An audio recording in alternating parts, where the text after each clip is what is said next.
really aggressive. He goes, that's a greedy ward, my man. Able to take he it will away. take down the sentry, but obviously another one. he tries to get the deny. Wait, did he? Yeah, he did. Oh, he did get it. Nice nicely played.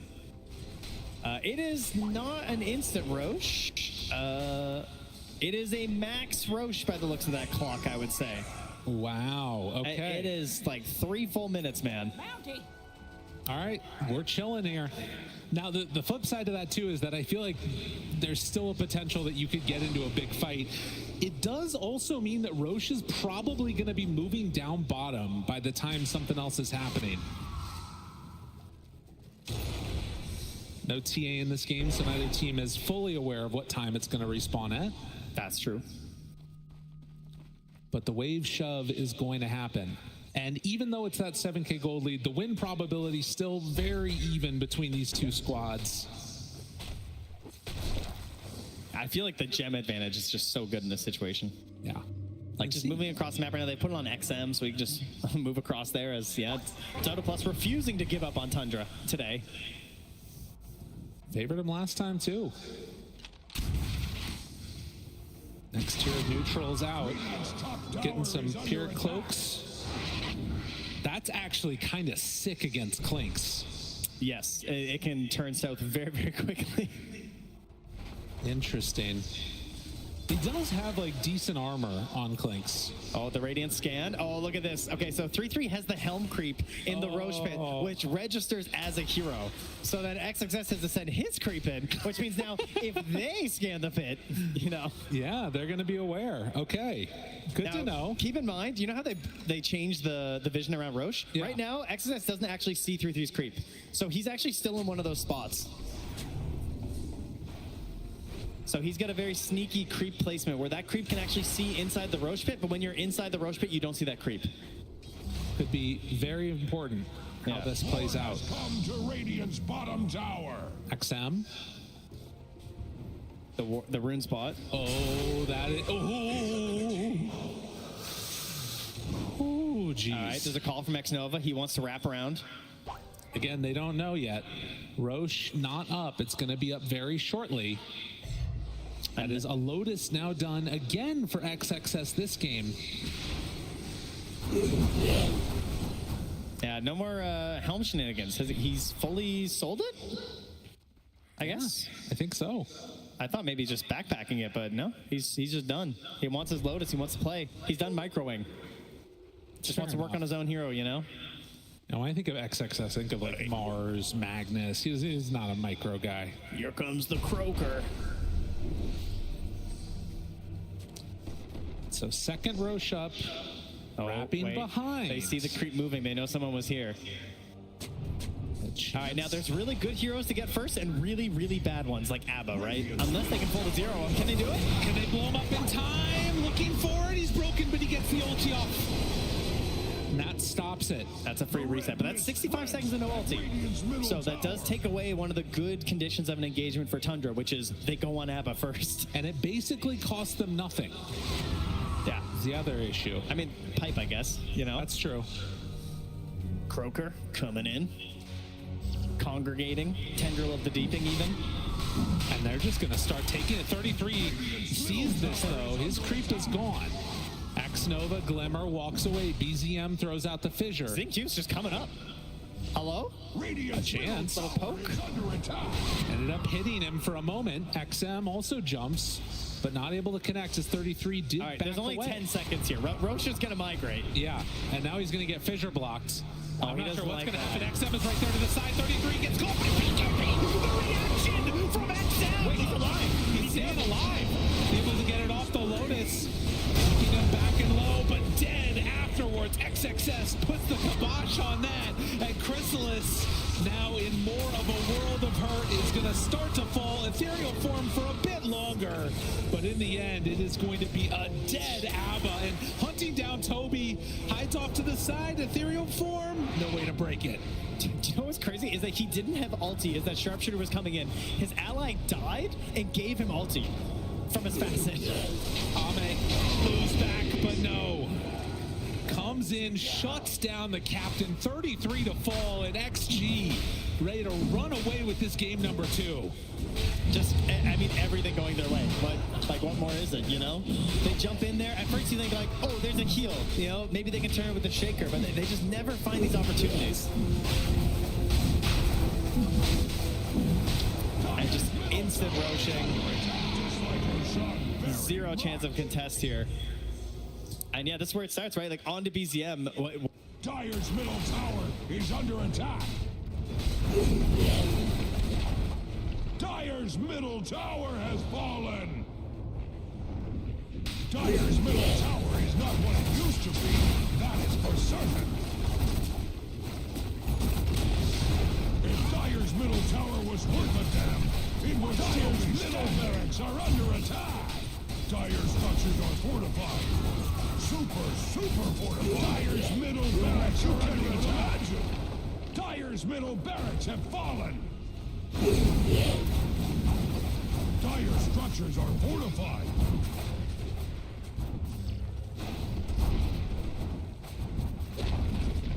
Dire's bottom tower is face down in the dirt.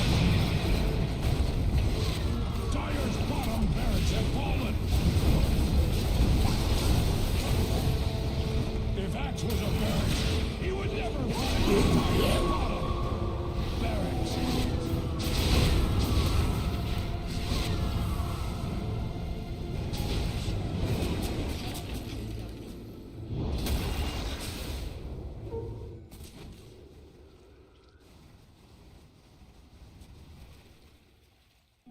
Regeneration!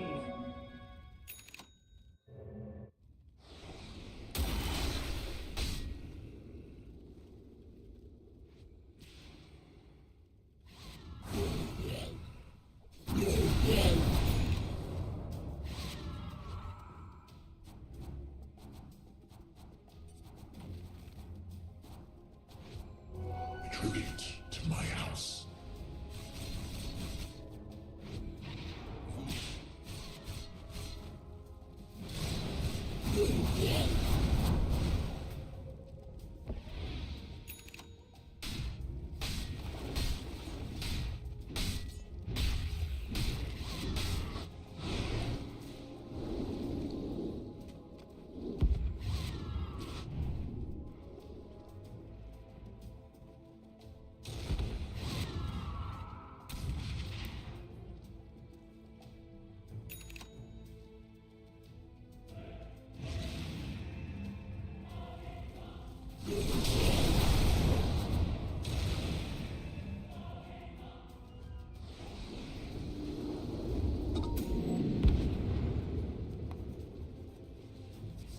I'm not sure what the right answer is at this point for them. They're down so much gold. And it feels like the fights have just not gone their way at all. And look at this. XM just blinks right in the middle of every...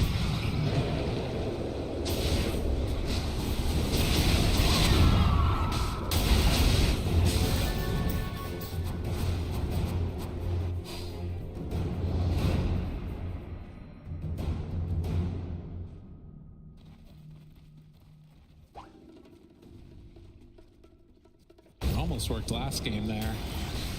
Oh, he went all in.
TI? 在第一把的时候，双方都有一些小失误，你觉得是紧张呢，还是有别的原因呢？主要狼人比较难处理吧，这英雄，所以第一把打的就比较艰难吧。Because Lycan was a bit harder to deal with, that's why game 1 was a bit more challenging. Fair enough. And I've got a question about Clinks. We haven't seen Clinks yet in the tournament. Would you have picked this hero if you hadn't won the first game of this series, or was it something you were very confident with? 我们想问一下克林克斯小苦工这个英雄，如果第一把没赢的话，你们还是会选这个英雄的吗？就看情况选吧，觉得他好用就选。It depends on the situation. If he's good, we'll pick him. If he's good, he's good. Fair enough. And last thing, there's a lot of Chinese fans here supporting Extreme Gaming. Have anything that you'd like to say to them here at the TI 14? 现场有很多中国的粉丝，有没有什么想对他们说的吗？谢谢大家支持吧。Thank you all for your support. There you go. Thank you, Army, for a fantastic performance. And let's throw it over to the panel now. Nat T and the gang, take it away. Thank you so much, Piri and Ahmed there as well. It was nice, you know, in a way he was saying it wasn't really nerves. It was just kind of coming up against Lycan for that game number 1. And for game number 2, there was no doubt in his confidence about this Clinks, which is, I think, the big thing that we have to start off with, Lacoste.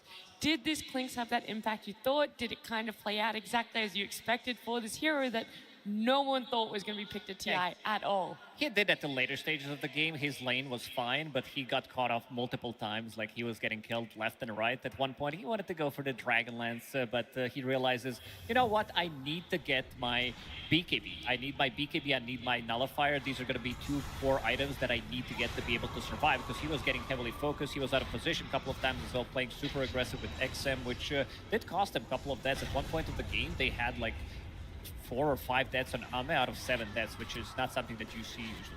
Yeah, I mean, really all they needed him to do in this game was be damage, because the other cores on the side of XG had such phenomenal games. XXS on Slardar, like, he was doing so much again. I don't know if you guys agree or disagree. For me, he's my MVP of the entire series. I think he did incredibly well as an offlane enjoyer. But XM in this game as well, even playing into Pugna, very hard counter. It's difficult to use any spells against the Pugna ward, and he made it work. He did a ton of damage in this game. He was a menace in team fights to deal with. They felt like they had to completely focus him.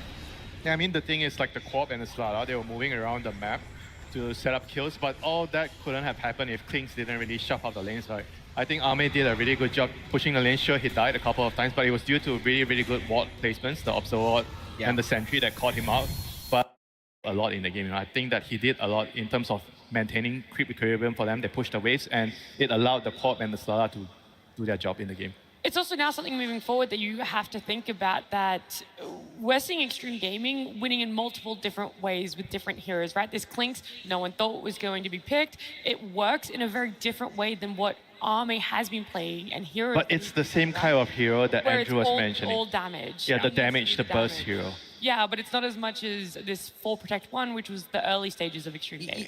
Even Slardar offlane is somewhat unconventional. He did an unconventional build on it with the Dominator into Pipe build, like realizing this is basically what they needed. One thing that we have talked about all year for Extreme Gaming, pretty much the only thing, because they've done decent, but they've never been this powerhouse that we're expecting to beat Tundra, you know, is that they're weird. Like, they pick Sniper mid, they can play these unconventional picks, you know, they pick Juggernaut carry when Jug is terrible, they pick Spectre carry when Spectre is terrible. So to me, it's interesting that, like, this is not the narrative we're talking about, that they can pull out these weird heroes, because this is what we've seen all year from them, but they're just also, you know, mixing it with excellent team fighting and decision making, which we're now seeing. Yeah, it feels like that spell casting, everything feels very on point, you know, comparatively. However, the laning phase, Lacoste, it was really strong this game. I think that was the biggest difference between game 1 and game 2 for Extreme Gaming, is we saw them be a lot stronger in those lanes, and it was more Tundra on the back foot having to find farm for themselves, having to claw their way back into it. They had a couple of small tricks up their sleeves Yeah. because the matchup in the mid lane wasn't really too good for BZM. He was struggling pretty much throughout the first 15 minutes of the game to find his kind of blink dagger. But look at this observer ward. So they're seeing everything. Jinkyu's being very annoying. He plants down a sentry ward. BZM, he can't go into triangle. This is where Sanking's going to be farming. We talked about it in the panel before the game. He's trying to stack for himself, maybe get his Echo Slam on the multiple creeps, maybe get that Blink Dagger early on, but it's just not working out because right now Saksa's stacking the triangle, and again, BZM's gonna go here because what Jinkyu did is he did show himself, he did body block, so BZM didn't think there was gonna be a sentry in this camp, so again, he doesn't get the stack and he's farming only one camp at the time, which is super slow, and then 11 minutes in, you have them trying to invade, so they go with the Fatal Bonds, they're gonna be trying to steal the XP, they know that they want BZM to get this Blink Dagger, they wanna use this Echo Slam, he's only level 6, 11 minutes into the game, which is something that doesn't usually happen. They're going to be stealing a couple of creeps away from him, but you can tell that Extreme Gaming, they have a very good read on the game, where they're going to be playing and how they're going to be playing the game. And that was going into this, we knew that Sand King, Shaker, heroes that love to take stacks, how exactly are Extreme Gaming going to deal with it? And it felt like they weren't really focusing on that try. They actually wanted them to get those stacks and it was like, we don't have to take the last hits, we just have to make them get less from it, Jenkins. Exactly. I think the idea there is like, you just look at the amount of heroes that Tundra had to bring to defend that. We talked about the Sand King and the Earthshaker. You don't want a Sand King just watching his mid take stacks. That doesn't feel good at all. Like, Tundra had to allocate so many resources. And this is another thing when it comes to Extreme's decision making. They're able to make these calls where it's like, this was not about the fight. This was not about kills. It was about, we're just going to posture and force you to make bad decisions, essentially, which is a very interesting way. I mean, essentially nothing happened, but in the decision, a lot happened. Yeah. For yourself, Winter, is that where you were seeing this game going, or at what point were you kind of impressed with what Extreme Gaming was doing? I think they were kind of behind till a point where I think they sort of got a good fight when Tundra dove, I think it was the Quap in the mid lane at some point. I mean, they did a really good job like catching off the Klings here. You see, he got spotted on the Observer and Sentry. I think Toby predicted that he would move up, so he placed the Observer and Sentry early and they got the kill here. And this was another Observer and Sentry in the lane as well, which saw the Klings again, you know. So I think the game was going pretty well for Tundra up to that point, but then they sort of messed up when they overcommitted for a Quap in the mid lane, and they got, I think, four-man Rock, Fatal Bond or something. They lost the fight, and that was when things started to go in favor of Extreme Gaming. Yeah, I mean, I guess the idea is like the overall last pick, Klings coming out, it kind of feels really good to run around and kill Ame, but we even saw that happen in game 1, where he was troll and he died, and then XG goes and takes Roche. Like, they seem to be very good in this series at sacrificing Ame, and then the other cores just carrying the weight.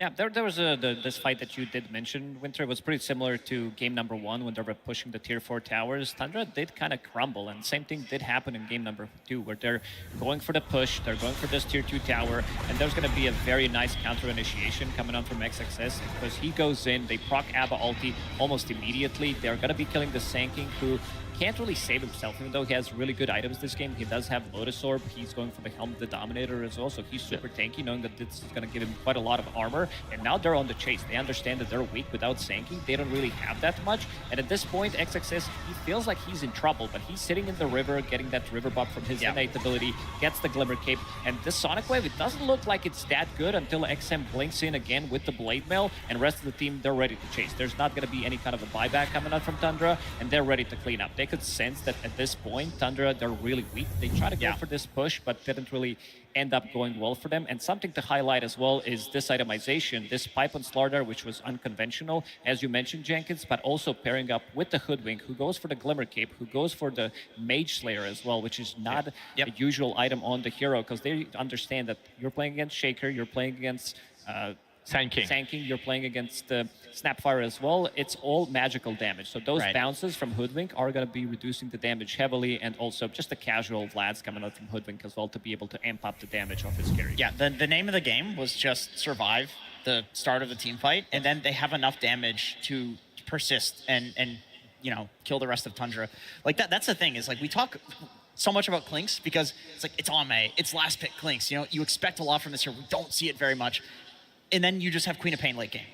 Aghanim Scepter, he went for the right talent, so he was getting extra scream damage, and he's doing so much damage in these fights. As long as they survive, he's able to chase and put out the damage. Yeah, we can revisit this a little bit more and talk more in depth about that game 2 and exactly about this tier 2 and how Tundra sort of let it slip from what it feels like their fingers, but we really want to hear it from Purge and some more insight he has about this game. Thank you, Nat. Yeah, I wanted to take a look at why BZM had a below average performance on his Earthshaker. So I went through and looked through the clips and I found some really cool stuff. First off, XM got to play Queen of Pain against the Earthshaker, which is a nice matchup advantage because every time that you go for these runes, you can bully him with daggers and right clicks. He did a great job doing this, even missing some last hits to get extra daggers and harass on BZM. But BZM knows this. He's going to trade his health to try to get last hits because he's just trying to accelerate his game and get towards a blink dagger so he can affect the game in a huge way. But check out this dagger here that XM throws. Pretty normal here. It's at the exact same time that BZM gets a healing salve. And keep an eye on these buff area. It's almost off, and he actually isn't paying quite good enough attention. He pops his salve and he gets interrupted almost immediately. So he not only spent gold trying to get that salve, but it also got completely wasted. So as a result, he has to go back to heal. XM gets 2 water runes, and at this point has a huge last hit advantage, about double. And then when the rotations come in, BZM is going to get punished. He ends up getting killed in this and many other scenarios, and it basically gets him off to an atrocious start. Very, very abnormal for him. He thought he could get through the difficult moments, but it ended up just being XM getting a bunch of kills throughout this early mid-game. BZM dies here as well. So 10 minutes in, a couple deaths for him, and eventually they do clear these ancient stacks over here for the Earthshaker, but that mistake with the salve really cascading, because take a look at the net worth advantage here at about 12 minutes. Here's the Queen of Pain, 5,300, Earthshaker all the way down on 3K. He just cleared stacks, and he only has 1,100 gold. It's incredibly low. So this laning stage, they thought they could handle it, but the small mistake that BZM made ended up being a huge deal, and it ended up really affecting his damage output in the mid-game fights. Thank you so much. I had someone in the audience shouting it out as well. It's all these small things. I didn't even notice it the first time we were watching because you kind of assume this matchup isn't going to be easy at all winter. You know, like there's some players that are very good at having those bad mid matchups and still coming out, you know, just a little bit behind. But for it to just be down to a small thing like a salve not being on you for long to the point where your net worth is all in one blink dagger. I mean, we were kind of wondering why he was like losing. We knew the matchup was bad, but felt like he lost the lane really, really hard, you know, more than usual, and we didn't really notice the salve. So thanks, Purge, for showing us. Yeah, I'm going to be completely honest and just say that hurts to see. Yeah. That really hurts to see in a matchup like that. You, as a mid laner, a lot of the time they'll say, okay, I know it's a bad matchup, but I'll deal with it. Like they know the tricks, right? You send a couple salves here or there. It actually matters so much for the lane. It matters a lot. If he can just have any game in a matchup like that, like they could win off of the back of him doing that.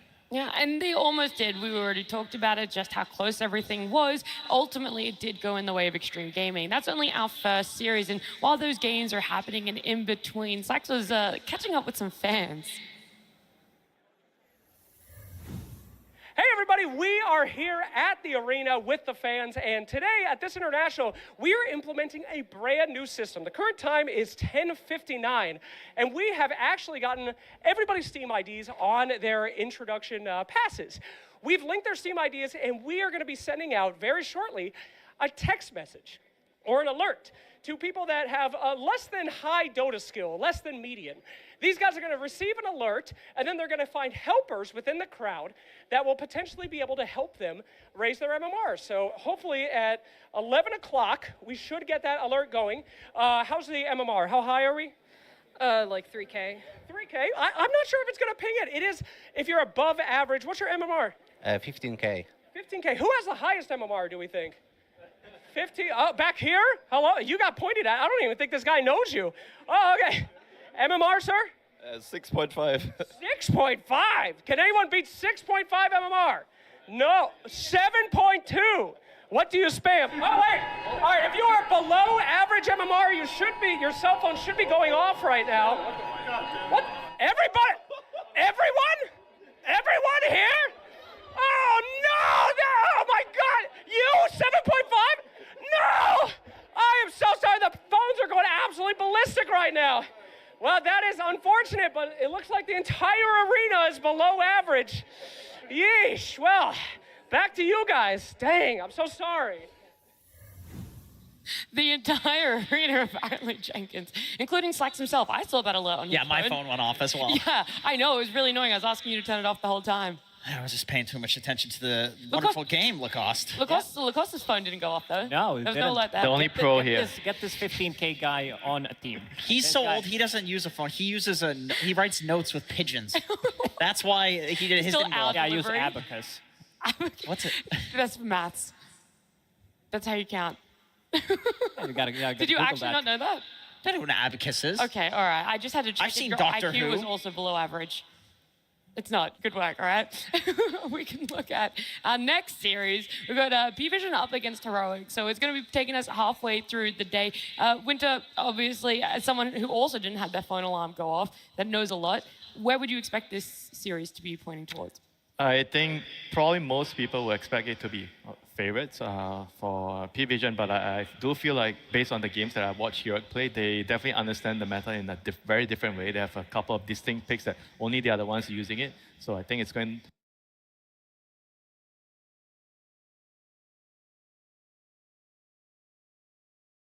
to be a surprising series for a lot of people here. Yeah. Oh, well, look, I want to just kind of point towards the fact that we want to get into these games, right? Our teams are already ready. I know they are. I can see them out of the corner of my eye. And for the very first time, 3 players are going to be taking to the TI stage as their debut. So everyone, I definitely want to hear a lot of hands clapping for P-Vision.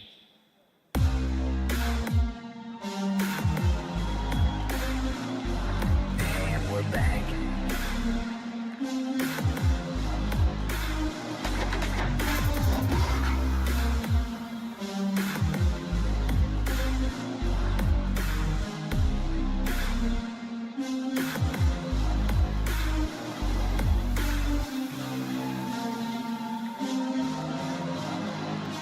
P-Vision! And we're back. It is definitely a team that a lot of people are familiar with. However, these guys are not so familiar with the TI stage. Satanic, Nine Class, and Ducalis. It is their very first time performing in this arena at a tournament like this. There's a lot of prestige, a lot of pressure on their shoulders, and it's going to be a tough one because their opponents are not to be messed with. And we're back.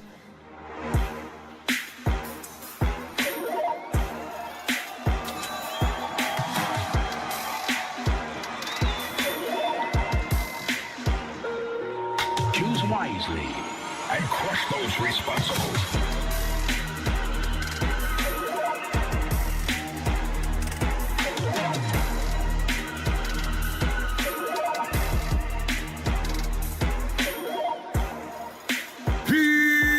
Heroic!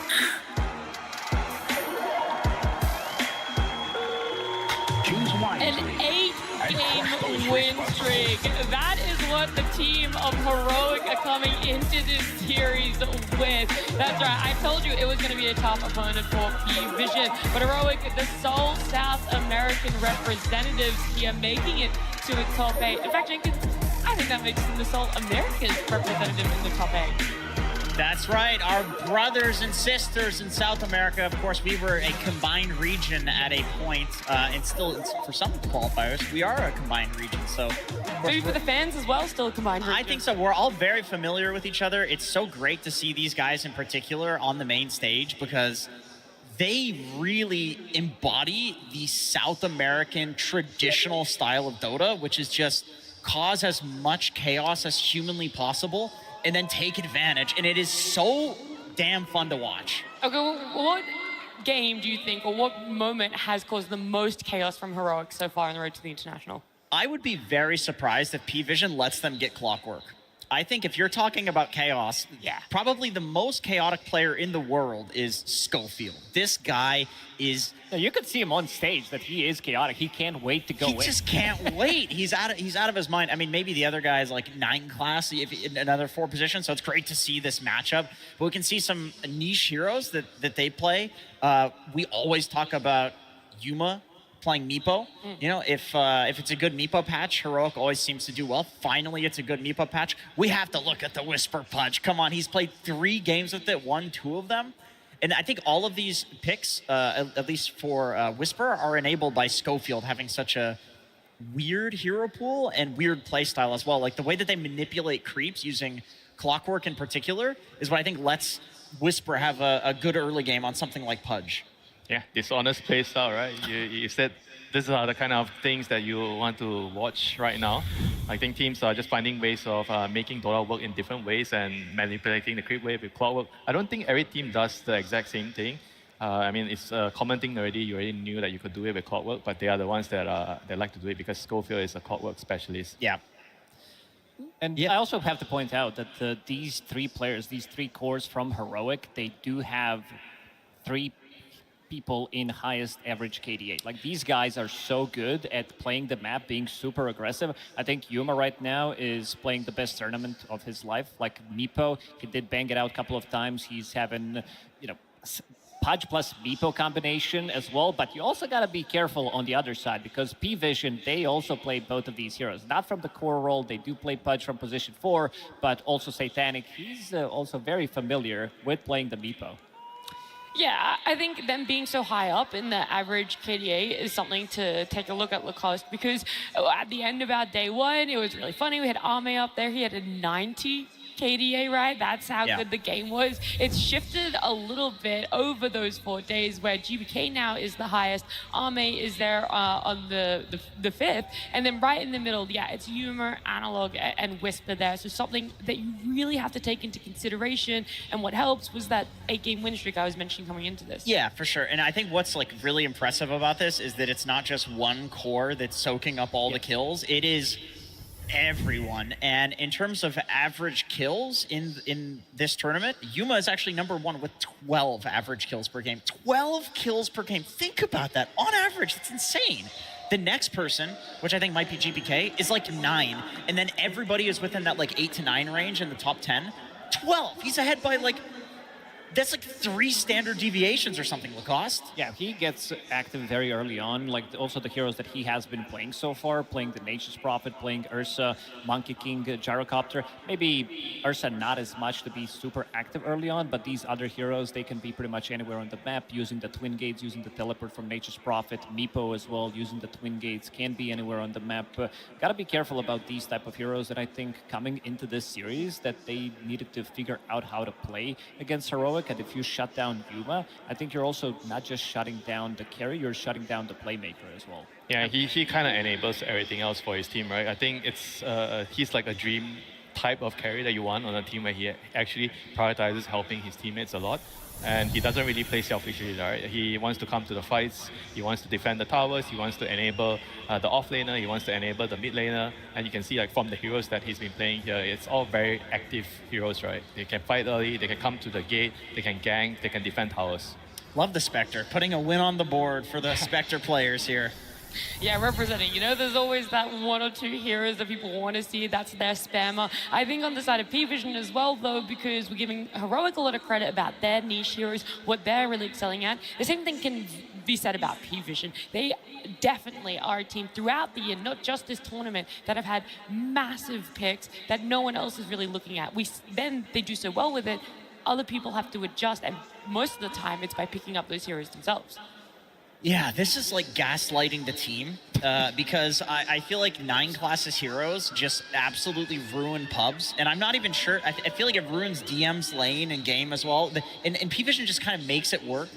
And then everybody bans heroes against them. And I'll just say what I'm thinking, which is I watched the Alchemist gameplay. He just fed and then gave an axe.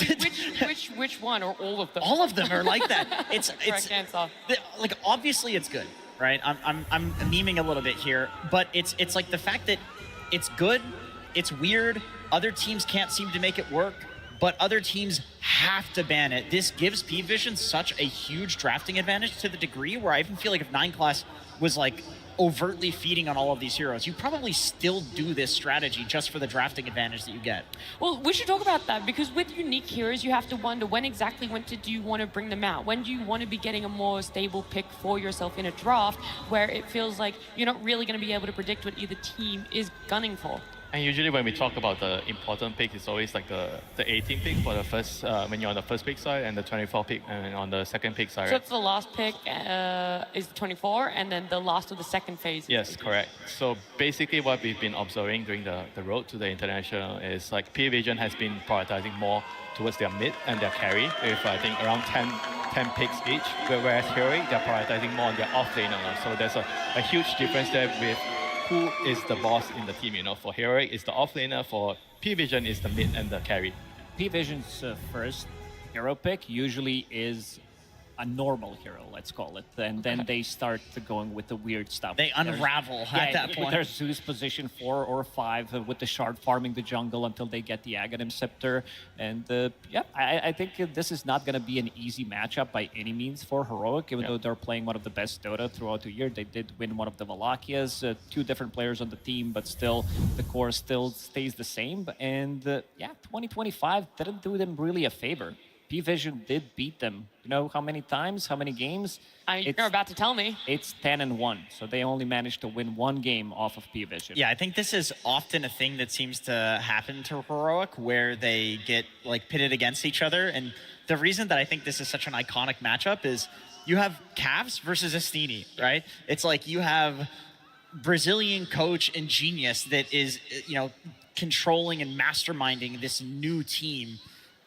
And then you have Cafs and a bunch of Brazilian players who, these guys have known each other for years. Like, they are in each other's heads.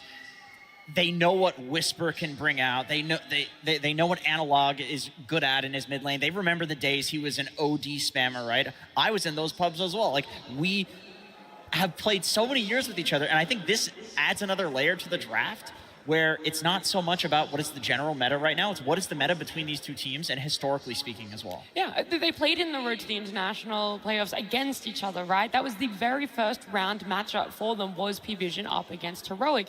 Vision came in, they 2-0'd them. From there, Heroic just kept winning, right? They were just in a fantastic position for themselves. So just kind of looking back at it, it really puts this question mark on, has Heroic ramped up enough that time frame is enough of a change that we could see a series win, that we could even see a game win here.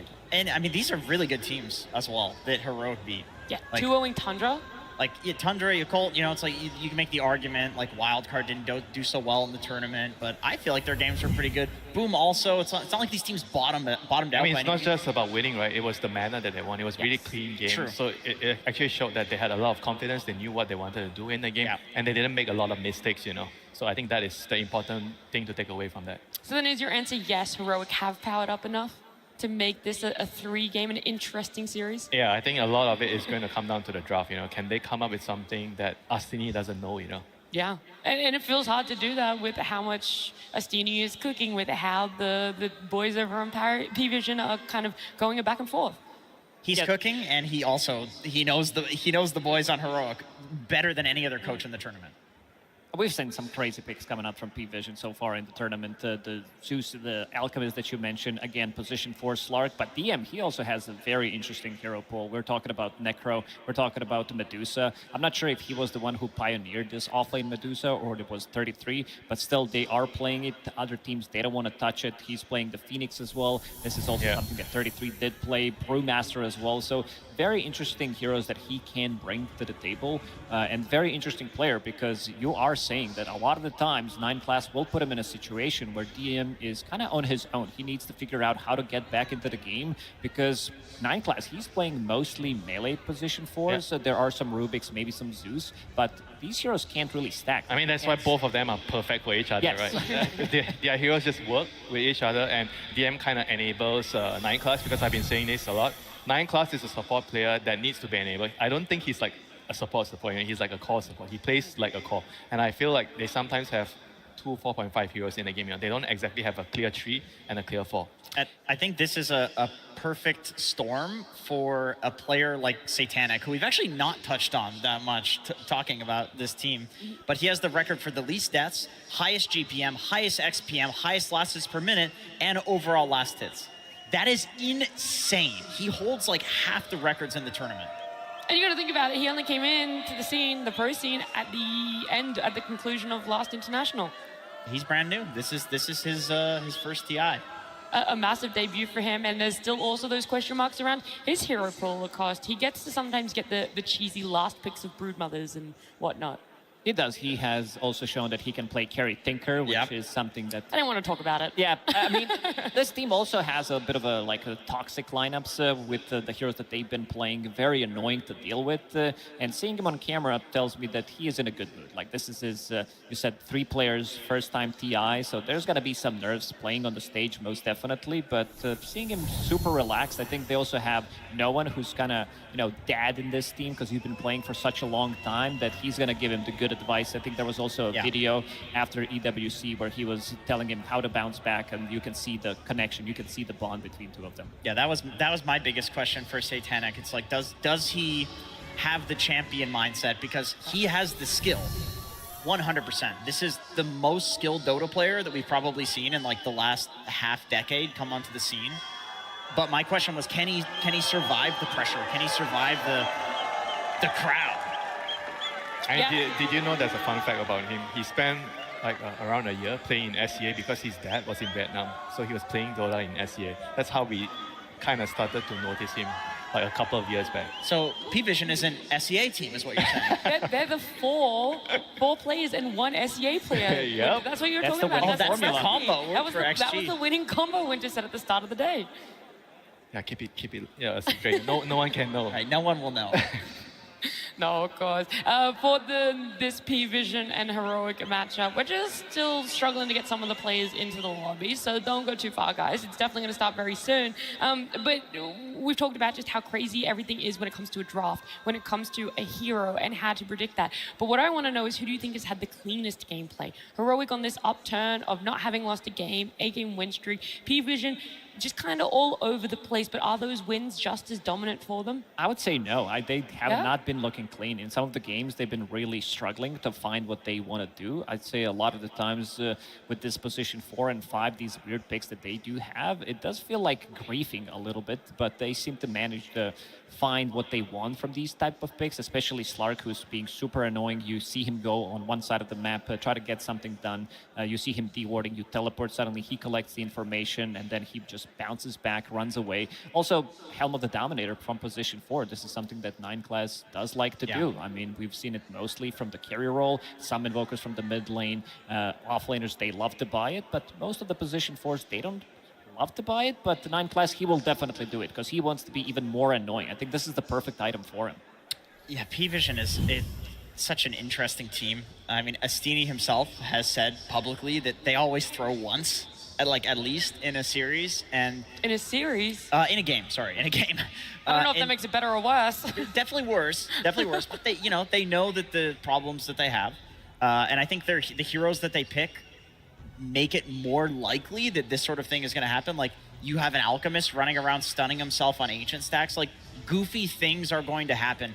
But on the flip side, I don't think you can call Heroic clean either, because they intentionally create a game which is unclean so that way they can capitalize. The way they play upsets the momentum of their opponents a lot. I think it's very hard to find a rhythm. I think in Dota, it's important to maintain rhythm. You know your heroes are strong right now. You want to play with that rhythm. I think against Hero, it's usually difficult to do because they break the rhythm. They kind of mess everything up, so you don't really know whether you're still strong or not. Yeah, I'm looking at the pre-lobby chat. One of the teammates, I think it was 9 class on the side of P-Vision, said, "Yeah, we're ready." They only had 3 players in the lobby, and he was ready to start the game. They don't even need all 5, apparently, Jacob. I don't think he thinks about his teammates in general, to be honest. If he's picking Alchemist for... He's like, I'm going to be the carry and the support and everything else needed. Well, the goofiest thing is that in the draft, it's going to be banned. Nobody wants to play against it, even though it's so silly when you watch it. I mean, we'll see. We'll see, right? Because people have lost against still banning the ALC. People have lost against letting the ALC through. I really don't know where to take us from here except straight into a Game 1 draft. P-Vision versus Heroic, Game 1. There's definitely some mixed cheers here. Heroic having a lot of fans in the crowd at P-Vision as well, and so they're going to be hoping for a lot coming out of this draft. That small little delay there, does it kind of ease the nerves, do you think, Winter, or does it make you more impatient? You're like, I just want to get into this already. Yeah, I think most of the players would think that, you just want to get the game started, you just want to get into the game, make sure you're focused, you don't really want to bother yourself with the noises outside or anything else, Just focus on minute 3 Lotus, minute 7 Wisdom, minute 6 Power Rune. I agree. Yeah. You're thinking about all those things, and as a core, you're thinking about, okay, I have to make sure that I don't throw myself away when I see my teammates fighting and I'm not ready to fight, I think when the game starts, that's when System 1 activates and you're just like, you're just in, right? You're literally not thinking about anything else. At least that's ideal, in an ideal world. Okay, well, hopefully we're going to get the draft up on the screen soon, because one of the bans is already very interesting from the side of Heroic. A bit of a spoiler is that Tinker. We talked about it, Satanic, just how he's able to have some cheesy picks for himself. I thought it was, Brood in that last bit, but they also love to open with Tinker, and that could potentially have a bit of flex. It's so annoying to do. Yeah, it could be, but this is also a hero that can be pretty much anywhere on the map. We talked about, again, Helm of the Dominator, that is very annoying, split pushing, and this is the hero that can actually kill it with laser, because it's on such a low cooldown that you can actually use it multiple times. And this is something that they definitely theory crafted, how to deal with these annoying heroes, because they are probably the most annoying team to play against in terms of when they don't want to take the fight, they're not going to be taking the fight, they're going to be doing something else on the map with these multiple Helm of the Dominators, with position 4 Slarks that they love to run. And this also leaves Beastmaster in the pool if P-Vision wants to grab it, because there's no gyrocopter, seeing that there is Undying as well banned out, so potentially it could be a good opener for P-Vision. We talked about them getting like one really good pick at the start of the draft. Mostly it has been offlaner, getting something for DM, some Enigma, and also leaving maybe a bit of a flex with some Kunkka potentially that they can run across 3. I mean, I kind of like that though, because if you have to open your draft with Beastmaster, right, and if you're in P-Vision's side, you're probably thinking, oh, if we have Beastmaster often, it means that my position 4 can't actually run around and just do his own thing. He kind of needs to stay and secure his lane, So that's kind of like a little bit of upsetting the way they normally have to play. Because with Beast, I think ideally the situation is you have a position 4 that's range, that you want to sit in the lane and secure the Beastmaster's lane.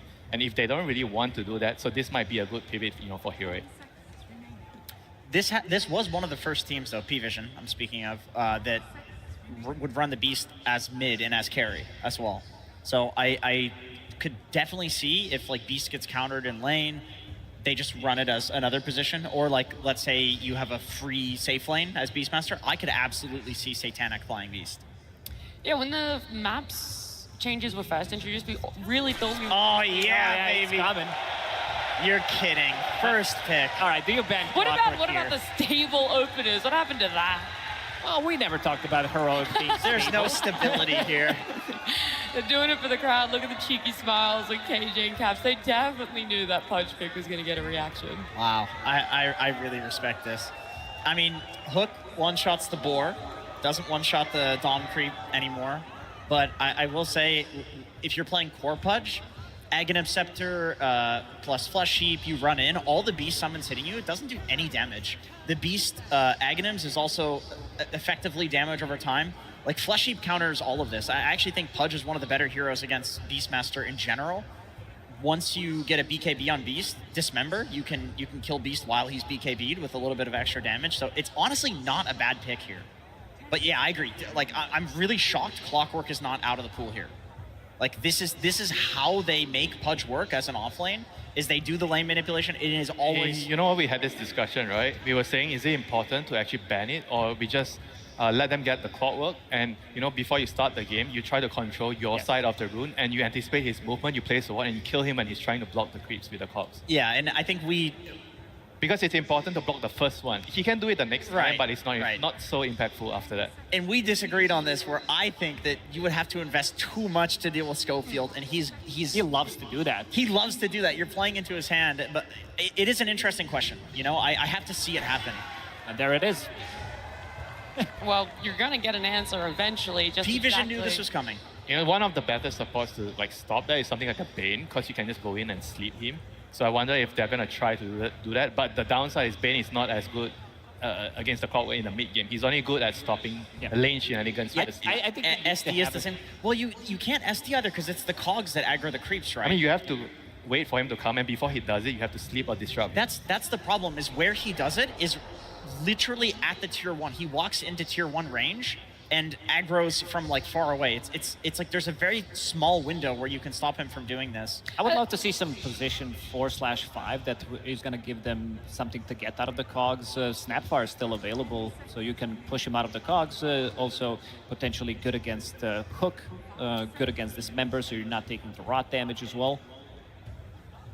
Yeah, are there any other supports that sort of do that? I do want to go back to the clock a little bit while we're thinking about that, because for me, I'm looking at the P-Vision bans. It's this Enigma and Lycan. And so then I had a question mark, is the Pudge potentially going somewhere else? Why are they so focused on taking out those 2 heroes? Is it a lead-up protection to what they want? Or were they actually looking at this Pudge not necessarily having to be an off-lane? I think if these 2 are supports, Clockwork and Pudge, it's just not gonna work out. Like I guess mid Pudge is the idea. Like potentially, but I think they're just gonna keep things. I mean, they must know something that we don't, you know. Yeah. But that's what I'm wondering. Like, we see it from Heroic very straightforward, just off lane, but P-Vision aren't necessarily showing that same sort of line of thinking. But either way, the snap does come out as well. Exactly what you're looking for, Lacoste. Just something to help with those cogs. Yeah, it also gives you good amount of damage. It gives you overwhelming teamfight. Beastmaster, I love the 1-2 combos that you can pretty much kill any hero on the map. It's Roar easy. with the Snapfire ulti, Monkey King, Boundless with the Blue. I mean, don't forget, if it's a pause 5 snap, you just go into the lane and you learn your Shredder and kill the cogs. Yeah. So that is You like can also do very, that. very annoying for the Clockwork in the game. Pudge is also a very low armor hero. So running into the lane and little shreddering him at level 1 is pretty good. Have you seen the Blightstone build? I have seen the Blightstone build. I don't think it's that good. I feel like little shredder already does what you need it to do. I mean, the weird thing here, though, is like Pudge Clock is not going to be laning. That's why I'm not a huge fan of like the Monkey Kings and Undyings, these heroes that normally counter the melee offlaners. There will be 2 lanes. There will be Clockwork cutting one wave and then Pudge playing on the other wave. And both heroes will be farming just fine. You will 50-50 this lane always. That's why Heroic plays this strategy. So I'm curious to see what P-Vision does. Like, I think that idea of like hard countering it with the Bane makes sense, or bringing a position forward that can help. Crystal Maiden, that's another uncontested hero so far at TI getting picked up here. It's Blink? it's for the Pudge. Oh, it's Frostbite. Crystal Maiden. I think it's a carry. It's a Pudge. carry Pudge. Frostbite. Wow. Also, the Flesh Heap plus the Crystal Maiden facet Barrier. allows you Yeah. to be extremely tanky. Do not mess with this. Like, this is super Really? insane if you want to turn the fight around with the stick, with the barrier, with the Flesh Heap as well. You feel like you're going to kill them, and then they just stop taking the There's also another thing good about CM. She's one of the better supports at dealing with the Helm creep because you have Frostbite and you can kind of kill it. It's in the a way. one thing that still works against the creep. If you're laning against a Beastmaster and I someone mean, you that still builds kill the Helm Dome, boss. but You what's still the, kill the boss before he gets Helm. right? Then, but what's the skill build then Most for of, her in lane? Most of the time, I think you would get your Frostbite max because you want the cast range and Okay. everything else you have. I think the cooldown, the lockdown as well, because it's easier for Pudge to follow up if you have a higher point in cast Frostbite. Yep. Pudge CM is just one of the most classic It's lanes. crazy lane. You just die at level 1 if you're not careful, you know. Yeah. Frostbite into hook, you die. I love Pudge in the safe lane. I mean, I play at 5. I grief my games. But the tree spots that you can now hook into, you need like 2 trees to Quelling Blade to get out. Otherwise, you run through the tower. This is a very good pick into the Pudge, potentially Pudge carry. This is one of his worst matchups, you know. Lifestealer against Pudge. You can't really fight him because he does more damage because you have a lot of HP. I mean, the only good thing about it is you can bite him during his rage, you know. Yeah, they have a couple of BKB piercing tools against the Lifestealer, but overall a good matchup. What Pudge Core doesn't like to be playing into is some stacking damage, playing into Ursa, playing into Viper, playing into Lifestealer, these type of heroes that can actually man-fight him. And you're also going to be fighting into Monkey King, whether this Monkey is going to be played from the position 4 or the mid-roll. It's still going to be building into the Fusel Blade, because we've seen 9 class go for Helm of the Dominator, go for the Fusel Blade, and this is something that Pudge doesn't like to be playing into.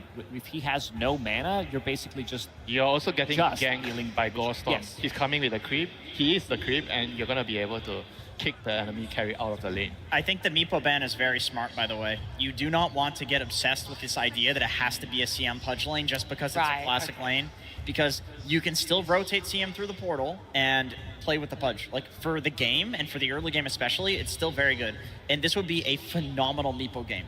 Yeah, but if you do that, right, I feel like it's not easy to kick the lifesteal. Let's say lifesteal is already level 6. Like, it's not that straightforward for you to kill. I think you would just play as like the trio, and then Puck connects, and you're never going to kick the Lifestealer out, right? But I literally saw them do Clock Pudge against Lifestealer Undying, which is a like harder lane than this, and they did fine because he's just farming on Pudge. Right, so would you say like the gate wards are going to be very important if they're going to play like this? You have to place wards to see those moves coming.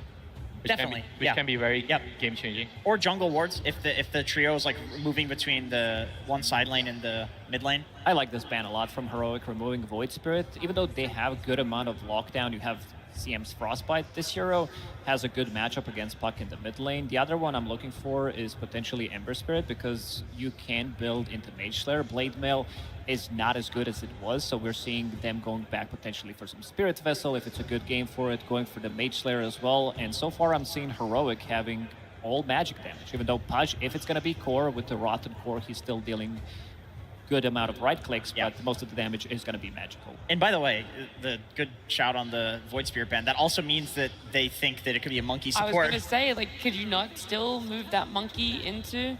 And it is a 9-class specialty hero from back in the day. I don't think it's as good because the Simian Stride, you need to level the jump up to level 5 before you're getting the instant jumps. It's a lot worse, but I don't think 9-class really cares about that sort of thing. Thing is, they're gonna have to reveal it, right? They're not gonna be able to have that flex. Is it a Monkey King mid? Is it a Monkey King 4? Going into this, they're kind of just gonna have the last pick and place their odds on exactly where they think the Pudge is. It's still 2 carries that they're banning out, both Meepo and Terrorblade. I like. Do you guys like the Monkey King mid, and you pick something like a Rubik for a 9-class to play the lane? Seems like a pretty decent Rubik game. There's some good spells to steal. Yeah, I like it. I mean, Monkey versus Puck is a classic matchup that I think no one in particular has done really well in. Oh, this is good. Okay. This is something that Position for Night Stalker? that NA team did use.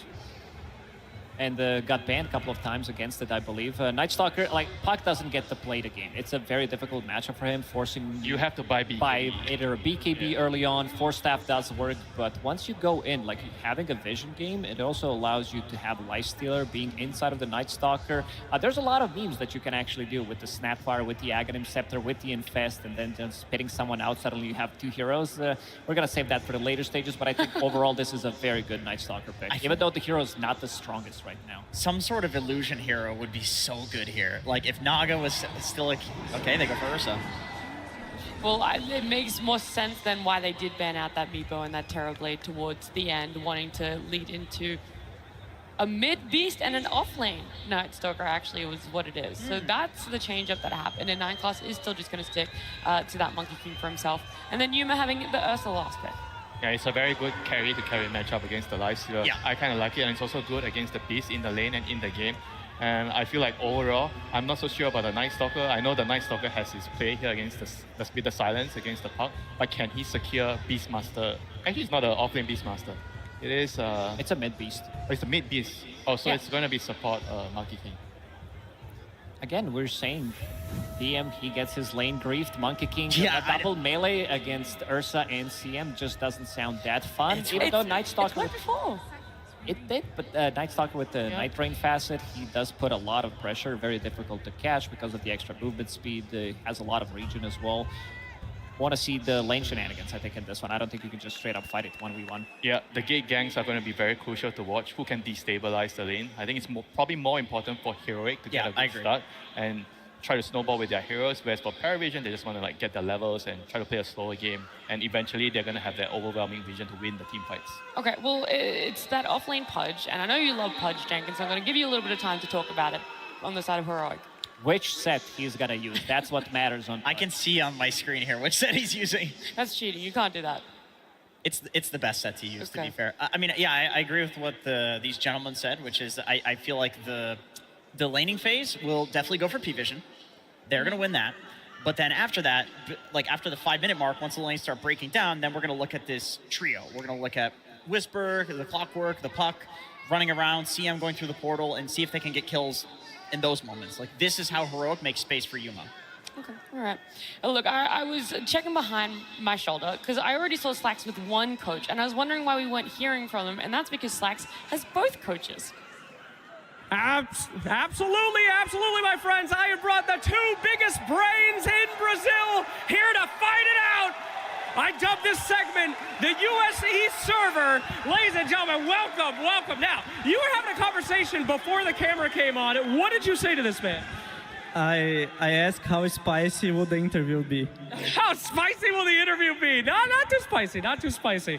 But let's go ahead and ask, why did you give them their iconic Pudge Clockwork? Pretty risky stuff. I full respect them, so the best way to show respect is giving them their best strat and beating it. Oh! It is spicy! All right, last one. Any words for him? You gave him a lot of 100% heroes. Snapfire, you know, the Monkey King. What do you think? I think we should give them the best strategy and beat it, you know? Okay, all right, gentlemen, give yourself a handshake here before we get into it. Let's get into this match between these very good friends and these two fantastic teams. Thank you very much, Slacks. Yes, we're getting ready for the action here. It's going to be P-Vision up against Heroic. What a way to start the draft, Perfect. right? We get the Pudge coming through. I mean, there was no way they weren't going to do this, right? When you saw what they were able to do during the road to TI, you got to go with these Pudges and these clocks. The question is, are P-Vision going to be able to deal with it here on the main stage? That's the question, right? Because I think Schofield, for time and time again, especially at internationals, he has broken ankles. Even at other tournaments, of course, too, but he's playing his signature and a ton of signature heroes, as we do see across the board. Master tiers, Grandmasters all over the place. This will be an absolute treat, as we do see pointed out by our beautiful observer right there. Yeah, this has so much excitement in it because there's some heroes that maybe were not really countered so much, right? The Puck, limited disables on one side. They clean up the draft with the Night Stalker at the end on the side of P-Vision to just have that type of lockdown. And this long silence could definitely be pretty disruptive. It's something that even Ursa doesn't like to play against at times. Yes, the lane for the Ursa with the CM looks fantastic, but as we've seen sometimes, lanes can be broken very early on. 9 class has shown it, Schofield has shown it, that they just go through portals, they make all these crazy types of moves. So yeah, we're in for a treat. This early game is going to dictate quite a bit. And because overall as well, I mean, very much putting the vision into P-Vision, right? Especially with this Night Stalker last pick. The sort of information that P-Vision's going to be able to set up with in these kind of early to mid-game plays, it's going to be quite difficult for Heroic to catch them by surprise. No, for sure. And we've seen it so many times, right? P-Vision, that's a strategy they do. That's why they used to, well, I say used to, but that's why they do the Slark as this 4 position at times, right? They're a very vision-based team, picking and choosing their battles at ideal moments. So Heroic, I mean, it's kind of a good matchup for them, though, because this is a team that likes to cause chaos, likes to make a team make mistakes. And yeah, when you have Pudge, this type of hero in particular can cause mistakes. You get hooked past position. Some really cool stuff that we could have coming in as... And what do you sort of make of the last pick from Heroic, going for the Ursa to close this overall draft up? Comfort hero, obviously, for the side of Yuma, but it's a core-to-core matchup that they wanted. Because I was debating a couple other heroes that would be good for the game, perhaps, but I think they wanted something in particular that deals with Satanic. Because looking at the other 4 heroes, yeah, you have the bite that goes through, you have the Clockwork hook shot that goes through that Rage in particular, but you want somebody that can stand toe-to-toe. I think me and you were debating, like, Spec want him to be able to scale in these later stages. And, you know, sort of talking about the bites, talking about the support, so getting Crystal Maiden coming in. We didn't see this hero at all during the road to the International. It's definitely not a rarity in pubs, right? This hero is played. Why was it not picked up until this point, and why do you think Heroic have gone with it here? To be honest, I can't give you a direct answer of why it wasn't picked up in particular, but in this game, you have great setup.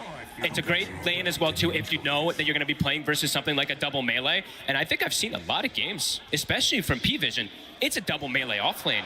Yeah, they're going to creep pull, they're going to do some shenanigans, right? But at some point, CM is very good versus most double melee lanes, especially with an Ursa, So you think that Heroic, they do have the tools to sort of match the pressure that P-Vision will put on during the laning stage, or kind of heroes to heroes, it will still be tough overall? I absolutely think they can, yeah. And just this top lane, I want to say that, you know, the lifesteal and the snap should come out advantageous, but I've seen Heroic play almost versus the same lane and came out ahead with the Pudge in the past. So, yeah, curious to see how these lanes are going to be played as Bit of an extensive pause we got. Oh, Yeah, because I guess that's what are you doing? because when we talk about the snap being in that lane and trying to deal with this kind of these Schofield clock movements, is this sort of a hero that you're picking because it's going to be kind of chasing around the clock, or are you just trying to focus on fully punishing the Pudge when they're left alone? I think it's the punishment, but also they mentioned something on the panel there. I don't remember who it actually was, but you can kill the cogs, so you can do some little things to disrupt this clockwork. You know, the cookie's not as effective, but there are ways that you can play around it. And I think, yeah,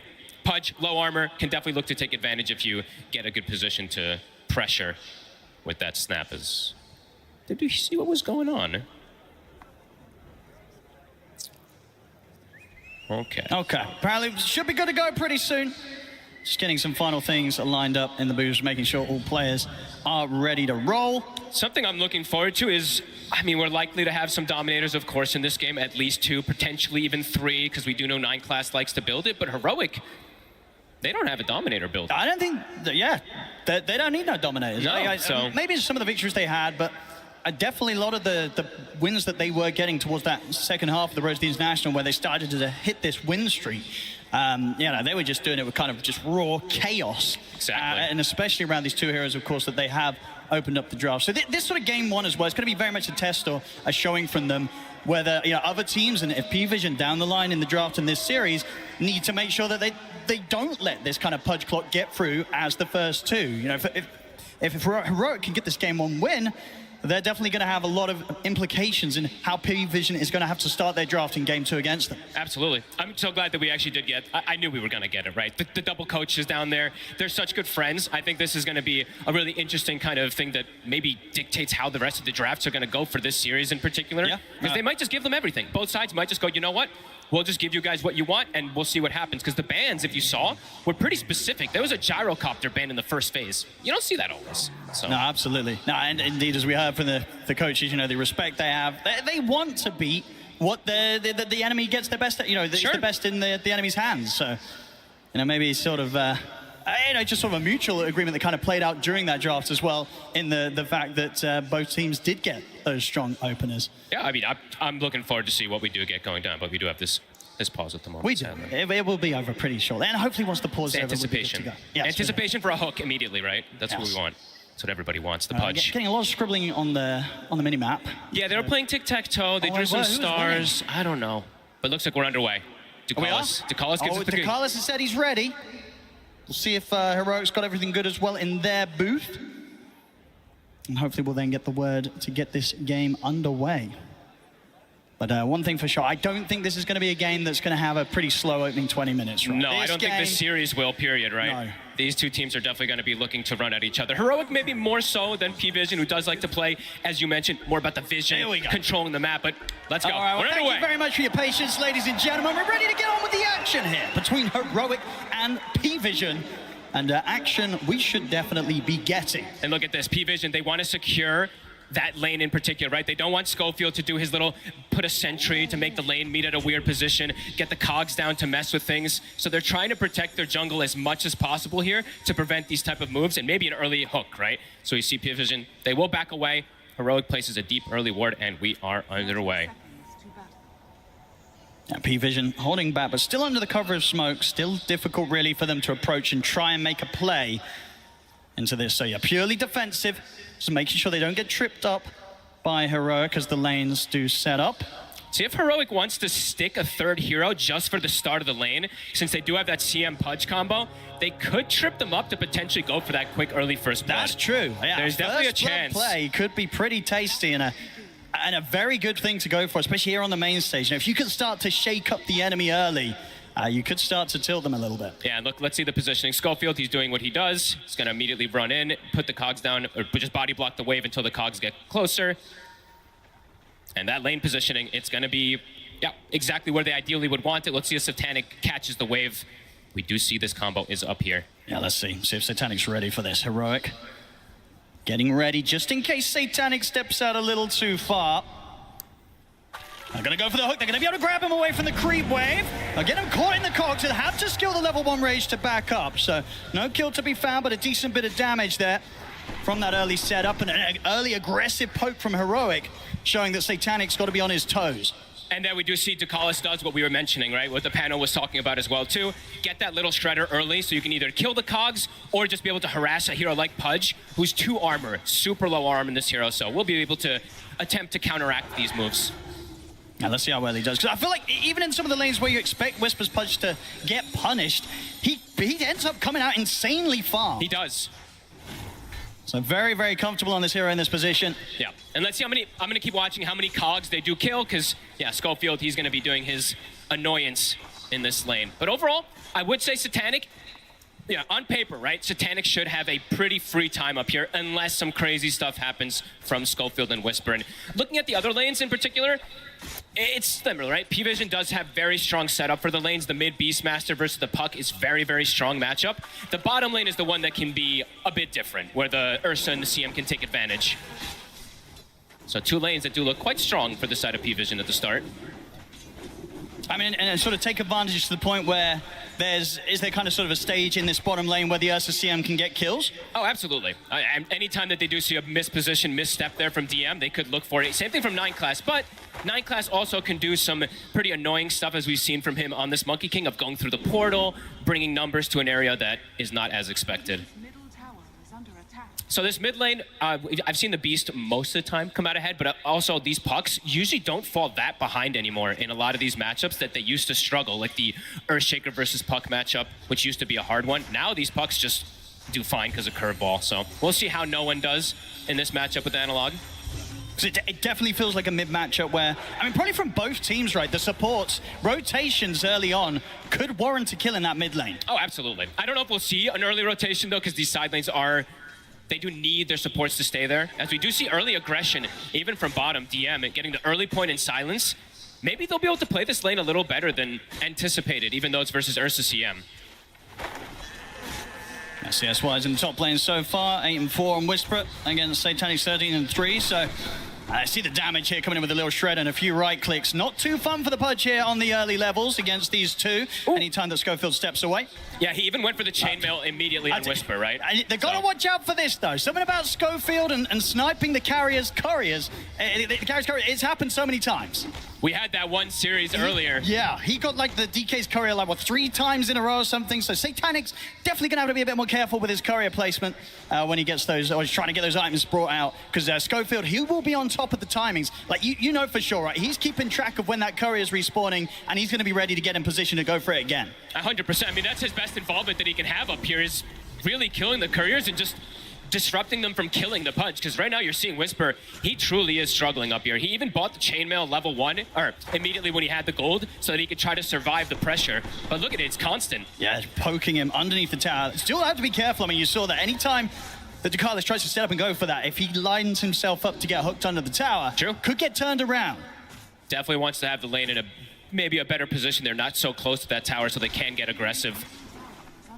Down on the bottom side of the map, Yuma so far 20 CS, 18-4 on DM, so being able to match the farm so far on this bottom lane. And yeah, indeed across the board, just Whisper is having the slightly tougher time top, but as expected. To be expected, exactly. So mid, Analog is handling his own, 22-3 to the 26, a couple extra denies on no one, but I mean, look at this damage. It gets harder now, though. I mean, no one just stepping up and just absolutely beating the hell out of this. TPs are coming in. He's going pretty deep, no one. No one is very deep. It's taken a lot of tower hits as well. He went for the dive. Is he going to be able to get away? There's going to be the all back up in a couple of seconds. Analog, he's going to have it. He's got him. First blood there for Analog as no one gets far too greedy there with that aggressive dive. He tries to go for the axes, but the shift is back up. He dodges it, and he has more than enough damage, and they lose the courier, too. That's a big kill to get as well. I mean, up to that point, the mid matchup was pretty close, but now Analog's going to get the chance to get kind of a full creep wave ahead, and having that first blood as well secured on the Puck. Massive. 2 couriers also being killed. Nighttime soon to end also. So DM, the bottom lane, will become much more difficult for him now, as immediately they go aggro on this Night Stalker as the daytime hits. Oh, the swipes are stacking up. He will be able to push him back momentarily there with an Ironwood branch placement. So that was a really nice branch. Nice little moves there from DM to stop Yuma from getting a couple more hits in and kind of give him a chance to break away from that blood grenade that was thrown out. Very nice branch play. KJ was not quite in range. Yuma tried to get that advantage play there, but wasn't able to. And so far, I mean, Whisper, he has yet to die top, right? So he is getting something. He is, of course, getting sacrificed a little bit, but if he gets a hook kill, he'll be right back into it, which can absolutely happen at any moment. Yeah, and the fact that he's not dying up there is definitely giving Schofield the freedom to just kind of get to do Schofield things, moving up and down through the jungle, being around to provide pressure in the mid. The Roar's going to be there for the setup. They got him. No one able to get the kill. Schofield not able to do anything to help out that time. P-Vision, they're going to try and chase Schofield a little bit, but I think as we'd learn, right, you got to be careful when you're chasing Schofield. You don't want to waste too much time running down the clock quite. Never. If it's Schofield, you almost never do. Never want to chase him. Whisper. Rotation's coming in. Jump forward here from 9 class. Schofield is around. Cogs down to try and hold Satanic back, but he's able to get round with the rage. You get the cookie connection as well. Boundless strikes up. Whisper trying to back up to the tower. He's still alive. The battery assault holds back Satanic. Whisper's going to be fine for now. Analog's TP'd over, does have the Dream Coil available, but they won't even need to stick around because P-Vision, they back up, they didn't get the kill. They're not going to try and make any crazy dives top. Do they stick around for this Shrine of Wisdom? It looks like 9 class wants to. I mean, the thing is, though, they're going to know that Analog's around. Yeah, I don't know if they can contest this when the puck is in the area. Whisper, they got the vision there. I'm going to get the hook straight away. They catch 9 class. Analog jumps in with the burst. 9 class is dead. Another bit of a greedy play there from P-Vision, just underestimating the fact that Heroic, of course they're going to be sticking around for that timing. You know, Analog, he wasn't going anywhere. He was ready. Didn't anticipate them putting the ward, I guess. He was trying to make that sneaky play, but yeah, Analog is just still in the area too. And Analog still has Coil for that next move available too, if it does happen. As let's see how, I'm just going to keep eyes on DM these next couple minutes, especially for P-Vision, since it is this daytime. This is a very crucial point. If he's able to keep the lane in this position, he's going to get a lot. And it does look like this wave is going to stay here, so that's very good for him. Top, Schofield. Should be fine here. Whispers in with the backup, looking for the angle for the hook. Not going to get it this time. They're not giving him that chance to get that hook. He has his phase boots finished up, though, so a lot easier for him to survive up here. And as you said, you know, Schofield, it can't open up the map for him. Power rune. Ducalis is setting up. 9 class. It's going to end him with a jump, but now that Yuma's hit the 6, very hard to bully the bear. Unless they catch him in some sort of chain control between like the roar of no one on the Beastmaster if he makes the move down bottom. Analog gets a haste. This is a big rune. Could potentially even save him. When you get this rune, when you're playing versus Night Stalker, it's the dream early game. On top lane. A little bit of a dismember. It's going to force the TP reaction from no one. Comes in, drops the roar. That's a very dead Whisper there. Bait play there from Satanic. Good TP coming in from no one. They do know now, though, that no one has no resources since he did TP top. I mean, they could try and dive in for DM bottom now. He has ulti available, though. He is going to be pretty slippery. Yeah. DM is getting a lot down here, Owen. This is a big deal. He's level 6 now. He's going to be getting his Dominator pretty soon, too. Even though 9 class has left him for some time, he's getting way too much. And they're not able to bully him because of the positioning of that lane on that Night Stalker. He's just keeping it at his tower, not shoving it in. So that's going to be really important timing for him on this first night. Gonna have a smoke up coming in from the two of them, Yuma and King Jungle's ready to make this play towards the top. This is a clever move. This could catch him off guard. Let's see what P-Vision do in response. Ducalis, not a chance for him. Satanic can is in get trouble. away from this. Whisper ready to lead and gets the hook into the dismember. What a move. Excellent plays there from Yuma and King Jungle's coming in and securing Yuma a double kill from that little trip top. I love this move, too, because they had just communicated that the Beastmaster TP top, he used his roar, he was leaving the area, so they're like, he's probably not going to stick in the area. That's smart. Quick gate move, get this kill. Very, very clever. And also the fact that they knew that they couldn't really abuse the fact that the Night Stalker's alone still a very tough target to kill. Yep. The other lane's where to be, and they make it work. DM has literally kept this lane at his tower like this for 3 minutes so far. So very good on him to be able to do that, but of course does open up the opportunity for Heroic to make an aggressive move as top. They're going to strike back at P-Vision. Whisper to fall. Schofield looking pretty dead as well. So just as quickly as they get the 2 kills top, quick as punish. the action continues, P-Vision returns to that top lane and make sure that they then secure some positive action for Satanic to get involved in. Love that we're seeing these early moves already coming in, though. Pre-10 minutes, we've got 8 kills. Heroic, looks like Analog will get the benefit of getting this power rune again after getting the haste rune. Another very good one for him. And these sort of movements, they're only going to continue, right, in the frequency that we're going to be getting them from these 2 mids each time the ultimates are up. And every single obviously time. from DM, he very shortly is going to be prepared to get involved, especially around these nighttime moments. I think he's got the Dominator finished, right? Coming out, right? Pretty early timing for this Night Stalker who's been left on an island to have this pickup. It's coming out in the Courier. He's got the Dark Ascension too if he wants to use it to get involved and get on top of the puck too, even though it is nighttime. See what the next move is going to be. I mean, so far, you know, if you're both of these teams, you know, from Heroic side, who is it that they're most concerned about is getting the space? Because sure, DM's getting a lot down bottom, but, you know, Satanic, he's getting a good chance and a good area at the map, especially with the security of both supports being in the area, to hit probably a pretty solid timing on his Radiance. Yeah, I'm not sure if you're too... Like, you want to obviously think about these things, but I don't know if you're too fussed because you're also getting a lot, right? Sure. It's like Whisper's getting shut down, but your Ursa and your Puck are having a phenomenal time right now, so I think at the moment, things are pretty chill for them. Yeah, we can see the Battle Fury just about a few hundred gold away from coming out to Yuma. Here comes the smoke. They've got what? Snapfire ult is up, so kisses are at the ready. There we go. See if Heroic is ready for this move. And they do have to be a little bit careful in the sense that Satanic is very close to having enough money for his relic, so That's if the fight goes wrong, might hurt him a little bit on that timing. They're bringing the summons, though. They've got the Dominator, they've got the Ancient Black But Dragon, look at this which comes position. in. You know, Yuma, they've already pulled back right up to the tier 2. They seem to know. This move ain't going to find anything. Might get them the chance to pressure and bring down the tower, but catching Yuma, unlikely. Yeah, very good awareness coming out from Heroic here to not hemorrhage anything in the mid lane. TP, though, toward mid. Or in the bottom lane. TP toward mid. Ducalis is setting up. They do have that roar available with the kisses. Power rune will be bottom. Illusion rune. A nice one here for no one if he does get jumped. Gives him an extra chance to slip away. Very close to his Aghanims. Just about 1,200 gold off it here for the mid Beastmaster. How's Top net worth right now. How's the stacks from both sides? I feel like it's been fairly even. I actually don't know if we did get a counter for that, but maybe a couple more on the side of Heroic. This is a tech that I've seen only Heroic do because they're the only ones picking Pudge, but we've seen this a couple times now. They do this, smoke a deceit with the Pudge to be able to farm the Ancients freely to get him a better timing. So that's pretty nice, yeah. It'll help his game. Super safe. He was struggling, he'll need that. So that will get him toward it. He will have at least one component of the Aghanims, but slowed down a fair bit anyway, still on Whisper. And he doesn't have the luxury. I mean, he has the luxury of being able to hook creeps, of course, and get that extra farm, but he doesn't have the luxury of a Night Stalker with a Dominator who just sends the Dominator creep to do his business. You can get that extra farm that we've seen so much throughout this tournament as we'll watch the Dark Troll Summoner. Oh, here we go. It's going to start cutting some creep waves, probably. Yeah, King Jungles. He's ready for it. See what he can do to deal with it. Okay, he'll disrupt the stack. Yeah, they'll bring Yuma over as well. Let's clear this out, because, yeah, they don't want to give DM the chance to start grabbing creep waves.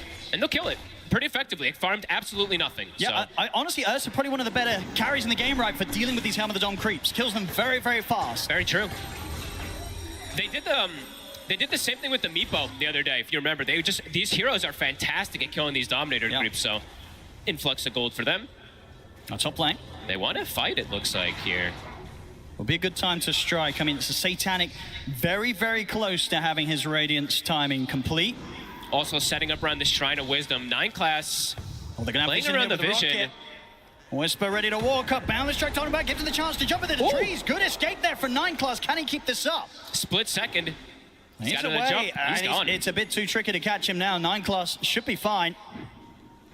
Typical 9 class being very disruptive, giving so much information. I mean, Whisper 3 could heroes try show. for a blind hook, but no. They don't have any information here. That would be pretty wild if he's able to find him here. So just going to keep eyes on Yuma. Another rocket comes in, but again, 9 class a step ahead. They're probably keeping track of that experience that he's sapping as well, so Yuma. He's being annoying. He's giving info. It's giving time for these items to come in for P-Vision. I believe that Aghanims for the Beastmaster, it's done. No one is invading with an invis. Ooh. Yuma. Good little push here, but the roll's going to be set up on a Yuma. The kisses are coming in as well. Dreamcon down to them. Yuma's able to get the enrage off and starts to back away. 9 class falling low here as Analog and Schofield look to chase him down, but no one's able to finish off Schofield first. DM. Analog has to back up now. 9 class able to survive. DM trying to find that angle with the Dark Ascension for the Puck, but can't quite. A good invasive play here coming out from P-Vision, but it only nets them the Clockwork. Radiance is done. Whisper will find more money. About halfway towards the Aghanims, and as we saw just there, Satanic getting the pretty much pre-15-minute Radiance done and online. And that second Dominator is soon finished for 9 class. Schofield, maybe considering something around the mid. Needs Analog to be a little bit closer though so they can bring in the damage required, and King Jungle's a little low on the mana right now to contribute. It's funny how Schofield, even in this type of game, He's still queuing up the Aghanims. Doesn't deviate his build, even though the other games when he got it early, he was kind of crushing the game. This one, it's a lot slower, but he's still going for his build. Oh, here we go. Smoke time here from the supports of Heroic. Whisper ready to join. How long on the Roar? The Roar is back up. There's no nighttime, though. That's what they're taking advantage of here. DM did pop the Ascension earlier. It's been hit by a scan, so P-Vision know what's coming. Can Heroic really still stand a chance of catching them by surprise here? The rocket for vision. It's going to give them a Can Whisper line up the hook. Ooh, not quite, but the coil does connect before the cookie jumps there. Hookshot comes in as well, but it's deep. Backup's coming in from P-Vision. They'll be able to lay down the Crystal Maiden ult here. Destroy Ducalis, but the TPs from P-Vision continue to come through. They're ready to turn. Boundless Strike on the King Jungle. Satanic moves in to kill off the CM as they're ready to see if they can maybe catch Analog as well. He's got the jump back up to the orb, so should be fine. I love the aggression, but it's a little deep this time. They were able to get punished. Their P-Vision, they're TPing in, might be able to pressure this tier 1 themselves now. Might actually get the tier 1 first now because of this move. Yeah, pretty hard to push Satanic and no one off the tower, especially with some of the ults expended by Heroic. And they had to use so much to get the snap there. The hook missed, the coil was broken. As Ducalis, and gets himself another one there. Finds Schofield alone up top. He's got the bird kill for himself, back up to level 12 now on the Ursa. Now, Yuma is having a phenomenal game here so far. Look at the two carries, right? Pretty much so close. As close as it gets, really. This the game, progress of these two, and both of them not afraid to turn up to the action, right? You know, when you look at around a 3K gold lead here, as the game starts to slow back down a little bit. They do just farm that bit faster with these Dominators, and yeah, having this Monkey King able to play like this, but Analog. He's feeling pretty safe. I mean, it's just going to take a lot to lock him down, right, and stop him from being able to slide, blink, and orb away. They do need a pretty perfect combo of skills to come down on the puck to punish him. Nighttime is hit. DM. Ult also at the ready very soon. The Tormentor, it's a bit different since it is with this Night Stalker, so it's on the bottom side. So unlike usual where it is up top. P-Vision is going to be setting up for that one very quickly. It doesn't look like Heroic is in any way to contest it. They'll throw a rocket to scout.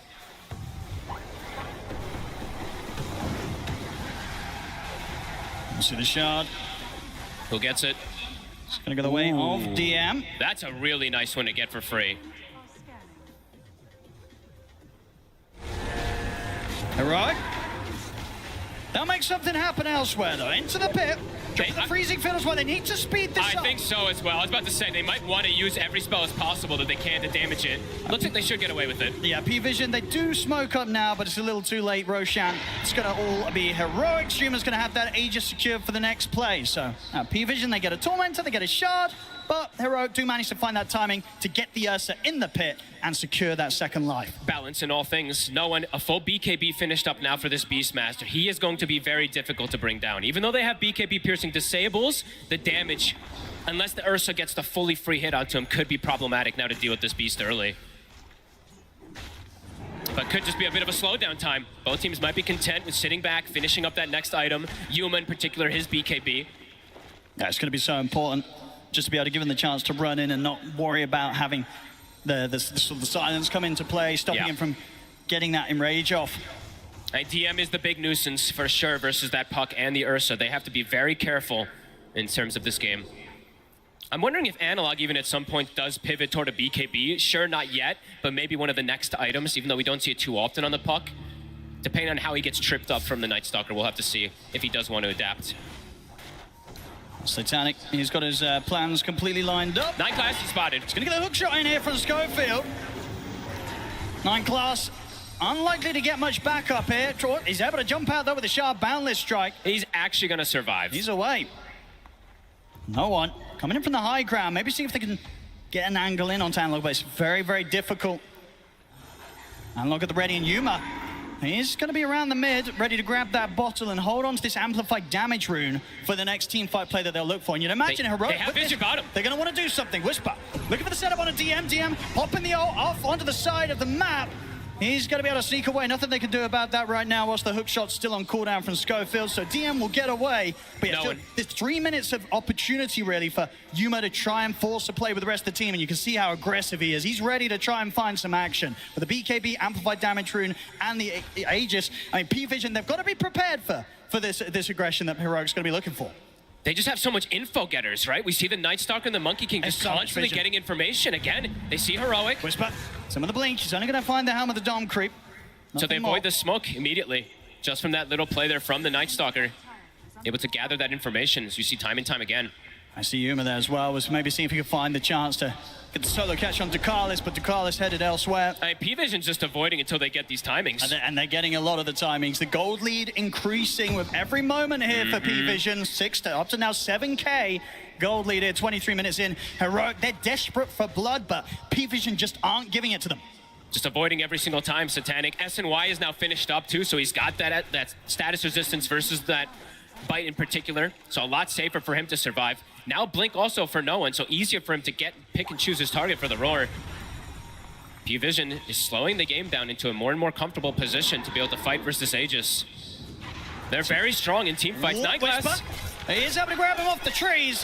Has to dismember. It's going to be enough. It's slowing him down in the rot. So a little bit of action. The Heroics able to get back on the table there as Nightglass gets caught out. It's been a long time since they've found a kill. It's just been avoidance from P-Vision. But look at the Dark Troll Summoner. Nightglass dies, but so he lives on. Oh, here we go. Yeah. And there's another one right above it, by the way, too, cutting the next wave that maybe was getting through. Let's see what Heroic do about this. They're trying to hunt them. I mean, what do you do if you're Heroic in this situation? You know, you want to find the fighting, you want to kind of get this action going, but P-Vision are just not letting themselves sort of trip up. That's a good question. You might have to start looking to play the economy game yourself, or just maybe go for more crazy type of plays forward, but that's a risky play. Going for such aggressive dives when you know the P-Vision's playing on this defensive footing, it's dangerous. P-Vision just getting so much DM. He's in. He's got his eyes on Schofield. No one's ready to back him up as well, so P-Vision will be able to grab themselves a kill here. They'll use the roar. I mean, the game's kind of at that pace. It's slowed down. I don't think he cares. Yeah, he's ready to drop that cooldown. We'll see top lane Yuma having to back off here as Satanic's starting to run him down a bit with the Radiance. Won't want to chase him down too much. Still 40 seconds left on the Aegis on Ursa. Will find himself a Dominator creep. And that's that timing. Finished already. I mean, he's pretty terrifying. That 4-stuff ain't going to save you anymore if he gets on top of you. And this is a Night Stalker who is in a lane versus a CM Ursa. And look what he's got. He's got Blink, Nullifier, Dominator at the 25-minute mark. It looks like he was in a lane that was pretty much free for him. That's going to be very problematic for them. Yeah, because now it's at the point where, you know, Heroic, they couldn't quite find any action. Now if they do, it's not necessarily going to be guaranteed at all that they come out on top of these skirmishes. P-Vision will be ready to turn. And this is that time. We'll wait for a second. Nightglass again. Should be able to finish him off here, a little too far away. And now, at this point, they've got the damage. So good kill. They're getting something. They're getting kind of a 9-class kill here and there to kind of keep that overall gold lead that P-Vision have against them kind of closed up, at least not growing any further than it did in the last couple of minutes. Still around that 6 to now down to 5k gold. So Heroic definitely starting to slow down the advance that P-Vision was gaining on them. And Yuma is still farming very nicely, right? Almost neck and neck with that Lifestealer, so he's feeling confident. The Basher's done. I was going to mention this, so for Analog, let's see if he does adapt in the build that we were talking about, because that Nullifier is done for the Night Stalker. So now if he gets on top of him, Silence plus Nullifier, it can really cause some problems. But at the moment, it looks like he's content with just going for scale. And if you can get away with this type of itemization on Puck, on Ursa, your lineup does scale super hard. So, yeah, curious to see if this does work out for them, because they're not overreacting to the side of P-Vision. They're just playing their own game, and they're like, okay, let's see what happens. Let's see who idea is better. Always have that threat of the high ground defense, right? You kind of consider P-Vision's lineup, you know, the cores, and one of the supports, it's melee heroes, right? So when it comes to hitting the high ground down the line, you're lining yourself up for some pretty tasty hooks to be coming in from Whisper. No, absolutely. And Whisper, you know, we didn't mention him, but he also has his BKB Blink done. He's actually matching the farm of DM, even without the Dominator. I guess those extra kills do matter, of course. On the hunt themselves now. See what they can find. Schofield. Oh, they're going to make the jump forward. They'll get him. Very easy kill around the tower. No funny business, but look at the wraparound here. Heroic. Looking for a sneaky play. I mean, maybe if they can kind of catch P-Vision starting to split up, but at the moment, P-Vision staying pretty tight to one another. There's going to be a buyback from Schofield. They'll make the jump straight away onto Ducalis. They'll clean him up. Wukong's command in the barrel of strike. Drop down on a Whisper, but he's pretty tanky. Dreamcore comes in onto the two of them as Outlaw jumps forward with the burst. Yuma trying to look for a target, but the ethereal form at the moment for no one stopping Yuma from being able to get the right clicks in. Now it ends. They're able to continue to chase the Beastmaster out of the fight. Schofield gets cleaned up by Satanic, but that chase at the top against the Beastmaster succeeds. They kill no one off. All in all, I mean, they did lose Analog, they did lose Schofield a second time, but they are able to take 3 kills away from P-Vision. Satanic and DM want to go back in. Fight might not be over yet, indeed. King Jungle's getting jumped. Yuma's going to try and help out. He's getting the swipe stacked up on the DM, but Satanic comes in with a heal. Still the Yuma, keeping those swipes stacked up onto DM. The damage building up. The bash comes in. DM. He's still alive. He's actually going to be fine for now. Okay, walks back in, accepts his death. Did get the nullifier off onto Yuma as Satanic will run him down. Good jump to the low ground. Can he stick on him the blink? He's going to blink up in a second. Good jukes as Yuma will manage to dance away from Satanic. Oh, what a cool fight. I mean, the wraparound for Heroic almost works beautifully. The problem in that fight was, honestly, DM killed Analog Photo Zero. That nullifier that he got, he just, completely sandwiched him and brought him down. Satanic and Yuma will survive at the end of it all, but Satanic comes out a bit more ahead in the end of it all. Up to level 21, a 20k net worth now for him. I think he does have to adapt somehow. I'm checking Analog, what he wants to build. Okay, he's going Hurricane Pike. So he's going to use that on the Night Stalker instead to have that be the counter rather than having to build a full another item to protect himself. Because what, if you Hurricane Pike the enemy, even if you're nullified right, it still pushes back. Yep, it does not dispel it off of you. You're still able to get pushed back. Yeah. Exactly. So this is if he had this in the last fight, he likely lives, and it could have been a completely different outcome where Heroic maybe comes out even a bit more in a good position there. But as it stands, P-Vision, after that fight Satanic, he is cruising. That's almost an AC finished also for him. Oh, yeah.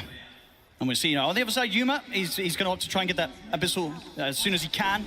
And he's got it now. So Abyssal Blade done. We did see how kind of clutch the bashes were coming in that last fight. He's able to drop down the active on someone. Should have the chance of tearing them apart pretty quickly. Now, obviously, that last fight, they did get no one, but it did take them a long time, right? They had to really chase him out at the team fight and stay on top of him to get that kill. And that was them with the positioning, right? They got that wraparound, and it's still, they didn't get those kills almost immediately. And speaking of which, P-Vision, smoke, or invis, sorry, on no one, looking for another play. Whisper, he's under vision. That's a setup. Straight in with the Raw and bringing in Satanic. They easily have the damage to tear apart the Pudge. Satanic gets the last hit as well, too. Even more HP, up to monster kill. 418, 421 bonus HP now for him. He is getting very tanky. Difficulty definitely rising here for Heroic. Does feel like that, absolutely. Analog, he's got the Pike, does get the phase shift off. Can he play around this? It's tricky to chase. Silence comes to an end. Nullifier will catch on to him, but no, he's able to jump out with the phase shift dodge and the orb. 9-class is sweeping across, so Analog has to continue to play on his toes there because they're on him. Jump. The Silence is back up. They get the jump on him, and this time he's not able to jaunt away. And in the meanwhile, too, they get a Roche. P-Vision is starting to accelerate things. They really are. About 500 gold away from that AC now on Satanic. No one's got the Roar ready. They bought him a gem earlier, too, after that last fight. He's always in a good position to know if anyone is stalking him. Schofield. They found him. They do. They've got the Roar. There's just kills everywhere, Owen. It is falling apart for Heroic. I mean, King Jungles, I think he got very close to a bit of a clutch snipe there. I believe the courier did have the rest of the BKB of DM on, but the delivery was actually made just before the courier got killed. And, of course, King Jungles still loses his life for that effort. This life steal is just getting way too big. Just the difference between him and Yuma now at this point. Yuma can't do it on his own. No one jumps forward. It definitely 4 feels minutes like on this Aegis. It's going to get to the point where the question is, how strong of a high ground defense can Hero pull together? Yuma will find a grab out to the side whilst Ducalis is separate from the rest of the team, but now the rest of the team's ready to close in. Defensive hook will drag Yuma away, as Yuma will get away with that one. Gets the kill, gets out with the help of Whisper. P-Vision sticking in the area. Satanic still feeling as strong as possible. Definitely, the pressure's going to fall onto the shoulders of Whisper. Can he get these crazy angles on the high ground defense to get those hooks, pull apart the attempts from P-Vision when they look to try and close up towards the barracks, towards those tier 3s? It does feel like that's going to be their next best shot. Yeah, it feels like it's very dependent on the cores in this game on Heroic. It's been a pretty quiet game from the support zone, I have to be honest. Schofield not really having much of a game this time on the Clockwork. Maybe, yeah, in his lane, absolutely. But right now, he's 0-7, and he hasn't even built any items to buff up his allies either. He's built completely for himself. So it's definitely one of those risky builds, right? When you rush the Axe. Sometimes it looks great, sometimes it looks like the support you encounter in your pubs. It's a risky move. It's not paying off so far. But, Schofield will say, hey, this game's still young. We're only 32 minutes in. Hey, it's very We're probably true. going to hit the 60 minutes, and Schofield's absolutely still got a chance, if it goes 30 minutes more, to maybe come in with those plays, and he'll say, hey, you know what? The Axe rush, it was absolutely warranted.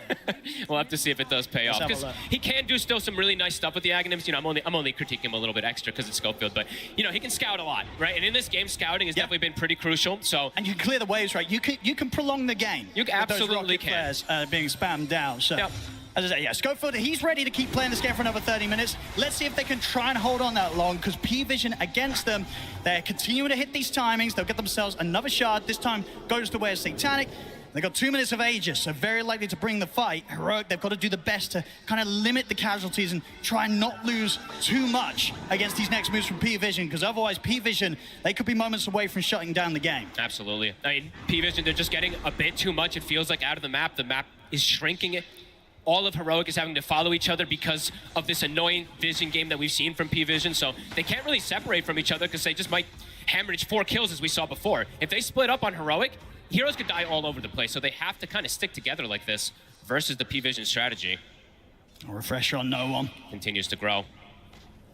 They can find the opening to get that sort of setup. The silence, the roars on towards Yuma. If any of these fights really where they take Yuma out, the damage, it's just not going to be there for Heroic to tackle these 3 beefy cores of P-Vision. I think the only reason this game has felt as close as it is because Yuma is having a flawless game. Absolutely. He's 6-0. If he had died even once, this game might just feel completely out of control. He's holding on pretty hard here for the team, Yuma.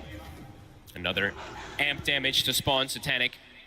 We'll be waiting at the bottle at the ready. They're just going to pick it up. All right, they want to just pressure with it. So 1 minute left on this Aegis that he wants to use this amp damage with. He wants to get in. Get right in there.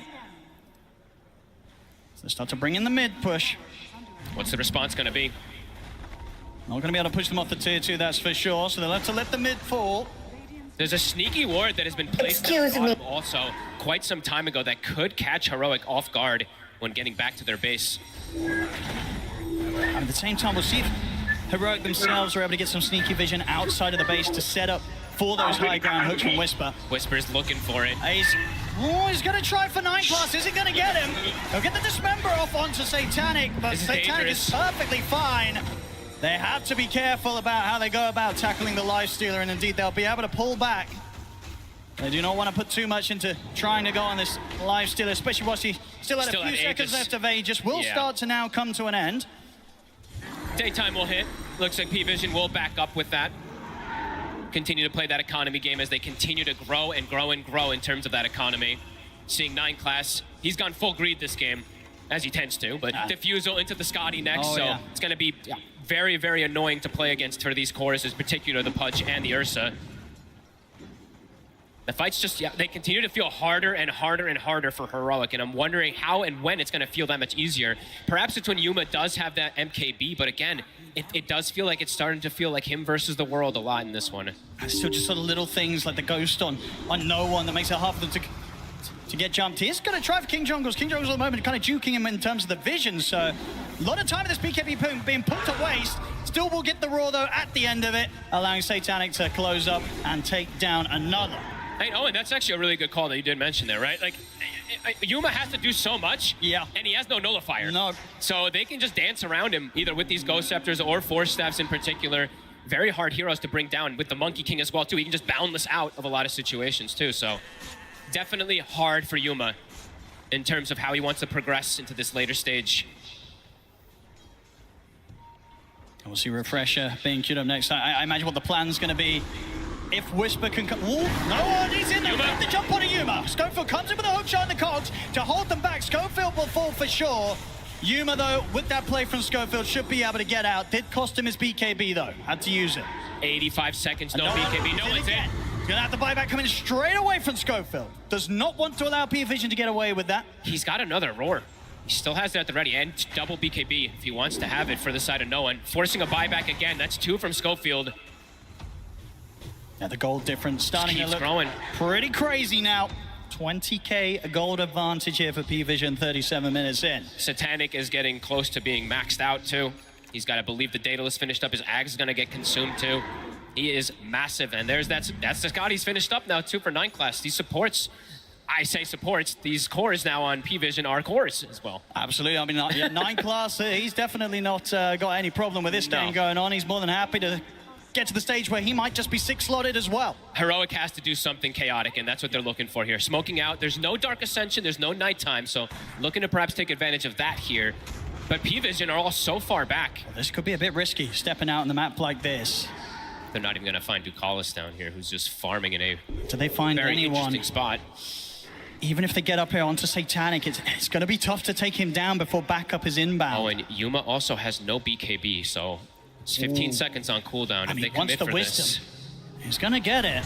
Satanic. They're going to make the jump. They're going to see if they can try and burst him. The damage is stacking up. It's enough. They got him. They killed him off, but the Roar comes in. P-Vision ready to punish. Yuma is going to be able to jump away from now. Refreshers pop. Whisper holding back no one, though. Will give the chance for Yuma to continue to retreat.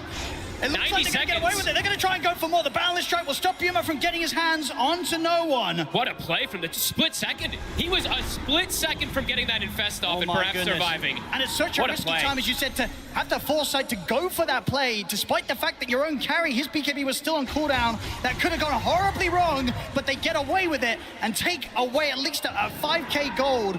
You know, sort of lead that P-Vision did have. They're down to 15k. And Owen, look what just spawned. Roche is up. It's 60 seconds without the Lifestealer. If they're able to scout that, be absolutely massive for Heroic. What a heads-up play. And I think that's, honestly, that might just be how they have to play for this game. They can't just, like, sit back. They kind of have to do these chaotic plays and find this Lifestealer. So very nice keep this play. up here, Heroic. P-Vision next time round, they're definitely going to make sure that the backup is ready if Satanic does get caught, even in the deeper areas of their map. Oh, and they're going to get, it looks like 2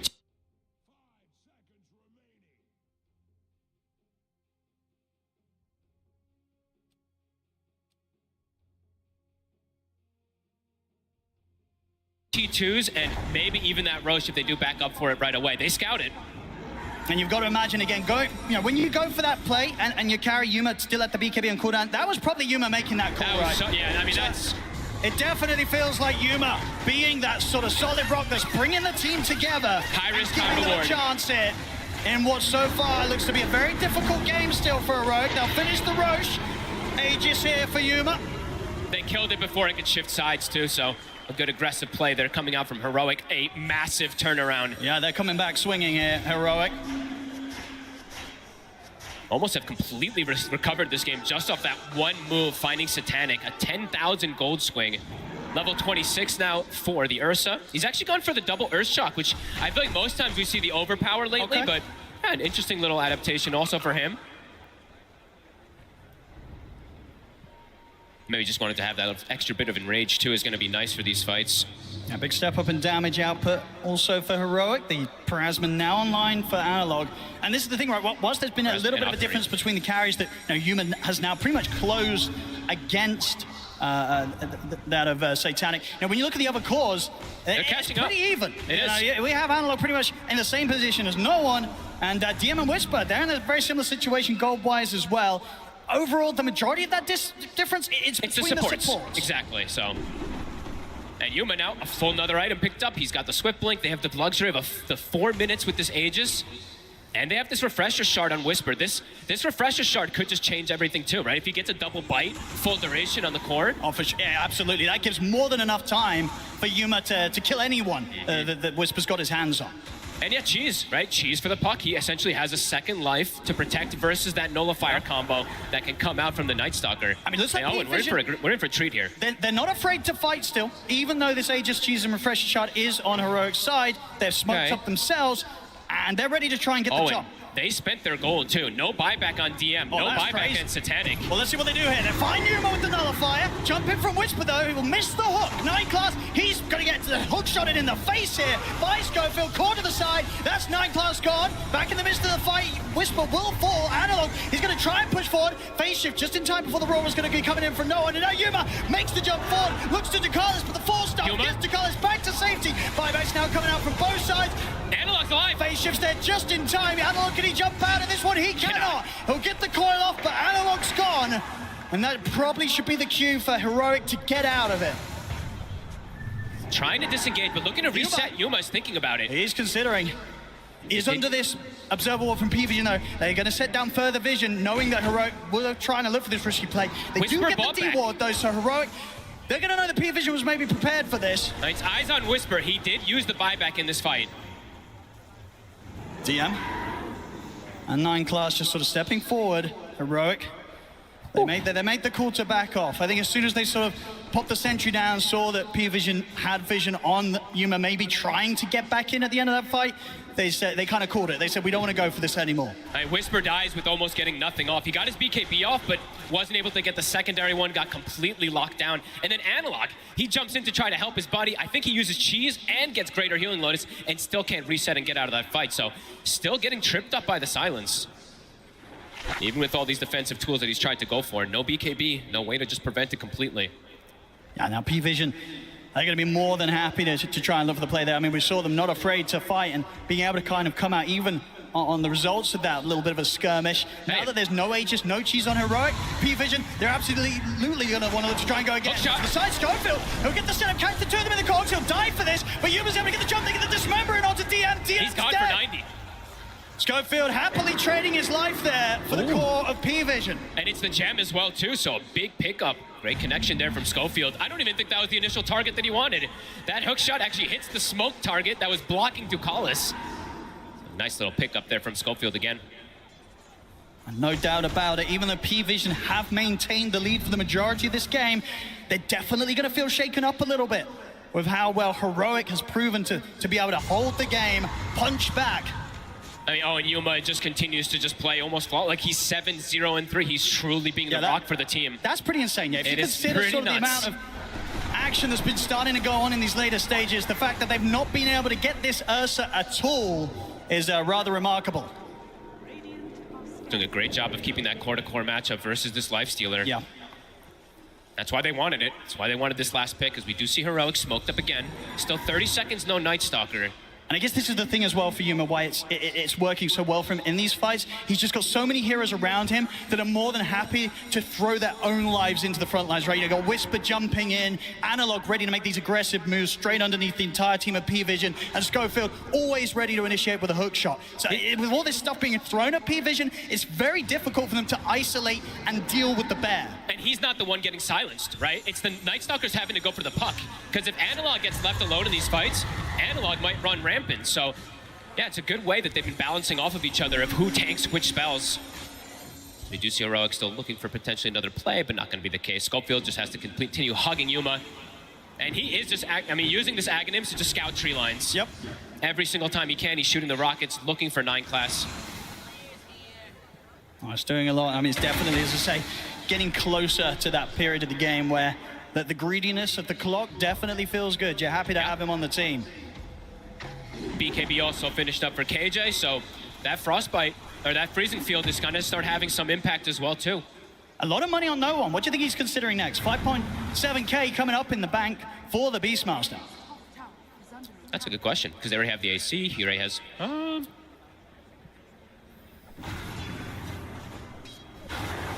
Yeah, I'm not sure, actually. Could you look for a Hex, or does a Hex not really do too much? I think Hex is probably the best one. I was thinking Hex or maybe even just Lincolns to protect and block this Abyssal Blade in particular on a core, but... That's true. Maybe help someone kind of for the dismember efforts, right? Yeah, because there's a couple of different single target abilities that can be very annoying this game, so like he's got options. I'm not too sure, though. I think he's also debating which one is best so far.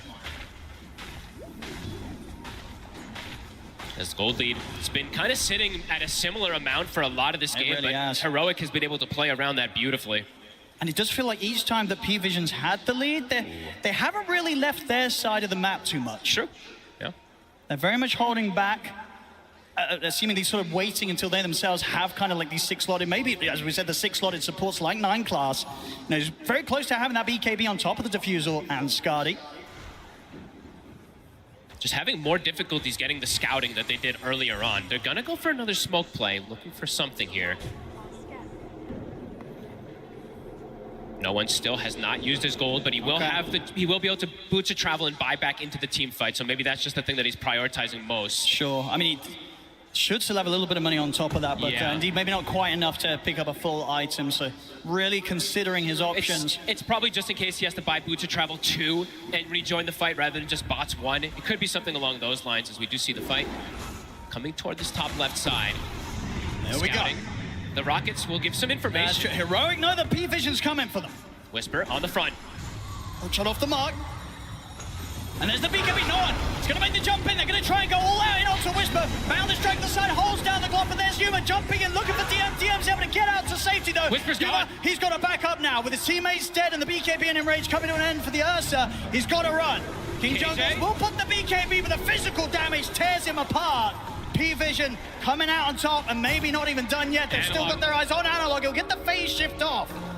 So if he can jump out of this one, he can't at all. P-Vision take down the 4 of them. He spent his gold on the puck, too. I mean, they all have destroyed. No buybacks available here on the 4 dead on Heroic. This could hurt them big time. Only Yuma alive. We'll see how much P-Vision's able to take away from them. This could just be a Rax without the other 2 cores available. Yuma's got his work cut out for him. The dream start to the fight for P-Vision. They kill the punch. He gets nothing off. Whisper, I believe he gets a bite off at the end, but the damage is already done there. Complete chaos coming out from Heroic, and P-Vision just playing the fight beautifully. Look at DM even hiding Yuma around during that coil. Absolutely, yeah, just too slippery, too fast. Can't stay on top of the Night Stalker there in that situation, Yuma. It's P-Vision. Here comes the push up to the base of Heroic. Let's see how much they can take away from them. It's at least 1 set. It's tier 3. And the barracks gone. Still a painful amount of time for Heroic, where they're gonna have to sit back without the presence of Whisper or Analog for the defense. They'll pop the glyph here. But yeah, so 30 seconds without the puck. They need every single one of their elements. There's no way the 3 of them are going to try and make a move without the 5-man alive, so they've got to let a second set go on. All right, this could be 3 sets. They've got to defend soon.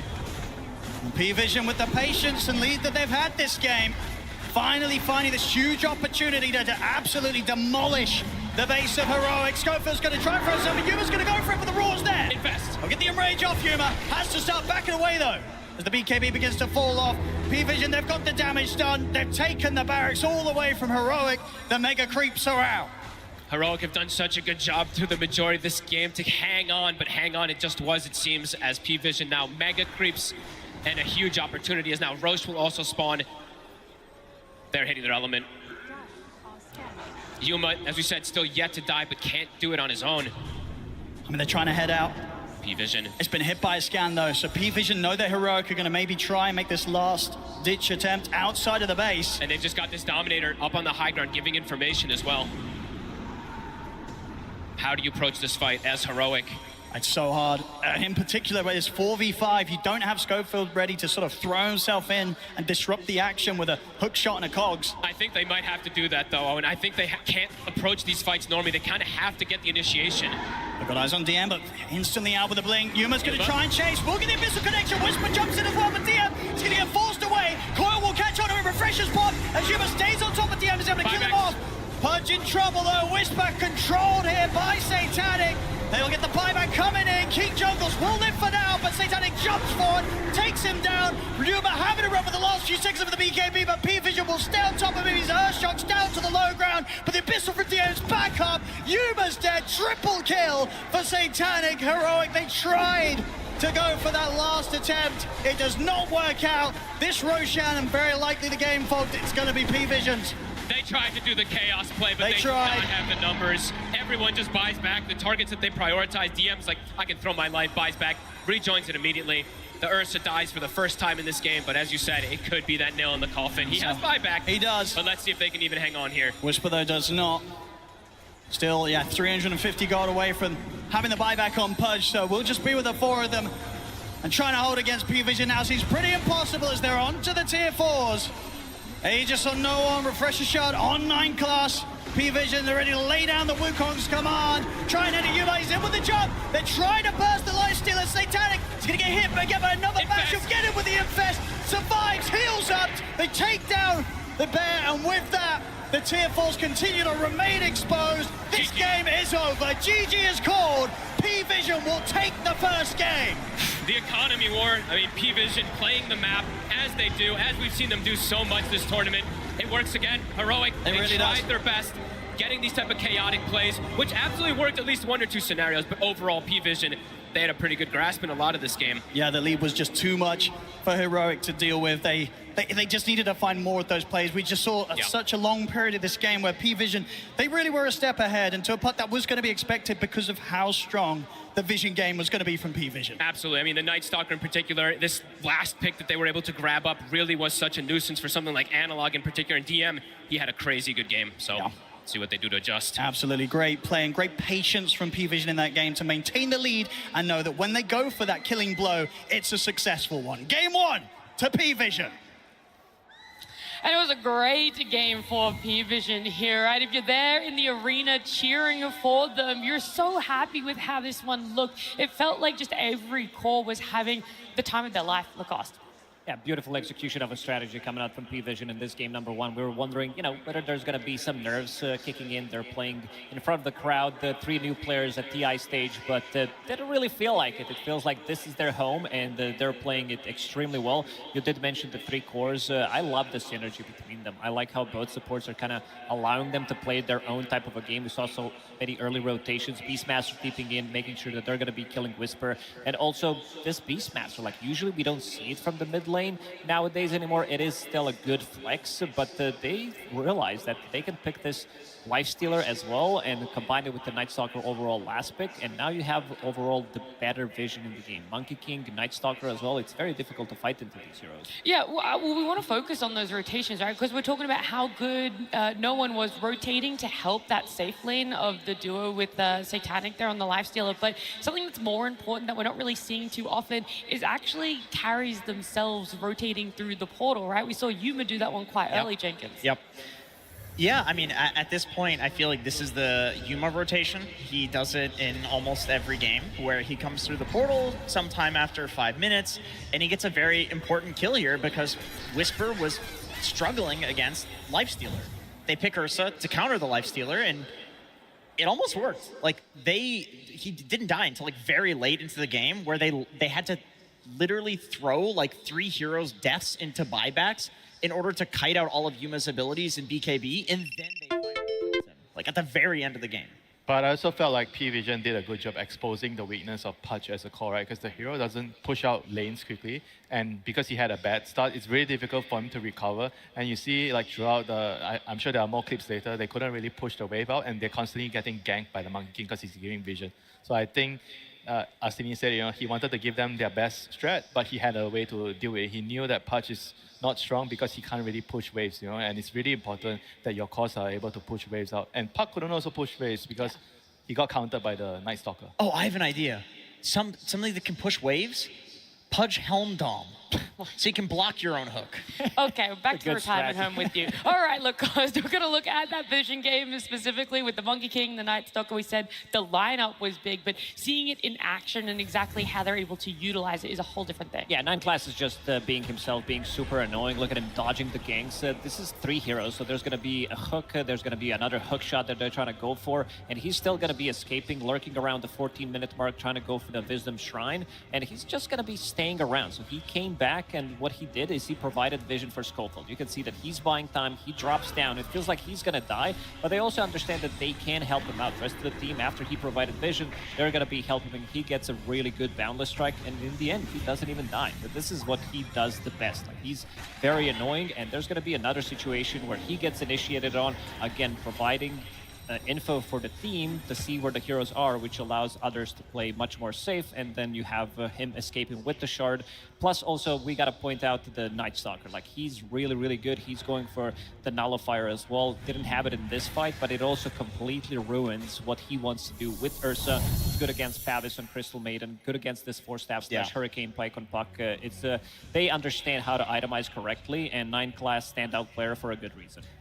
It is a really big deal against, especially like Heroic and an Ursa lineup, to waste time like that, to waste these smokes of Deceits, because you end up in these games where like you have a timing, you know, like Ursa BKB, something like that, and you just legitimately don't have any smokes because you've spent so many of them, like smokes being broken, or a Monkey King, you know, jumps in, makes some, like, waste some time in the early game. Like, these things really matter in a game like this, especially when you're the team that is trying to create chaos.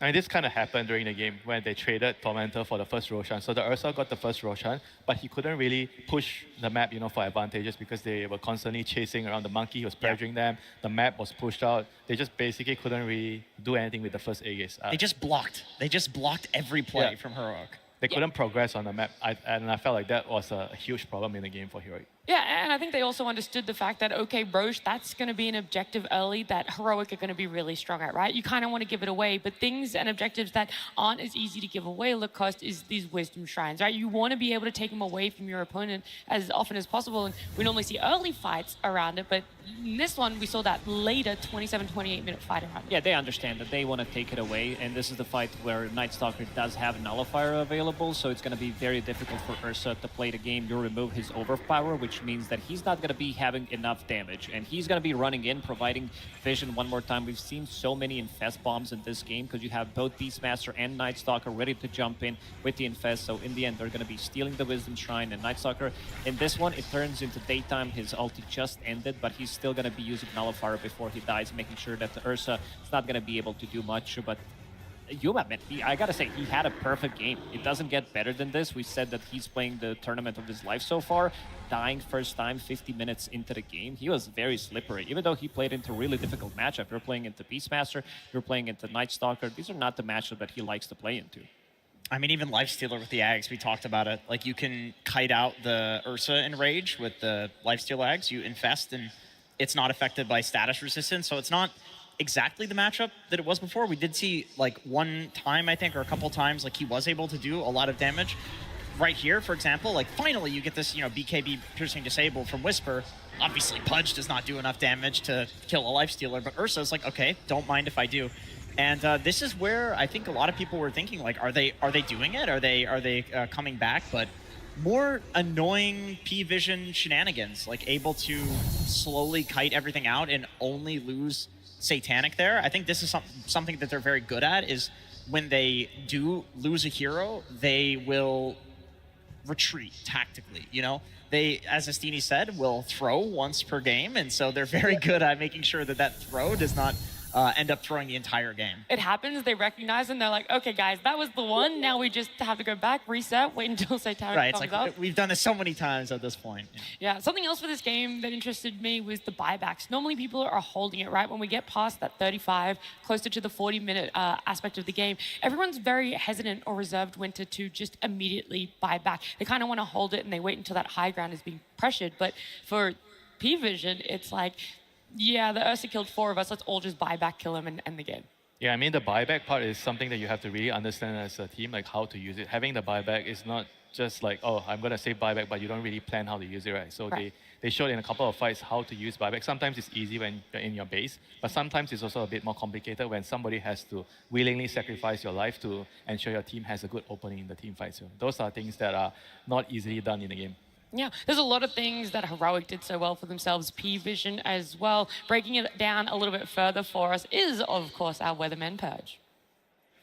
Thanks, Nat. Yeah, I thought 9-class had really an amazing game, so I wanted to highlight some of the great things they did, because he had a little bit of a rough laning stage. This game playing Monkey King, getting back into his normal thing. Now, very importantly, he's basically trying to waste a lot of his opponent's time. They happen to get lucky and hit him with a rocket flare, and as a result, this is an easy kill on Monkey King if you can catch him before he manages to come off cooldown here. But because he jumps into the trees, they put all this effort in trying to kill him. This is wasting tons of time, and he's doing economic damage. So him surviving and then ultimately having a great fight over here is fantastic for his team. He's not dying, he's getting pressured, and ultimately his cores get farther and farther ahead. And how this changes as the game continues is basically because of the item of the tournament, the Helm of the Dominator. Now, Monkey King classically never buys this, but it's working out for 9 class here because it fits his playstyle. He's trying to waste his opponent's time. He's trying to push side lanes where it's normally dangerous for somebody to farm. So he's taking care of this, and it's accelerating his team's growth in pretty interesting ways. This is a little bit further forward into the game, but I wanted to show you the kind of vision that P-Vision is playing towards. What they're doing is they're basically trying to make a big blockage on the map so that they can control. I should do it a little bit more like this. They basically get to farm all of this by themselves. And that space is going to be smaller than the left side of the map. So that means as the game goes on for 5-10 minutes or so, they're just constantly getting more net worth per minute than their opponents are. And this further gets cascaded because 9 class is using his trolls in interesting ways. He's sending the skeletons out to spot where his opponents are. That means less of his teammates are getting ganked by pressure from the enemy lineup. And check out what he's doing with these skeletons as well. 19 minutes, 30 seconds in, he's even hiding the Dark Troll there. He's not necessarily pushing with it, and he's sending the skeletons to block camps, similar to what a Broodmother is going to do. So that's further decreasing the GPM that Heroic has. They have less of the map already, and now they're getting even less gold out of it. And this is why P-Vision started getting more and more net worth from this point of the game onwards and made their game just much easier to play. That is just insane to really think about, right? It's always been about utilizing the observers, and now we're wondering, Helmdom coming in, that's great for pushing out or stalling waves. That's something that you can delay the game with. But now there's a whole nother aspect to it of supports getting it, prioritizing what sort of creep they want, and now blocking cancer. That's incredible. That is just incredible. I don't think anybody was thinking about that. Using the skeletons to block camps, like, that's one thing, is people can complain about Helmdom, and yes, it's running rampant, it's in every game. This is a high skill item. Like, to use at this level, there's so much that you can do with it. Yeah, normally you would only be able to do this if you're Naga. If you're playing support Naga, you send illusions in block camps. Nature's Prophet as a position 4/5. He can also go and block multiple camps at the same time. But this also allows you to not get enough farm, because you talked about the lane pushing. Now you don't have your own camps. Crystal Maiden, Clockwork Pudge, these type of heroes, they want to be playing very active. They want to be on the other side of the map, and these are not the fastest farmers in the game. So P-Vision did a very good job choking them out of the map and not allowing them to get that farm. Yeah, avoiding fights, making sure there was no map for them. It feels like a lot of things are going right for P-Vision, but Heroic, one thing that I do know is on their side is a lot of the fans in the arena, and I believe Tsunami and Arvo are down there trying to check in and see how the fans are doing. I mean, as far as I'm concerned, I have sided with the winning team so far because... Tsunami? What do you want, Avo? Look, I know you've already picked a side, but I think I have the larger side. I'm literally surrounded, by Heroic fans. Can I actually just show... 1 second, please. Please. Can you please show to the crowd how much of a fan you are? This is what we are going to say when Astini loses the second game.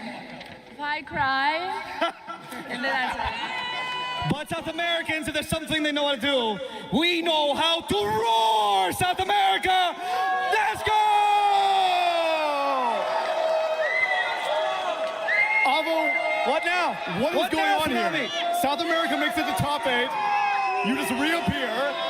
And yet I also find that P-Vision very excited here. They see the Oracle. Tell me the story behind this. Astini can do all the predictions. He do the best picks. Wait for us, Cafortado. He knew to let the Pudge and the Clockwork through, and he beat it, Avo. What are you gonna do about it? Okay. It's hard to compete against Astinissimo. It's true. He's also Brazilian. He's also part of us, okay? And as true South Americans, what we do is we claim anyone that plays well. Anyone that does well is from Brazil, is from Peru. And today, I want your whole stadium to roar for South America. Please, a big shout for the greatest DOTA tournament. It's the International.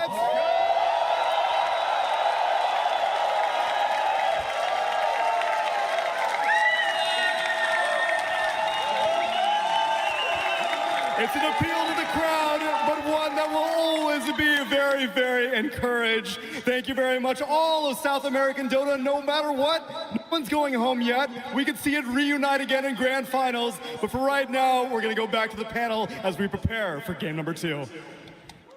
Thank you both so much, Tsunami, Avo, getting everyone on their feet, getting some more cheers out there. I know everyone is just cheering for some good Dota, and that's what felt like it really happened in that game number 1. Very good back and forth, whether you want to look at it on the deepest levels, Jenkins, or if you just want to look at it at a surface level and be like, yeah, Pudge under tower hook, I like that.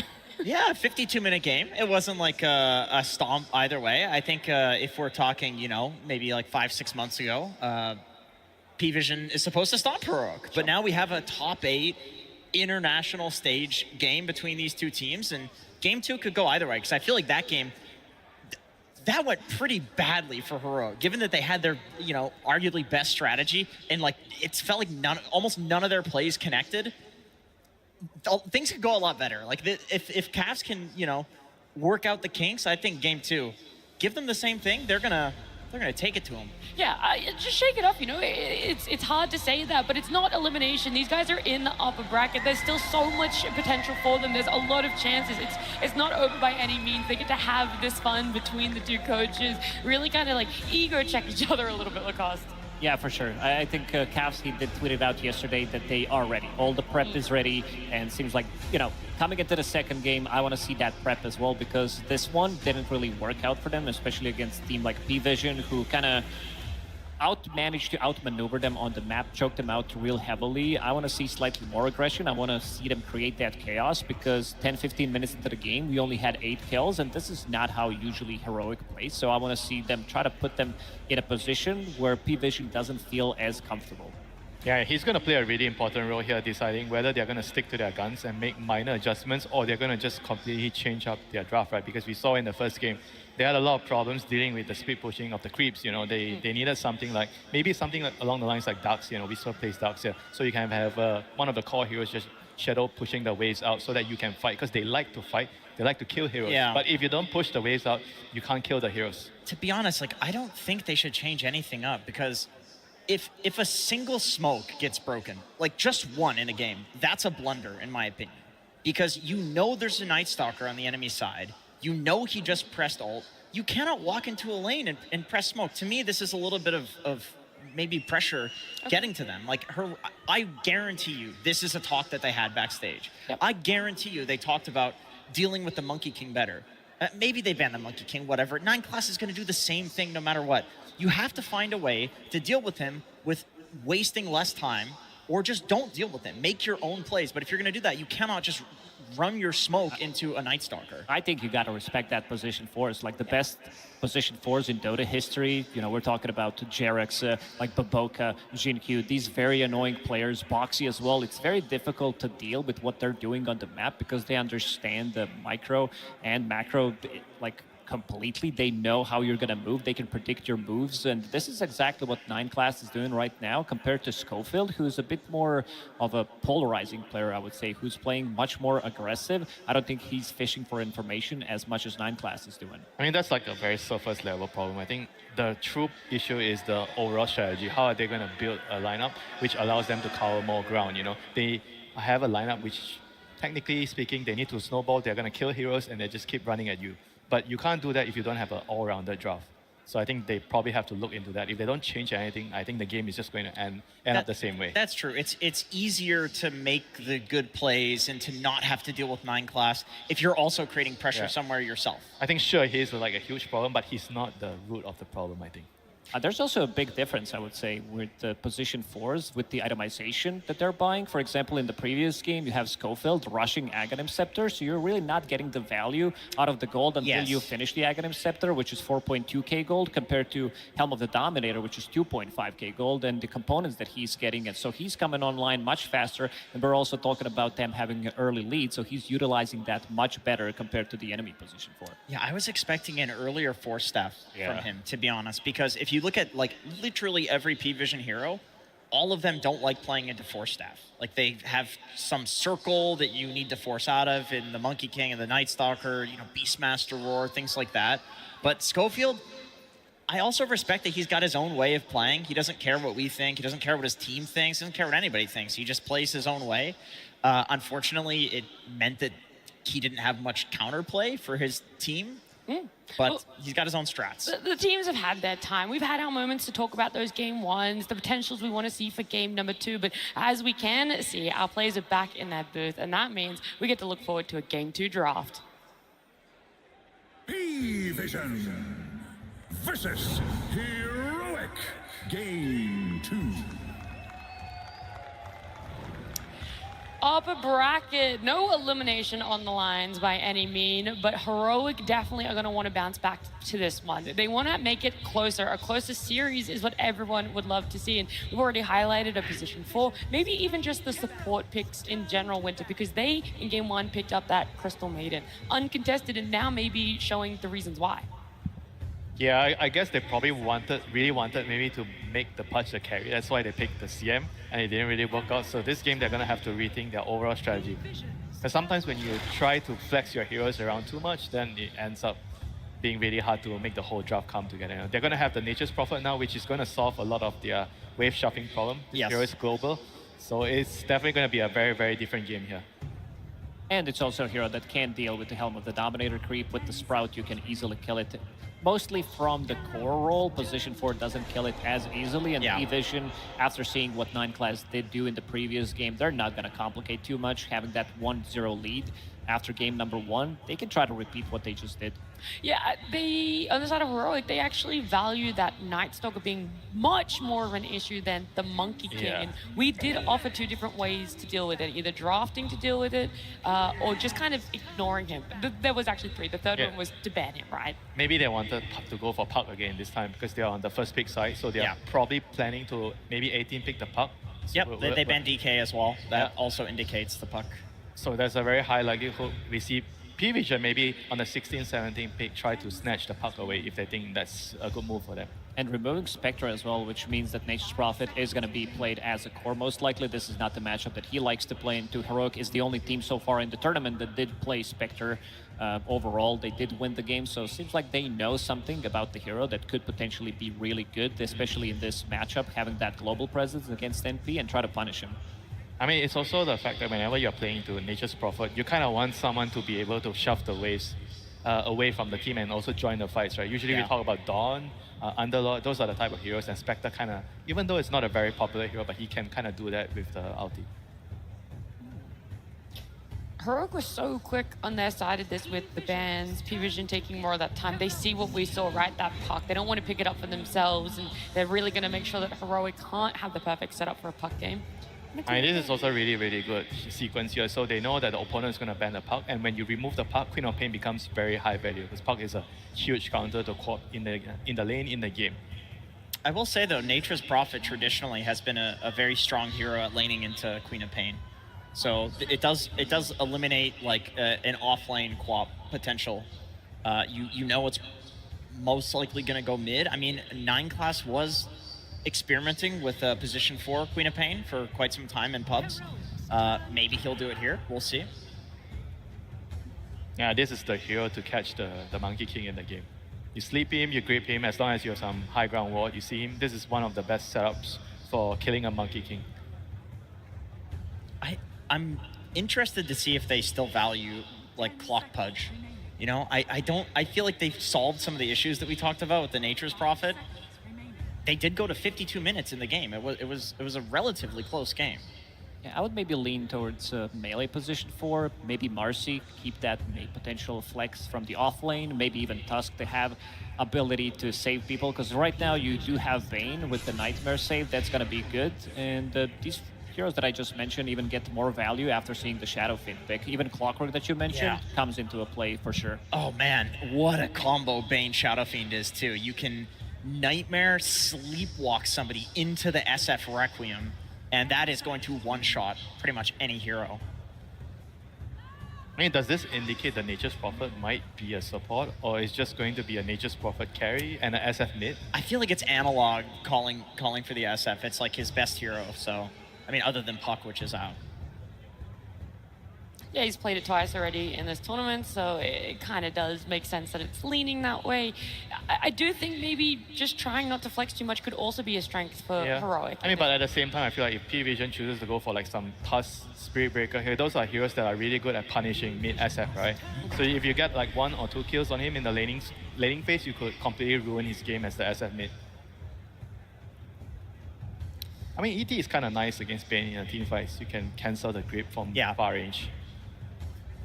Amps up the co-op damage.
This game could either be really, really quick win for P-Vision, or Heroic is going to be able to drag the game long enough for their heroes to be able to fight back.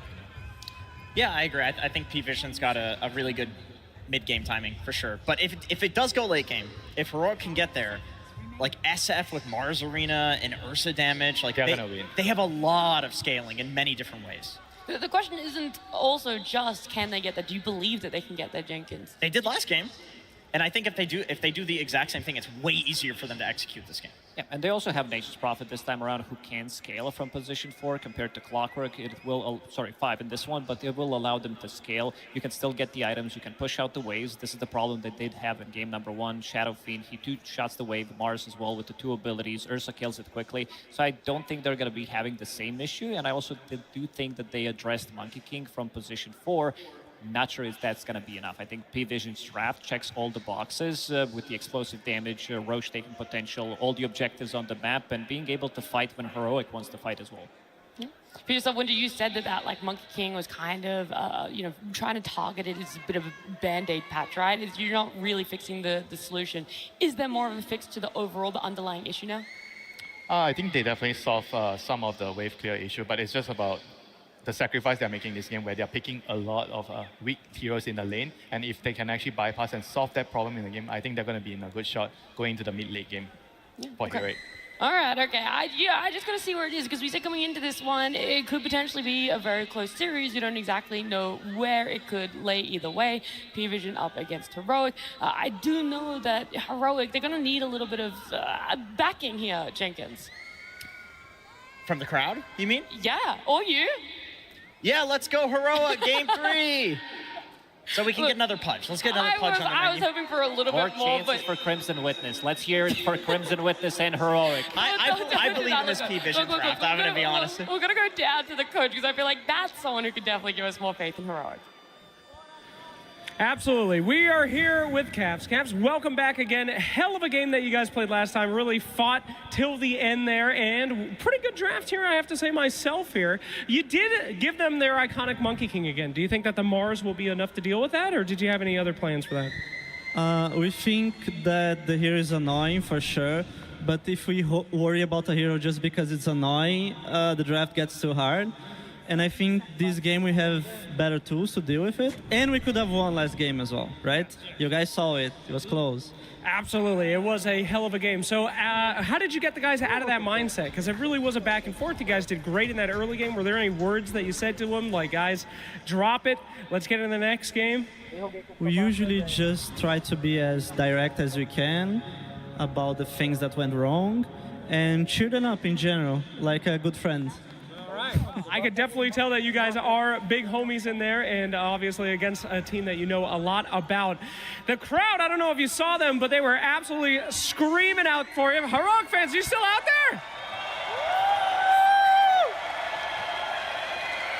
there?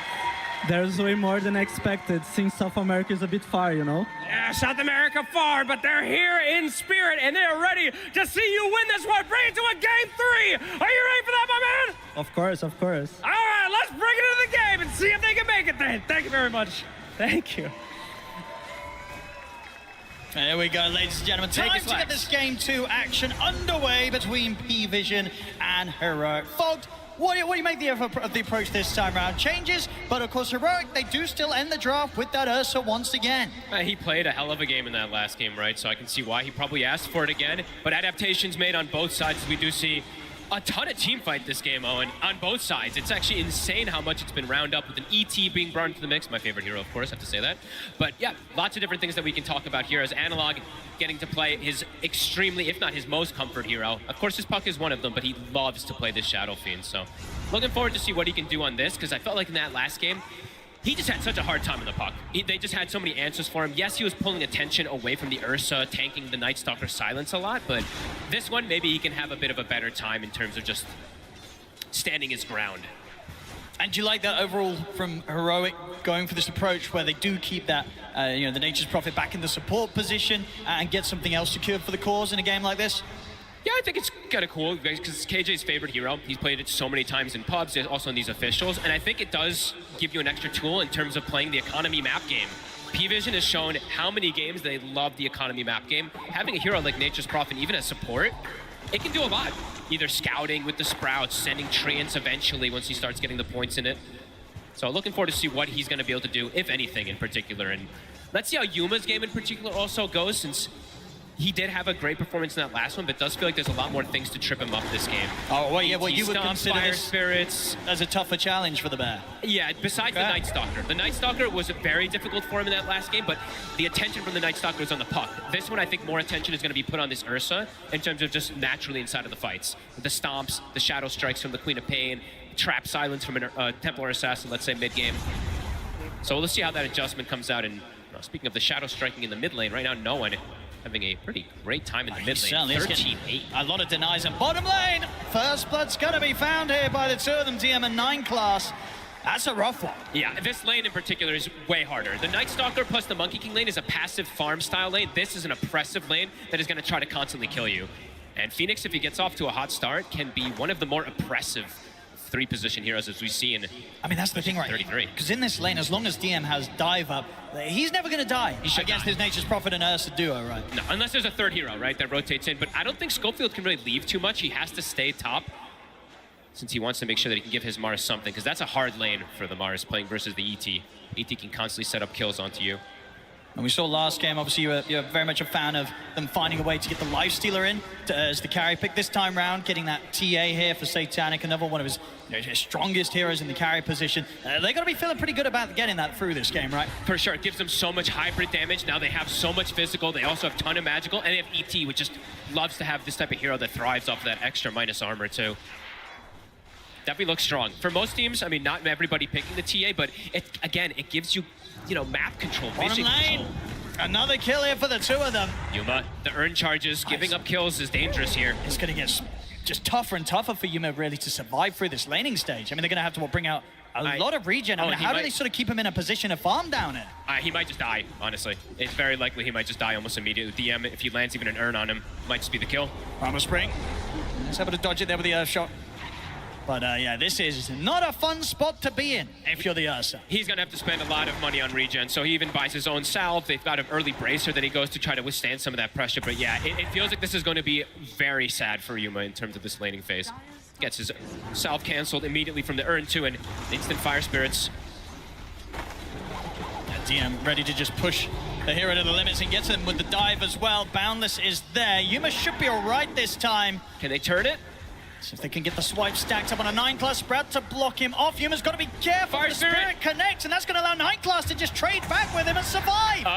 He gets away. Another one. Oh, this bottom lane, it's painful to watch, fuck. This is getting nasty. This can actually be the big problem with picking something like NP5, the greediness in the lane, but it's mostly just this Phoenix, how oppressive the hero can be. Ursa walks up, eats multiple Fire Spirits. They have another earn charge immediately, so they can look to continue this pressure. I mean, and as you said as well, it's just difficult really for Schofield to leave sort of the top to be here. He might have to, honestly. Like, this is disastrous. Jungles, he's tried for this play to see if he could kind of catch 9-class backing off, but now he's going to die for it, so it's just going to be another kill for DM now dominating. 5 minutes in, 4 kills here on the Phoenix. This is really problematic. You have to do something to fix this. DM is going to have the earliest Spirit Vessel of ever, maybe. Definitely the tournament, but he's pretty close to having it already. About 700 off, and he's buying small items in between. It's a really good Vessel game, too, whenever you're playing versus something. Here's Schofield heading down to at least provide some sort of extra presence for Yuma. You have to. What they can do, they get the Nightmare drag back, but he has got the dive up, DM. And 9-class is here ready to help out, so DM should be able to step away. They'll throw down a blood grenade, but TPs are coming in heroic. They're not getting a kill out of this. They have to back off. No one will cancel the TP, but they do get the rune as well, so Ducalos was able to take that one away from Analog. All 3 lanes look going at this beautifully mid lane. for P-Vision. 20 denies here from no one against Analog's SF. That's pretty crazy, because out of all the heroes, you don't normally expect to be able to get that many denies against an SF. An unbelievable start for the side of P-Vision. Yeah, this is getting crazy. I mean, Schofield, as you said, he's looking to make some adaptations, looking to adjust somehow, but even with the 3 heroes down here, Owen, this is not an easy way to push DM out of the lane. Look at this as well. We're 6.5 minutes in. Satanic, he has double the CS of Yuma's Ursa. Oh, in this game, it's rough at the start here, and we'll see how Heroic can look to adapt things. Even when the problem is, too, is their mid laner is having such a hard time. Usually what happens is, okay, our mid can try to tempo control and adapt and make things look bad for us, but he's going to also having big problems in that mid lane, a catapult wave even. And I don't think Scofield's going to get away with this, unless he can you make some sort of play with the Nightmare to You can sleep this? them out of it and pull them away. Let's see if he can. He might just, okay, he's going to show himself. He did it. Oh, there we go, easy. He did it the perfect way. A little bit of something, but he doesn't have a TP, so he's going to just have to try and walk back to safety. Looks like he will be able to get away with that one. So at least one thing going the way of Heroic. That's the best thing that's happened for them so far this game. It's a tough one here. Yeah, their Ursa is already having to hit jungle creeps. SF as well, also having to hit jungle. It's pre-8 minutes and they're getting pushed out of their lane. It's a level 4 Ursa, and yeah, I guess just having sort of this mid SF and this safe lane Ursa, they both need a lot of time, a lot of space to fall back, hit the jungle creeps. Like, who's going to make moves on Heroic? Who's going to be able to do anything anytime soon against P-Vision? It's gonna be strictly Whisper, and when Requiem is up, it feels like, right? Okay. And that feels pretty difficult to play against this type of draft from P-Vision. DM, he's got Vessel. It's done. Level 6 also finished up too, so he's going to look to probably pressure this tower here. And cool to see that he goes for this aggressive build on DM also, not the Dominator, right? In a lot of games, maybe we've seen Dominator picked up even on Phoenix, but this one he knows he can just crush. He can really crush the whole game with this type of start. I mean, just looking again at the denies, this has to be one of the highest sort of collective amount of team denies that's in the first 8 minutes of a game, right? Now, 8 minutes in, do you ever really see a team have, like, I can't do the quick maths, but it's something like 60 denies across all lanes just 8 minutes in. Rare to see it at the International in particular, right? Sometimes we do see it in some other tournaments when a team is just outskilled, but yeah, this is pretty crazy so far. It's from P-Vision. See how much you can make them work for it. Stomp's going to connect. It'll be annoying to chase him. They'll have to save the Boundless to be able to stop his TP, and it looks like Scofield's going to make him work for it for a long time here. I mean, he still doesn't have a TP. True. So he's going to try and, sort of live his best life here, just trying to be a nuisance. Just do they even want to call for anyone else to gank this is the question. Maybe Nightclass just follows him. I think so, because 9class is like, well, my cores are kind of dumpstering all the lanes, so I don't need to be anywhere else. I could go for a little walk around the forest with you. Yeah, why not? I'm just going to chase him down. Dragging multiple waves. Eventually, though, how does Schofield get out of this? We'll have to see. No one matching versus Analog. Analog with this haste rune feels safe to play aggressive forward here. Oh. Okay. Got your tree. Here comes no one. Good old Schofield. Will ultimately end in his death. No one able to get the money from that one. Well, at least he's being annoying. It's going to come in. He's got the arena set up. Into the spear with the Nature's Wrath burst. They're able to take him down before he gets any sort of chance of popping a supernova. So nicely done. First kill for Heroic themselves to get here in this game too, and it's a nice one. They got to start doing things like this, right? Being a little more chaotic, as we said, even in that last game in particular. KJ, even though the lane went horrible for him, he's actually getting closer and closer toward his Vessel on this Nature's Prophet also. So slight little moves are at least recovering the overall game state a bit here, but for Yuma in particular, he still is incredibly slowed down. And the pressure on mid lane, shield rune on no one. P-Vision definitely not afraid of going for a bit of a dive. Schofield and Analog. Nightclass is giving the scout. Catapult is coming in as well too, so the pressure's on the tower. Yeah, they're just going to go for the dive onto Schofield. Analog's around. Does he want to show himself to try and help? He'll get the deny. Easy. There you go. Tower, though, will inevitably fall, but at the least they prevent a bit of extra gold going the way of no one. Satanic, though, has been left completely alone, Owen. Level 9 Templar Assassin. Absolute free farm. Versus the Ursa, who has not only half CS, but 3 levels behind as well.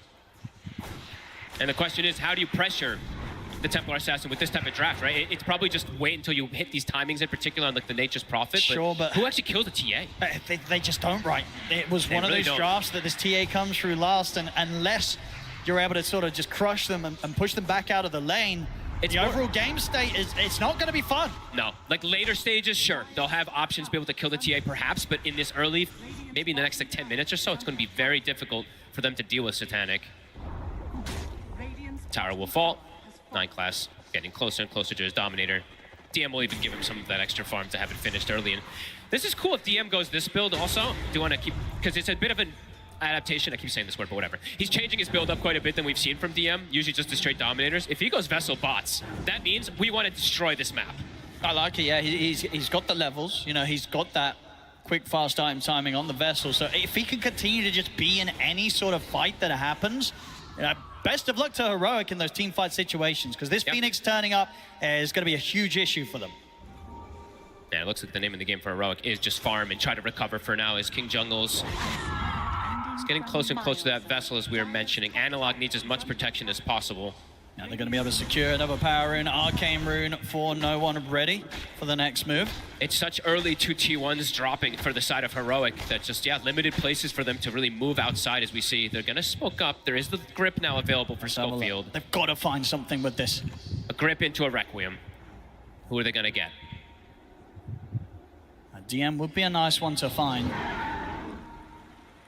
And if they don't, I mean, he's relatively low at the moment, so yeah, a grip and a Requiem would absolutely do it. Yeah, they did see him on that ward too. Can Schofield get the grab? The problem is 9 class is ready with a Boundless Strike to put a stop to it. And there it is, puts a stop to the grip straight away.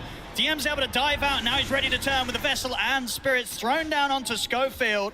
Things are awkward immediately. They absolutely are. Yuma's gonna watch from the side. They get a few raises in onto 9 class. Will be able to kill off the Monkey King. So a 1-for-1 trade, not the worst thing to take in sort of the state that Heroic's in right now.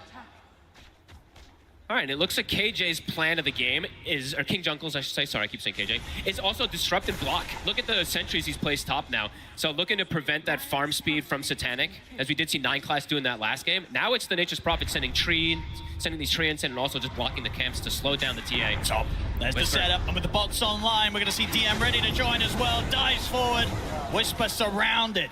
I'm a big fan of these bots. This could be really interesting. With this type of advantage that they get, he's going to be everywhere. Yeah. And how do you deal with the Phoenix this early in the game? No one can kill the egg in particular. Ursa is not going to want to show up to hit that.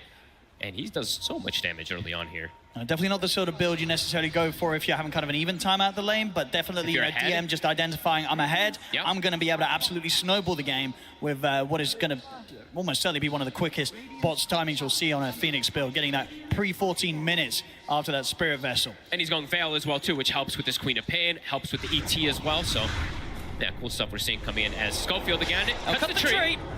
But he's not getting out alive, Schofield.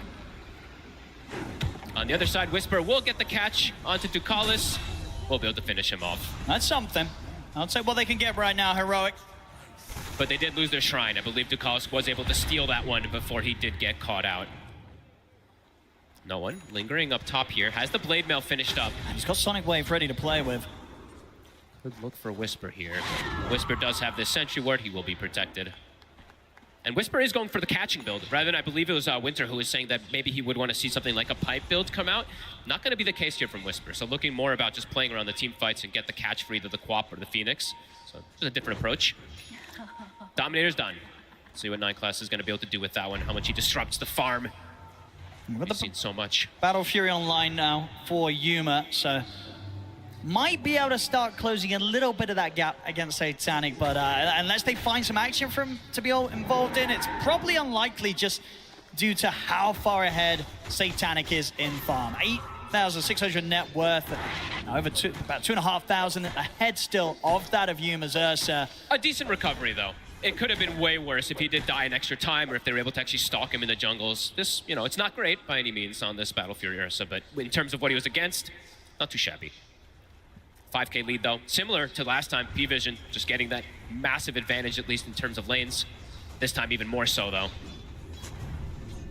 It's just Fear in particular for Analog. They're so squishy. He gets pulled back in. They're gonna have to dive forward, straight in with the Supernova. He'll try and get a Requiem off with the Sonic Wave and the burn from the Phoenix. What a play from 9 class. He just rippered him in. The Wildling Ripper just tornadoed him backwards and he's just stuck in a world of hurt. I have a lot of fear for Analog in particular. I feel like his game is going to be the hardest one to actually play because he just is definitely at the whims of getting popped in this game. Yeah, they have so much burst damage. See top, Whisper having to be cautious, at least with the Yules and the Arena up. Does have defensive measures. Like they do go on it. Yuma in particular has ways to survive, right? Same thing for Whisper in these cores, but yeah, for Analog, I have a lot of worries in these next 5 to 10 minutes how he's able to just protect himself. Anything gets on top of him and he's probably just dead.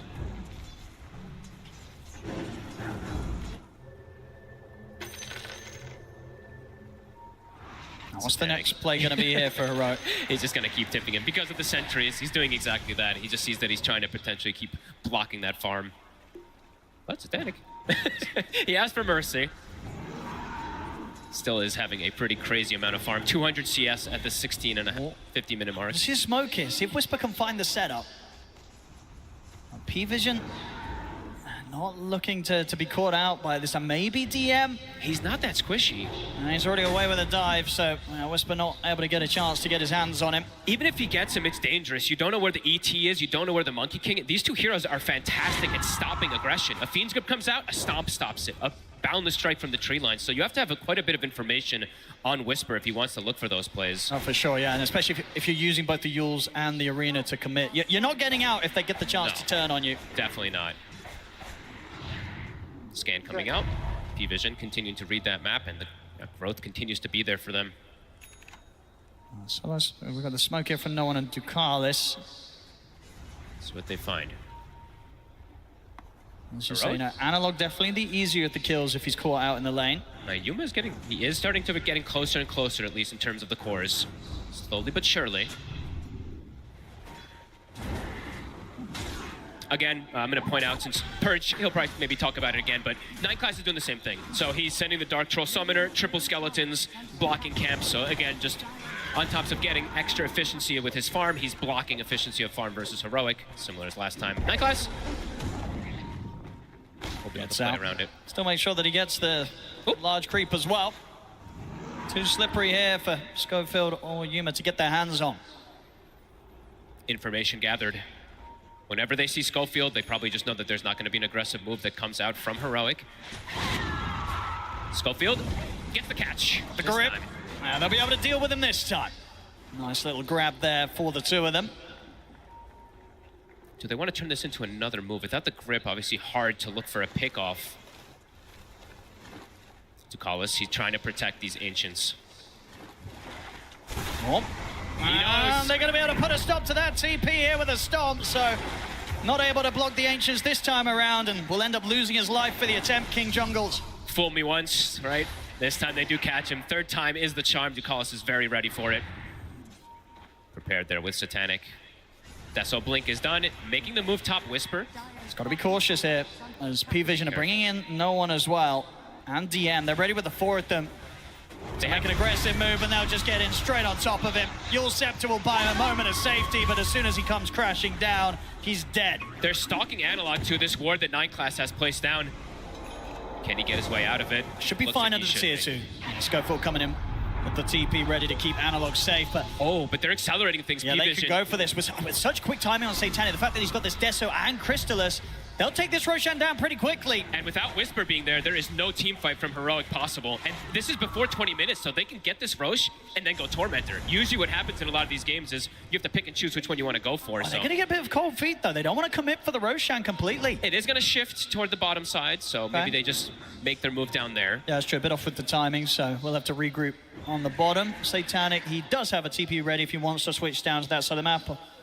Heroic, I feel like they have to go swing gate. I feel like they have to kind of go for this check. You need to at least go with Whisper and with Analog to potentially set up. Because you have yet to get a Requiem. I mean, you've get that anything really from Analog together.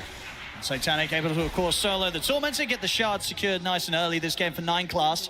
The moves of efficiency just continue being there. Let's go for the Whisper. They're looking for No One. Get the Yule set up into the spear. Requiem to follow up, but it's coming on the side. They've got the lockdown, though, with a Fiend's Grip, so the job will still be a successful one. Whew, that was almost awkward. If you get stomped there on Schofield, might actually end up surviving on No One. Should be able to turn this into a tower, too, so first aggressive move that feels like it's actually gone Heroic's way. And at least setting up the game for a position where Heroic, they can maybe start to look towards the Roche themselves. Supernova's going to be used as well pretty early, so Heroic, they can kite that out. And maybe look to continue to try and push for this now, knowing that Supernova's on cooldown. Too hard versus ET. ET's the king of the pit.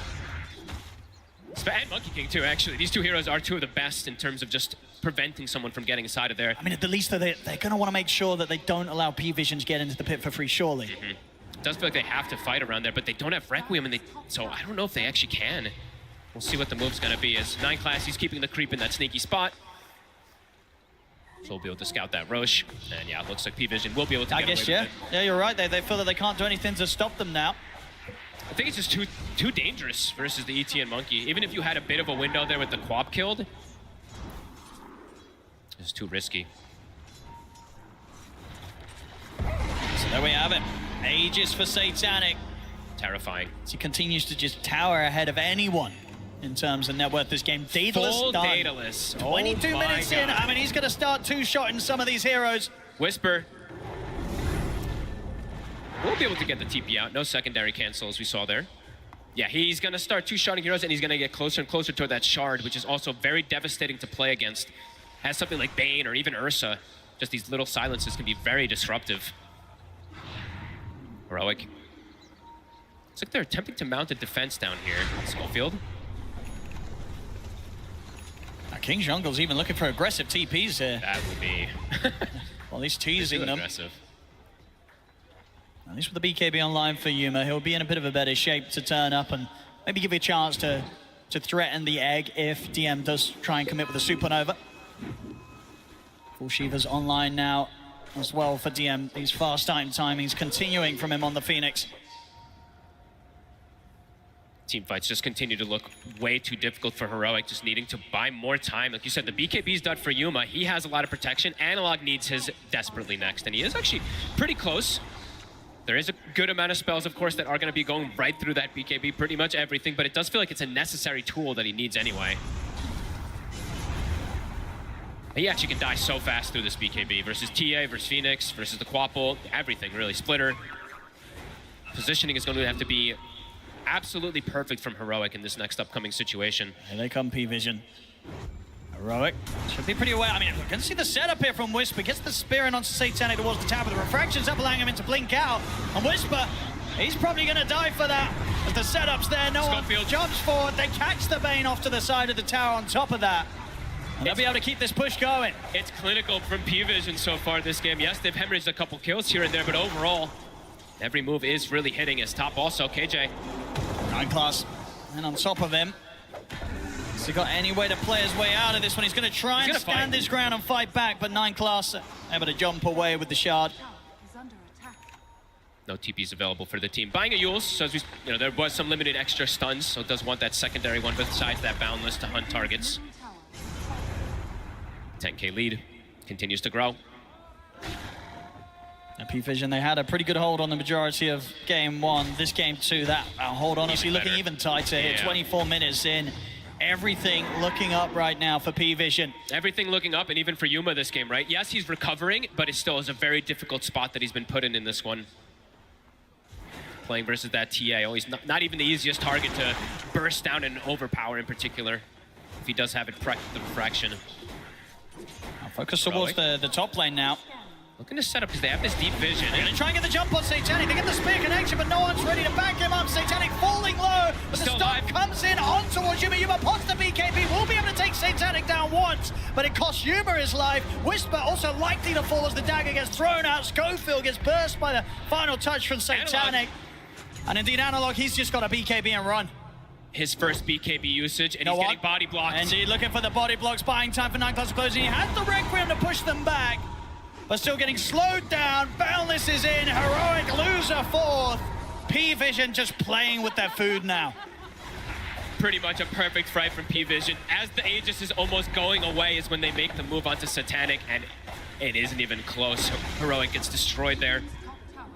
P-Vision, they're making it look easy, Owen. Another move, KJ, he's spotted as well. 9 class. Drop the Wukong's command. Satanic ready to bring in that extra bit of damage. Tries to finish off, in fact, with style. They're looking for that side blade off the trap. Styling on the back. Just the net worth on the TA looks ridiculous. Yeah. Closing in on 20k net worth here, just 26 minutes in. It's just such impressive gameplay from P-Vision this time around. Yes, last one they had this economy war that they were just constantly winning. This one, it's not just economy war. No. They're just finding kills everywhere, and there's pretty much no moves that Heroic can actually find hitting because of how commanding that early game really was from P-Vision. This Phoenix pick, it's been absolutely beautiful. Yeah, they crushed that bottom lane so hard. Yeah. And DM knew exactly what to do with that sort of start. Yep. All 3 cores are having a pretty much flawless game from the side of P-Vision. Another tower taken. As the map just getting completely taken away from Heroic. And poor Analog having one of the rougher games possible here on this Shadow Fiend. Shows up with his first BKB usage and just dies immediately. Has only really found one connection with his Requiem.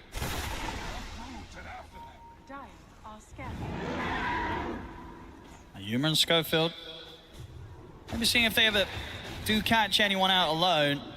9 class, though, is going to start to get some information if he swings by. Hey, look how quick he's able to just scout them out. And DM's TPing over as well. 9 class just ready. He's just ready to go in on them. Start dancing around them with the Boundless Strikes of the Primal Springs. TP's coming back in for P-Vision Heroic. They've got to try and get out of here. Yuma has to just TP.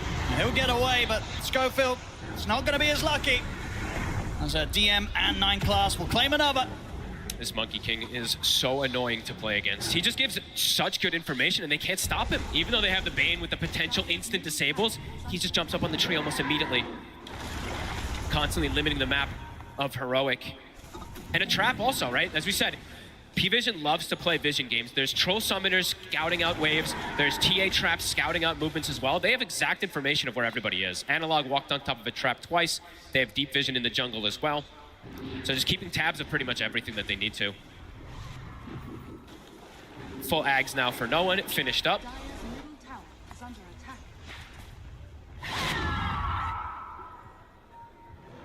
Just limited moves that Heroic can really do. Falling further and further and further behind. So maybe when they've sort of got that BKB online for Whisper as well, they can try and bring everything together for some sort of arena Requiem play. They'll be able to get their spells off, but the question will also be then, do they even have damage, right? They'll have these defensive plays to at least work around, but might not be enough with this deficit that they're at. They're gonna smoke. This is pre-BKB on Whisper. See what they can find. Because they're getting outplayed, outmaneuvered, out everything, so it feels like they do have to get something. Because in terms of just if this game continues with this grasp, it doesn't feel like it's going anywhere in their favor on Heroic. P-Vision. Smoking up. Satanic in the mid lane. Will be a huge catch, but such a hard one to get, especially with this tier 1 tower still up. For potential TPs in. And they don't quite get the angle in time. Satanic's already out of there. And P-Vision, they've got their sights set first on King Jungles. Another kill for 9 class, another scout. Can a Heroic maybe find someone splitting off from the back lines? It doesn't look like it. P-Vision not giving them the opportunities. Even with this deep vision they've placed, they've had it up for about 2 minutes or so. Nobody's been in that area to get caught. If anything, it's just a Monkey King jumping around that does go in that area.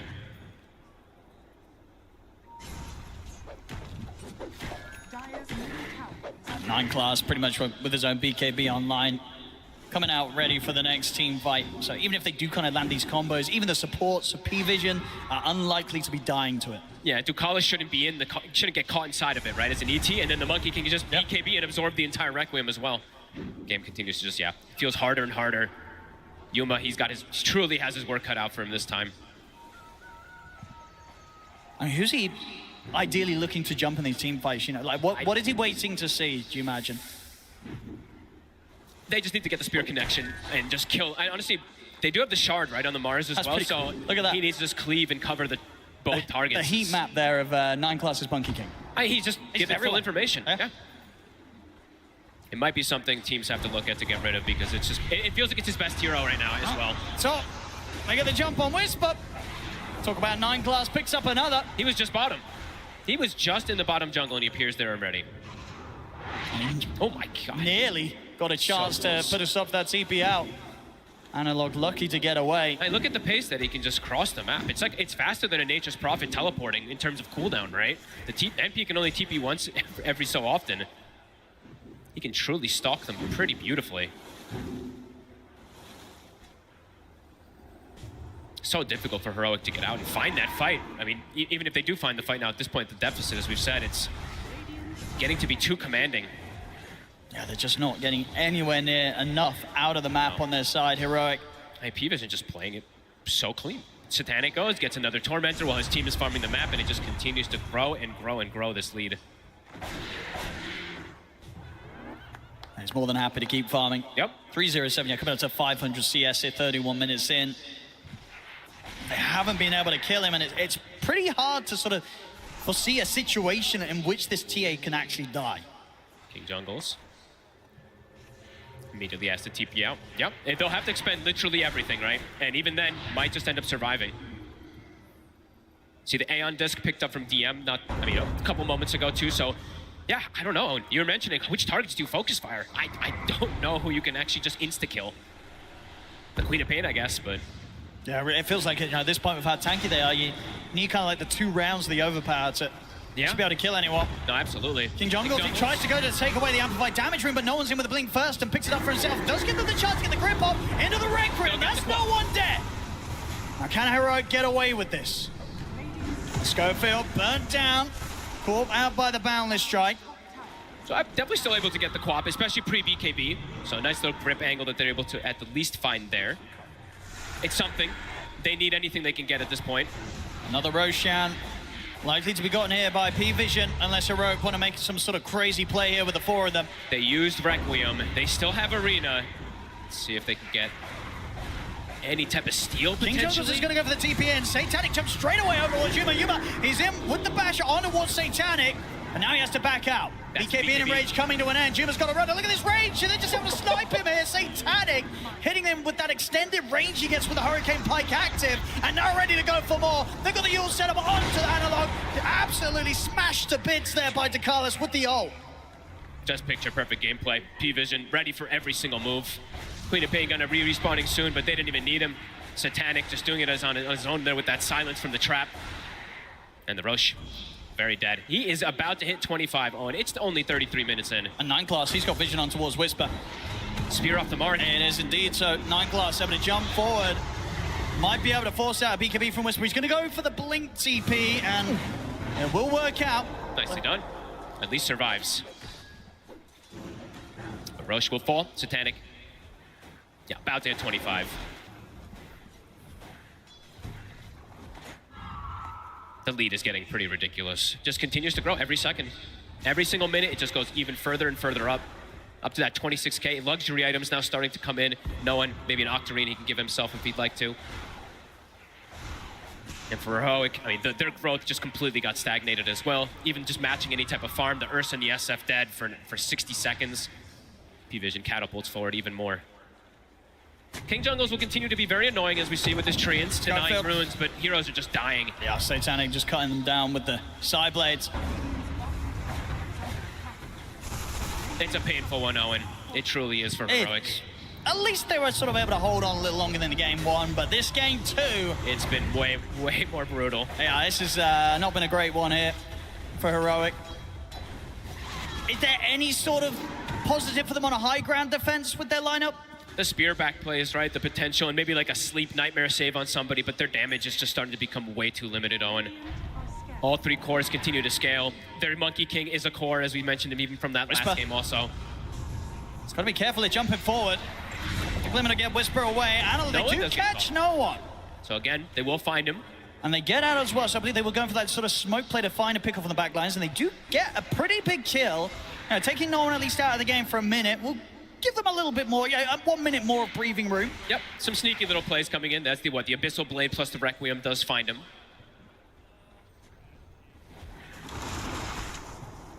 King Jungle's just finding what he can out on the map. And even with no one dead, P-Vision, obviously with this incredible lead that they have, won't be afraid of looking for further action. Satanic continues to sit quite comfortably outside of the base of Heroic. If anyone shows, can very likely get brought down. King Jungles will kill a courier, but that may just prove his demise. Sadly looks to no way out of this one here for the Nature's Prophet. Another one for 9 class. Trying his best to force them out of the base. Satanic, he's in bottom. Whisper. Again, just the damage coming in. Whisper can't surely survive this. The last few hits. All that miss will allow him to live. What was that? 2 misses at 2 or 3 misses at the least. Yeah, lucky to get out of that one alive, Whisper. Still the tier 3. That's not going to be able to escape the damage of Satanic. The barracks as well in trouble as he takes out the range rack's bottom. Right when the double catapults were coming in too, easily able to bring that one down. 9 class. He's got eyes up top and Analog. BKB still on cooldown for 4 seconds. Oh, 9 Class is doing this on his own. He's going to have it up now, and we'll be able to go for the BKB TP out. So that BKB coming up just in time. But Whisper, oh, he did show this time, and this time he did not get the chance for those misses. As Satanic can just get back on with the push. They do get it with the Abyssal and the Sleep drag back.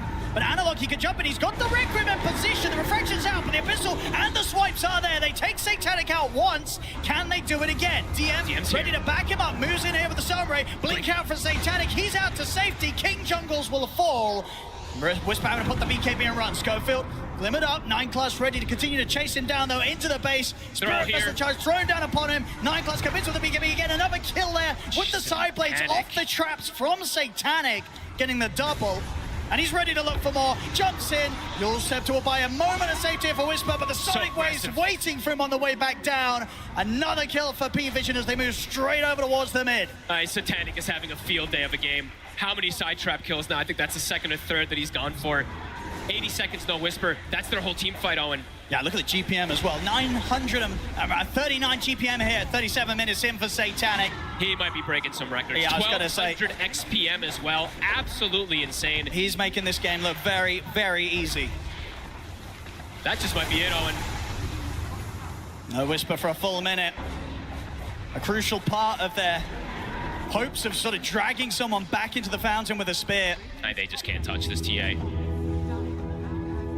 What a game from P-Vision. Never let there be any hope for Heroic, it feels like. Yeah, they played a little slower in game 1, but this game 2, they're just coming all guns are blazing, and they've looked fantastic. Yeah, they'll tip King Jungles because he's been very annoying trying to buy time overall for his team, but overall P-Vision, it's still just thriving. Schofield will live for now. 30 seconds until they've got the full lineup back up. All right, it's mega creeps coming in already at this point. Tier 4's to fall, Ancient exposed. They're ready to close this up and move on here, P-Vision. Heroic, have they got one more sort of attempt here up their sleeve? The Ancient are half out, they're gonna make the jump. Coming in with the Abyssal direct, but Satanic's already able to get the BKB off. Turns towards Yuma, takes the bear down, looks towards Analog. Double kill for Satanic as this game, this series is over. GG is called. P-Vision will take this one 2-0 today against Heroic. And this one in a true Gabe and Tears shellacking, as Shannon would say. Absolutely stopped it. The lane's out of control. Like you said, I think, 60 denies in the laning phase across 8 the 3 minutes lanes. in, you don't see that. As you see, you don't see that at TI. Just a huge mismatch of sort of performance in this game too. Very apparent. And just beautiful draft and beautiful gameplay. This time with a more oppressive style. You know, they didn't go for the Dominator on the Phoenix, but you could see the style that he wanted to do. Vessel into bots, constrict the map, and pretty much from 10 minutes onward, it did feel very, very difficult, if not impossible for Heroic. Yeah, this was just beautiful gameplay from P-Vision. Yeah, getting that TA in for sure. You know, Satanic, as I said, he made that one look pretty easy. Getting close up towards the 1,000 GPM. Unreal. By the end of this game on the TA. Just feels like to me you can't let him get through as that last pick, especially if you just don't have the tools to deal with him. Because they really didn't. They couldn't touch this TA. Yeah, I mean, in the end of the day, right, it ends up being them losing all 3 lanes, and the game does snowball massively out of control off that. But also P-Vision they're just showing so much of how to control tempo, control economy, and just keep it a lead, right? That last game too, 6K lead pre-10, this one even more so. But yeah, a very impressive showing coming in from them. And Heroic, gonna have to make some big adaptations, and other teams maybe having to make some adaptations of how they want to draft versus P-Vision. I think because this Monkey King is 9 classes. Very problematic. It's almost sort of like, what do you even do when he gets his hands on a hero like the Monkey King? He just seems so comfortable and just providing so much for the team, information and just offensive-wise, you know, ends up with an incredible KDA on this Monkey King. And it's just the perfect sort of support for him to turn into that additional carry. Very true. You know, with the way that he's playing, he's always going to get the chance to get these Scardies, get these Diffusals, and just become an absolute nightmare to deal with at all stages of the game. Yeah, just incredibly oppressive, but also gets a ton of gold and farm as well too, and also constricting the farm of the enemy team, as we see there with the Dominator micro that he's done multiple times now. What a game. And no one right on the mid, looking terrifying on the main stage. The amount of denies he was getting in this matchup against Analog, he absolutely crushed him. I mean, this sort of level of performances that we're seeing from P-Vision, I think this is definitely what kind of coming into the road to TI, into TI, is what people were expecting from this squad. We've seen this level of play from them throughout the season. We know they can bring it out when it matters the most. Yep, they are absolutely terrifying in multiple different play styles, as we see now. This is a team that, everyone knows they have to watch out so much for. Yeah, well, as you say, Heroic, we'll see how they're able to pick themselves back up down in the lower bracket, but P-Vision moving forward, teams have really got to be prepared with how to sort of take away some of these crazy heroes they get. And in terms of play, I mean, if you're playing against P-Vision, where is their weak point? You know, where do you have to look? That's got to be the question, right? The coach has got to get that digging in there onto those stats, watching the map, watching anything, because, as we said, multiple different styles that P-Vision has brought. Yeah, absolutely. Both of these games maintaining such a lead. Game 2, as we saw, just able to sort of get it to a point where it looked impossible, any chance of a comeback. We saw them make a couple of smoke plays on Heroic to kind of catch no one off by surprise, but a very tough series today here for Heroic and a smooth one from P-Vision. And I believe we're going to be able to head over to have some words from Ducalis after that 2-0. Yes, thank you, chaps. Tremendous cast as ever. Ducalis, that game 2 was one hell of a victory. How much of the preparation before this main stage of the event was dedicated to studying Heroic? We chilled one day, then played 2 day scrims, tested some new heroes. We didn't show it yet, but we'll see. Fantastic. And 9 class, I feel, did an awful lot, and always does do an awful lot for your team, causing chaos all over the map. Do you guys actually have a plan for him, or do you just say to him, just do your thing? Usually we just say to him, do whatever you want, and we're gonna win because you're doing too much chaos. And it's really hard for enemies to understand what he's doing, because every game he can do like different stuff. It's a chaos, you cannot counter it. Indeed, it's almost impossible, it seems. One of the things I noticed, Heroic were known for playing very fast Dota in the group stages, or the road to TI, I should say. Was the Night Stalker a response to that in game 1, just shut down that fast play style of theirs? Yeah, I think they was very afraid to play, and when they 16-17 Puck, they thought like it's free game for Puck, because we didn't play an S. And we pick an S, he is already afraid to play, he needs to buy 4 stuff. After 4 stuff he bought Octarine, I guess, and it's like, he bought Dagger, but still, like, it's super bad build. Yeah. A very tough game for him. It's your first international, obviously 9 class and Satanic as well. How are you guys enjoying it so far? We're enjoying every moment because it's really fun to play in front of crowd. Not much tournaments. We right now play in front of crowd, so we are really cheerful for everyone who came here to watch our games, to cheer for us. So thank you, guys. There you go. Let's hear a cheer for Ducalis. Congratulations. We look forward to seeing you the rest of the tournament. Over to the panel. Thank you so much, Ducalis. And period. He's talking about it. There's not a lot of crowds these days, but chances to play in front of it. He's soaking up every moment and going through in the upper bracket winter. I mean, that's the best place to be when you're playing in front of a crowd. Yeah, I mean, it's every player's dream, you know, playing in front of a crowd, playing at TI main event. Everyone gets to showcase their star hero, you know, signature hero, and win the game. Or potentially, you know, show people that there's more heroes Lacoste that they're going to bring out. That's terrifying. Apparently they're scrimming with even more heroes. Oh, this team is super well prepared when it comes down to some secret strategies that they're going to be running, because they have way too much. Like they had do so much preparation, and we can see the new tech coming out, especially with this Monkey King Dominator. It feels way too, like it does so many things on the map. You can kind of be annoying on 2 different sides of the map. Like it's. I mean, like, when you say Dominic, they're one of the teams that benefited the most with how the pub games got, you know, got turned off from public, so they were able to develop a lot of very different strategies from everyone else. Yeah, I'll be honest, I felt like game 1 that the Monkey King may have been something that they just like kind of flexed to 9 class because it looked good for that game.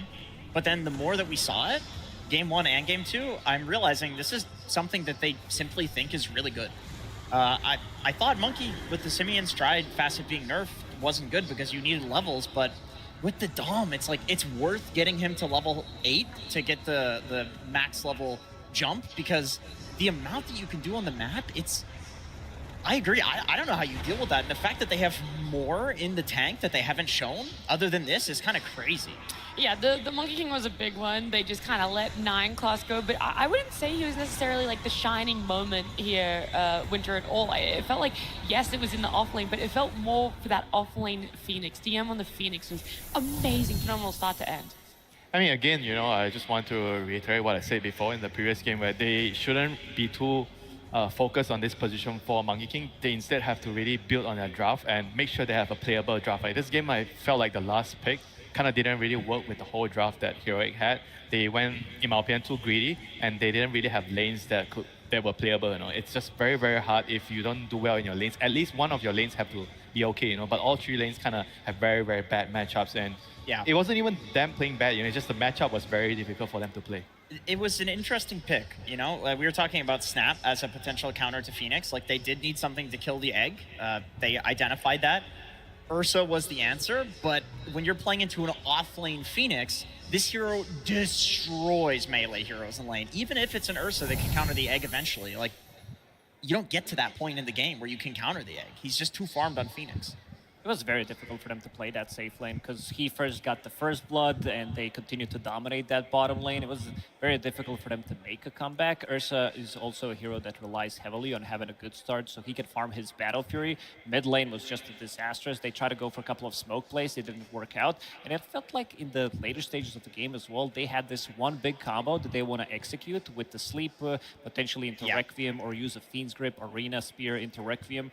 Even if you use that, like later, you can't really take the fight. You also need to be aware of potential buybacks coming out. So they were really not ever putting the pressure on the map. I mean, this is where the Snapfire would have solved some of the problem because they were so reliant on the Cause combo, the Arena and the SF ulti. The supports can't really do much after that. But if you have a Snap, maybe when you're going for those singular pickoffs, you don't really have to commit so many big spells to kill that hero. Then you can maybe take the next fight. Yeah, well, I do want to talk about it more because you said it, Jenkins, that like Phoenix destroys melee heroes, right? But we actually want to see it. I want to show the clip because this one was brutal for anyone who might have like tuned into that last moment and missed what happened in the early phase. Yeah, you know, there are of course these drafting issues, but also the way that P-Vision played the lanes was just beautiful. I mean, look at 9 class kiting here. Like, I think Yuma actually makes the correct decision with the blood grenade to go on 9 class. He was tanking tower. He had a bunch of stacks of fury swipes, but the kiting from these two on the lane was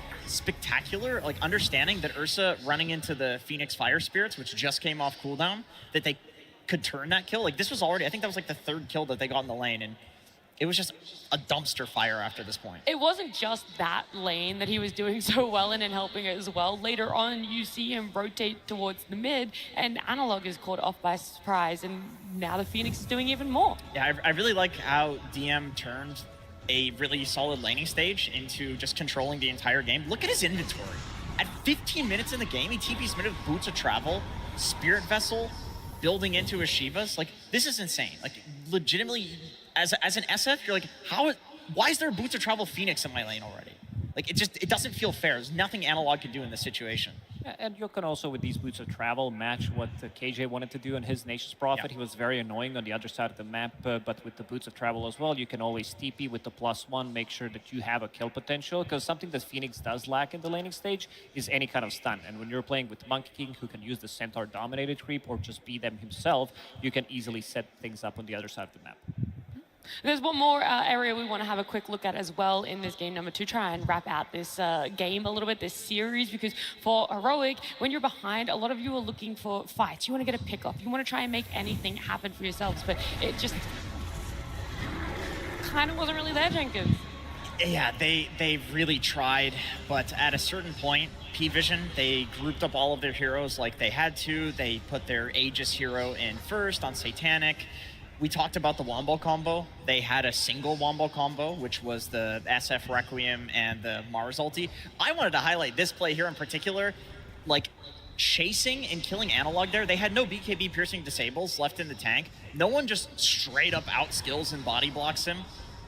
I love the confidence. I love the fact that we're talking about all of the other players other than no one, and then he just whips this cool play out like late in the game. You just feel this overwhelming sense of confidence from this team right now, and I think that's what you need to win a tournament like this.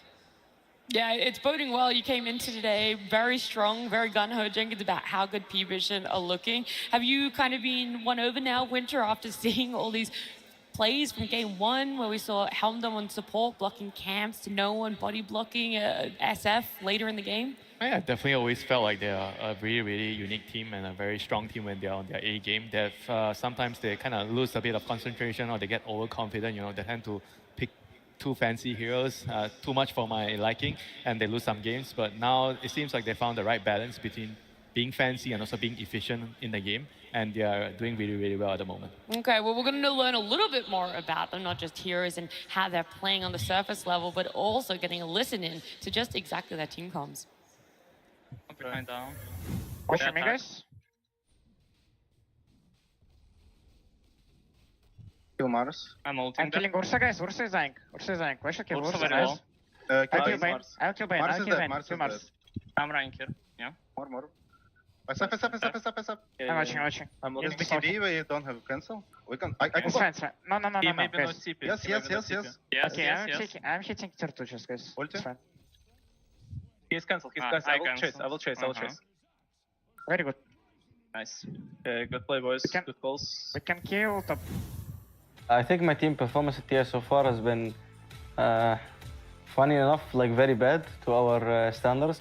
We won the last small online tournament before this. And we've actually crushed like everyone. And in scrims we actually had a 80% win rate. If I had to choose one word to describe it, it would probably be tenacious. I think it was pretty grueling for us. We had a lot of long games.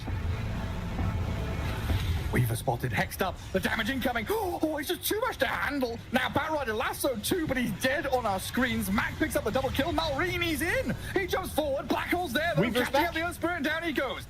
The hardest series were, surprisingly enough, Team Nemesis, our first series. Honestly, like I don't think it's about enemies as much as about us. So I think that was the first game for us that we were like, oh, we just entered TI, like, oh, now games matter. I think the hardest series for us was probably Tidebound, just because it came after Extreme. I think we played against Extreme and we felt like we should have won, which was like tough for us, but like it happens and it's, where it's like a group stage for a reason. And then against Tidebound, it was more like we did the same thing again, and that one kind of hurt because that was a chance to get into TI, and we wanted to just get there and get it over with. And then when we lost that, and then we finally had to play Spirit, and it was like, okay, we might have lost our chance, It's really sad that either one of us, like both of us, were grand finals in the last two tournaments. And it's really not nice, the fact that we had to match against each other. Spirit, it's a team that you never know if they're going to show up in best form or worst form. And we had to just kind of try to be our best and then see if it was good enough to beat them. So when we beat them, it was like a big relief. Most looking forward to play against will be Tundra and Enigma Galaxy. Would be, it was like I was actually thinking about it, like my dream matches would be like play Tundra in lower bracket finals and then Enigma Galaxy at the finals and then win both.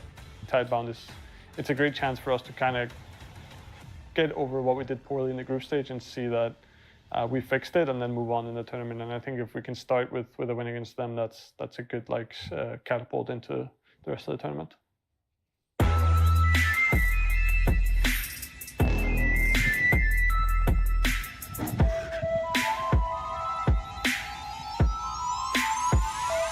And we're back.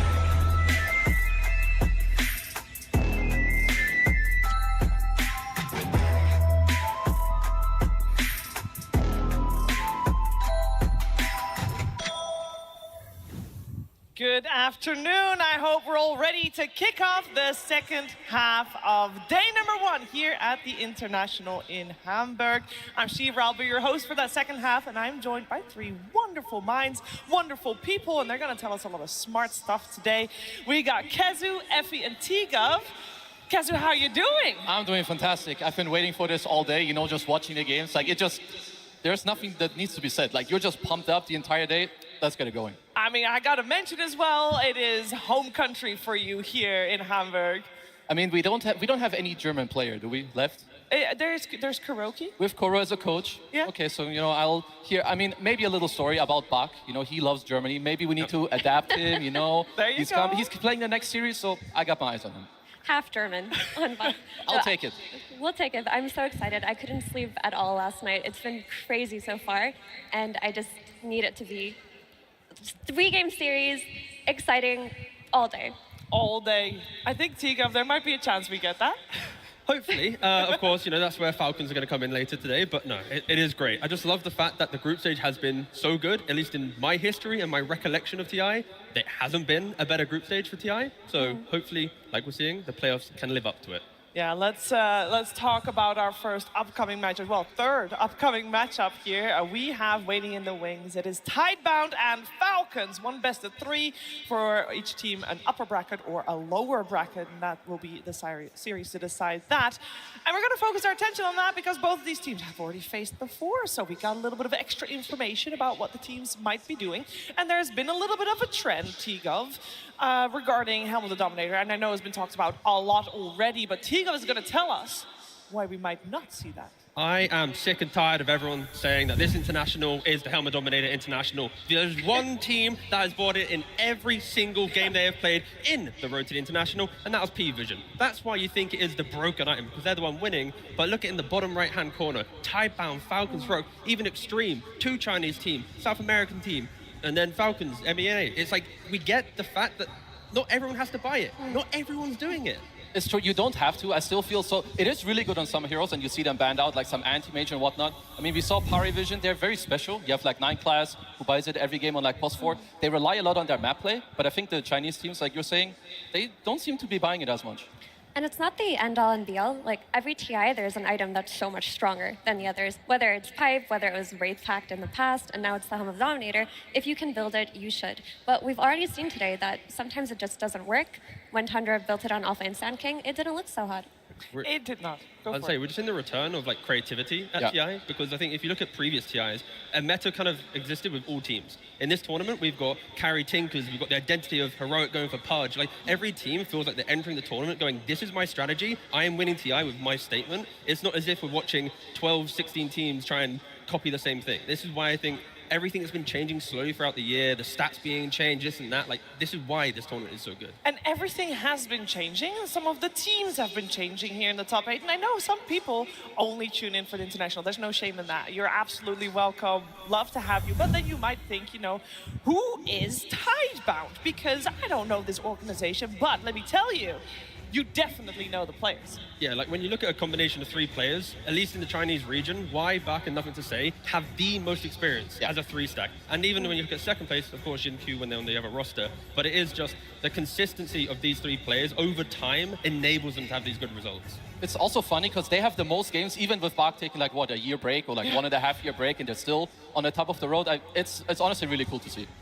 And also, this roster, 4 players, with actually the removal of Bach from it, got 3rd place at TI12, so they're no stranger to this stage, and maybe with recency bias and how the last year has gone, we've forgotten that. But they are very heavy contenders, and honestly, it's just been a year of Chinese Dota not being as good. It feels like more in our memories, but the results are recent. Yeah, it feels way more, because I think it's also something that, I mean, when I started playing, or probably many of you started playing, it's like the Chinese region, the teams, your Vici Gamings, your LGDs, your IGs, they were there, they were always present, but lately they were not. Now they're back.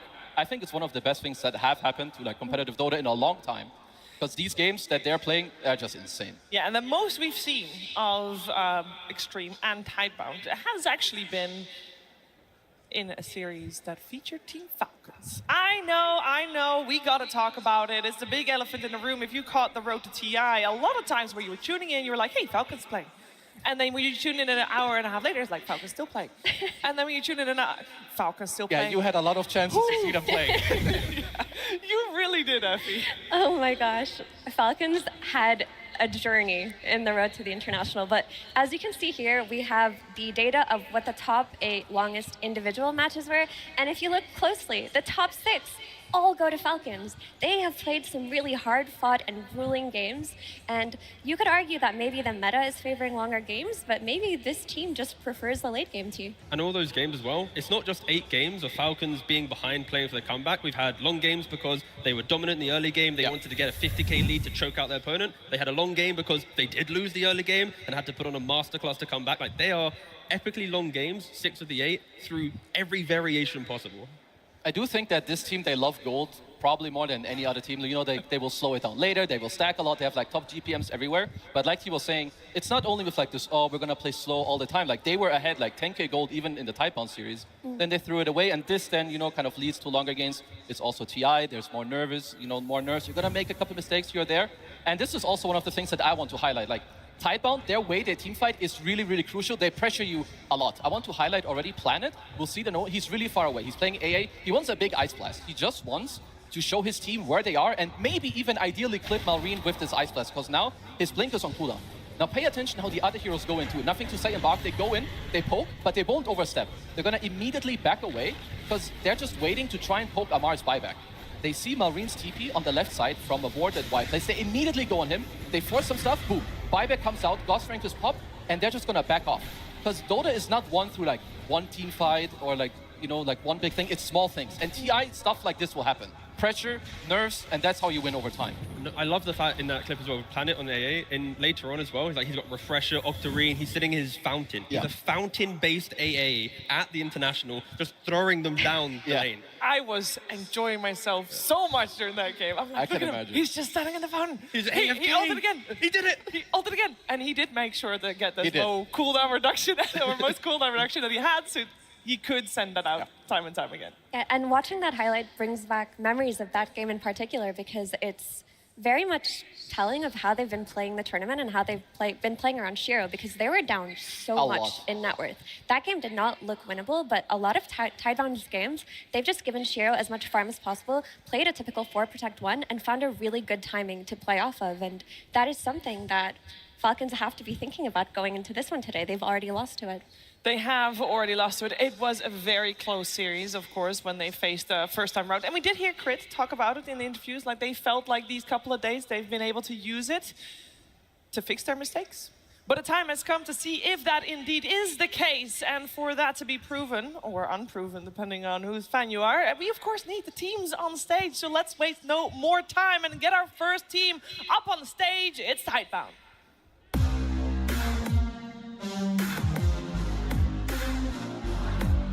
We're back.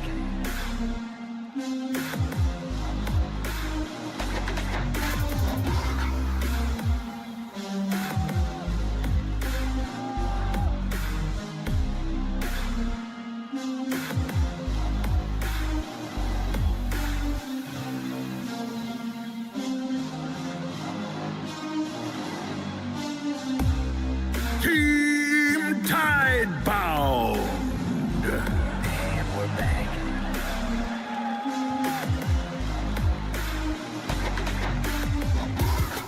We got Shiro, nothing to say. Buck, Planet, and Y all taking their place in the booth. They had a fantastic road to TI, only dropping one series, and they are looking to make a road through that upper bracket against a team that they have beat before. Can they do so again? And that's all up to the next team coming on stage. It's Team Falcons.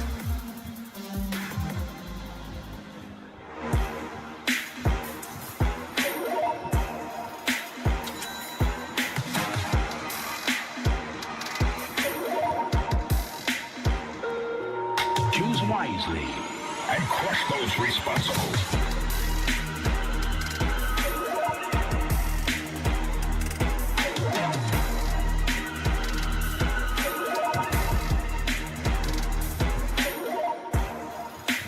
Team Falcons! We got Peter, Malrine, ATF, Crit, and Snaking, as they have practiced hard to make sure that the results we saw in the group stages from them will be top tier against Team Tidebound. Team Falcons has taken the longest route to get to this stage, but they have definitely earned their spot, and there are a lot of people that are having Team Falcons as their favorite in this upcoming best of 3. Let's see if they can make those predictions come true. I will spoil the percentage a little bit from you guys' predictions in the client. 61%. that's the amount of people that think Falcons is gonna do it in this best of 3. And I also think, Kezu, it needs to be said that both of these two teams are kind of playing under the same formula. We got on both teams 2 TI winners, a TI winning coach, and a couple of not inexperienced players, but having the exact right amount of experience. No, for sure. Like, and it's a really good mixture. Like the the new kids on the blocks, the Zoomers with you've got the experience, whether it's the veteran players or a veteran coach to really help them out. But I gotta say, Falcons, I thought they would come into the tournament maybe a little stronger, but I think since then they really, in my mind, they powered up a lot in their recent games. And with all the game time they've had, I mean, they better make use of it. But you mean you couldn't account for all of the 60+ minute games? It was pretty tough, I'm not gonna lie. But I feel like until 1 or 2 weeks ago, I didn't even see that many dominators. I know we don't want to talk about it too much, but it is one of the reasons why games are kind of long. But I feel like the games are long for Falcons because they are making their own mistakes and because they are disciplined enough to understand the mistakes and then to make the comeback. Other teams, when they make the mistake, they will eventually lose because they've made the mid-game blunder, right? Like when you look at some of the Malrine options that he's had had some shaker performances, but it should look a little bit shaky. The Beastmaster as well, where he's been roaring Lotus and Lincolns. It's like there's been moments where Falcons just haven't looked that dominant, and I feel like the couple days break from the road, they have the highest chance of any team from going leveling up. I feel that's why I'm somewhat favoring them because I'm just expecting them to fix the mistakes they had. Yeah, they've definitely had a lot to learn, and even in their series versus Tidebound in the road to the International, you could argue that it could have been theirs. Oh yeah, for sure. Very easily. That second game, it looked so good. It was just 1 or 2 fights, some stuff went wrong, and Tidebound, they just brought it back because them two, they've been looking really good. And I feel like for them, it's also a bit more as of recent. I didn't think they were that good like a couple months back, but they've also improved a lot. Of course, played a lot of pubs, practice for this event, and they're looking good. They didn't think so either. Like if you talk to Bach at any point, he was just thought his team was bad a few months ago, and here they are. But that's just Dota. Sometimes it clicks, sometimes the patch eventually clicks. You find a tournament where you're learning faster than you expected, and all of a sudden you're one of the top teams of the tournament. Yeah, and as we are talking about this matchup, we do have to mention a matchup that we're going to look a little bit closer at. Kezu. Yeah, because first of all, I mean, they share a lot of heroes. They actually play a lot of similar stuff, like the Blink Initiator, the fast tempo guy from mid, you link up with your supports. But also when you look at their unique heroes, there's some really cool stuff, like the Nothing to Say Tinker. They busted out a couple of wins with that. And same for Marine. His Monkey, they flex it. His Timber, they also flex it incredibly good. And the good old Earth Spirit Mirror, which, granted, it did lose, but it looked good that game. I mean, the thing with the Tinker, though, is we've seen it been picked up by Tidebound against P-Vision due to the mini-meta of P-Vision playing it in carry. Yep. And then since then, Falcons are like, wait a second, we respect this so much, and they throw it into a first-phase ban. Maybe in this series, they're not going to, I'm going to say waste a ban on it, because they can draft in a way where they consider it later on as an option, because in that best of 3, it was like Tinker Marcy +1 was like the ban every single time. Like, they over-respected, potentially, the Nothing to Say Tinker. And I think that one's very unique to Nothing to Say, though, because it's not like, oh, we're going to ban Tinker because we respect that it'll potentially flex to support, as it has been in the last few years. It'll potentially flex to carry, as P-Vision have popularized. No, you see this team, you see NTS, and you're like, this is the Tinker player. He got famous. He initially got scouted into professional Dota because of his Tinker gameplay in pubs. Versus this team, is it worth letting it through, really, and enduring a 50-minute long Tinker game? You might as well just ban it too. Yeah, that's what happened in the best of 3. They lost it. So maybe backs against the wall. They got the regret of losing to Tidebound already. They got to think it. But no, I agree. If I was in their position, it's like, do you really want to lose to this OP hero on Tinker? I mean, that's what you got to do. Maybe it's the upper bracket for now. So if you want to try out any stuff or think that you can beat one of the household strats of any of these teams, this is the time to let it through. And with that in mind, we talked a little bit about the Tinker coming out from Tidebound, but there's one hero in particular that's been banned time and time again against Falcons. It's a hero that doesn't really get touched by many other players. I'm talking about the Chen, Kezu. That's a hero that Snaking has really shined on. Yeah, I think that this team, they use the map so well. Like Snaking, also his Ench is very, very famous. Like the way he plays it, what they do with the map. Also, they lane together. Skeeter's usually on a strength hero. They use mana very well with the mana burn creep, and just he sets up the map in a way where his team can then just have more space to farm, open it up early, help your team. So I feel like this is one of the main reasons why I believe they're still undefeated with Chen. And it just looks incredible. I mean, it's the same logic why we see P-Vision wanting to play buy Helmet Dom in every game. You have a Chen on your team, you have the creep already, you can send it down lane like Kezu's mentioning, and you have to respect the auras. Like, if you look at the 30-40 minute mark of a Chen, there's a pipe, there's a Greaves, there's a locket, there's so many little things available, and a lot of the heroes that Snaking are playing are buffing up other people, right? You've got the Enchantress that can buff up his heroes, Pugna with healing, you got Snapfire with cookie saves, Bane with sleep dodges, and then Naga Siren with the sleep. Like, everything he plays is to ensure that when ATF or Maureen or Skidder go crazy, he's there to go, you know what? I'm just going to make sure you're not dying and you can keep going. Yeah, and of all of the heroes on the list, after the Chen, the one that looks most formidable from what I've seen is the Pugna. Like, Pugna in Snaking's hands, he will farm the dead lanes, he will be pushing, he will be sniping couriers even, doing tower damage wherever he can. And as these fights progress, like, he's providing that sustain. Also, versus teams that rely on spellcasting in the early mid-game, like Tidebound, they want to play the active supports with an NTS hero. Netherward is super annoying to play against, so this definitely has to be a priority pick or a ban for either team. It's also like Falcons, I would say that they have like very strict and clear roles for their players. So like Snaking, he's gonna be on the Chen, Eng, Pugna, like have a good lane, open up the map, and then like play the dead lane, like you were saying, to like help his team. So if you're Typon, I mean, you have to choose. You obviously can't ban every hero, but in my mind, Chen in their hands looks so good, you should take it out. Yeah, it needs to be banned, especially because Y's been playing hero like Ogre, right? Do you really want to play an Ogre when the enemy team has a Chen? Like, Probably like, not. Probably not. Unless you have like some insane Juggernaut to carry and Bloodlust, like, it's not really a good matchup. So I think banning Chen feels like the first step for Tidebound being confident. But you know it's the Y hero that we haven't seen yet that is quite good against Chen lineups? It's the Elder Titan. He hasn't busted it out at any point yet, so that could be something that comes out today. Yeah, and with us talking about all these heroes coming out from support, I do feel we have to address that the two styles at which the supports are playing, the support duos are playing, they're so vastly different, Effie. Coming out from Planet and Y, it's a completely different hero pool also from if you take Crit and Snaking together. Definitely. I mean, you look at supports in Dota and how Dota has changed over the years, and you want all of your supports to be able to play actively, but when you look at Falcon supports, they are always playing to skill. They're always playing for their own net worth and their own items, while also rotating and making that early game scary. That's why playing against this Falcon support duo is frustrating. Whereas for Tidebound, they're much more of an enabling type of support duo. They're more so about protecting their cores, setting up vision for Shiro, tanking his smokes, not so much looking towards their own net worth. No, and I'm sure that the teams also over the last few days, when we talk a lot about what has happened in the road to TI, there's a high chance we're going to see something completely different because you do not want to play what is expected of you. Surely a lot of preparation has gone in to the upcoming game, the upcoming series. And to hear a little bit more about how Tidebound prepared before this playoff, we are going to listen to Nothing to Say.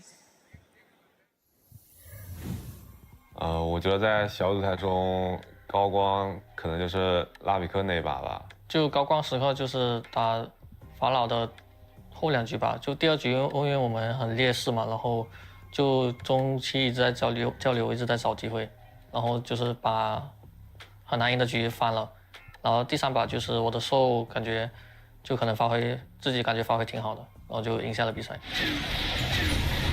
They're looking to focus Skidder. They get the pulverizing on towards him. Shiro brings in the damage. Skidder's gone. He was right in the front line. He's got the buyback available. Park moves in with the Abyssal Blade. Drop down onto Amar. Amar dead as well. The cause they do have buybacks. They're probably going to need to use them as all 3 are dead on Falcons. 低光时刻就是打插机的第1把是受嘛，然后因为就被对面针对的比较凶，然后就前面发挥的不好，然后第2把就是。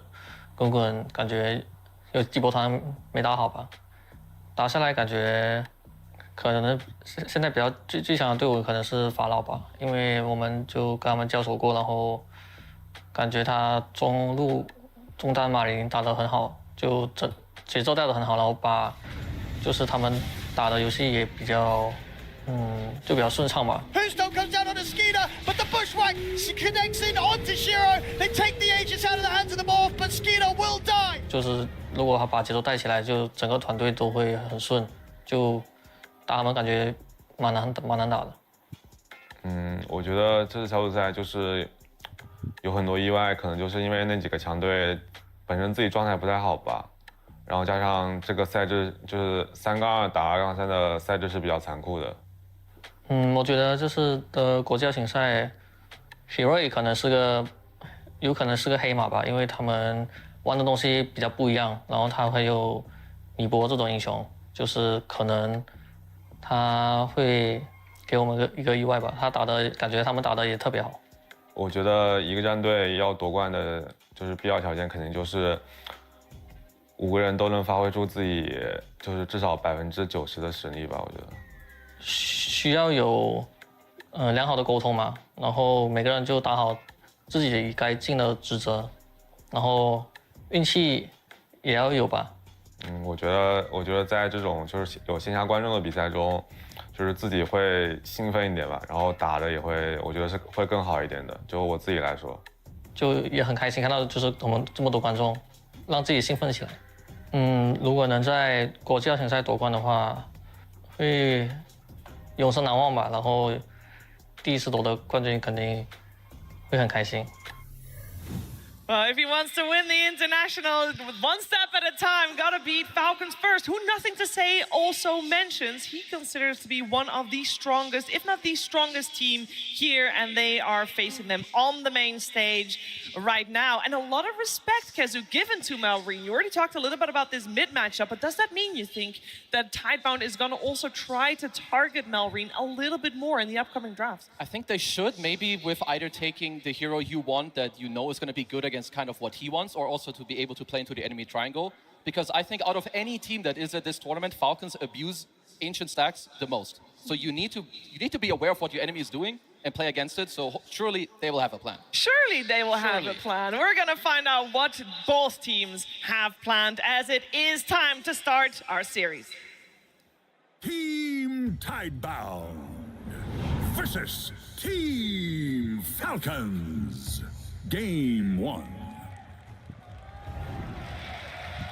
It is time for the draft, and that means we have the chance to see if any of the heroes we mentioned that we should keep our eyes out for are gonna be banned, or potentially the teams are gonna let it through. Again, this is the upper bracket, and that means you can maybe experiment a little bit, but not if you want to get your hands on Chen. That's still gonna be banned for game number 1. We do have Falcons on Radiant, Tidebound on the Dire side, and ooh, a respect ban take of the Ancient Apparition first phase ban. Totally saw it coming, didn't you? I mean, yeah, if the game's going to last long enough, do you really want a guy AFK in a fountain and having potentially the highest impact in a team fight? It's, yeah, it's a solid ban, but you can clearly see from both teams that it is, what are the staples of the road to TI, right? It's the fear of the Tinker, it's the Planet AA, you then have Malrine leaning on Sanking quite a lot. That's also getting at on Chen. Oh, the Shaker's back. This is my favorite part of TI.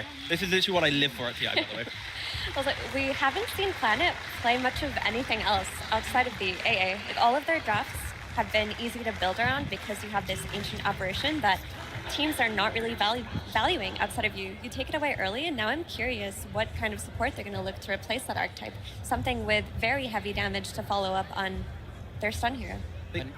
The main thing from that, though, is I think Tidebound is a very traditional team where you kind of know what's coming. You know the offlaner will be the initiating utility guy. You know the mid laner will be a playmaker. You know the supports will be, like Effie mentioned earlier, sacrificial or map play. Like, I think because it's so predictable, their lanes need to be strong. They need to have the first 10 minutes of the game controllable, otherwise things can fall apart quite quickly. I mean, there is stuff. I believe Planet has busted out a Phoenix, and I also think that Phoenix overall, like the Chinese teams, they play that very well. It's something I could see.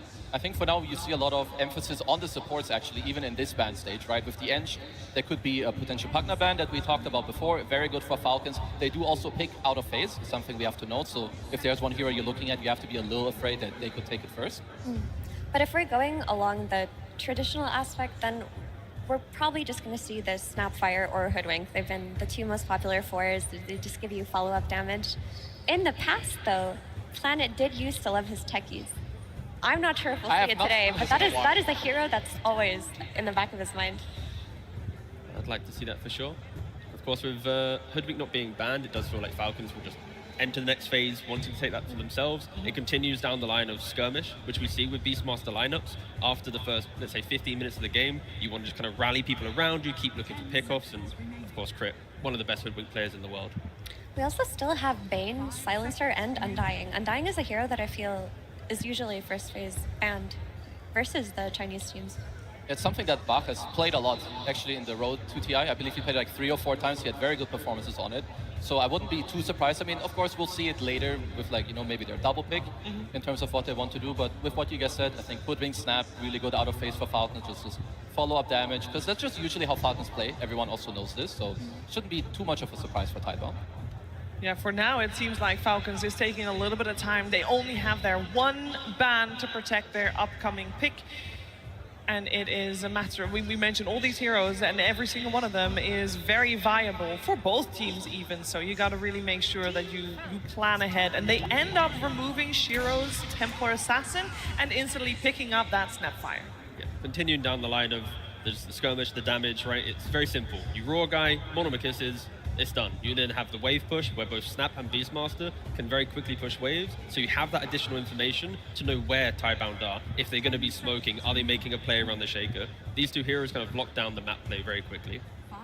Yeah, and I think the question of this Beastmaster is still up in the air, because as you mentioned, T, these lanes are going to be very important, and the one that I would look towards the most is Shiro's lane. Because of the way that they've been playing the 4 Protect 1 and him favoring the ranged carries, they need to pick something like a gyro that could potentially punish the Beastmaster from the off lane, because if you leave Amart his devices on this hero, he will not leave that lane. He's just going to farm there and apply pressure for 30 minutes. He does not care.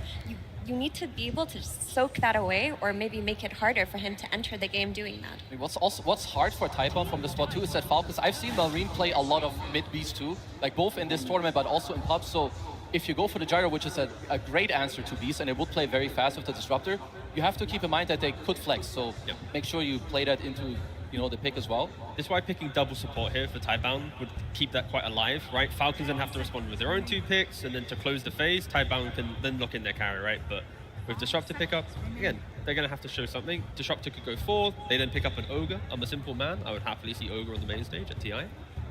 Does a lot of things that you're mentioning. We mentioned Shiro being ranged hero, you just want that kind of insurance policy. He makes people clap, he gives plus to his cores. Ooh, yeah. He's good. Or you could be 5 and dying, and then you could grab ally people when they're getting roared. Like, I do think you need some kind of save for Shiro, because the way they play is so centered around him.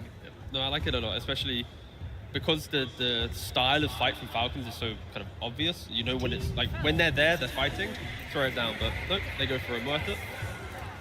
Oh, that's kind of interesting. I did not see this hero, like, or I wouldn't really have looked too much at Muerta. I know that a while ago Shiro has played this as a carry. I assume it's most likely just going to be a support for now. I mean, they haven't, I believe, played it so far at the at TI, so yeah, it could easily be carry, it could be 4. They're keeping things a little bit open. I'll say that I would prefer for this to be a carry, or them looking towards building a carry flex, because support Muerta isn't really countering anything that Falcons have to show, and it's not something they've run a lot. Like, we've seen a lot of 4 Muerta, but from Bavoka, who is eliminated already, and I think that if their supports are lacking a save, now that Mars has also shown, if you don't have any kind of disruption or, you know, tombstone or aphotic shield or any means to protect your carry, their lineup is so anti-carry on Falcons. Falcons' lineup is already saying we can make 20 mistakes, but we can drag the game out long enough to then fix the mistakes we make, right? If you jump a Beastmaster, there's an arena. You jump a Mars, you know, everything layers on top of each other for the big team fight. So I thought maybe Muerta is also picked to make sure that Pugna doesn't come out on the side of Falcons, as it is a little bit of a counter, but they go for it anyway. It would matter more, I guess, if Tidebound would place it as a carry, and I think Falcons are kind of daring them to do that, because it's a pretty hard Muerta game, I would say, against all of this AoE. I mean, if I'm Tidebound now, if I look at what Falcons are kind of showing me here, I most likely want a carry that buys a BKB, and maybe an offlaner who builds a pipe.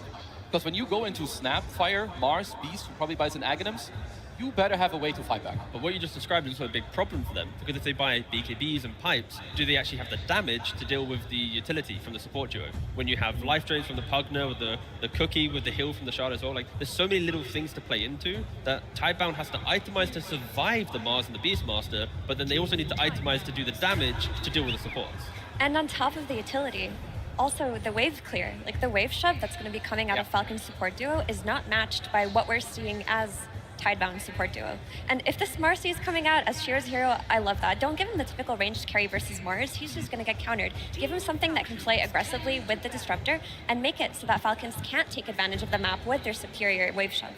And with the troll ban, it is a big indicator that Marcy's carry. And I think the problems that we're presenting for Taiban's lineup are fixed with the pacing of a Marcy, right? It's like you can go Dominator for quick map play. You naturally buy BKB. You like buying Nullifier. You can get Daedalus to do more. Like everything that we've said is a problem, Marcy can do it in a good game.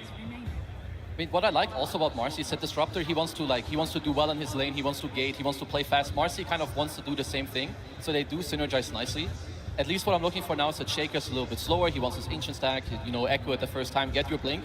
I do really like so far what Falcons are showing us, but I like that, you know, Taipan are proposing this tempo to like fight into it, take the fight to them. Because when they played in the Road to TI, they were down a lot very early on in the game. Like they were just getting ran over.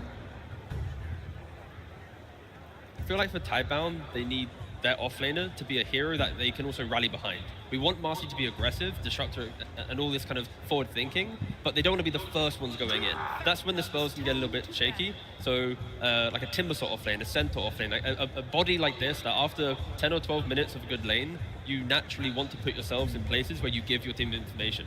But yeah, Centaur Timber is where I'm leaning. They've banned out the Centaur. You also don't want a sacrificial type of offlaner. You want something that's going to do well regardless of your supports rotating, because we know that they will. They're going to be playing around that mid lane and then eventually rotating to the safe lane. And again, Undying still... It is available, yep. Still in, and it works. Yeah, let's see where that final ban from Falcons is going. They might also have something in mind, considering on their side, they still need a hero for Skeeter. So they'll probably want to ban out any kind of offlaner that would do well against whichever safe laner they have in mind for themselves.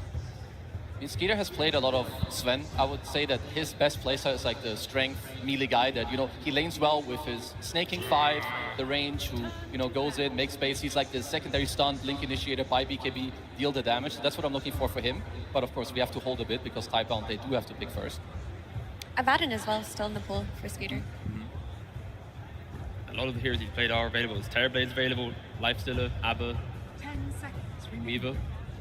But again, they close the entire draft with their pick, so Tidebound they're going to have to reveal what Buck will be playing. Well, the Ursa ban. They're going to play something that Ursa potentially is good against, so that would imply a fat guy. Yeah. A beefy man. He's a big boy. And there's your Timber Satiko. It does give them like the kind of damage that you were looking for also, right? You have a lot of lockdown with the Disruptor, the Muerta, the Shaker. I think it makes a lot of sense. So Falcons, does this change their pick in any way? By the way, because there's no flex potential there on the side of Tidebound, correct? We're just gonna see... I guess they could if they really wanted to, but I think you can just keep it default and be happy. In this position, Skidder would probably lean maybe towards the Weaver for laning, but then in the game, you got Disruptor, Static Storm, the Marcy, the pacing might just punish the Weaver, blowing him up. Yeah. So I'm sure a lot of you saw that stat pop off. 0% win rate so far for the Timbersaw. That's painful. It was only one game, right? That's 7 games. Oh, wow, that's bad. I thought it was 1. I was like... No, that's a 7. All right, but how many of those losses was on Buck? Right, that's the real question. Yeah, only 1 for Buck, but not 7. Yeah, you're good, you're good. Forced 50, he's winning this game. Yeah, okay. That's definitely how that works. Yeah, it works with TI, yeah, don't worry. It just feels that Timber is not as reliable as he used to be in terms of outputting damage, in terms of the itemization that he can do. His item build has become a lot more straightforward, and now that he was in the position to get counterpicked, you just get this Gyro in the end who, with Rocket Barrage, can just beat up on him in lane. I think for Tidebound to enter this mid-game comfortably, they really needed box lane to go well. They needed to be able to sack him and then play with him later. If you're putting this Gyro on the Timber lane, that makes it a lot harder. And now you're just looking towards Shiro to be the hero to bring you into this game, and not the offlaner. I just want discipline from Tidebound, right? A bad initiation, a simple misexecution. There's so much turnaround potential for Falcons to beat you in the team fight. So if Tidebound do have a lead, they need to make sure that every drop of gold they have is a successful pick of a successful fight. Like, they can't go even in these engagements and feel good. I mean, what I like a lot from Falcons, and it's something that makes their drafting so good, they don't only care about this carry matchup. Like a lot of players will be like, oh, I can't play Gyro into Marcy, she's gonna, you know, beat me up. But no, you play for your lane, you slow down the enemy draft in Taipan with the Timber. I think they have very good lanes, very solid team fighting. So for Taipan, we know they're disciplined, we know they have good team fighting skills too, but I would favor Falcons in this one. I really like what they have going. Well, I have to ask a question here, Effie, because the first couple of days of the road to TI, Marcy was first phase banned all the time. Literally seemed like she was going to be the hero of the tournament because obviously she uses Helm of the Dominator really nicely. Made it through, second phase, gets picked up. Why aren't we not favoring the Marcy team? Is it kind of figured out? I mean, it's not figured out in the sense that it's bad. It's still very good, but you know, solutions like the Troll Warlord, for example, have come into play, and they've done incredibly against her. The ability to match her pace with another Helm of the Dominator hero is also happening throughout the road to the International. So while she is very good, she's not a insta-win hero. And if you look at her win rate, it's like sitting at 52%, 53%. Yeah. It's fine. It's a great hero, but it's not going to win you the game by itself. And do we feel that Falcons have figured it out in this game in particular? I really like what Falcons have going for them because outside of having a more cohesive draft in terms of team fight, their laning is really strong. And if you look at Tidebound, they're still lacking save. They have no save heroes at all versus this Arena, versus this Roar. Well, we're going to find out. It's game number 1 time. But before we head into that game, of course, we're going to check in with the coach. We're going to listen to Tsunami talk to AUI 2000. Thank you very much. I am joined by the coach of Team Falcons, AUI, and let me say your reputation precedes you, because I know 3 years ago in Singapore, you, Snake King, and Skitter were terrorizing everybody with Wraith Pact. And now I come here to Hamburg, and everyone's hot on Helm of the Dominator, except you guys. Why are you not using the nerdiest item so far in Dota? My players can't micro. It's like a skill issue. Like, I think the item's broken, honestly, but they don't have hotkeys. I don't know. See, I thought that was an issue, but like even maybe like a Wild Wing, I saw Skitter got trapped at some point on a cliff. Yeah, he got trapped with Weaver ulti up. Like, I don't know. All right, it does add up then, but they are very good at what they do, which is playing Dota so far, but they take a long time to do it, Owie. So currently it's 5 p.m. or 17, I guess, for all the Europeans. Should I eat dinner during this series, or is it going to be way after this series? You should probably eat dinner and get the midnight snack ready, because, you know, it's just going to be a long series, I think. All right, friends, it's a long night. Get the popcorn ready and maybe a little glass of milk, and let's get into game number 1. Welcome, game 1 of Falcons versus Tidebound. Suns fan here with Cinderin, and I think this is the best series of the day. Honestly, I'm not going to be biased, but even the fact that Falcons can't micro, they're still very high skill players, Cinderin. Yeah, AOI loves to take a jab at his teammates a little bit once in a while, but you know, if anything, it has been indicative of this tournament, it's that, you know, the games just go late in general, and there are certain teams that thrive in that environment. I don't think it's any surprise that a team such as Falcons, Tidebound, as well as, of course, Extreme Gaming have been looking hot as well. A lot of exchanging here. Amar. In a lot of trouble. That's first blood already for Shiro and the Tidebound side. Great start for them. Probably wasn't expecting the starting tri-lane here with the Muerta beginning in the top lane, and it pays off for starters. One of the benefits to offlane Timbersaw, of course, he is a lot more independent than many offlaners are. You give him a couple of levels, you can move around the map, and even on level 1 against a lane like Gyro Pugna, you don't have too much to be scared of. So yeah, that was a very successful start for them. And a hero that you and we've seen completely take over games is the Marcy. There are just situations where you feel like this is unbelievably broken. And other games, it kind of looks meh. So if I could choose any hero for either team to get a good start in this game, that's the most impactful, and it would probably be that. Yeah, I think she's the main reason that we are seeing Helm of the Dominator brought back as a mainstay at this tournament. Obviously can rebound off of it. Terrific at gaining a lot of farm, which Marcy can sometimes have trouble with before that first farming item comes to be. But as we look at the mid lane, Malrine is playing the Beastmaster versus Nothing to Say's Earthshaker. Good old melee versus melee matchup. Yeah, it's one of those that you on paper would feel should just be a good lane for Shaker, but as of modern Dota, if you will, Beastmaster actually fares quite well here. I want to say it's a skill-based matchup, or if both players play their best, I would say it's kind of close, but I've seen Beastmaster win that lane, I've seen Shaker win it. So not a clear-cut one. Unlike many of the other very one-sided mid lanes we've seen have been like Queen of Pain or Shadow Fiends against melee heroes. This one, I don't know, it's probably like a 55-45. Pretty close. Yeah, well, I'll hold you to that. You've been wrong on pretty much everything at this tournament so far. Yeah, we did predictions together. We got 1 out of 16. Did anyone in the crowd do worse than that? Yep. No, apparently that's right. not. We win. Woohoo! Damn, we're good. That's why we get paid the big bucks. Ironically, the one team we got right is in this series. That's That is true. Falcons. That is that true. we picked to make it out of elimination round. Everything else was wrong. At the very least, the games have been ultra entertaining, so you can't really complain too much. I mean, even the Helm of the Dominator, people are talking about this item being picked up literally every game on multiple heroes. I think it's an exciting item, actually. Feels like it ramps up a lot of people's farm. It does make high ground a little bit harder because both teams are more farmed and high grounding is a little bit easier as a result, but I think it's been some excellent quality games overall. A lot of the time what Dominator does as well is it just forces the teams to take out the trash a lot, right? Like you always have to go and defend your waves because there's some pesky creep keeping you at bay, and naturally that will a lot of the time lead to stalled out games, which is a little bit ironic because if you think of Dominator historically, you think of a pushing item, right? Yeah. That's an item that you buy to 5-man, but a lot of the time in this tournament it's been used as a farming amplifier and just a split push tool. This game, not too many of those heroes though, right? Marcy will obviously get one. She's the #1 buyer of this item as far as how good it is, in my opinion. Mid Beastmaster has been a mixed bag. I don't think Malrine will buy it. According to AUI, he's incapable. So. Yeah, we'll see. That's so far Malrine sitting on 15-7 in that mid lane versus the 20-7 of Nothing to Say, so slight advantage for Tidebound so far. Now, in terms of, I mean, not to continue this conversation about Helm of the Dominator, but you talked about it time and time again this tournament, you need a hero that can kill those creeps. Yeah. Do you think Falcons have addressed that enough? They're not the best, to be honest. I think Gyro is pretty good, but aside from that, their heroes do need to commit some time and effort to do it.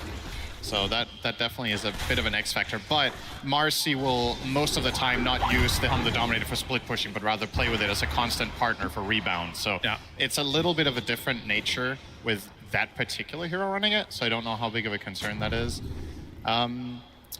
Did want to say, if you notice, a Bach or Faith Beyond is running a 1-1-2 build, which I would say is less common nowadays. He started 0-1-2. It goes to show that the mindset in this bottom lane for them is not to play aggressive. It's just he's meant to farm, and the more he frees up Muerta, the better. And the payoff in that is that Muerta has made a ton of stacks already. So Planet has been going to work here. On the flip side, Falcons with none. Yep, as Y is taken out in the top. Amar going to take a little bit of damage in reciprocation, but he will get the better of the exchange, of course. I mean, that Gyro versus the Timber, so that's an old school matchup where typically don't have carries that can deal with a Timber Saw, but Gyro not too shabby.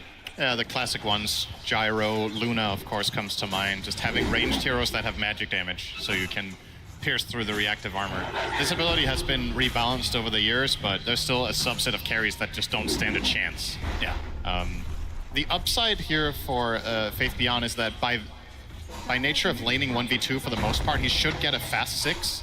And at that point, perhaps you can threaten the Gyro a little bit in the lane.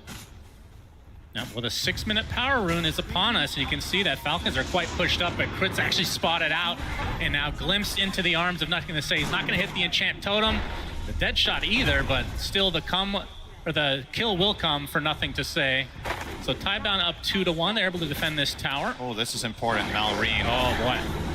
Yeah, this was is big. I believe this was a quad stack that Planet committed so much time and effort to making, and now all of it going to be stolen away in front of his eyes. So that was I was pointing this out. This is one of the big benefits of Timbersaw is that your 4 can do this, but then if the enemy team takes it, you're effectively stacking. Well, who's sadder? Is it Timbersaw or Earthshaker? Because we saw earlier today with BZM, got his stacks mostly stolen. His game just never recovered. I think in this game you should have given them to Shaker to accelerate the high-impact team fight Maker that you have. Level 6, Invis Rune, and Planet will be the recipient of the first roar of the game.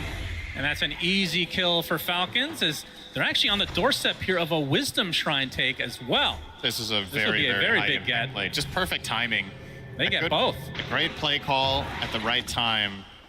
That is the biggest win of this game so far for the Falcons side. Getting both Wisdoms means that Muerta and Disruptor are currently sitting on level 3, and Disruptor Static Storm is pretty good this game. You're going to have to wait a long time for that. I think Pierce the Veil less important comparatively, but... I think if the game goes 60 minutes, doesn't really have to worry about that too much as Shiro jumps right on top of Amar, back into the calling, so silenced up, trying to get to the north, to be able to cast anything. Finally, the arena comes out, but actually gets decrepit at the last moment. Do they have damage to finish him off? He's actually trying to miss it, as Shiro now the one in trouble, as Skeeter and Crit have come to help out. No kills will come from this. Let's hear it cheer just in general. All right, well, that was underwhelming, I'll be honest. It also didn't deserve more than that. Staking under the tower, getting pursued by Faith Beyond. Looks like he'll eventually pick him up. Does take a beating in response, though, as after all of that, Skeeter actually gets picked off on the top lane. Yeah, and I was going to point out, this whole top fight extending as long as it did was because of a rare missed dead shot from Planet. But in the follow-up fight, they do get an even bigger kill in the gyro. Yep, Crit help Mallory get the rune, but they are outnumbered. That's 4 versus 2. Using that haste rune to full effect to get to the north side. Has to be a little bit careful, though. Getting some bottles up is nothing to say he's going to continue the pursuit, but all for naught. We'll have to let the Beastmaster go, but still, great exchanges overall for Tidebound. Yeah, Shiro starting to create some separation here. 3-0. He is up by about 600 gold over the opposing gyro. And now, with all of these moves being unsuccessful for Falcons, Faith Beyond is actually taking second here on the Timber. Considering the laning start that he had playing the 1v2 for the most part, this is a very good look for him. And nothing to say is, of course, going to be losing in that equation as the mid-shaker. They can't all have a good game at the same time, but they're stacks. So, yep, finding stacks on the other side of the map this time. As Falcon's very aware of the triangle at this stage, and Crit's aware of this as well, so he's going to leech a little bit of XP as a result. I mean, at this early state, Tidebound obviously is just a 1K lead at the moment, but whose shoes would you rather be in right now? I think overall the game plan of Tidebound is unfolding a little bit better, specifically because of the gyro move top failing and leading to a death for Skitter. But there's no real cause for concern for either side. I think all the cores are at least somewhat enabled. Shaker is a bit behind, but will find his way back into this more than likely. Falcons only having 2 kills minute 10 is maybe a little bit surprising though, but they have taken mid tower, which is a big objective, and surely top is on the menu sometime soon. Beastmaster loves to make this rotation, whether he has a Dominator or not. Yep, Shiro found by Crit. Gonna be able to take a Satyr for himself. Amar looking for an opening, but not gonna follow through, it seems. First item will be the Blink Dagger, no big surprise. And looking at Shiro's farm right now. He, of course, has the Helm. I mean, do we see any variation on the Marcy builds these days? I think every carry Marcy I've seen this tournament went Dom. But then after that, there is a little bit of variation. Sometimes you rush BKB. We've seen some people get one intermediary item. And after the BKB, I think there's a decent amount of room for creativity. Basher is classic, but you can see something like an Orchid in games where that is good. You can... Yeah, okay, that's not a lot of variety, is it? Daedalus sometimes, I guess, but it's not always the same. Okay, well, Nothing to Say has a bit of a stack. Not the biggest we've seen, but this will be a nice, juicy Echo Slam for him. Didn't feel as good as I thought it would, if I'm being honest, but he'll get some nice farm at it nonetheless. The sound plays a big role. It really does. It's just not really the same when you echo the Ancient King. It's kind of an interesting thing that we've been seeing, though, because you can't really contest this if you're the other team, because if you get in the middle of this, it's just going to add to the echo. Yeah. But all you can really do is try to steal a farm beforehand, which they did quite nicely. Amar, though, the recipient of this gank from Tidebound, that is an easy kill for Faith Beyond. They even find a lowly Snake King, gets glimpsed out of the TP. Double kill for Bach. Yeah, he's owning. Not that there was anything spectacular about that from Y, but I just want to give him a mention here. I think this is his best hero of all time, and even in patches and metas where this hero is not particularly favored, it's a bit of a mixed bag in this tournament. Some teams like this, some teams don't touch it at all. But if Disruptor is playable, Y is going to play it. Tidebound have found massive success off of this, and look at him making his next move Static immediately. Storm right on top of him. Absolutely no response available for Crit. Still only level 5 at the 12.5-minute mark. 8-2 advantage for Tidebound, despite the gold lead basically being even at the moment. And I can't really look at the XP, but obviously that Wisdom Shrine steal from Falcons was a huge deal. The thing that's pretty impressive about this is that now Y has been in 7 out of 8 kills, and as you mentioned, they did not get the Wisdom. So he was level 3 at minute 7, and he has still managed to accomplish this much. So a job well done. But side of Falcons, though, things are still completely stable. All 3 of your cores are having at least moderately good games, so they can keep progressing toward their key items. Seeing Amar here with his Mars approach, he is going for the 2 Bracer Soul Rings, same as pretty much everyone else, but he's going Blink.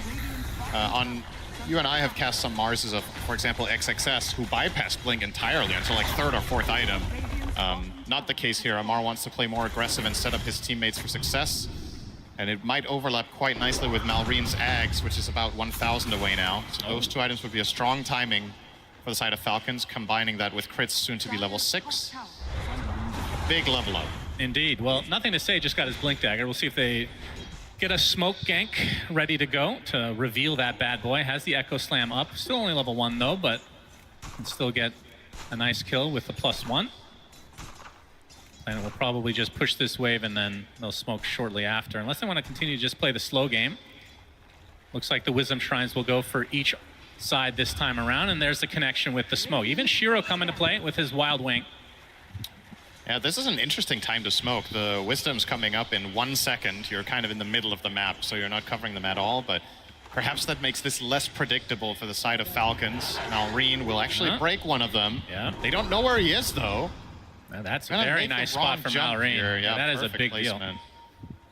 They will now try to perhaps invade, but if you're going to invade for the Wisdom now, you're running through the lane through full vision, so not going to be the case. Yeah, they spot nothing to say. Now they jump on top of them instead. This is the follow-up, though. Snaky coming with a nice Nether Blast. They've already taken out Planet. Nothing to say. Trickling away. The Mortimer's Kisses just hits them in the end. 2 kills for Falcons. Not only thwarting the initial smoke attempt from Tidebound, but absolutely crushing them afterwards. Yeah, that's just beautiful. That's the Blink reveal. Yeah, it's just an outplay, right? You break the smoke. Malreen seemed aware that there's a move might be coming, so he took a good position. And as he breaks the smoke, they make their own move, and they get the Blink reveal play. That's, you know, the Shaker was looking for this one. So, a nice move for Falcons. No real objective to claim just yet. We're 15 minutes in, but they keep ramping up. Yep, Amar, he wants some revenge. They get the glimpse back into the Static Storm. He's pretty tanky. Doesn't look like reinforcements are coming, though. So will be a kill going the way of Tidebound. And for Shiro, that's 700 away from finishing the BKB. Which for Falcons, it's essentially Roar is the main counter to the BKB Marcy at the moment. Which, like you said, his Malreen's Ag's about to come now. There's a bit of cause for concern here. So Timber was just top net worth, and now they're tied for first. This hero is 0-7 this tournament. So if you're doing well, you're just going to give more gold over to the enemy team when your hero inevitably has to lose. So got to be really careful with that. What do you think the reasoning with that win rate is? It's a good question. I don't personally think the hero is particularly bad. So it's not the biggest sample size, 7 games, but still, well, it's not the hero's fault. It's the player's fault. Then, well, we cast Bach playing this against Extreme Gaming. That game it didn't work out, but I don't know. I feel like we're gonna see this hero a couple more times here on the big stage, and it's gonna grab a win or 2. The conditions in this game, in my opinion, are pretty good. He did pick it late and has some solid info. Went for the Kaya Sanj and now eyeing up BKB. Started with a casual Ring of Health that he's not converting into anything. A lot of the times you'll see this item used. Yeah, it's interesting. It's quite rare nowadays, as a matter of fact, to just buy a value ring. But wanted it for the laning. Now you could turn it into a Crimson later if you really want to, and against the Gyrocopter, not too bad, but maybe not the most traditional item for a Timber Saw. Yeah, the more traditional won't be Lotus. Playing against Roar, it's kind of nice. Smoke revealed. Shiro leading the charge as Crit gets to the high ground, and he's going to get glimpsed back into the arms of Bach, and just gets deleted. The roar counteraction from Malrine. Do they have the damage to cut through Shiro? He popped the BKB and dies instantly. First BKB of the game for him. Amar, though, stuck all alone. He's going to get bursted by Bach as it looks like Tidebound now on the retreat. The buyback came out from Crit in the meantime. So this is now a 4 versus 3 situation. That's a lot of damage from the Chakram from Bach, and he takes out Snake King easily. Now Malrine on the run. This is such a back and forth affair. Gets slowed to a crawl, nothing to say with the Enchant Totem. As Bach, again, up front and personal. The cookie's not gonna hit, but the last proc from Planet is enough to kill off Malrine. So despite losing their carry pretty much instantly, Tidebound able to bounce back quite a bit. Honestly, that kill on the Pugna was just a beautiful sequencing of skills from Tidebound in that. And yeah, this was in spite of Shiro barely getting to play his hero in that fight. It was a really nice shot call from Malrine to go for the roar and the burst on there. They had just enough. If they have 10% less damage, Shiro starts getting off multiple volleys of attacks, but not the case. In spite of that, Tidebound definitely coming out ahead regardless. And you're seeing in these engagements so far, Bach is making a good case for Timbersaw. It's massive teamfight impact, and if his offlaner archetype hero doesn't do a lot of damage and you kill the Marcy, you win the fight there. Yeah. If he has a traditional offlane control hero like his Centaur that we've seen a lot of. So perhaps part of the rationale here for running this particular hero with Marcy is just that there's a second carry problem. Timbersaw perhaps one of the... Would you agree it's actually the most carrying offlaner in terms of archetype? Like, I think this, sometimes Timbersaw carries games in the off. There's not many offlane heroes that carry. Yeah, it's definitely up there. That's why Amar used to love it himself. Won many a game on that hero. Yep, very true. That's the reason our team got second at TI way back when, losing to Faith Beyond, of course. Still bitter about that. Yeah, he's actually picking this because you're casting to remind you of Moo. Yeah, those were some classic games. Only a 1K lead for Tidebound. I mean, I don't know about you. I was expecting this to be a very close series, and it's been entertaining thus far. Yeah, we both agreed the most likely outcome was a 2-1, so I'm sure a lot of people out there share that sentiment, and at this point, 20 minutes in, don't really have any strong favorite for this one, so still keeping it close, and knowing Falcons, they're just getting warmed up. Another 60 minutes to go in this one. Yep. I was laughing so much backstage in the green room when I saw they had top 6 longest games of this TI. It's like unbelievable that all the of same them over team, an hour. Yeah, they were like all 70 plus. All right, we have smokes on both sides because Tormentor has woken up. That's right. They're in. But it looks like this will be Falcons to take. Question is, can they withstand a fight afterwards? Amar gets the shard. And you can see Tidebound still continuing on. The heals are coming. Planet's going to show himself first with the dead shot. Can Falcons retreat, or do they actually want to fight? Amar gets off the rebuke. Instant pierce the veil, though, into the Mortimers. That's an easy kill for Snake King. There's Amar's Arena onto 2. Shiro the BKB. Looks like they might want to retreat, though, as the Disruptor's picked off. So Falcons holding that high ground is now the roar on top of Shiro. This would be an enormous kill for Amar and company. Beautiful spear into the trees. They got the stun lock. They got the kill on Shiro. 3 dead as Bach tried to save his carry. Now he has to retreat in shame. Has to Nightfall away with the BKB TP. So 3 dead. They lose the shard as well. Falcons coming out way on top. Honestly, I'm a bit surprised that Tidebound went for that. They might have felt like, okay, they just took the Tormentor, they're going to be low, but you had no vision, no control of the area, and the enemy team is beautifully set up on Falcons there. Having the Pugna to heal up heroes after you take the Tormentor, including the Tormentor heal itself. Yeah, the fact that they waited for the Tormentor heal to actually go into effect. Yeah. If you're going to do it, probably right away is the Exactly. They were just too late, and it's easy to criticize because you're like, okay, you were too late, just call it off. But you feel so invested that you've already run your entire lineup up there that you're really tempted to take the fight.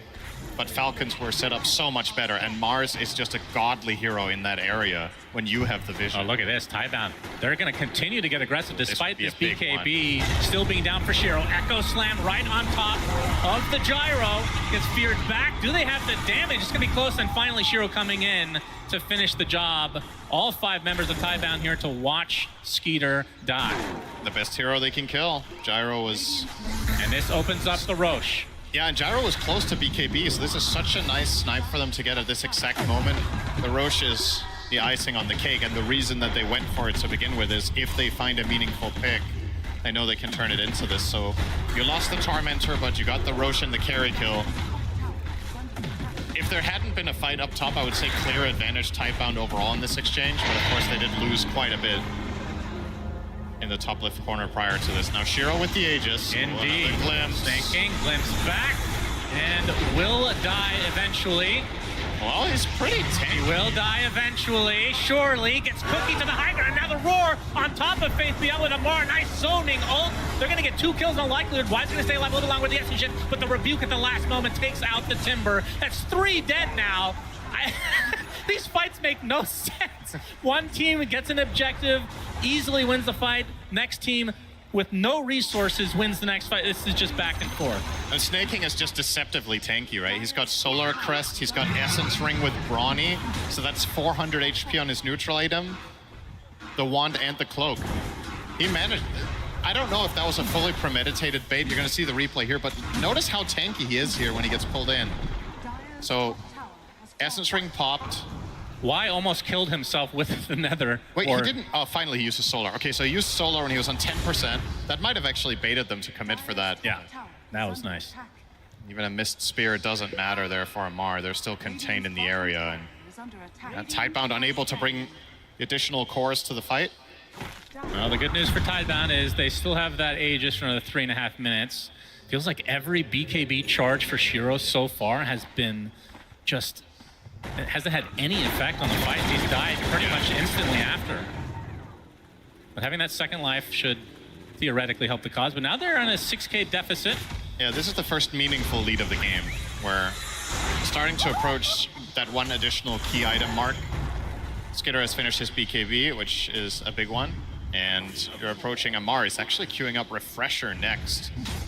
He does not have all that much mana pool for this. He has to be careful with the usage. Obviously running 3 points in Bulwark. Wow. Usually you see Marses take 1 Bulwark and then stats specifically to enable themselves to go Refresher earlier. I feel like this is the fastest Refresher that I've seen on Mars. If he continues. Yeah. 3rd item, basically. It would be very early.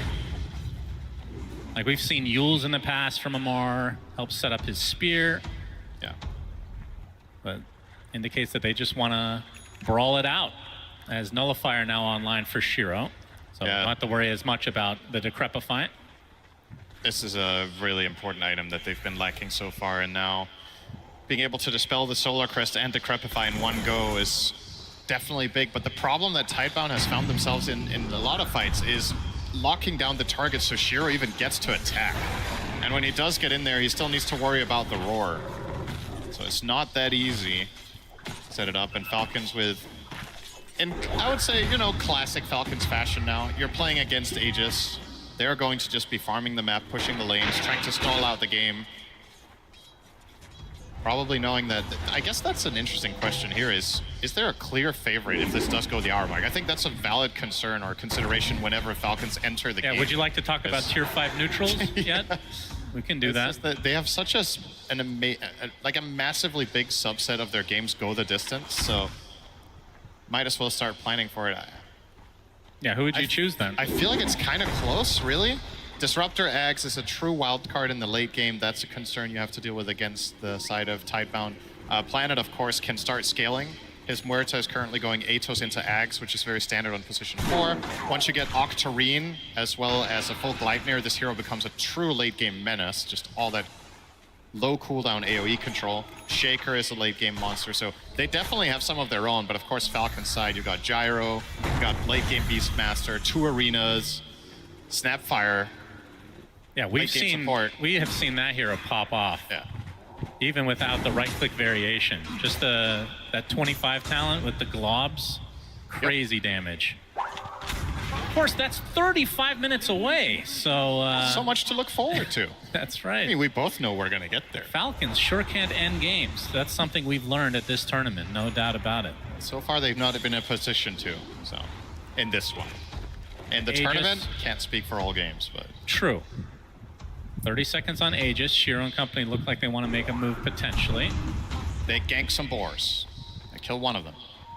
So looks like Lincoln's is going to be the next item for Shiro. He's been getting roared a little bit too often. Yeah.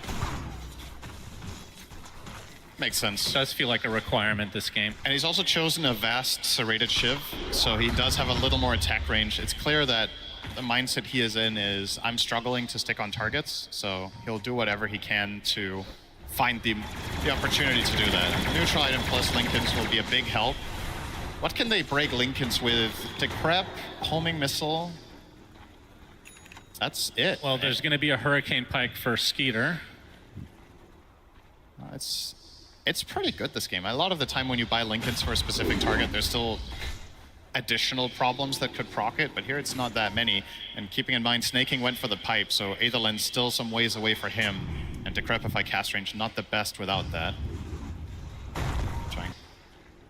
We'll retreat now. Yeah, now it gets awkward. When you've broken your smoke on your initiator, you might just call off the play.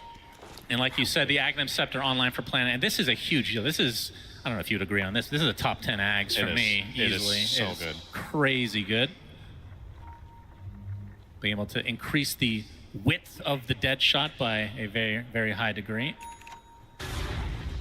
It's actually an interesting item on carry as well when you go for the other facet. Now he has Supernatural, or rather he has Dance. Lara caught off guard, gets glimpsed back into the arms of Shiro, gets Decrepified though, it's gonna save him a bit. Gets a huge kill onto Shiro out of nowhere. Didn't bother with the BKB and suffers the consequences. Uh-oh. That looked kind of promising. To be fair, he's been dying in BKB every time, so he's like, what if I don't hit it this time? Yeah, well, same result it seems. If he BKB nullifies there onto the Mars, I think perhaps this fight goes differently, but just wasn't expecting to getting caught off, and you have to BKB and get roar. Yeah, you just have to, because if Falcons are going to burn the roar on you during your BKB, they probably can't burst you 100 to 0 anymore. Gyro more or less a split damage carry rather than the focus fire single target, and you are freeing up the fight for your Timbersaw to carry it, right? Bach has big items to get in there and cause a lot of havoc with Ags now with BKB to protect it. But if you just die on the spot there, you're not allowing your teammates to shine in the fight. As Malrine will be going for the refreshers, so lots of refreshers planned on the side of Falcons. Oh, looks like, yeah. Yeah, it looks like Amara is still going for the refresher first. I thought he might change his mind when he realized his mana. He switched to Aetherlands. Oh, you're right. He does have an he bought an in-between item. Okay. I feel like he is almost the only player in the world who buys this item on Mars. I could be wrong, but I just connect this item with him in particular, using it as an intermediary way of getting that mana that he needs for the refresher. He uses it for the extra cast range on Spear, of course, and the cast range on Arena should not be underestimated. It gives you some nice additional plays with Blink spearing into Arena being easier to pull off.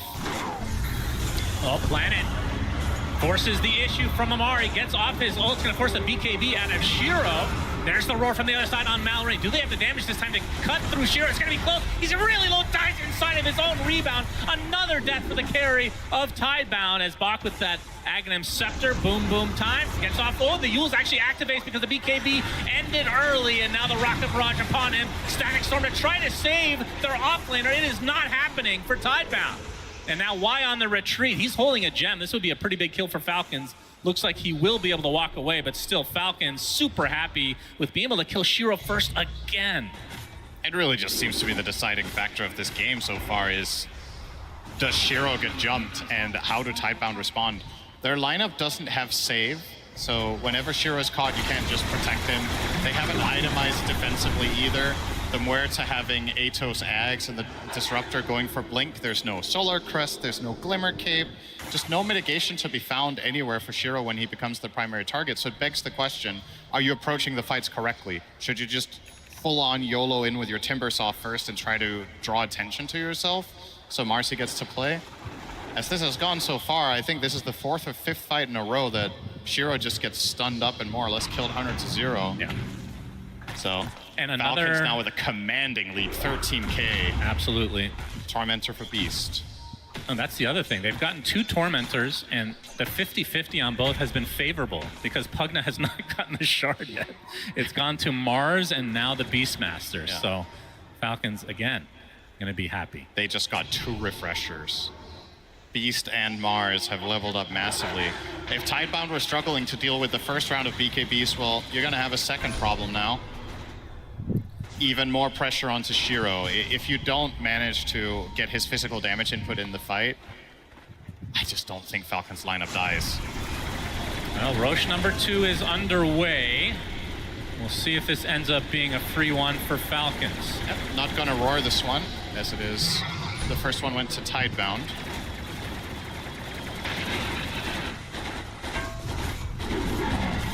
And they'll probably put it on Malrine, I guess, or? No, well, they both made an inventory slot. They were unsure, or maybe he was just freeing up the slot. Yeah, I'm sure they were having a very civilized discussion, and then Skeeter just takes it. It's understandable. Said, me carry, and took it. Exactly. He's almost got dataless now. He is starting to have a pretty strong inventory now at 33 minutes. Now, not to get too far ahead of ourselves, but this one does not feel like a 70-minute game to me right now. Yeah, there's the jinx. Remember this moment, everybody. 33 minutes in the game. Cinderin was quoted as saying that. I mean, the fans want their money's worth in the audience. They want to be here all day. Go home at 2 a.m. Why? Hiding. Oh, if those axes were thrown the other... Oh, he's going to be spotted by the boars. He is so dead. Finds Y, and this is the gem. So he did hold on to it for a lot longer than I was expecting, but a nice pickup again for Falcons, getting pretty much everything they want on the map. Now, in terms of the Lincoln's timings for the side of Tidebound, because it does feel like the roar has just been the end of these fights effectively. Nothing to say. I think he's finished, actually, so just needs to be delivered, and Shiro just roughly halfway there. Yeah, because he switched up for the Basher instead of the earlier Lincolns, which might have come back to bite him, honestly. Like, these fights with how they've gone. Now he can maybe hope for a good setup where Nothing to Say gets to put the Lincolns on the Marcy, and then if he has his own. How much damage do you think Shiro has done to enemy heroes this game? Feels like he's just dying first every time. A few thousand at most. It's going to be one of the lower on the team. Impressive. But yeah, speaking of that, I also haven't felt much Shaker impact. I just think Falcons have done such a good job at making it difficult for these two melee heroes to get in there up close and personal and actually land. He's actually leading the team in hero damage. That's quite surprising. That is surprising. Barely. That is concerning, I would say. If it feels like he's dying so fast, nobody is soaking up the space in the fights. They just can't. And Falcons doing what Falcons do best. They're starving out the map. The problem is it feels like this tournament, this isn't working as effectively for whatever reason. Typically you just methodically take the Roshan, you push the lanes in, you get all the tier 2s, then you wait for the next Rosh, and then you finish the game. It was like that for a while, but the high ground has been quite difficult. We've seen many leads just evaporate with the first high ground push. And Tidebound do have a spicy lineup to push into. Now that the Gleipnir is completed on planet, it makes it even harder. All of these low cooldown AoE stuns and displacement abilities are very powerful on your high ground, and of course the Ags, where it's a dead shot, does both. It is both a fear and a reposition. You've got Shaker Fissures to worry about, Glimpse. If you ever overextend, you know you're being pulled back. So I think Falcons will take their time. Shocking. And just control the map. Yep, they're definitely savoring this. 3K gold onto Skeeter. They do have a banner ready on crit, and Skeeter is showing intent on going high. They're actually going in here. Well, they do have Aegis for 2 minutes, so Roche banner placed. They want to, at the very least, poke. You can see Faith Beyond trying to aggro the crease, but the 2 siege units will still remain at the base. So this tower almost certainly going to fall. And Skeeter more than happy to throw away 1 life. Well, the fissure blocks them off, actually pretty good. But the Force Staff onto the other side, and now the barracks exposed for Falcons to take. And this is going to be the first range racks down in this series. The thing is, this isn't a theoretically surprising play to go for this, because I think you're in a great spot to do it. We've just, like you said, if we go back 2 months, this would be the most obvious play. Yeah. That Falcons would do this. There's just been so many failed high ground attempts this tournament and so much stalling. Oh, nothing to say. But they're in firm control, and this is just a matter of time. Looks like they'll give up the full lane as the siege units will finish the job. So Falcons, successful in their first endeavor on the base of Tidebound. And the only trade-off for Tidebound is that Marcy gets to free farm in the meantime. So they have made the judgment call that fighting into this Aegis without Lincolns is just too difficult. So they will sacrifice one lane now. The Lincolns from RC is only a few hundred away. Actually, I'm probably overstating that. About 1,000 away. And they have the one on Shaker. So with these two Lincolns, perhaps they can look for a fight finally. It's been a very long time since Tidebound has seemed interested in engagements. But that's also a really big part of the reason why Beastmaster's has been such a high-rated hero this tournament, right? He's being banned in so many games, first picked in the rest of them almost, it feels like. Yeah. Just a very, very powerful hero, can be flexed between mid and off lane, buys great items. Yeah, very strong. And Malrine, no different. Ironically, he is playing a micro hero, so you'd think he could buy Dominator if he can micro this one. True. It's easier to micro. The Hawks you don't need to do much with these days. That's true. Though. It's just the Boars. Nothing to say. He's going to reveal himself, but we'll get the Blink TP. Oh, he got the literal perfect neutral item, by the way. He got the Dazoon. The timeless Dazoon Blood Right. This has to be the best possible item you can get as Shaker in tier 4. Bigger AoE on everything, and the Spell Amp and the longer stuns will very much come in handy. And there it is. They're going to look for that exact play. Aegis expired, you have 2 Lincolns. But now, of course, with how long this took, Falcons have items of their own. Skitter has Satanic now, so he's a tough target. Amar has He is completely isolated. He does have... He can combine his Eon Disc right now on Amar, so... If he's the primary target, he can save himself. This is not easy for Tidebound. Yeah, it looks like they just get a couple wards down and will have to wait in all likelihood for the next Roche, which they absolutely have to fight. And of course, their lineup is unbelievably scary in an isolated area like that, or in a contained area. You have all this AoE, not even included the Dazoon Blood Rights that you're bringing up, Timbersaw. You got the Echo Slam from the Earthshaker. You have the Calling is something you cannot ignore. And of course, Static Storm, we've seen it so many times turn the tides of fights. And their arguably best AoE spell out of all of them, Deadshot. Yeah, now that he has Ags, absolutely. That one's available all the time. 10-second cooldown with the Gleipnir as well. Yeah, this is still, make no mistake, 17k is absolutely a big lead, but it is possible for Tidebound to find one singular good fight and swing the game almost on its head, or at least catch up fully. But so far, based on how well Falcons have navigated all of these fights and avoided disaster, it's hard to see them just fully blunder this until a Roche fight. They have so much control of the map, so good wards out. And of course the gems, like you covered, are in their favor. So what's the next power spike for Tidebound? Because I think we both agree they're going to have to fight at this next Roche. Shaker Refresher is a big deal, and he almost has it. Okay. On Nothing to Say. So I would say that is the best next spike they have. Muerto is eyeing up Blink, but didn't buy it. I think Planet might be saving for buyback instead. Oh, Disruptor's only 4,200 gold away from Aghanim Scepter, so... Just an Ags away. That's right. Very ambitious for Y, but of course he's seen a lot of these games go late, so can't really blame him. And now, unfortunately, he didn't get greedy. I'm assuming he was offered greedy when he took Timeless Outworld Staff. Because this is indeed the type of game where Disruptor might be one of the single best supports in Dota to take greedy on, because you almost never attack anything. Even when you're farming, it's oftentimes you just throw a Thunderstrike on the wave and back off because you want to be hidden and be a threat on the map with Glimpse. No, Nothing to Say is going to show. Malrine and company would love to get a pick off before this Roche spawns. Still has not come up yet, though. Another attempt. Glimpse on Amar. Out. Will not be KB away. Smoke.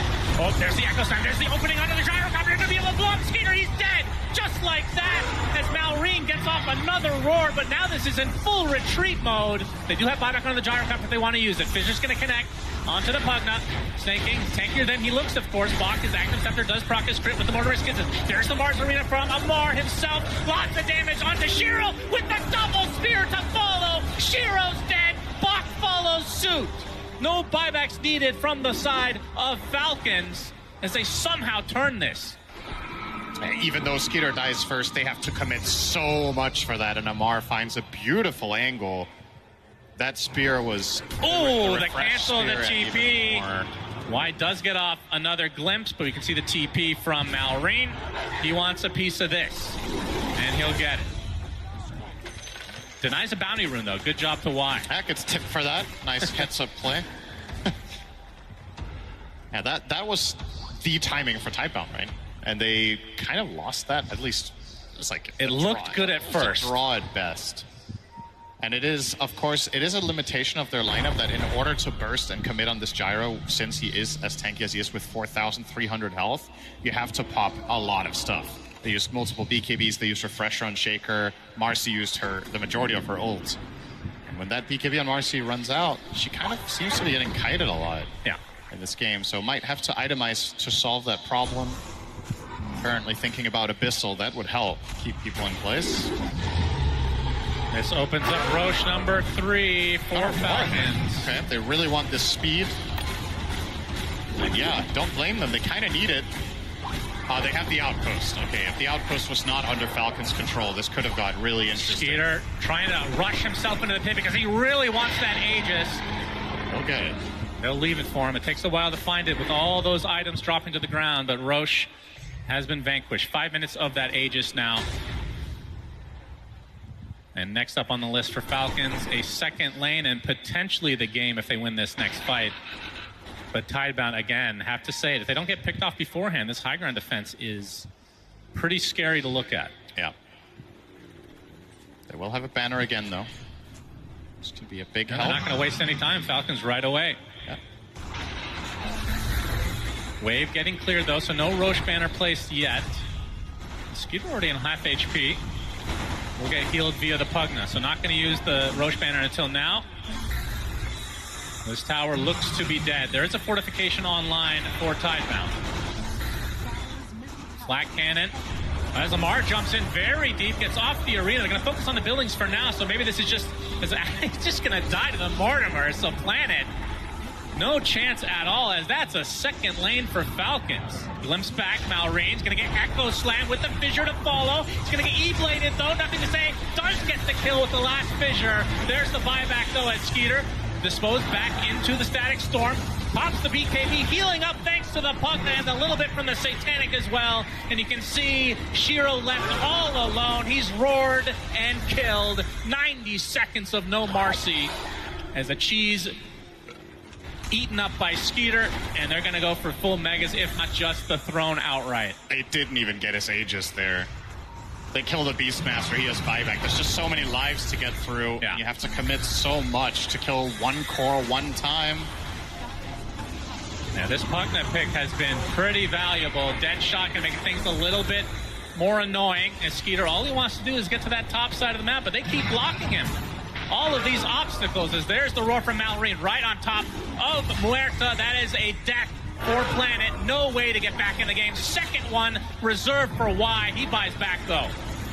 This is going to be potentially the last defense for Tidebound in this game number 1. But it's going to be 5 versus 3, not including the Aegis, which still has a full 3 minutes.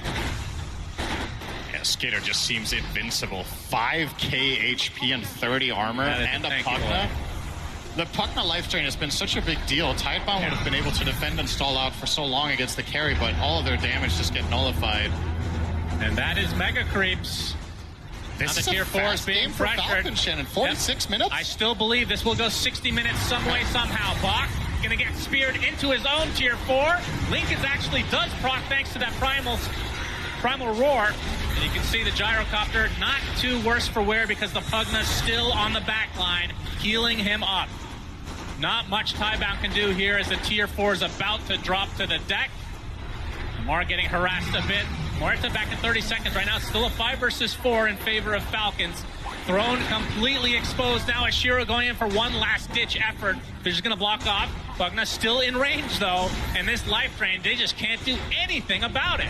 Amar, Arena, right on top of Bach. Now the magic damage coming from Skeeter with the right click as well. Bach is dead. Buys back instantly. There's roar number 1 for Marcy. Echo Slam a little bit too late as Shiro is already dead. And nothing to say, has to walk back in shame as a triple Arena from Amar as the GGs come out. Falcons take game number 1.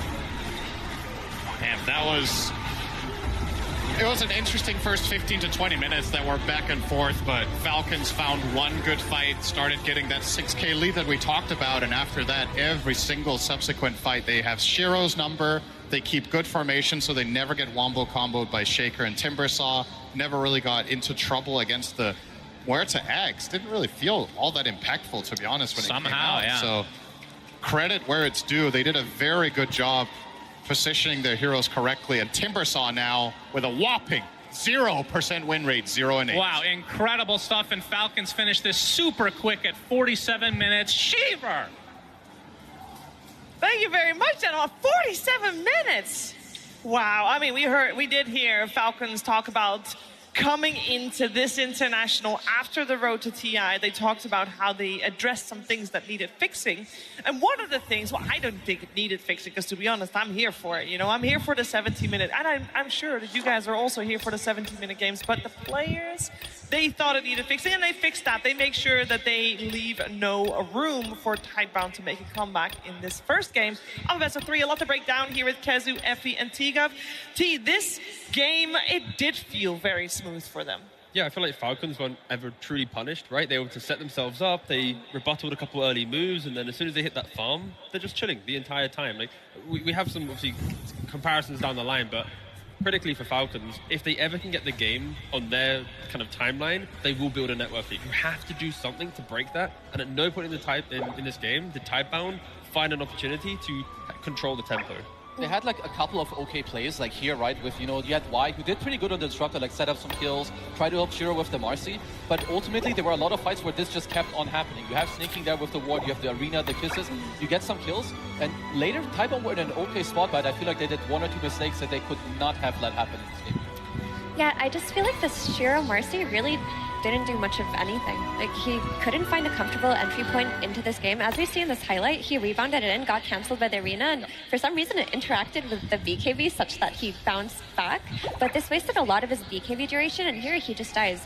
Typically with Carry Marcy, she takes over the entire map when she gets that Helm BKB timing. This time wasn't the case. She was just dying over and over again every fight. It's also weird, because I don't know if he was BKB during the rebound or he used it mid-air, but the fact that it like stopped his rebound, like it ruined his absolute entire fight. And like you're saying, like also with the heroes, they want to play from ahead, they want to have a good start to the fight, but it just kind of didn't happen after the 50-minute mark anymore. There's just no damage. Like, look at all the clips, it's just Marcy punching, doing nothing. Buck with the Ags and the BKB, he's having to run away. Of course, you know, it's the tail end of a fight, but it feels in principle like Tidebound, if they didn't, you know, capitalize on maybe like the early, it's basically like there's 50 minutes to be aggressive, or the whole game is waiting for Falcons to hopefully make a mistake themselves.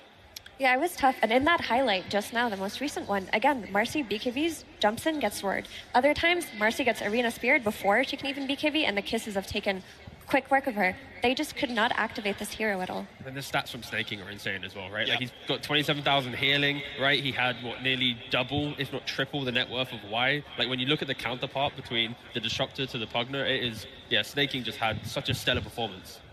Yeah, also his itemization, right? At some point, he had an incredibly good game. He's an 82% of all the kills. You know, he farms the dead lane like he always does. He had such an early pipe. During the draft, it was like, maybe they can pick an offlaner who can buy it. They just get it on their +5 support, which is, you know, kind of unheard of. So yeah, you know, Snaking his Pugner, you gotta watch out for it. And I mean, at this point, we talked about it even before it was picked, because it was such a strong hero for Snaking. Yeah, or was it just they crushed so hard before that it was just feeling easy? Yeah, along those lines. I think as soon as you get to the high ground and you know that, like, there was one play where it was like an Echo Slam on a Juggernaut 200-0. That's the only way they actually enter a fight. So if you have vision, then you're not going to have that happen again. It happened once to Skidder. It doesn't happen twice. High ground's going to be easy. Yeah, and we did say that it was going to be very important for Tidebound to do good during the lanes. As we here have a clip T for you. Yeah, so I just wanted to showcase kind of Tidebound's biggest moment in my game, right? The idea is he got the BKB at 16 minutes, kind of 39, and this was instantly after. They want to make the play, but Marcy runs on in first and then dies. And sure, at the tail end of the fight, Timbersaw's stepping up, showing off, but it feels like this fight construct for Tidebound, it needed to be different. Timber has to go in first, Marcy has to follow up, it needs to be clean kills to then create this like narrative of aggression. The fact that we're seeing this from Tidebound, it does put a little bit of fear in me that they're going to have to change a little bit more than just draft going into game 2, because that entry to the game They weren't making those mistakes in the road to TI. Like, to me, there's something weird between how Marcy and Timber interact together, because when Marcy pops her BKB, she needs to kill, which means while she's BKB, you're going to do everything in your power for Falcons to stop her. And Timber, during this time, he doesn't do anything. If you BKB yourself to kill her, he pops all his spells and, well, they deal 0 damage. Yeah, and we mentioned that it was going to be very important for Tidebound to do well during the laning stage, and part of doing well in the laning stage, because it was getting that Wisdom Rune. No, absolutely, because as we could see in a highlight that we have coming up, Falcons, they did really nicely in the early game to, well, shut down Tidebound. So what we have here is, at 6 minute 10, they just picked up the rune and they just walk in here with 2 of their bodies. You have Snake King and Malrine. They eye up this hard camp because for Shaker, it's very important to have stacks. If you don't have the hard camp stack, well, first of all, you're going to lose gold and XP, but it also makes it harder for you to then later on farm the Ancients. With Malrine's Invis, they not only steal the stack, they move further more east. Here in the early game, nothing to say. He was kind of low on HP, low on mana, and we have to reiterate, Tidebound's early game was super important for the heroes. You have Disruptor, you have Marcy, they need early levels, they need early momentum, and just this move alone sets up Falcons for success and slowed down Tidebound. So this was huge for them. Yeah, very solid. I mean, at that point already, Tidebound a little on the back foot. So then maybe you're going to group up and try to kill this one target because that's your road back into the game, right, Effie? Yeah, you see a Pugna, you think it's just a little guy. Let's just take quick, make some quick work of him, push him out of a lane. But that just was not the case here. In this highlight, this is right after Tidebound gets the Aegis. This is when they want to take control of the map themselves. They commit so much to killing Pugna here, and he just walks away. He gets away scot-free. The Cookie here to disengage, and then his team just follows up with Aurora, a beautiful arena on the back. And when it looks like maybe there wasn't enough follow-up damage, you have crit with the Mortimer's Kisses in the back line, and the Timbersaw also dying through his BKB. This was a very pivotal moment of the game because they needed to kick him out of that lane and take that area of the map for themselves. And a few seconds later, the same thing happens. They go to push Pugna out of the lane. In front of 3 heroes, he just TPs out. Snake King just will sit on the dead lane, shove waves, do tower pressure, force heroes to him, and apparently walk it off. To me, this was kind of like the checkmate moment because Tidebound, they just took Roche like 10 seconds before, but Shiro, he doesn't have BKB, he doesn't have TP, so they make this move top, it's 4v5, it fails, your Aegis timer gets wasted, it was a huge mistake. Essence Ring and Brawny is also pretty OP. Yeah. And Nether Ward is pretty good against spellcasters. And Solar Crest. Yeah. There was a lot going for him there. There was a lot going for Falcons. And there maybe were moments where Tidebound felt a little hopeless about what they could do. For example, I think Shiro had a pretty rough time, Purge. That's right, Shiver. Yeah, the BKB usage was a little bit tough here for Shiro, and let's take a little bit of a slow moment to explore some of those spots here. This is that Tormentor fight where they're jumping in. He didn't press his BKB before jumping. He gets pushed back and immediately presses his BKB, so loses that one, ends up getting chased down. Very rough for him. This one I thought was the most interesting, though. This is the fight near the Tri-Camp. Now, he jumped in on this Mars here, which looks like it's going to be a pretty good... Oops, that was too close. Looks like it's going to be a very good jump, but the downside is that you're going to see a Cookie come from the southwest, and something weird happens. The second that the Cookie hits the Mars here, it instantly stuns Shiro. So normally, that person is going to fly over the guy, and by the time he lands here, that's when the stun happens. For some reason, the stun started early. That means Shiro didn't get his opportunity to press his BKB, so that was like the second or third fight in a row where his BKB ended up not being very good. So these kind of cascaded so many fights in a row here where he was forced to press a BKB at not necessarily the best moment. He's already down to a 6-second BKB at 30 minutes, and they had Roar to layer through this. So very, very tough game for him. The BKB usage was so crucial for him to do his damage, and we just didn't really get to see very much of it. Thank you very much, Purge. We did not. And there's one thing that I still very clearly remember about our talk before this series even began. Kazu, we talked a lot about Shiro and his ranged carries.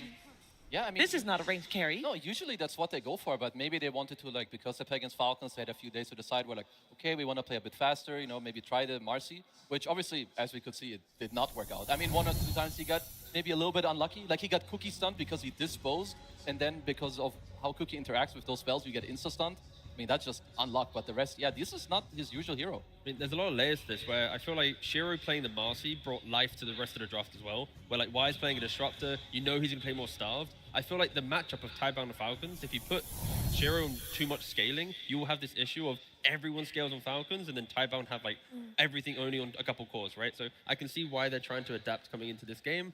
Falcons will be changing, especially after the group stage, the best of 3, but yeah, it's Shiro needs to probably not play Marcy in the next game, or they have to clean up their initiations. It definitely looked outside of their comfort zone, because even if you look at the other melee carry that he played in Juggernaut, that's the hero that plays for the late game too. It just farms, plays to scale, and will try to hit a critical mass and then carry his team through a certain point. With Marcy, it was the opposite. He was the hero they were playing around while Timbersaw was making a comeback from his bad lane. And then it kind of seemed like they were going to depend on the Timbersaw for the damage to come through, because Marcy's eventually going to fall off. She's going to play versus Solar Crest, she's going to get kited, and it just didn't work out for them. I think the 4 protect 1 strategy is what they do best on Tidebound. Well, I will also say we mentioned the Timber, and we heard Sunsfan mention the Timber, of course, at the end of that cast as well. Still a 0% win rate. Teagup, you were on board with them picking the Timber. Yeah, how dare despite you? No. Despite, I mean, obviously you were on the same page with the squad. Is that a shortcoming of the hero, or on hindsight, do you have other thoughts about what they could have done instead of that? I just want them, if they have this style, they have to play more aggressive. Yeah. You know, if you mentioned they do 4 protect 1, that could also be a problem for them where they get outscaled. But like, I like the aggression. They have the concept. The execution just wasn't there. They gave away a Pugner. They gave away a Mars. They gave away a Gyrocopter, a Snapfire. All heroes that play counter-aggressively beautifully. So if you aren't flawless, you will be punished. And again, they just didn't have a good game. It was just a bad game from Tidebound. So coming into the second game, they can do 4 protect 1. They could do the same draft. Like, there's so many things they can do, because it can only go up after that first game. Like the way I see it too, because usually I see nothing to say, like do a little more. And of course, Falcons, they did counter him, they invaded the triangle, they stole his stacks a little bit. But maybe you put him on a slightly faster hero so that your supports can play with him. Usually he's very good on Shaker, but depending on who you play on, they're going to slow down your game, they're going to pick different heroes. I mean, they also had static cores, right? You've got a Shaker who needs to farm the triangle, Timber who needs to farm his lane to then enter the game, right? So it's like, if you make one core active like you're mentioning, be it from mid or off lane, and then the supports have life behind them, it creates so much more energy, right? It felt like you lose a couple of lanes in this game and everything's just, ugh. Everything falls apart, and everything did fall apart for Tidebound. Effie, going forward, I mean, bad game, go next. So how do you feel like they should approach the second game that we're about to see? I think they shouldn't overthink or try to point fingers or anything, because they did have some great moments. I would just look towards taking out the Mars, honestly. I was thinking about this, but Mars as a hero counters a lot of Shiro's hero pool. His gyros and his SFs and his TAs and whatnot, they don't want to play against this Bulwark and this Arena. If they can maybe take it out of the second phase, not give Falcons those good kill combinations, like the Mortimer's Kisses plus the Arena, like the Mortimer's Kisses plus the Roar, and make it so that they can just play around their safe lane in a way where they're not going to lose if they have to congregate there, it'll be easier in game 2. I actually really like this point, because like we're all saying, it's Shiro's hero pool is mainly ranged. I think it's also Amar's best hero. It pairs so well with what Crit is playing, your Hoodwink, your Grimstroke, your Snapfire. And I feel like this exact lineup we saw from Falcons, like when they were dominant throughout this entire year where they won LAN after LAN, this lineup looks very reminiscent of what they used to play back then. Well, I'm sure a lot of talks were happening backstage. It looks like the team are refreshed and coming back into the booths on stage to go next. And for this series, for this game that we're about to see next, I would imagine in the previous game, we did see that it was Tidebound that had the first pick in the game. And I do want to touch upon that, because that did mean that they secured themselves the Shaker. And a lot of what we're mentioning is the laning stage and how they contested the stacks for the Shaker, Teagup. So that felt somewhat predictable. How do you feel is going to impact when the pick order gets changed and stuff like that? We're seeing a repeat of the best of 3. Tidebound in game 1, they had first pick, they lost. They had second pick then game 2 and 3 and was able to win. So maybe in this matchup, Tidebound having second pick is the advantage for them. They want to react more. They don't want to get put in this position of, like, they're picking the Marcy, the Muerta, like they're kind of flexing things a bit more. They're trying to be more creative. They want to lock in strong, stable heroes and utilize second pick. So I'm expecting them to have that pick order potentially in the second game. I did quite like seeing NTS play Primal Beast too. When he was on that hero, it felt like it was ready to join its team and help way earlier than a Shaker who needs to expend his first Echo to come back in the triangle stacks, right? If you're a Primal Beast, maybe you can look towards setting the place, playing with your team, and allowing for Shiro to do what he does best, which is hit neutral creeps. I do think it's also nice if you have those heroes, because Falcons, like we said before, they become slow at some point, but they don't start slow. They start fast, they open up the map. You want heroes where you can address like the Skeeter move. You know, Skeeter's first gate, his first TP on Nature's Prophet to the mid lane, to the safe lane. So your Primal Beast, your Pangolier, your Tinker, all of these heroes, they could do that. So that's something I would like a lot. The thing is, Falcons, when they want to go to an objective, they're going to bring the numbers, right? If they want to defend a tier 1, heroes are there. If they're going to fight a tier 1, heroes are there. If they're going for wisdom, like, they're always going to have the resources. So Tidebound needs to be able to match that. If you don't, from like the clips that you show, Kezu, they'll outplay you, take 2 wisdom shrines, and then they'll take the stack. And it doesn't look like a lot, but 2 wisdoms, the odd stack here, the odd fight there, it compounds to 3,000-4,000 gold to simplify that first big fight. Now, a lot of our talk has been going on about how we want Tidebound to be able to improve going into game number 2. Of course, they're the team with the game down. They want to make that comeback. On the other side, you have Falcons that just had a fairly easy, fairly smooth first game to this series. Of course, they want to repeat that result. They also know that Tidebound's gonna react and do something different in this game number 2. But is there something, Effie, that we want to see that they'll just be able to do again from this game, even in with maybe a different draft? Any kind of concepts you want to see a repeat of? From Falcons, I think the idea of 2 supports that can just wave clear, hide on lanes, create their farm, and force people to chase them around the map, do that again. Looks so good. Whether it's a Pugna, whether it's an Enchantress, whether it's a Snap or a Hoodwink, these heroes are very disruptive towards Tidebound because when they were responding to these supports map pressure, they were bringing everybody. Like, they had to bring 3 heroes, bring a +1 behind because, oh no, we don't have enough damage to kill Pugna, and they just lose their advantage on the map. They lose their area control. Falcons have a very a script in a way where they stick to what they want from their players, and their players and their heroes that they have, they're interchangeable. So if you ban one, you get the other. So I think for them, it's probably more about they should be ready for how Tidebound will adapt in the next game with maybe a different pick, a different ban, and just play as it did in game 1. But that's why I think when we've praised Snaking, giving him MVP for the Pugna, he can still play chant other heroes. Why not look at Crit more? Why not look at the Snapfire and the Hoodwink? These are the active heroes that make everything feel so kind of oppressive in the game. If they're both gone, he's now playing like a Batrider or a Nyx or a Ringmaster. Like, they don't have as much of that kind of punchy value. So I'd say double ban those 2 heroes. We can see a completely different style from Falcons. I like that. Or take the Snap for yourselves. So one of your supports has that wave shove because when they do give Snap away to Falcons, it opens up for so much combo potential. Again, the kisses on the Roar, the kisses on the Arena, they came in clutch so many times last game. Yeah, a lot of questions we have about what's going to happen in the upcoming draft, and those questions will be answered in just a moment. Team Tidebound versus Team Falcons. Game 2. Game 2 means that if Falcons take this game number 2, they secure themselves top 6 at this international. Of course, Tidebound would like a repeat of what happened in the road to TI, where they were able to bring it back in game number 2 and 3. Let's see how they're going to attempt to do that. We have this time around Tidebound on the Radiant side, Falcons on the Dire side, and it's Falcons this time around with first pick. So the complete swap around compared to previous game.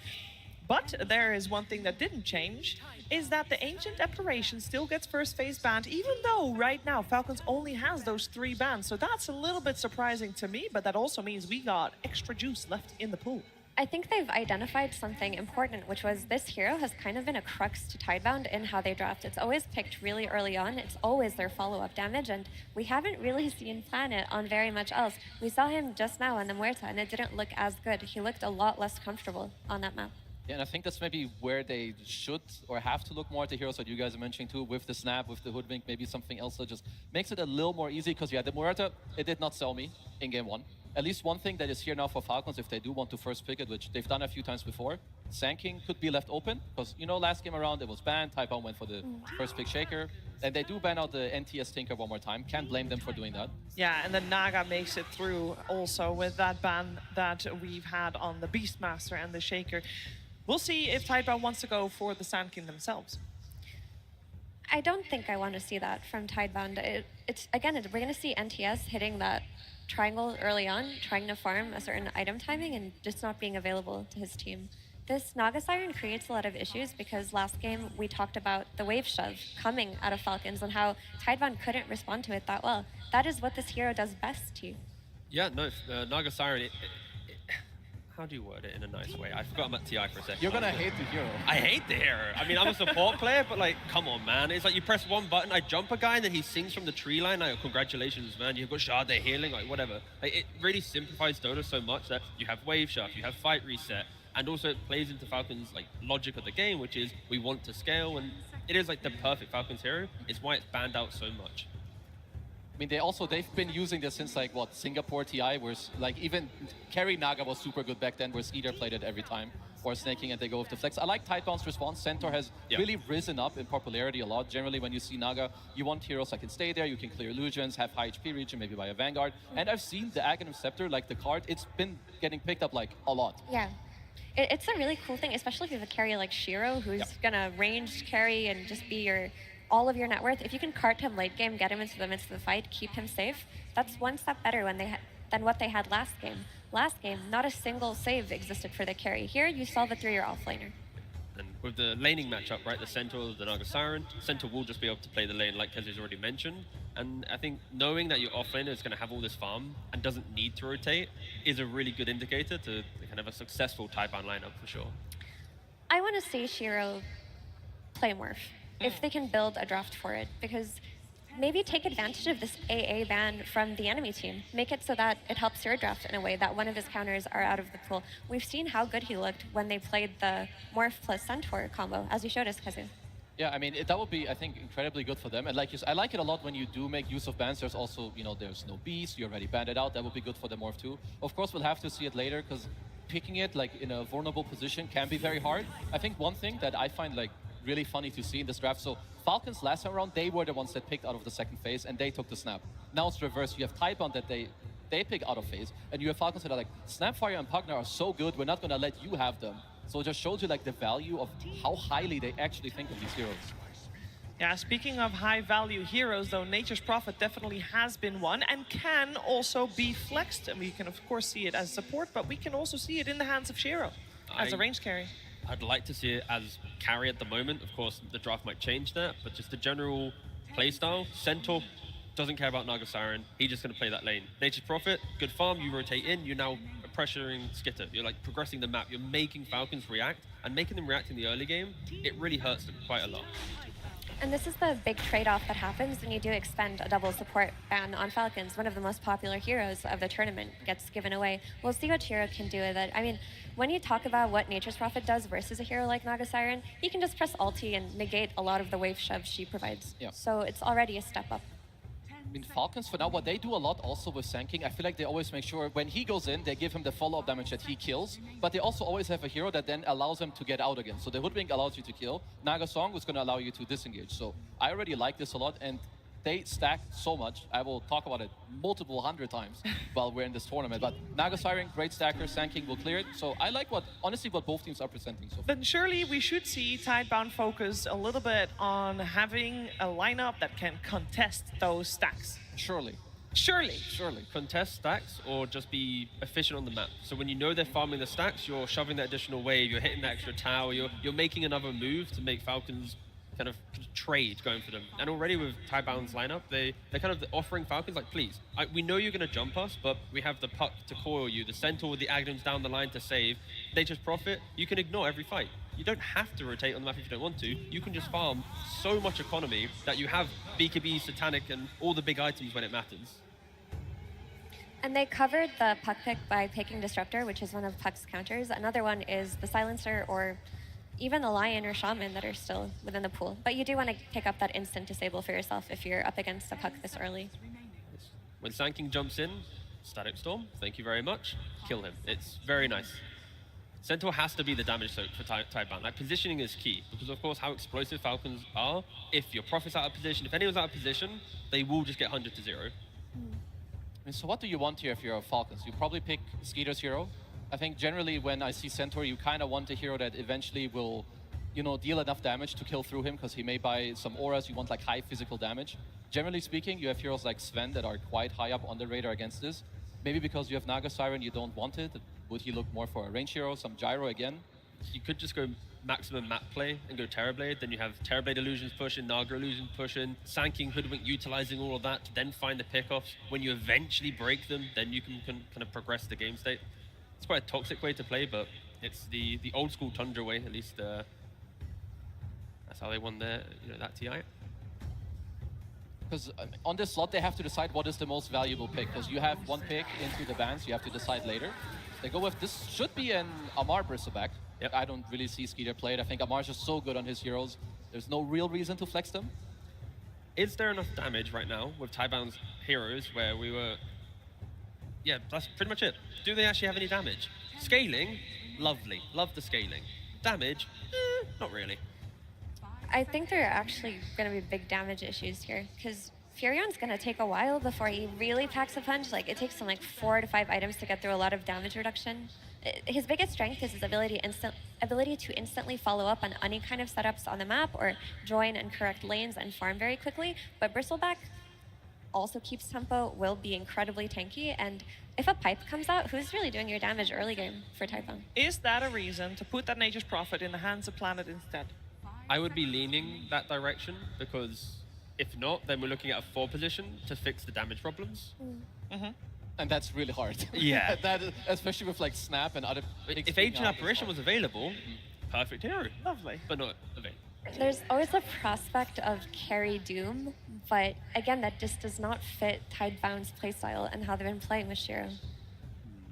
I would be looking, I mean, it's like what I see for Taiban, and of course they will see the ultimate lineup so they can look for, you know, the damage issues, try to fix it, but also get the carry matchup. But I also am a fan of the Nature's Prophet being a support. You do pick a new carry, so anything that gives you static, high physical damage that is going to lane okay is what you should be looking at.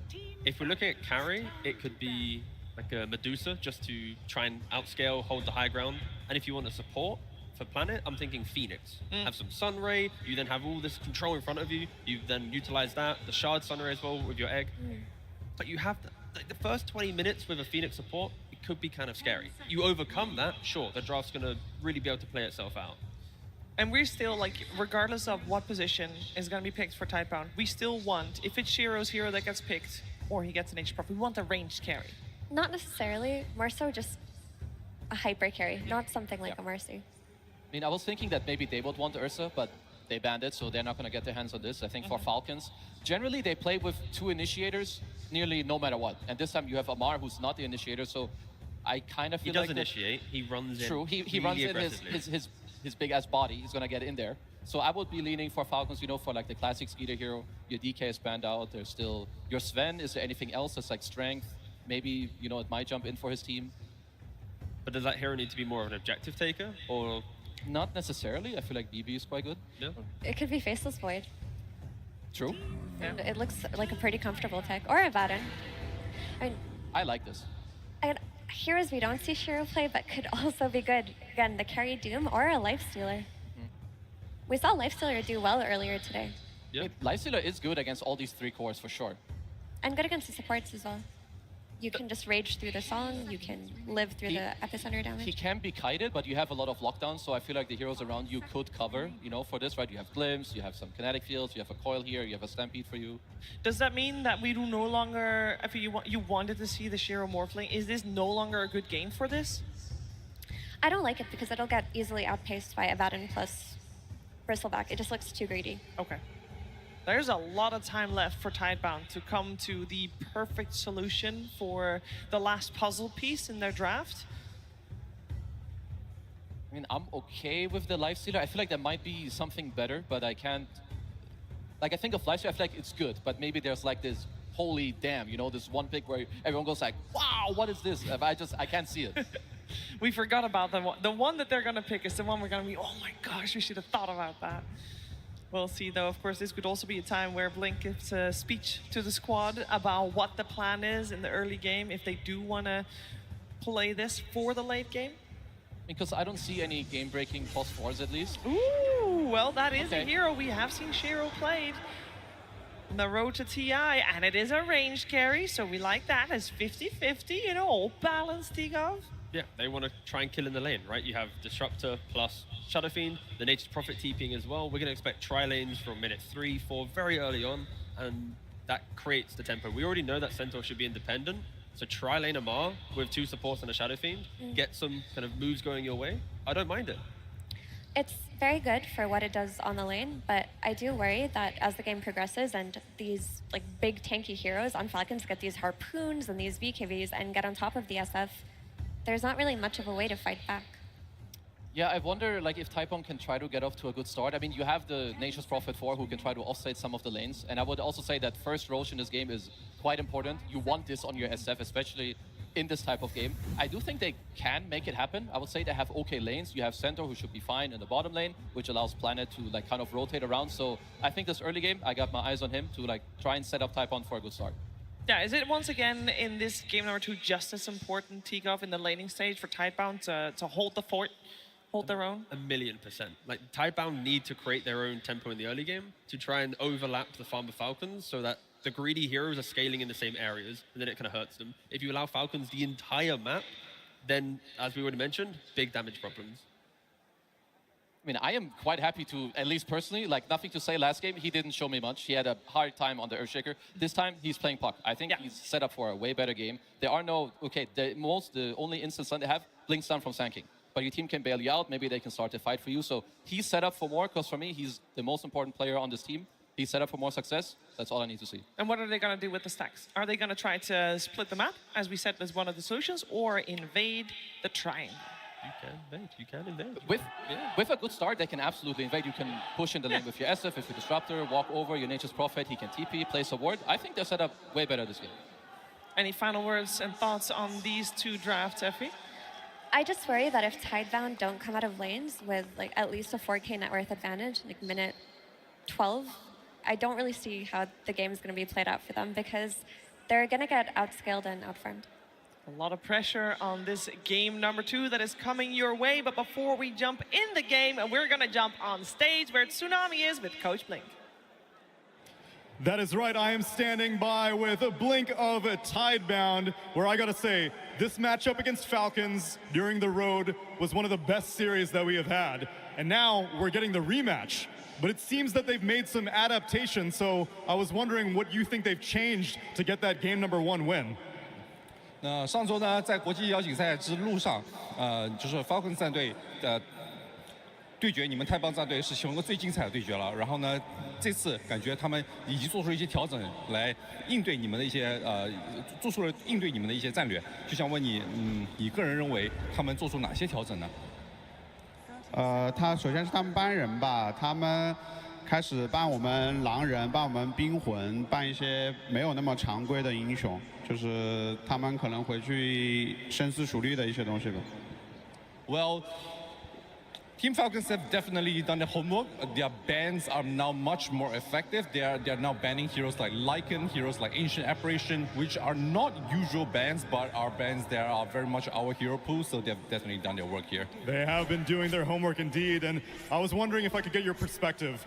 The Western audience, we see you, we see Y, we see Faith Beyond or Bach, and we immediately put the term Wings 2.0 to you, but I wanted to know how you felt about that.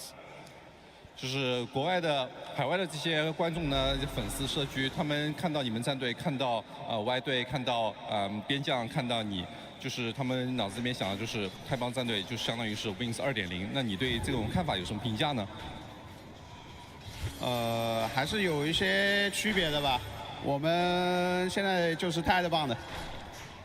There is some difference after all, and you guys can now know us as Team Tidebound. The new era is upon us, and let us witness it as we get into game number 2. Thank you very much. Thank you, Tsunami and Blink. Welcome to set game number 2, Tidebound versus Falcons. Winner of this moves on to through the upper bracket, while the loser goes to the lower bracket. Cinderin, we're gonna see the last time we cast Faith Beyond on Centaur.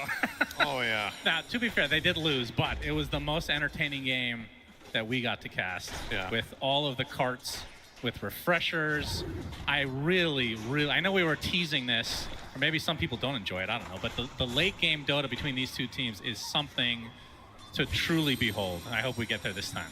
And I believe the game you're referring to was one of the games against Extreme, where Extreme had offlane Undying. That was insane. That was the most exciting, and I would say high skill game that we got the pleasure of casting during the Swiss stage. Now, as Blink said in the interview, Falcons have done some very good adaptations, and that's obviously one of the concerns that you have as the teams coming out the winners or the high scorers of those stages is the other teams get some time to figure out how they beat you. And this break that we've had in between the Swiss and the final stage here, Falcons have clearly prepared, very much so targeted at this opponent, as they should. It's their first one. You've got plenty of time to figure that out. will be interesting to see in the future days when you have less time, how fast you will learn from the few games you get to see now from here on out. But yeah, the bans in particular really show a bigger adjustment. I would argue Falcons have made a much bigger adjustment against Tidebound than vice versa in the strategy. I'm not too surprised with what Falcons are getting to run in these games. Yeah, I completely agree. And we were talking about this the other day, the fact that historically Chinese Dota has been extremely good at late game Dota, whereas kind of in the early stages they've been struggling as of recently, but it feels like Falcons, if it does go late, they're no strangers to this type of gameplay anyway. Yeah. I would love to see a late game between these two teams where nobody is really far ahead. I think the last game, the advantage for Falcons just became way too big at around 30, 35 minutes. If the game is close, the teams are going to be delivering at a very high level. So fingers crossed for that. Now, as far as the lineups go, I do think it's more likely this game that this one will be slower, actually. Effie brought up a good point on the panel about the tankiness of Falcons' cores if things go according to plan for them, but I don't necessarily think a mid-game portion for them will be that easy. However, it's also not going to be the easiest task for Tidebound to build a big lead. Because how will they find multiple successful fights where they come out far ahead against this lineup? Tough to see. You have disengage of Naga, you've got Abaddon, who's like the hardest carry in Dota to kill. At least one of them Bristol back off lane. Tall order. Yep, very true. Abaddon has been extremely powerful in this tournament, and the last few months at the very least as a position 1. Nice pushback from Crit as he gets away from this potential death. See 3 members of Tidebound in the area, and that's the beauty of having the Nature's Prophet, which started out as the best hero of the patch. And where would you rate it now? Because, I mean, obviously it's always had this flex potential. It's still up high. I think it's just a very high skill hero because, not specifically because of the spell casting, like casting spells with Prophet is very simple, but using its map presence correctly. Yep, Amar taking a lot of raises, wants to get aggro though, pops the stick as Shiro now is the one he's pursuing, but this looks like it might be the death of Amar, but first Planet goes down. That is a huge deal, so first blood actually going to Falcons, but of course Shiro getting the kill onto the core. He's going to be at least a little bit satisfied with that. Still, it's a 3v2 situation. That's a great result for Falcons in that exchange to get the first blood and just overall trading. Even if they didn't get the first kill, it's still quite good in the circumstances. But Amar is an absolute master at Bristleback. I think one of the things that sets him apart from most other Bristles, in my opinion, is his ability to... It's small moments like that, those snippets where you just watch how he turns his hero. It sounds so basic, but honestly, if you look at his gameplay on this hero against the majority of the field, even other like top 5 Bristleback players, I just think he's the absolute best at these high pressure moments where he is the target, at rotating around, getting as much mitigation as possible while still doing his output. A lot of the time, the best play on Bristle is literally standing still. Yep, like he did there. So pretty cool to see. So what kind of build do you want to see from him this game then, with the lineup in mind? I mean, currently he's eyeing up Blade Mail. I think that's a very good choice into Shadow Fiend and Puck. I think you just want to reflect a lot here. Aside from that, Sanj and Yasha seems fine. I think BKB should be on the menu at some point. Lotus Orb could also be very good, which, you know, when I list all of Bristleback's best items and I like all of them in the game, it probably means it's a pretty good pick for that game. So, not sure I have a favorite order, but I do think Lotus, Blade Mail, and BKB should all be in it at some point. 6-minute power rune. Malorine's going to be sprouted, and will be greeted with a shield rune activating right underneath him, so we'll be bottling that up. As he's going to get the burrow, just to harass Nothing to Say a bit, as he's sitting on 43-5 versus the 41-2 on the Puck, so extremely even in this mid lane. Is this what you would expect on a normal Puck versus Sand King matchup? Probably. The way Malorine played the lane is he just cuts waves, right? He pulls the waves together and then sandstorms them, so effectively he just trades. Maybe sometimes you can come out slightly ahead if you also integrate neutral camps well or whatever, but yeah, I'm not too surprised to see this overall result. Is there going to be a play for the Wisdom Shrines this time? It doesn't. Well, as I say that, Malorine and Snake King are going to be greeted by Bach next to the tree line. Sand King tries to get off his ult, but it's instantly canceled. Coil is going to be expended. Malorine does not activate the ult as of yet. Tries to Burrow Strike out of the glimpse, but it's not happening. It's nothing to say. He's going to greet Snake King. Likely a death to his name is Skeeter. Now to 1 versus 2. Mallory's going to try to accompany him at the moment. Snake King, one more right click will do it for nothing to say. We'll be able to clip him with the Illusory Orb, but the bigger kill is onto Skeeter. Mallory, though, with the Epicenter, misses the Burrow Strike, but still gets the kill on the Centaur, and he takes the Shrine of Wisdom as well. So despite being outnumbered, Falcons getting the better of that. Just like in game number 1, they get both Wisdoms minute 7. I was not expecting them to actually be able to get it this time, though. I mean, the thing is, Taiwan was actually ready for that, too. Yeah, it's a pretty good showcase of some of the things the panel was talking about with damage issues, right? This support duo of Prophet Disruptor do not deal much damage in the early game. So you just run over there with your tanky heroes and with a Photic Shield, and who's going to kill them if not Shadow Fiend? We've got a bit of poke damage from Puck and Centaur. That doesn't cut it, especially with Bach's skill build of 3 points and Retaliate. So, yeah, to be fair, surprised with that outcome. Yeah, I mean, that is pretty normal, though. Got to get farm on Centaur. Oh, of course. I'm not blaming his item build or his skill build. I'm just saying you just don't have that much damage to kill the Sand King there.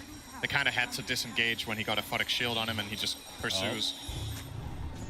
As Tidebound will find a nice nifty stack that Falcons have been working on. Of course, Falcons one of the more active stackers in Dota, and Shiro even coming in to clean it up. So very nice state there for Tidebound. Yeah, that's a good steal. Well, we get to see the Centaur Helm of the Dominator. I believe he went that in the game that we cast as well. I think it does so. Amplify his farm a decent amount, but this, yeah, with the 3 in return, like you said, this is going to be farm mode for Faith Beyond right now. The funny thing is we've seen a lot of uncharacteristic traditionally heroes going for the Helm of the Dominator, right? But when you think about it, it actually makes a ton of sense on Centaur, because you get HP regen, which is what he really wants in lane. You get 6 armor. This hero has very bad armor, but very big strength growth. So your EHP per armor on this hero is second to almost none. And therefore, if it is a patch for Dom, it just makes sense for Centaur to be the one to pick it up. Makes sense thematically as well. With Stampede, you want more animals, aside from your teammates, of course, to be able to take part. Such a beautiful spell. Remember when that used to stun initially when it came out? Oh, yeah. Good times. That was when you peaked in MMR those 2 days. Yeah, I was ranked 6 in the world. Thank you, Cinder. I was not going to bring it up, but since you did, I will.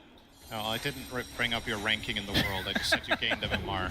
Yeah, something like that. Yeah. Malrine trying to defend this mid lane. Has that Sandstorm up, of course, with that facet that applies the blind when he attacks. Can be quite annoying to deal with. The fact that that works on towers is crazy, by the way. But it is interesting, because I can't think of another spell that works similarly like that. You can't stun a tower, can you? Or maybe there is actually a spell that can stun, technically. We'll have to think about that.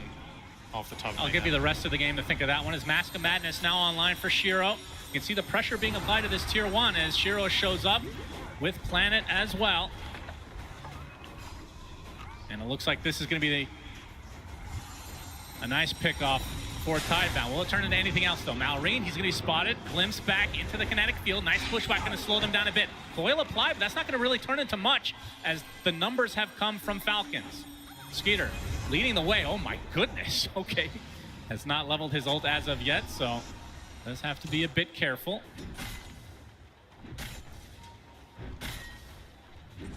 Yeah, I'm surprised they just let them have that tower. Considering you got both Wisdoms and the 2 enemy supports are level 5, you're oftentimes not in a position to just brute force like this.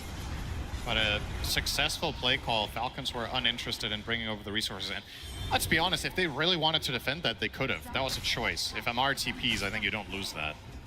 You just place the Bristle back in front and that's the end of it. Instead, they're letting them take the mid tower, and now Bach up top as well. Decently big wave with siege creep too.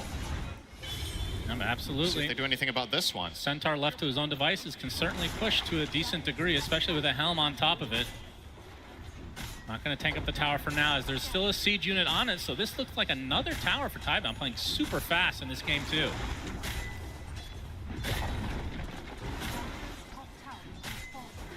Crit on Y, a little bit of poke here. The rotation from nothing to say a little bit too late to be able to find a coil. Now Crit will make a move of his own together with Malrine. That's that blink reveal. think the dream kill here is to get Puck with a Blink Epi into Bushwhack stun combo. The 12-minute rune is bottom. It's a haste as there's the stun onto nothing to say with the Bushwhack to follow, and the sharpshooter is enough. Big kill for Falcons. Yeah, good judgment call there. I thought the epicenter might have been necessary, but they do have enough in the tank. I don't think that was a very big overkill. It was good enough. Glimpse onto Amar. I'm not sure why wants any of this smoke, though. He will now retreat, and Malrine will greet him. As Stampede is used, but I think he is dead anyway. Yeah, drops to the deck. So a Stampede down and another support kill for Falcons. Radiant structures are fortified. And looking at the side of Tidebound to see what power spikes are incoming. Dragonlance soon coming online for Shiro. Faith Beyond, Blade Mail not too far away as well. As the Witchblade now completed for nothing to say, so looks like Blink is next on the menu for him. Okay, this is a real question. Before this would be a meme, but because it was so prevalent in the game that we cast, how fast can Faith Beyond go for the cart, Cinder? And everybody wants to know. Like, is this a pipe game? Do you need to go for that against, well, essentially Sand King, right? I don't think you need to go pipe. He's also eyeing a Blade Mill over it right now. Oh, Blade Mill into what, though? I think you could go Blade Mill, Blink Axe. Probably get... Hell yeah. Yeah, I think that's fine. And who do you want in your cart? The Shadow Friend? It's pretty sick with Shadowfiend. You can drive him into Requiem. Yeah. That is a very strong combination. And of course, one of Shadowfiend's weaknesses as a hero, the panel touched upon this, is enemies, tanky heroes getting on top of you and just mauling you down. Centaur is one of the perfect solutions to that problem because SF, he has the damage to kill those heroes if he gets to attack. That's right. And the cart will ensure that. Of course, this was changed at some point. I don't remember which patch, but you're actually invulnerable in the cart, not just untargetable. So you can drive through the Epicenter Sandstorm and not care. You can tank all the quills. As long as you get to sit in that cart, you're all good. But you can't take somebody out of Chrono anymore. Very important change. Very relevant in this game as well with the Faceless Void. So Blade Mail now up for Faith Beyond. As Amar is going to make his way to the mid lane. And another stolen shrine, potentially? Oh, they might even get Shiro as a bonus. Shiro, Epicenter's coming from him. He is not ready for this one. Bushwhack to follow Stampede, but the Sharpshooter is enough again. Falcons get away with murder, and the trade is a measly support. Of course, no offense to Snake King, he actually gets off the song anyway. Even the Wrath of Nature's not enough. These Eclipse and the Static Storm is one, but the Illusory Orb is enough. They use everything to kill the support off as Skeeter shows up. A little bit too late though, so Planet does end up trading the Wisdom Shrines, but still the bigger kill on top of Shiro. Almost survived. How is he so tanky? Well, Naga has pretty good base armor, and I think he just popped everything he had. He probably had a lot of one charges, used Polywalk Charm, Song heals, obviously, so. Yeah, but looking at the Tidebound team fight that's gonna eventually come, if the stars can align, since that seems to be the theme of this TI, coil into Requiem with like the cart potentially helping you out in that pursuit sounds kind of crazy. Being able to snap coils on multiple heroes. Yeah. A lot of upside, and with that Static Storm to make things even more difficult. You can see the potential from Tidebound's lineup. He is queuing up pipe on the Centaur though. Okay. So this will be a much delayed blink. Of course, they can somewhat rely on nothing to say to set up plays, but it is nice to have a secondary option. Ooh, close Good one. glimpse. Indeed. We'll save Planet, but... Oh, Sharp, this is a much bigger kill. Trying for the Requiem, but it's not happening. Skeeter gets the kill on Shiro. Second death in just a couple minutes now for the SF. He's having a really difficult day today so far. Marcy in game number 1 did not go well. This game on SF, the 2 deaths, it might not sound like much, but this hero is the perfect target for Falcons to slow down if possible. And similar to game number 1, Tidebound are playing without saves. So when SF does get jumped, until you have that cart, which is far down the road.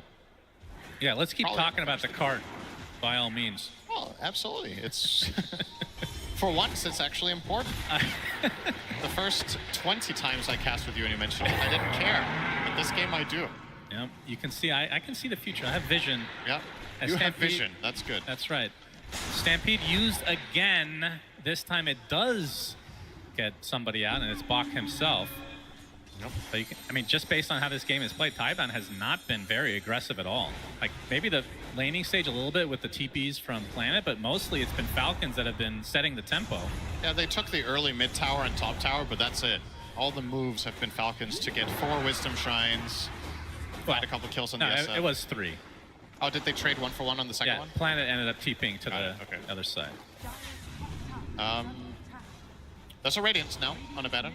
So this is a major level up, whichever playstyle you want to go for. If you want a team fight, this is when Abaddon really starts packing a punch. If you want to farm, you accelerate to a large degree. So Skitter's on track here for a Stampede solid... is not online this time, as Amar finds himself a half-man, half-horse. But why is in the vicinity? Oh, a big initiation with a coil on the 3. Static Storm to follow. Malrine comes in, though, with the Epi. Looks like Boxing is the first to fall. Planet trying to kill off somebody. He finally gets a support.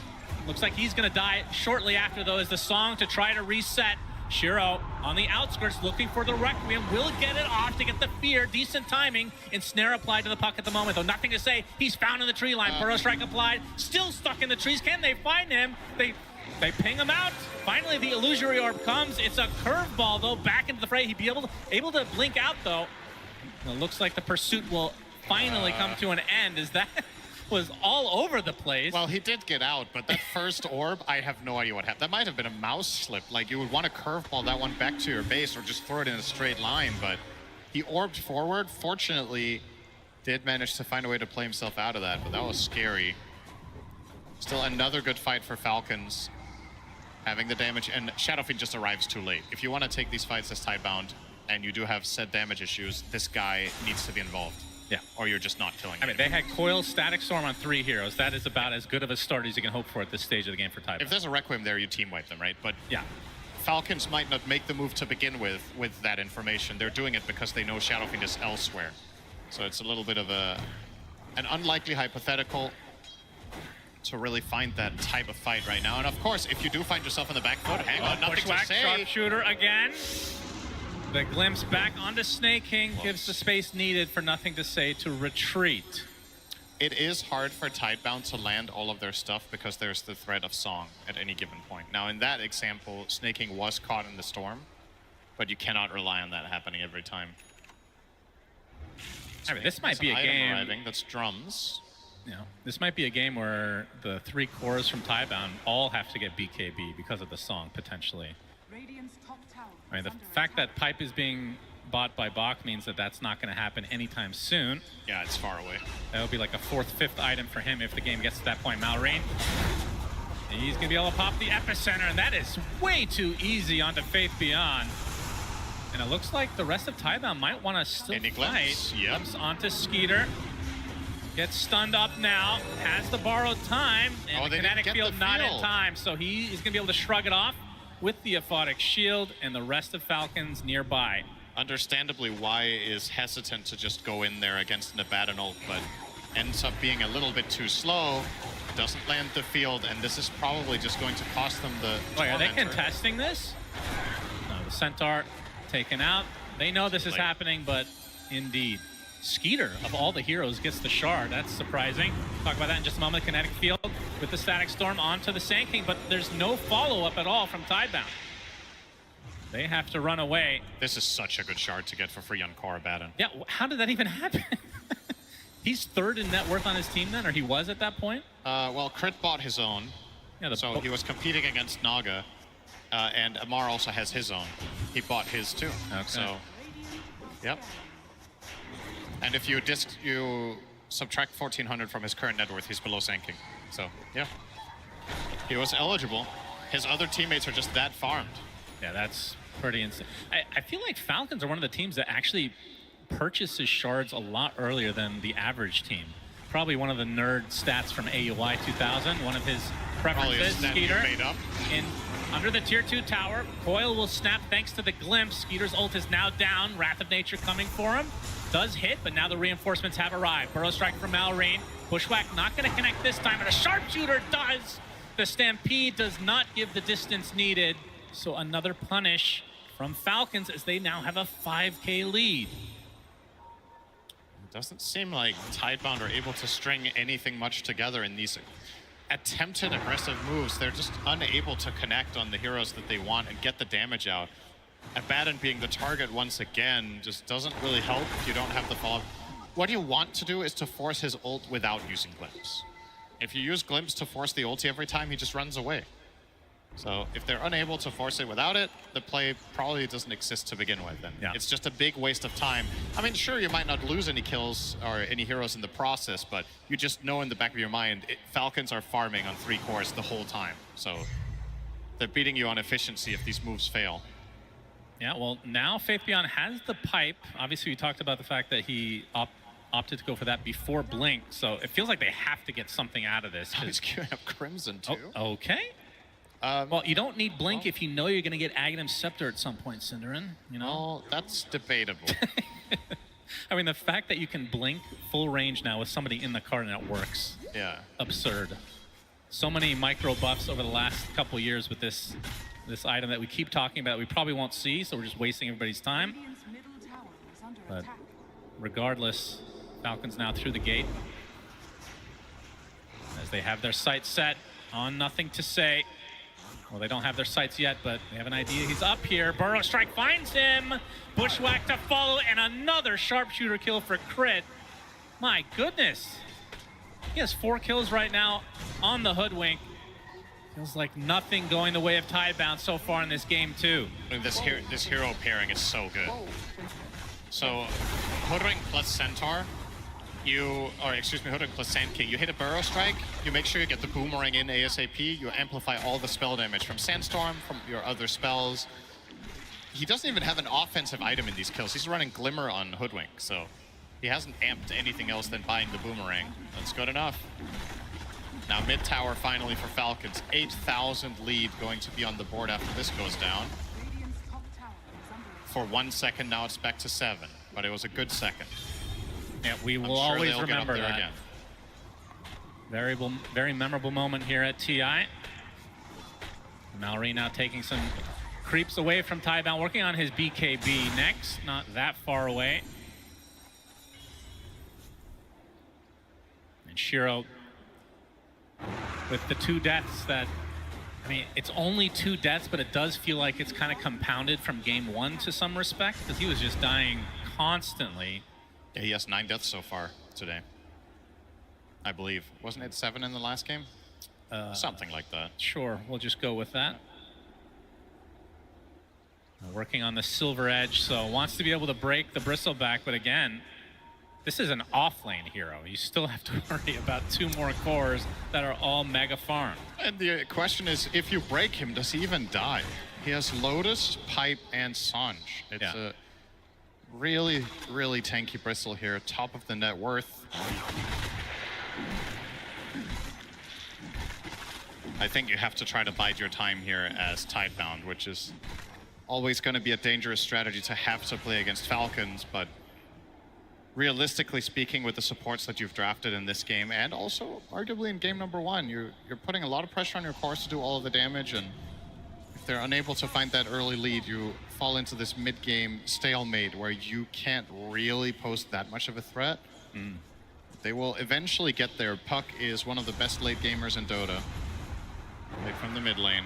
Centaur can become a monster.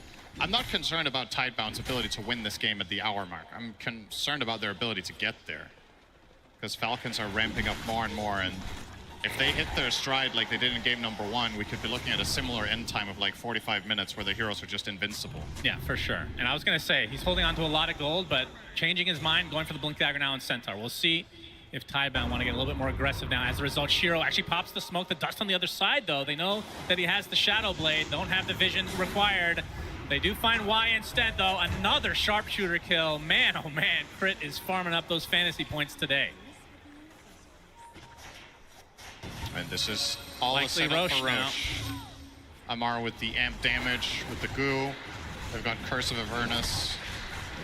This is nice and easy. Nothing to say. Oh, he's going to get Epicenter Burrow Strike as well. Crit in the vicinity in addition. Hook Stomp comes. It's going to be close, though. Nothing to say, just able to get out. And again, this Roche is really all that Falcons care about, and they're going to secure it now officially. They just have to pop so much in escape, right? If there's a hoodwink ult there, the puck is 100% dead. That only worked out because Crit had sharpshooter on cooldown from the previous kill, which is, you know, fortunate for nothing to say, but at the same time also showing that Falcons keep finding the moves back to back. So you don't get much time to breathe.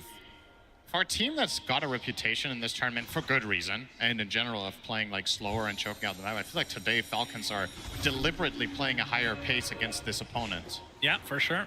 Just seemingly the right approach, at least so far, against Tidebound in this series. And again, I would argue a large part of it is them exploiting the support duos that Tidebound has picked in both games, just not having that much kill power. So whenever we get into the skirmish mode, Crit's Hoodwink is just having more impact than the enemy supports combined. He's actually offering those kills. And we're talking about nature's prophet. On the other side. I feel like you haven't said that statement the entire year. But that is definitely the case in this game too. Wisdom again for the side of they Falcons. will take it. And on the other side, the sharpshooter makes it a little bit more difficult as Crit's going to continue to stand inside. Burrow strike a little bit too late, but at the very least, they will secure their own shrine as well. So 3.5 minutes on this Aegis. Are you surprised with the Aegis onto Ammar? No, I think it's the perfect choice. I think Abaddon doesn't need it, this game, with how it's played out.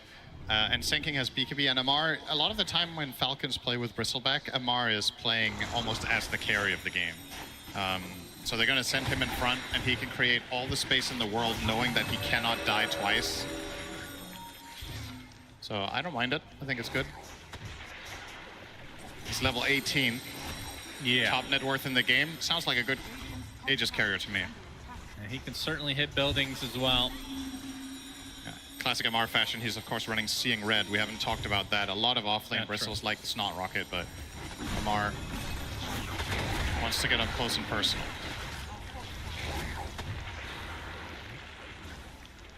The fortification comes out on this tier 2, and it's just a matter of time. I wouldn't mind seeing Falcons go high ground here.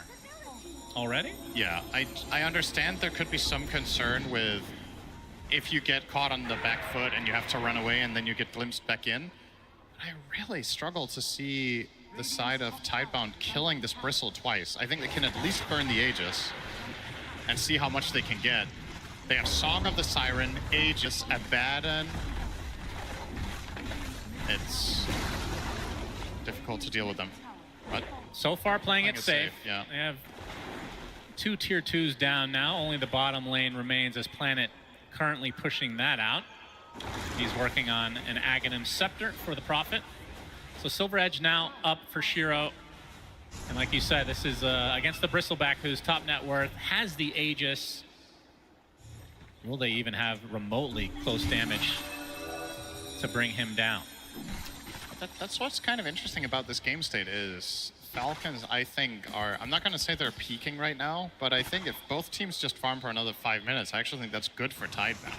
You want Puck to get to more critical mass, like get level 20 talent to start getting next damage item potentially. Currently going for Yules though, so that's not all that scary. You want Shadow King to get crit. You know, we want him to be able to kill these tanky boys, and so far doesn't really have it. The Tormentor for Falcons, so this is the upgraded Song of the Siren, much more healing.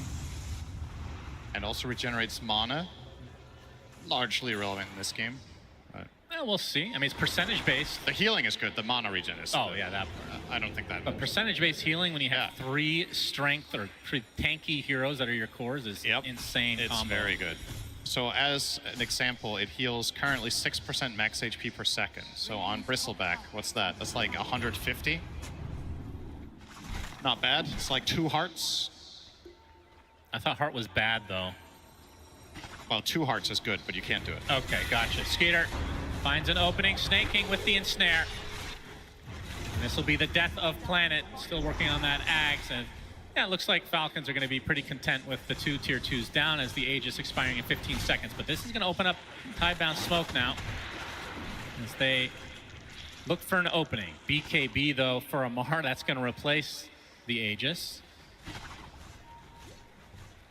So he's going to look to potentially pop this smoke from Tidebound as they make their way into their own jungle, which has been infested now by Falcon members. And there's a Crimson Guard. I'm not sure about this Crimson. It's okay, he's going Ags next. We're gonna see Cart this game. I promised it to all the viewers. I feel like Let's hear it for Cart, everybody. Yeah!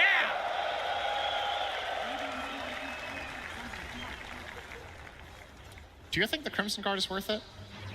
I mean, there's a lot of physical damage. There is, but and it's good for high ground with the tower, theoretically. There are some benefits. I just feel like the cart is what is... I can't believe I'm saying this in a cast. I feel like that is the potential difference maker in this game where Shadow Fiend seems like he needs help being brought into good positions in the fights and dealing the damage, or if nothing else, you can use it as a save. The Crimson, you're delaying that a lot more. It's definitely not a bad choice, but I'm not sure it's the best.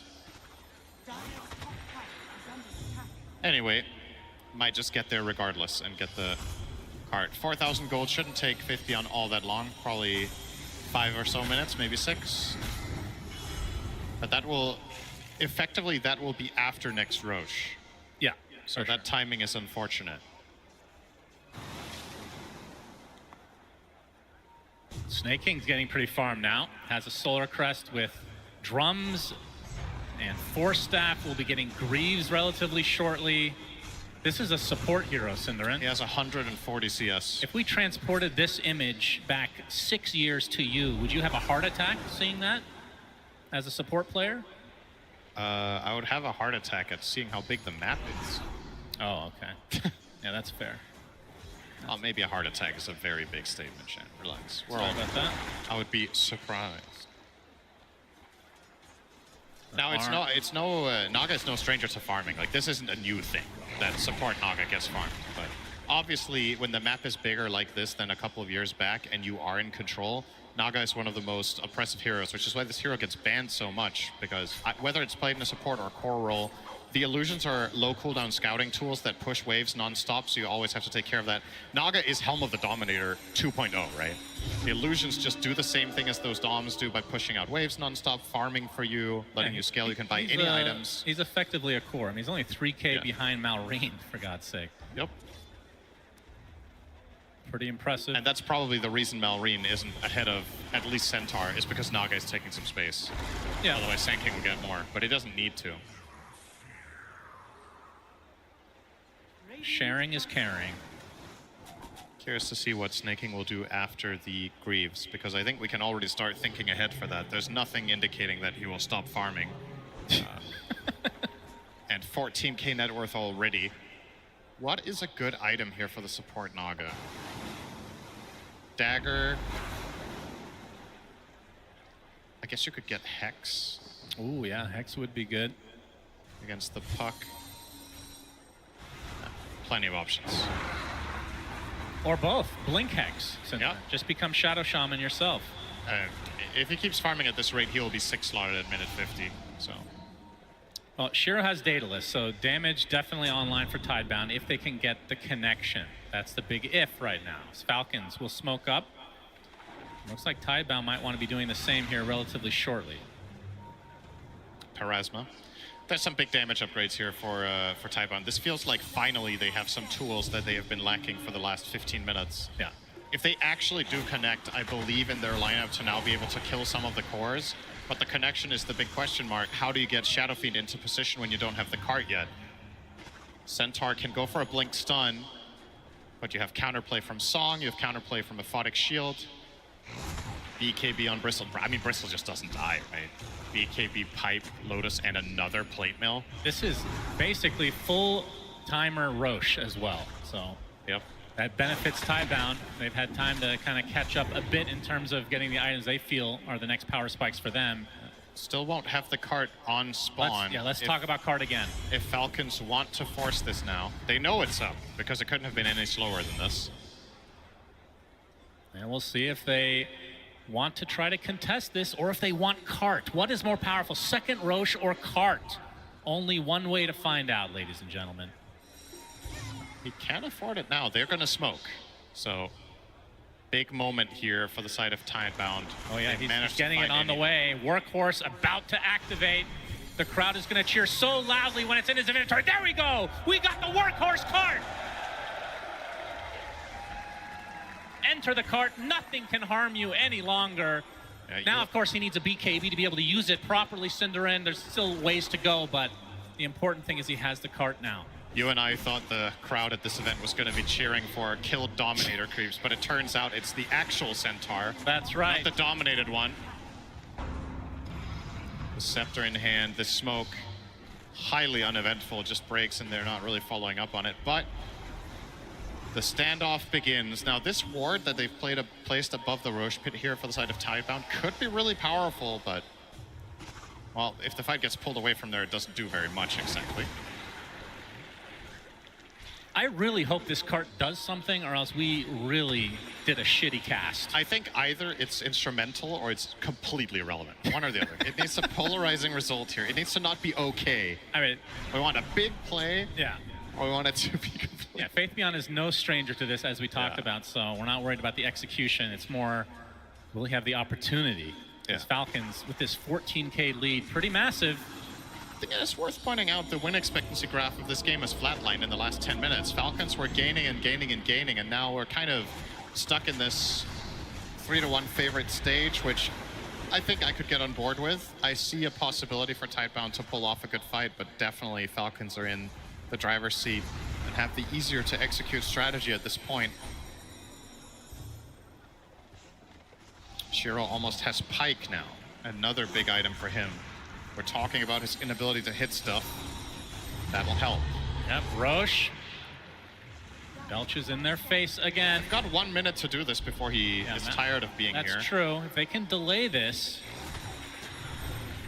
And Lamar now outside the pit, want to get to the triangle of Tidebound.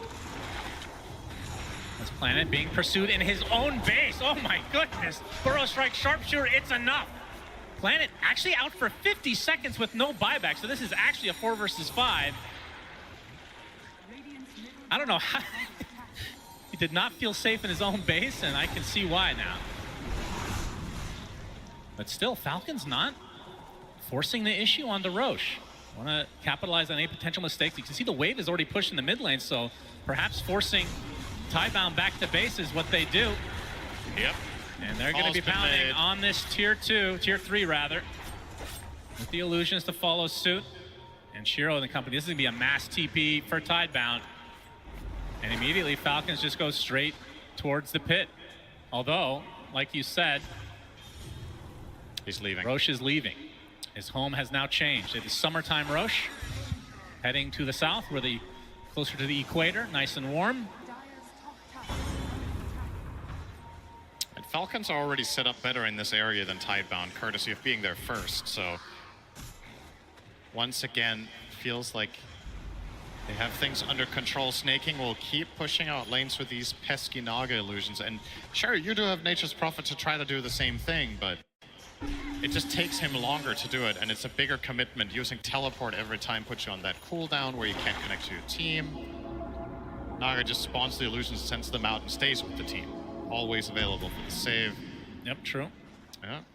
Do they have any smokes left is the question on Tidebound. They don't have anyone in their inventories, so it's difficult for them to access this area, but at the same time, Falcons also uninterested. This has effectively been a 3-minute Roche fight without hitting Roche. Well, Roche and without hitting each other. So the old Roche off, but this time in a different area. Oh, yeah, we had this forever in the corners. Yeah. Man. I love this current Roche, though. Yeah, it's good. Right, Tidebound on the high ground. You can see the illusions continually spotting them. As It's not only the Naga. It's also the Abaddon Radiance. Oh, Stampede. Okay, Epicenter comes in from Mallory. Pops the BKB as well. As Bach looking for somebody to use on his cart. He's going to be applied some pressure. Pops the Blade Veil. Nobody really wants to touch him now, though. Gets rooted up onto the high ground. Nothing to say coming. They're trying to take out the Abaddon, but he activates his ult just in time and heals up to full as a result. There's the cart onto the Shadow Fiend. He'll be able to get off his ult. Actually, the Centaur dies first inside of his own cart. The Shadow Fiend follows soon, and just like that, it's 4 dead for Tidebound, and Falcons lose nothing. That wasn't even close. The cart didn't do it. Maybe they'll get one more chance, but it will be against a man advantage now. Aegis as well as Banner. Wonder who they'll put the Aegis on. Saw Skeeter take a lot of damage in that engagement, but obviously stay alive. It will be Amar again. And it's sieging time. You've got plenty of time. You've got 50 seconds before Shiro's up, so I think high ground already is on the menu. They're barely even scratched. All their heroes are looking full right now, and they still have Song. So, in reality, that wasn't even remotely close. Now, Hex comes out for Hoodwink. He almost has Refresher on the Naga. This was the previous fight, of course. I mean, the fact that the Disruptor gets taken out before the fight really begins kind of spelled the doom for Tidebound, and didn't have enough money to buy back and TP in. So Falcons capitalized. Now they're up 24K with the Aegis advantage, and now pushing that bottom lane. Can Tidebound do anything to repel the forces of Falcons? This is going to be one lane for them extremely easily.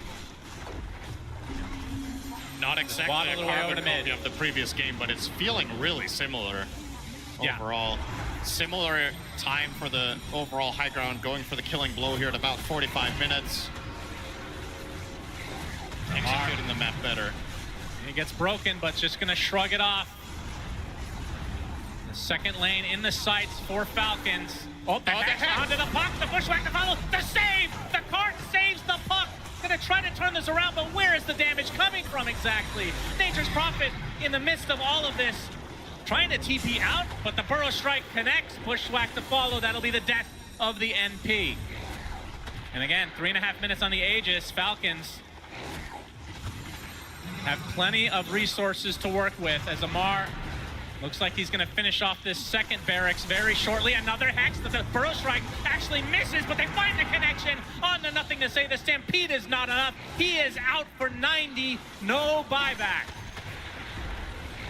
As Falcons now to the third lane to try to get Mega Creeps and close the door in this upper bracket match against Tidebound.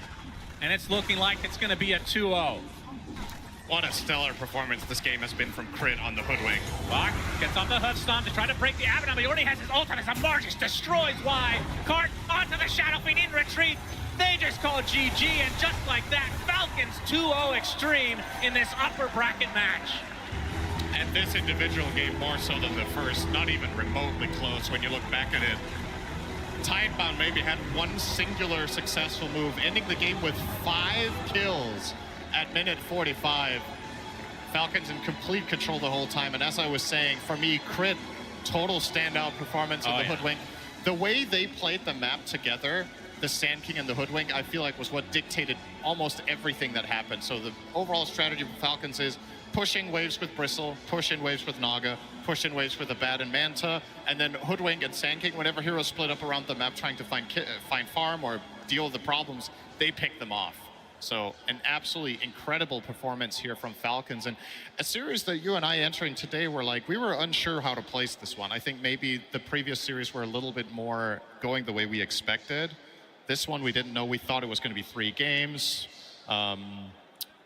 It wasn't. Yeah, it feels like Falcons have really leveled up as you hear the crowd cheer as they exit their booth, but just a masterful performance. And it felt like Tidebound just, I don't know, didn't look like the same team, but maybe some nerves getting to them. Of course, we have 2 TI winners, so I doubt that that's the case. Either way, Falcons really showing up in this series, 2-0ing Tidebound. And well, we did see the cart for Faith Beyond. Unfortunately for them, it just wasn't enough. Falcons completely starved Tidebound out of the map the entire... I mean, this felt like a prototypical Falcons game from, let's say, 3-4 months ago. Yeah, just that. Again, relative to the length, to the game length of this patch, this is equivalent to Falcons winning in 30 minutes half a year ago, right?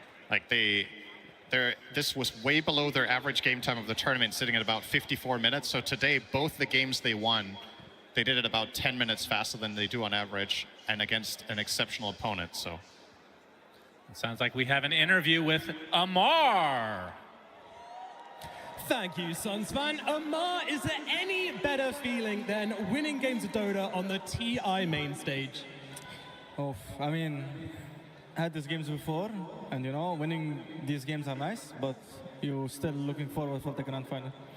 You got your eyes on the prize then. Well, I do want to ask you, is it a little bit different this time now that you've moved into the drafting and captaining position? Is that a little bit of extra pressure? Because we have seen some pretty strong reactions from you in your longer, more stressful games. Oh, I mean, it feels nicer this time because you know, when you put the music in settings, it's very like all these drums. So when I'm captaining and drafting, it's a very nice feeling actually.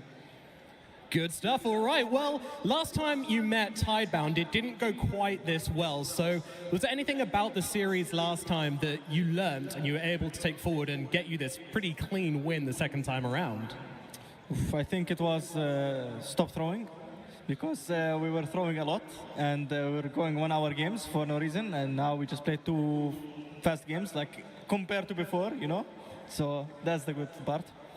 Absolutely. And any word for your teammates who have done so well, and also for Tidebound, which you've now knocked down to the lower bracket? You know, like, how do you think they played in this series, and do you think we'll see them bouncing back later on in the tournament?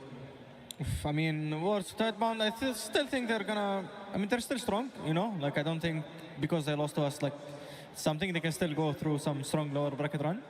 And for my team, you know, like, step up because I'm carrying every game. Kappa. Beautiful stuff. All right, I have one more question for you. This one is about the upcoming series we have on our hands. It is BB versus Nigma. So do you have any words for that series coming up, and who are you supporting for? Who do you think is going to win? Crowd, cheer for Nigma. All energy to Nigma. Thank you very much, Amar, and congratulations, Amar and Falcons, for moving forward here at TI. Top 6 secured for Falcons and Amar there on the main stage. And anyway, well, we'll say, credit where credit's due, he might have taken this team on his back, because that was an incredibly strong performance from Amar on this bristleback, and at times he did look like he was the carry coming into this game. I think this is a game, if we take it back to the start, Kezu, it was a little bit more smooth for Tidebound during the lanes. It felt fairly even.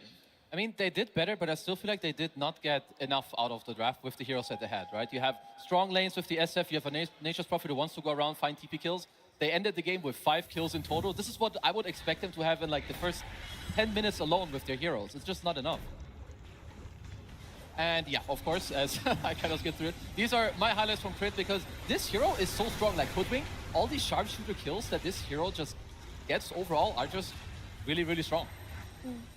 And this fight in particular was quite brutal because they got a really good static storm at some point, and it looked like there were signs of life to it. But in comes Mallory with the epicenter on the side, Abaddon tanking through everything with the Aphotic Shield, and SF was the last to join this fight because, I mean, he was just farming up his souls because he had died prior to that by a minute, and it's just way too hard to take. This fight for me was very telling of what Tidebound's game would look like. They were just going to get kited, they weren't going to have enough damage, and their puck may be a little bit slippery at that stage in the game, but that was corrected by a Hex. I mean, it felt like Falcons, they were just very proactive, right? Like at the 18-minute mark, when you are killing that Centaur, there was like a 2,000 gold lead, but it was the difference between Centaur and then the next core. Like that economy was so critical for them to snowball the game. I felt like Bach maybe fell a little bit short, and I mean, it pains me a little bit because I feel like he usually does very well. But his item build, I wasn't too much of a fan, really. Like, sure, you have the pipe, but I feel like they needed a blink a bit earlier to like help in the game. He went for a Crimson, which I understand people like buying it against the Sanking Aghanims because it works against the Stinger. But even then, I feel like there was just something missing today that I saw from them that they had a few days ago. I mean, look at the just support duo, right? Nature's Prophet Disruptor. They want to join engagements and take fights. But then you've got a Centaur who's on one side, Shadow Fiend farming another side, and Puck, is he going to coil a Bristle and kill him? No. Is he coiling an Abba and killing? Not really. Like, it's so difficult for any play to be made. So Falcons, as long as their support duo is very proactive, especially Crit on his Hoodwink, you are going to feel that this game is close to unplayable for Tidebound. It just feels that today they didn't bring the kind of draft cohesion that we've been seeing from them from the road to the International. it felt like mostly it came from their support duo, not necessarily having the ability to play make enough or do enough damage. But a couple of their key heroes got banned out, the one in particular being Ancient Apparition, which I think opened up for a lot of their own combo plays on their own timings. They couldn't find a hero that would replicate what AA did for them in that draft. And it really showed, because then they were looking towards Shiro's hero to correct for some of their side lanes not being built the way that they wanted to, and Shiro didn't get the kind of games that we're used to seeing from him. Yeah, we also saw Shiro heavily targeted for a large portion of this game. The draft, we were talking about how we wanted to see the 4 Protect 1 coming out from Tidebound, and therefore with their strength, having Shiro be the carry, the ultimate carry in the game. And he just didn't get the chance, Effie. No, he didn't. And I understand why they went for the last pick, Shadow Fiend, but it was all on him, and he could not do that much. This is a beautiful smoke from Falcons. They were really on top of making sure SF couldn't have a game. They pre-prepared for this. They were waiting there for about 10 seconds. They smoked 20 seconds prior to that. They killed him. 1 minute later, they also bring their carry to this play. They go and they set up around to where they think the SF will farm and just make sure he doesn't get a good entry into that game. Yeah, a key thing in both those clips, they did have scan available. So if you're walking up the high ground at a 14-minute mark, you have scan and you're the carry, you probably should be using it because you have to expect the enemy to be there. So it really felt like Tidebound just wasn't on their A game today, and you can clearly see Falcons very clean 2-0. Yeah, very clean 2-0. Clean work from the support. You already mentioned it, Kezu, but Crit's Hoodwink definitely did a lot of lifting. No, I feel like he plays so well on these heroes. And I mean, it's always set up in the draft too. Like the heroes Marine plays, he will set up the stun, he needs the follow-up damage. And like with what Effie is saying, like they missed this from Tidebound. They did not have this on their position 4, and we can see it here. You have your blink stun, you have your boomerang, you get your sharpshooter, boom, next kill. Like they just go together every time. They get this mid-item timing from the ancient stacks, they speed up Malrine, now he plays with the supports, and you will just see it like in all of these clips, it's just succession, one after the other, and every time, this guy don't miss. Like even here, you know, he's stampeded, he's walking away. He did miss the bush, right, just... He didn't hit the sharpshooter, that's all we care. Okay. And the last one too. This is like already in these couple minutes, they killed what, 4, 5 cores within the span of like 6 minutes. Here, there's even another one. And the last one to top it off, see you later. Like Crit, you know, this guy, he's played for years, he's so good. I'm sure many people would like to see him lift the Aegis. I feel like their chances look pretty damn good this time around.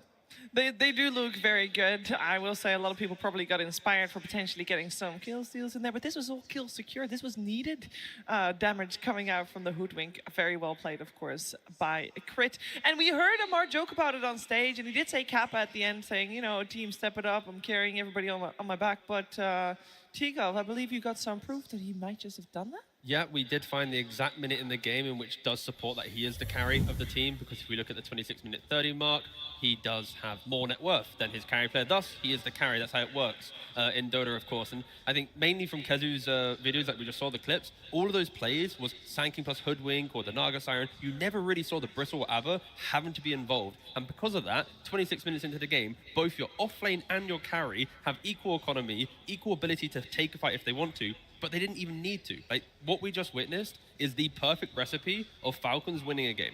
Like, you need to try and break this, because this is not the way to do it. You cannot allow both of these players to tank up, to farm up, and to allow their pretty much 3 players to break the map. That pipe pickup by him as well was quite big, because there were damage issues on Tidebound. Like, we saw them trying to make plays, like going for the glimpse back into static storms and having it fail, having a hero just sit there and not die. When you bring the pipe into the factor and your main damage dealer is Puck plus the static storm, you don't really have that much going for you. And when you're creating an early game tempo kind of lineup, you need to make sure that your damage exists in multiple forms, because one aura can just counter your entire team. Yeah, and what I love about Falcons is that I feel like they can change their roles. Like in one game, you have Amar, who's the playmaker with the Mars. In the next game, it's Malrine, but it's always one guy who does it to make space for the others. And that's why no matter which draft they have, they change a few heroes, but they can always run the same recipe with success. Yeah, and a great success it was. I think it was around minute 18 when Tidebound killed someone on the side of Falcons. And since then, the game lasted quite a while still afterwards. It was 44 minutes total. They did not get another kill to their name. So that was quite the struggle and the damage issues that we already indeed pointed out. Quite obvious there, so a lot to work on for Tidebound. For Falcons, obviously a smooth 2-0, and with that, I want to hear how their mood was going, well, being in the game, because we're gonna have a little listening.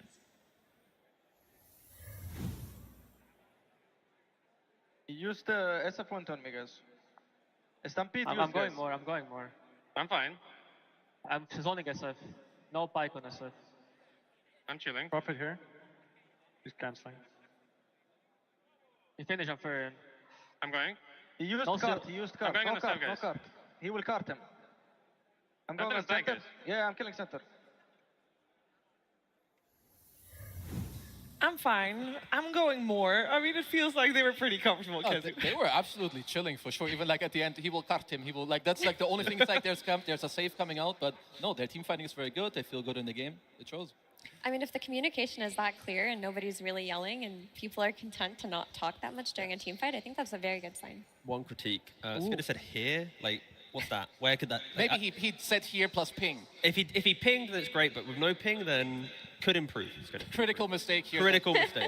Or he just assumes that the map awareness of his squad is so good that everybody knows where everyone is at all the time. Fair play. Good answer. Fair play.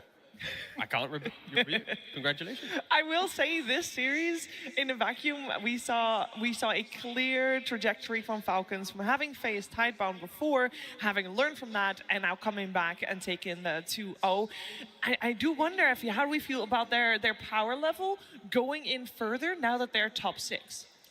They're scary. I mean, we heard it from NTS's interview before the series. Even though they beat them, he thought they were the strongest team in the tournament, and I can see why. Like, their laning is strong, their macro is strong, their net worth game is ridiculous, and the heroes that they play are just despicable to play against. I mean, having to deal with Sand Kings and Abaddons and Bristlebacks, like, they could potentially win this whole thing. And I think also if a team that is very strong comes into TI, if they do well in like their opening match, like this round, I feel like usually when they do well here, they continue to really do that. Because Amar, he's a bit new to like captaining and drafting, but going to the TI stage, winning your first game, feeling good, and we heard it just now, like they were very cool and calm. I think this is a very big boost for them.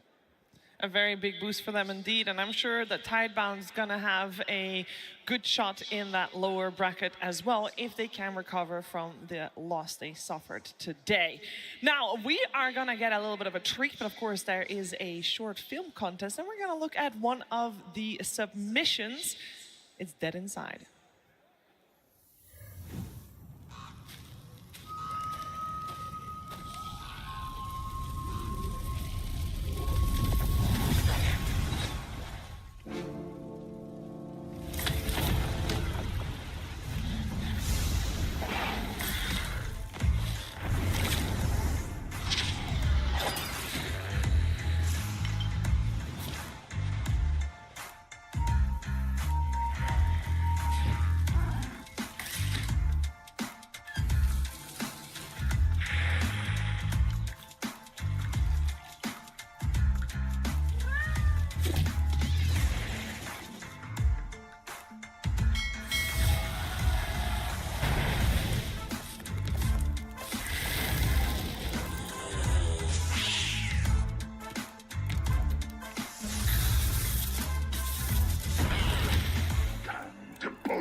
The cat distribution system is at work in that one. It's definitely one of my favorites, but of course there will be plenty more to look at over the course of the next 4 days. 3.5, I should say, or maybe a little bit less, because it should be now 3 1/4.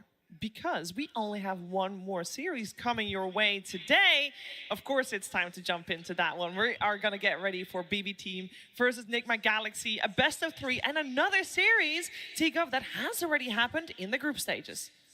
Yeah, and I think we need to ignore a little bit of group stage based on the fact that Tidebound look really dominant. They come to here. I want to copy-paste that to this series as well. Okay. I want to see how much teams have changed in the 2-3 days. And I think hopefully based on Amar's interview as well. And also, I believe they had the biggest cheer this morning. Nigma. Oh yes, they of did. all the teams. I make sure to turn up the volume. Me and Owen were listening, like who gets the biggest cheers. It was actually a little bit more Nigma Galaxy favorite. The second one I would say was Falcons. Ooh, I feel like Extreme were also. Oh, pretty Extreme far were off, actually very loud as well. I was a bit surprised, but I feel like they deserve it. Yeah. I will say, Nigma Galaxy at the International, guys. This has never happened before in the history of Dota 2, Effie. Never. That is wild to think about, considering the players on this team, but it's true. Under this banner, they have not made it to an international. They haven't even been close. They haven't been doing well in qualifiers either, but here they are bringing incredible games out of the road to the international, having these like really long fought battles, these really big throws, these wild lone druid games. Like they are back in a big way. I mean, the last time we saw the King Sumail at a TI, I'm pretty sure was with OG.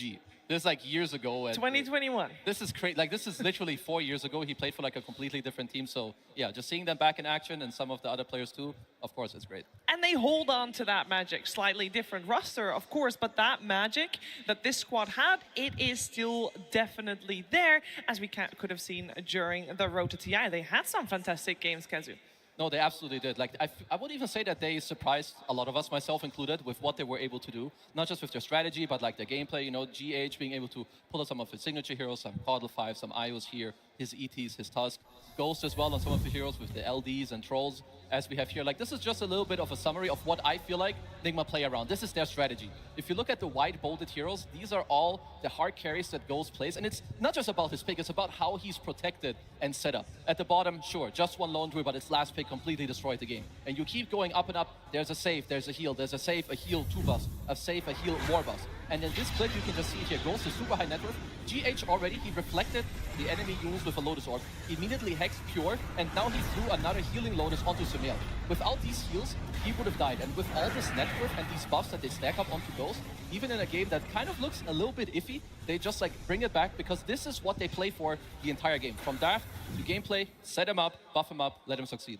I just think a really fun thing with Nigma is the fact that they do just all in on this idea. Like, you'll see Noob in the offlane, and other offlanes might want to scale more. He'll play always the utility or to jump in, and it's kind of like the power of friendship style in the team. Sometimes the calls can work, sometimes they don't, but no matter who makes the call, they're just fully committing to it.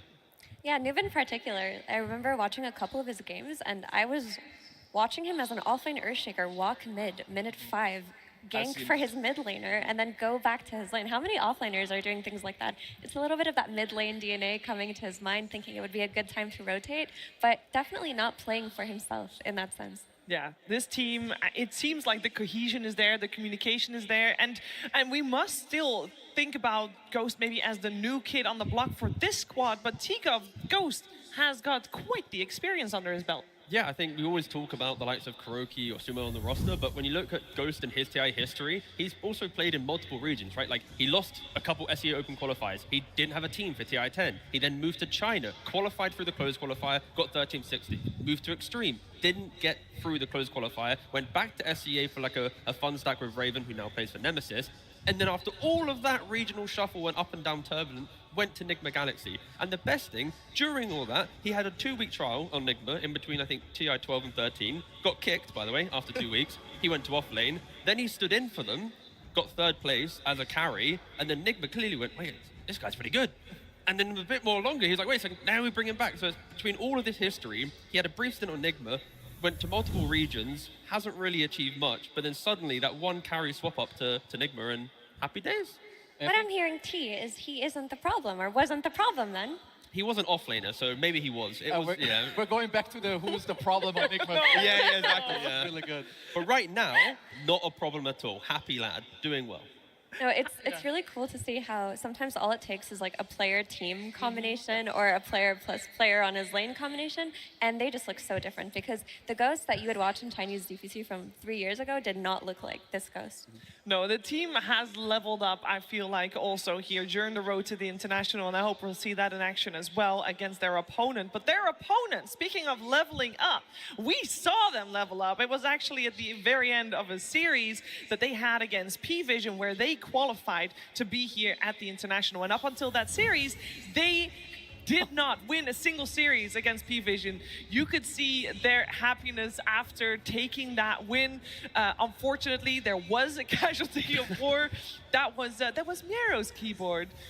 Miero, the calm guy, the guy that takes cold showers, that guy. But this is why we love DOTA, right? It's the passion. Like, they have this, like, internally, they had to win that series. They do it, and it's like, we've all played that game where we probably shouldn't have won it or whatever, we eventually do. Like, it's good to see the players have emotion. Some of them have no emotion. So getting to see it and how much it means, of course, it's the international. It means everything to the players. Yeah, that was really wholesome, especially because when we think of BB Team, we have seen them express emotion, just not the positive kind.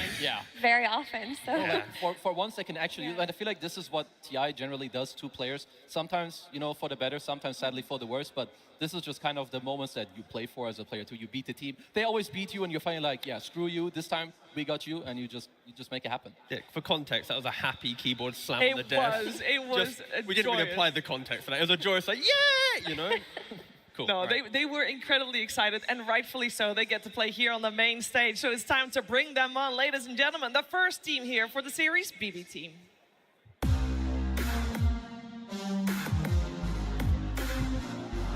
And we're back.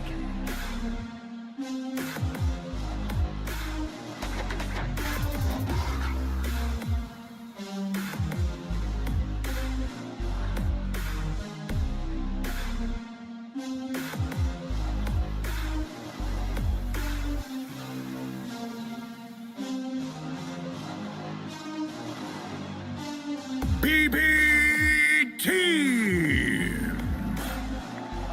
And we're back.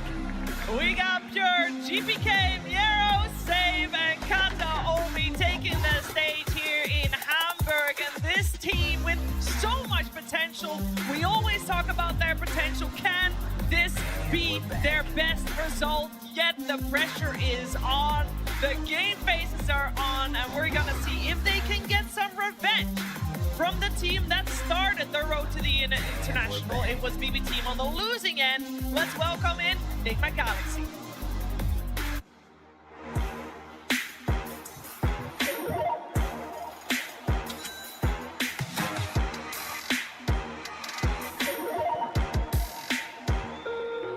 Choose wisely and crush those responsible.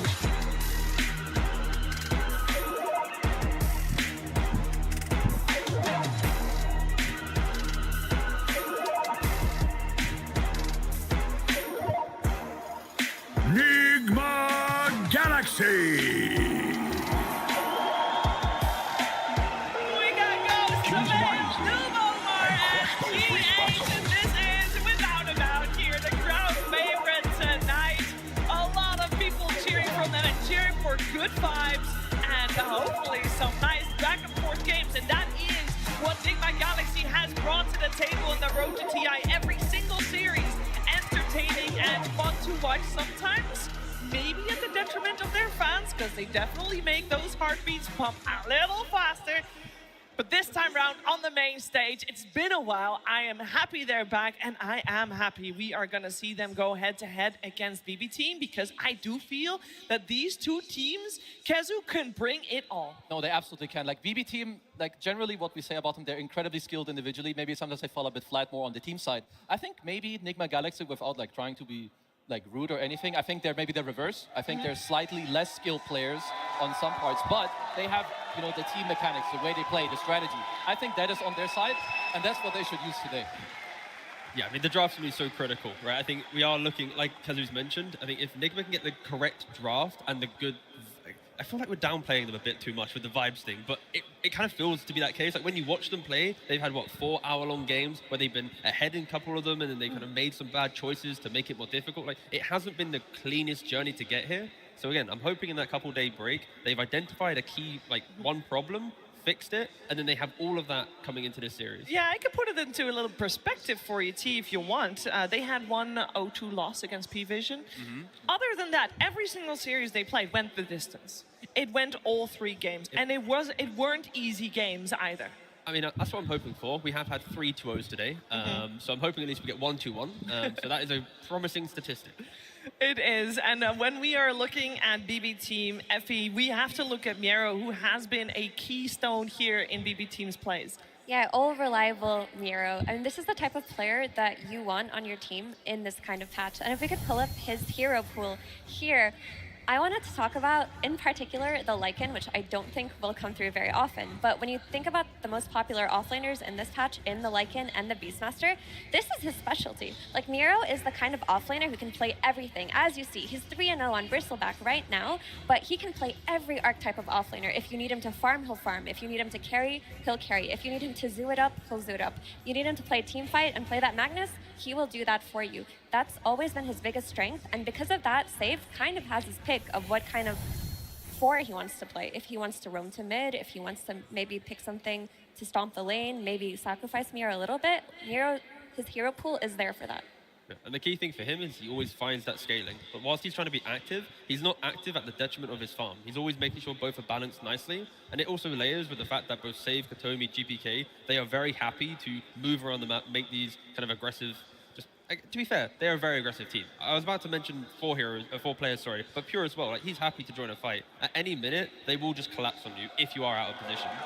To me, also, to go back to Miero, to me, he's one of the most improved players over maybe the last 2 to 3 years. Back to Miero, I always saw him in like the pubs. He was very good, but he was never really, I feel like, on the level. Never really, I feel like, on the level when he started being maybe towards the end of last year. He can play all the different heroes. He can play all the different heroes. He can make it happen. He will itemize how his other players, and that's his other players, and that's where you can enable each other. Where you can enable each other depending on what the situation is. And most of these players we have on the stage, right, they're all very young.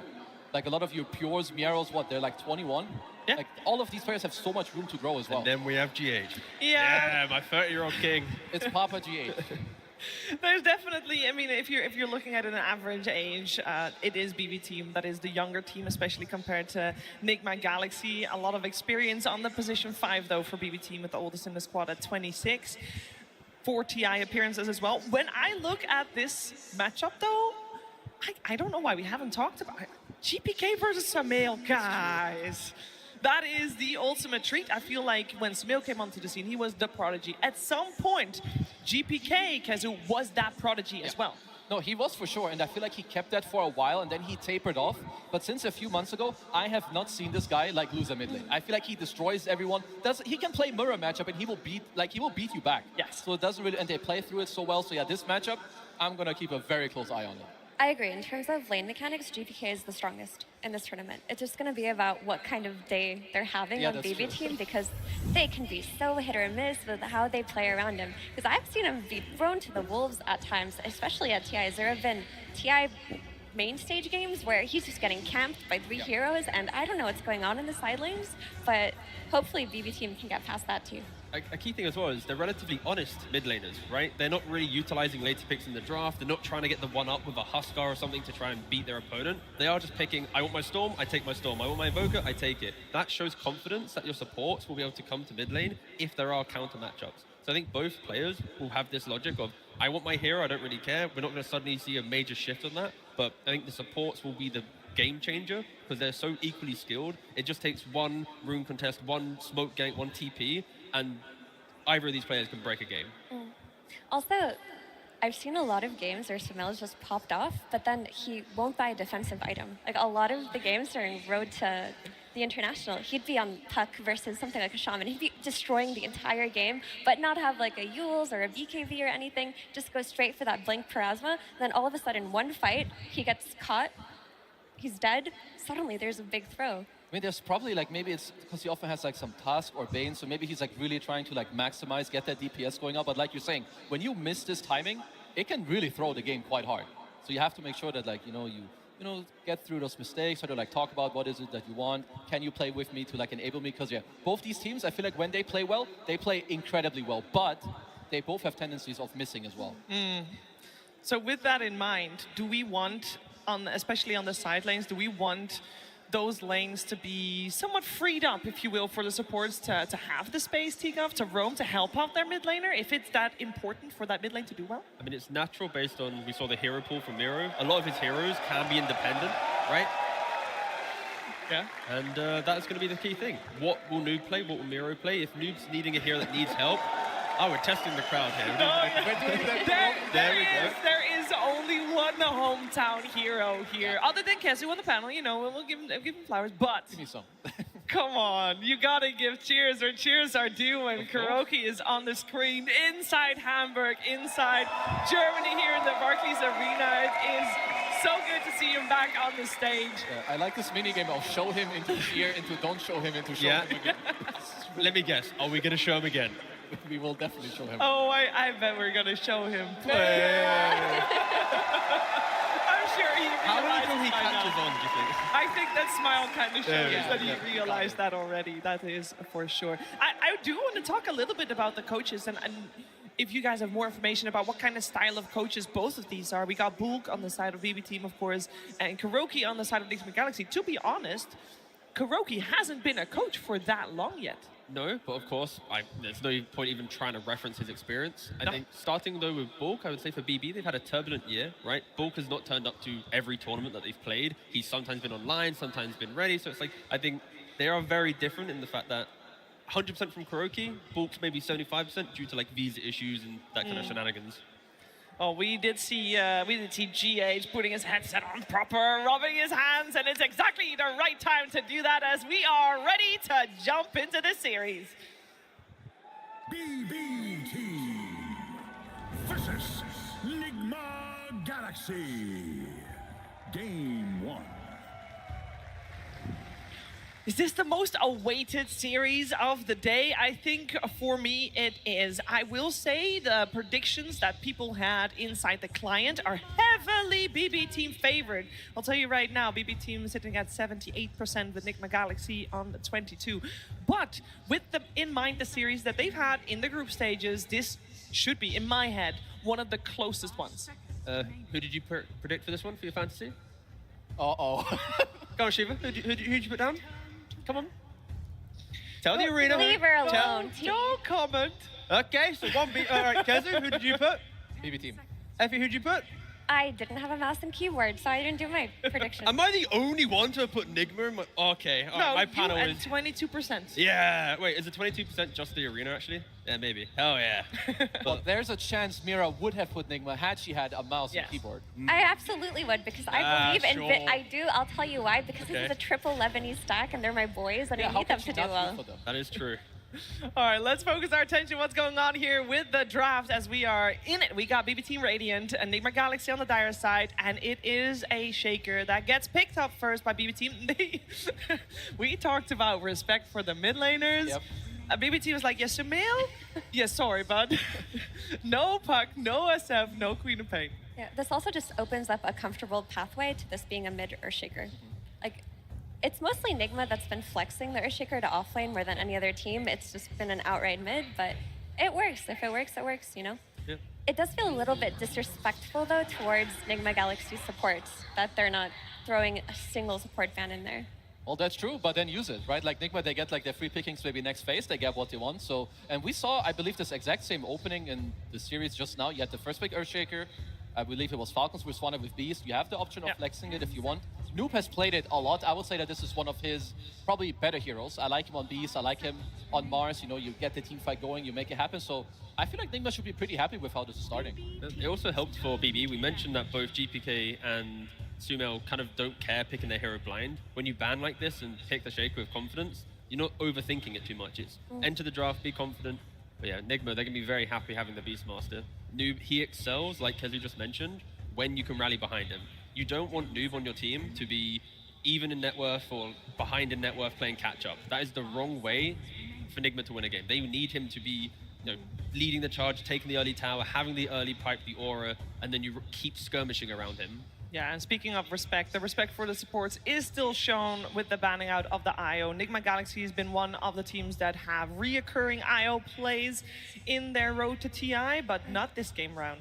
Yeah, Keeper of the Light as well. These are two specific heroes that are only Nigma Galaxy, which is incredibly interesting because if you look at these bans coming out of BB Team, I don't think we've seen this replicated versus any other team. We've never seen like a triple mid laner ban into an IO ban in the second phase. It's usually, oh, Beastmaster, oh, Undying, oh, Nature's Prophet, Oh, Lycan. Bane. On another mid just for the fun of it. I guess they just really want to make sure that Shaker would have a good time, even though I feel like against Storm you're okay, but just opening up some options. Maybe there's something else. Maybe their two next supports are kind of susceptible to this. I think also when you do have Beastmaster yourself, it's really nice when people can come to your lane and help you out. You have this mid to play around. Maybe he gets a rune. We get some respect on the Hoodwink. I like that. Okay, locking in the Muerta early on. Omar, he likes playing it. Against Shaker, having the AoE silence on the ground, even just hitting him with a dead shot, like anything to combo break Shaker's initiation will help a lot. Also just a very strong lane. All of it, like if you can deadshot back the support hero into the boars, they're dead. They should be pretty happy. I mean, because they have played it before. I personally have not been super impressed with Muerta yet. I think the stats were, what, 0-2. But, you know, if it's one of your comforts, you can always make it happen. Remember, again, you're at TI. You want to be comfortable. You don't want to, like, feel too pressured or too stressed, forced out by, like, one ban. So, all in all, I like it. In regards to draft, though, we are seeing two of the same heroes that Tybound drafted, right? The Shaker, the Disruptor. They quickly fell down a bit of a trap, right? Where they lacked damage. They weren't really able to kind of catapult themselves into the game. So I'm interested to see where BB changes to fix that. I think they just have a different archetype of mid laner on BB. Like they have this Invoker Storm type of player who's always going to be able to output damage, whereas for NTS, he's more of that melee hero mid lane. Or that's what he's been doing for the last couple of years. I like the Wind Ranger pick. It should be Save's hero, most likely. It's a hero that from the post 4 is quite good. When you do play like the post 4 support with a Shaker, you like heroes that can stack the triangle, Wind Ranger, click one, power shot the other. You have long range, you get follow-up damage. I like what I'm seeing so far from both teams. They have zero committal engagement, right? You can glimpse a guy, fissure him, power shot, and not a single hero is actually in proximity of dying. You're never close to the Raw, you're not close to the Muerta. So you can just keep whittling them down, and then you choose when to fight. I was going to say, I think there's a definite chance of dying for the person that gets glimpsed. Yeah, true. Yeah. Poor soul. Yeah. About support Wind Ranger, I feel like Save's the one who understands this hero the best, because I've seen a lot of games where he is rushing Shard, whereas a lot of other Wind Ranger players have neglected to think about it. They'll wait for Tormentor, they'll get it as their third or fourth item. But he has a good understanding of when they need this bonus catch and this bonus teamfight ability versus when they need something like a Vessel or a Solar Crest.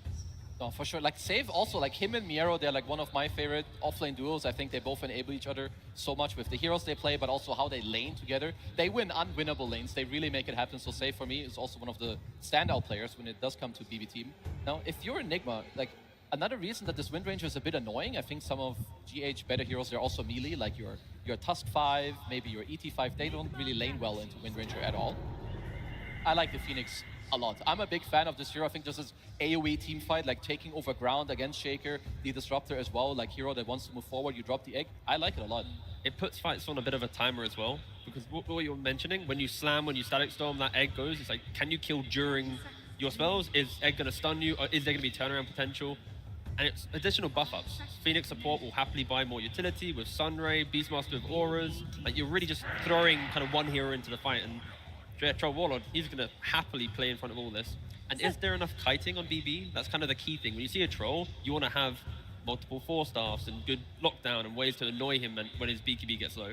Actually, no, their kiting is not very good right now. They have to itemize for it, but their heroes don't naturally kite this hero, except sure a glimpse back, but for the most part, if that troll is on top of you, you're going to glimpse him back like a few units away from you. And about the Phoenix, if you look at BB Team's heroes, who's really killing the egg here? If he just gets in the middle of the fight, Ursa can't commit his body to hit it, Disruptor and Wind Ranger can't hit the egg, who's doing that for you? It's quite hard. And I like that Enigma, like they kind of took one step forward to pick the troll, because if you don't take it here, they're not going to give it to you last pick, like come on. But also they're keeping the Beastmaster alive. It's still the mid and the offlane. If they were to pick mid or offlane here, of course, then you are kind of showing your hand very quickly. Then now BB can understand, okay, I can counter it. So they are preserving the flexibility of the Beastmaster. And they're taking away a potential counter to the egg from BB Team, who could have looked towards picking that troll on their last pick, or that Ursa. I will say the stat that we saw from the Troll Warlord, that seems pretty scary for BB Team as well. 100% win rate so far with 9 picks. That is quite That's a pretty scary win rate, Yes. I'm not gonna lie. Like if you're a BB team, you should look to address this hero. You could put Shaker mid. There are some hard counters that I don't know if they're really happy to play it. There's Doom. It's like one of the best ones. You Doom him, obviously can't heal. It's hard to also buff up a hero who is Doom because he can't Satanic. Maybe they want to look for something else, a carry-to-carry matchup. The problem with Doom, though, is the pacing of the game becomes very slow. It's the mid Shaker that needs to farm stacks. It's the Doom that needs to farm a Midas and then sell it and buy another item, sell it, you know? And then Beast is buying Helm of Dom, haha, the map is mine, right? It's the pacing on BB needs to be respected. The damage they have, sure they have a pick-off damage, but for big fight, it is a little worrying. But they do go for the Abaddon. I'm like, sure, it's there.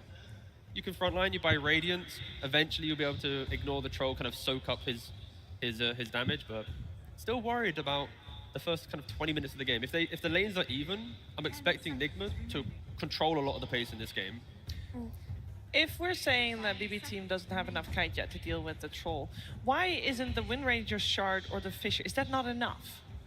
It is. Like, not enough, but it's good building blocks to be able to kite him. But once Troll has a BKB, a Blink, and he's targeting the hero he wants, there's no issue, right? It's early on, yeah, it can be annoying. Shaker walks over, fishes him in laning phase. Windrunner has Windrun, but in the wider game, you're expecting the Troll to have that kind of instant jump, instant kind of wow factor of the fight. Okay. Yeah, I wanted to say about the Abaddon that I like that he addresses the issue of a hero that can just kill the Supernova, because that looked like a big win condition for Enigma's fights. There was really nothing before this, so you could just aphotic shield the Spirit, you hit the Supernova, and if they go on you because you're the one hero hitting it, you've got your borrowed time. You're fine there. Also, you're playing against Beastmaster, so you can be that save for your Earthshaker. If he's getting roared in these fights, you just aphotic shield him, you're removing another one of their fight conditions. So this Abaddon pick solved 2 issues that Nigma were creating in their team fights. The issue of the roar and the issue of the egg. I really want to see Nigma pick up Death Prophet, because as much as like we're seeing like Abaddon can do this to Phoenix and Shake it, sure, if you get more tempo, more pressure to just break the map, we've seen Sumo play it already, it's a good matchup against the Shaker. I think just have an element of go from Sumo, and this game can be, Nigma's to throw, I guess. I think also for sure with them banning with them banning Weaver, it means that Beast is going into the off lane and not into the mid lane. I don't really see otherwise why you would want to ban this hero unless you want to keep up your own options. So it should be the Sumail hero we're looking at. Maybe it is the Death Prophet that you mentioned. It at least would. It's nice if you're Phoenix also if you have a dude that's going in with your Sunray, so you don't only play on egg. And with the Gyro and the Weaver ban, they're expecting Abba to obviously be the offlaner with a new carry being picked up for Pure.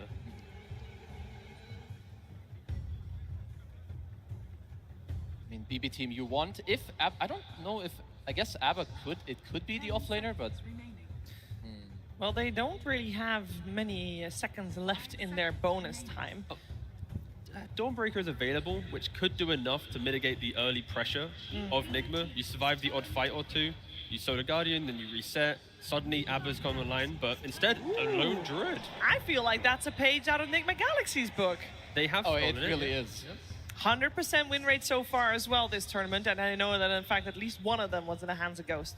And Pure was playing this hero last TI as well. Yeah. Like, they do look for games of their own where they can be that lone druid, but what I like that this lone druid is providing is that it's giving them tempo and a way to overrun Nigma, because sure, we talk about what happens when they group up together, but there's going to be a period of the game where Troll is just farming with his Battle Fury. He's not going to be fighting early, especially when there's like an Abaddon to counter the roar. What's the win condition there? So while he's farming, while that Beastmaster is like taking over a side of the map, if your lone druid gets a couple of items, you just play behind him, you can take everything from Nigma I here. could see the DP that you mentioned. I could even see an Invoker, something that helps you deal with the lone druid in like some shape or form.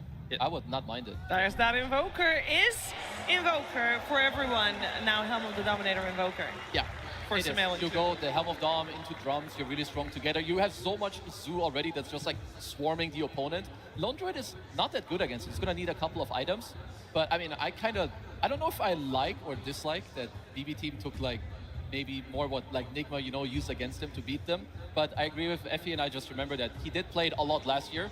And he plays it really well. Yeah, it's one of his heroes. Yeah, you need a hero to play around. That's critical. A lot of their heroes are quite static. Lone Druid, he is the focal point. So for Nigma, you know that as well. If you can shut down the Lone Druid, a lot of their early kind of pressure comes from him. So I think I am expecting to see Nigma maybe rotate early onto him, try and stop Pure from having a good time in the early game, because A Lone Druid uncontested, we've seen what Ghost can do, but also a Troll uncontested, we see what he can do. And I think I prefer the Troll overall, personally. I mean, it's a 100% win rate. How It can can't you go lose. against it? It has a 100% win rate, being picked like on 18 to close it out or on 24. I don't think we've seen it picked up this early. And this Lone Druid, when he gets the BKB on his bear, and in the scenario where BB team win their lanes, and an early BKB on this bear, who's killing him? Who's fighting him? I don't see any heroes on Nigma being able to play into that timing in particular. So we're putting a little bit extra pressure on the laning stage, especially for Nigma Galaxy to go well. They really need it to, because if their lanes go poorly in any capacity, they could lose this game very quickly. Lone Druid with like Aghanim's BKB and the toxic kind of rat situation can 1v9 this game. Like Effie's mentioning, like you have to roar it, you need the troll to be there. So like don't let Lone Druid get that much farm, but find the sweet spot to try and punish him like earlier. But I have faith in Nigma. You have faith? Galaxy. I think this last pick Invoker, you get all this zoo, you have your Beastmaster, you go forward, you have your Ghost Troll with some Sunray and Egg and Alacrity. He's gonna make quick food of BB team. And that's why you put BB on your fantasy. Exactly. There we go. Game 1, Nigma, and then come back. I see. I mean, so far both of these teams, they do like the comeback regardless. You know, we have had some long back and forth games, so I hope we're gonna get one of those as well in our first game. Before we head to that game, though, it's time to look at our fan favorite. It's Karaoke standing by with Slacks. Absolutely. Hello, ladies and gentlemen. We have Karaoke here on the stage for a quick interview. Gotta love that crowd, my man. They are here for you. All right. Now, you guys, woo! Thank you, Gray. Yes! Might not get to any questions here. We gotta wait for the 15-minute ovation, Ed. You guys are one of the best Bane teams out there, but you guys choose to ban it this time. Can you talk to me why that was so imperative for you guys to do, despite your 75% win rate with that hero? We believe that they also really love the hero, so it's quite contested. And it's just an approach we took for now. Understandable. All right. They are going to go ahead and sneak in that last pick of the Lone Druid. I know you guys know how to play that yourself. Are you nervous about that last pick? We're actually aware that he practiced this hero on his Smurfs. My players met him in his pubs. I think he's going to play with the free items. I think, was it last year or 2 years ago, he played it pretty successfully. But let's see what happens. All right. Who made that call for Invoker Sumail? Was that him? Was that you? How'd that come about? We were discussing some heroes. I wanted the Invoker because I really love his Invoker. He's one of the best. All right, my final one. Of course, we do have you here in Germany. Would you have any words to say to this crowd, perhaps in German? Everybody out here cheering for you boys here today. Leute, enjoy the show. Wir geben uns Mühe. Danke, dass ihr hier seid. Und let's go. Let's go! Thank you so much, my friend. Let's head into game one. Half a decade in the making, Nigma Galaxy have finally made it to the International. The road to TI is long and treacherous, Avery, but it's the longest most for GH and Kuro. Oh, it has been a long time in the making. I mean, I can go back 6 or 7 years to when I used to coach this kid. I thought he was going to be on top of the world forever.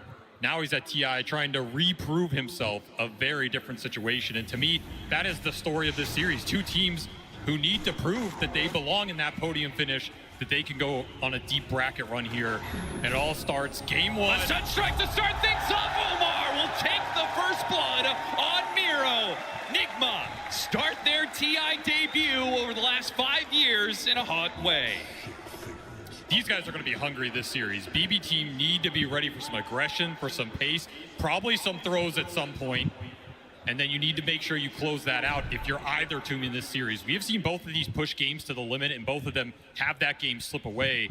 They have a lot of TI experience on both sides. Now's the time to put it to use. I really enjoyed these last two picks in the draft. Sumail Invoker versus the Pure Lone Druid. These are two players who, when you put them on this hero on a TI stage, they can absolutely just 1v5. We've seen the damage Sumail can inflict to TI. He is one of the greatest TI main stage killers in Dota history, and this is one of the ultimate late game heroes. And we saw what Pure can do on this Lone Druid when he had that Tundra run. He was the best Lone Druid player in the world at that time.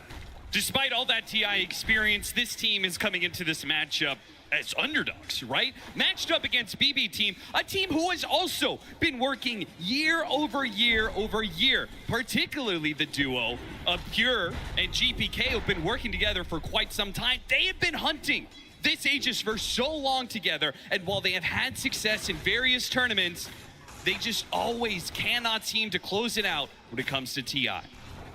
Whoa, who's the underdog here? I think it's Nigma. Do you think otherwise? I don't know about that. I have rated this team pretty highly all season, Austin. I think they are here to prove you wrong, but this is going to be a really tight match. As you said, I think both teams have a lot on the line, a lot of experience to go into it, and it's just about who brings more here today to try and push forward. Already, look at the way these lanes are shaping up. This Lone Druid is suffering on this lane early. That said, they can get aggressive on this lane, particularly those levels 3 through 5. You get the higher bear up, you can start to lay into noob. There's not a lot of sustain on this lane. I do think Nigma have answers for the Lone Druid in the mid game, particularly the Phoenix, the Beastmaster. If you want to just roar, go into him. Evoker Alacrity on Troll. Troll is a great hero versus the Lone Druid if he can just lay into the bear, take him out. I don't think this Lone Druid is a complete gotcha pick, but it could absolutely give BB Team a lot of tempo in this lineup. You combine it with the Abad, and you start pushing down towers. You go high ground early in this game. We have not seen it a lot this TI, but it is absolutely in the cards here for BB Team if they can come out with a strong laning phase and gain a lead. And what about our other side lane? Who do you give the advantage to in this matchup? Troll Phoenix versus the Wind Ranger Abaddon. Troll Phoenix is a really strong lane. This is a lane that was run by China 2 or 3 years ago. They just spammed it.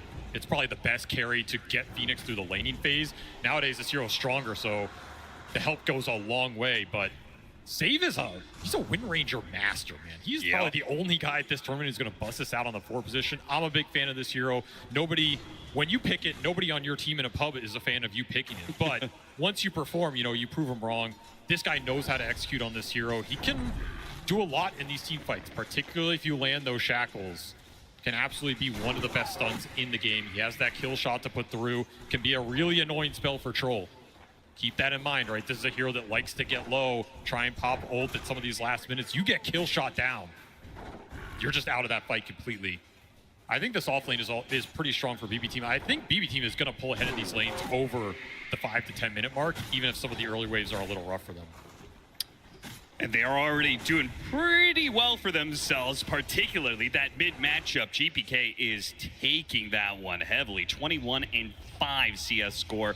Sumail rivaling him in denies, but a little bit behind in the CS. Another crash.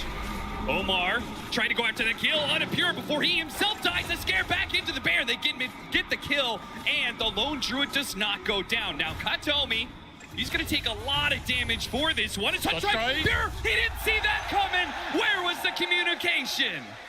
Did not call it out, just stood in place. Sumail drives it home. Huge win for him off that mid lane because he was losing that lane slightly to GPK. Meanwhile, Miro did get the kill on Ghost top. That was a huge pickup for this dual off lane for BB Team. And this Abaddon is going to have a really strong laning phase out of the gate. I mean, it's a great Abaddon game. You're removing Phoenix debuffs, you're removing Invoker debuffs, an annoying hero to all in if you're Troll, at least in the early and the mid game. You give him this kind of laning phase, that's where that tempo is going to come from. Got to look for more Sunstrike kills if you are Enigma Galaxy.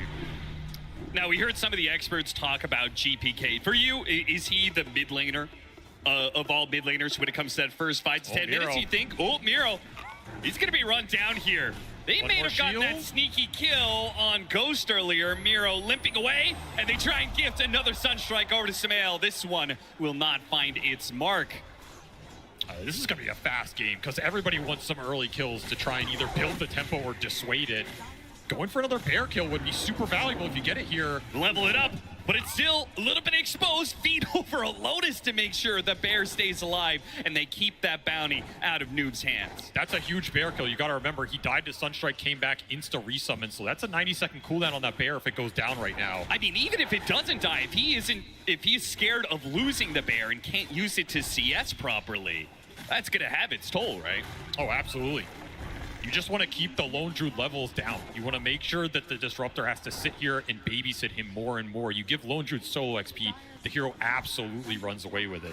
Katomi's making a break for that power rune, but is going to be shadowed by Omar, so we're going to see a clash here in 5 seconds over these power runes. Both mids moving over to the bottom lane, trying to threaten it.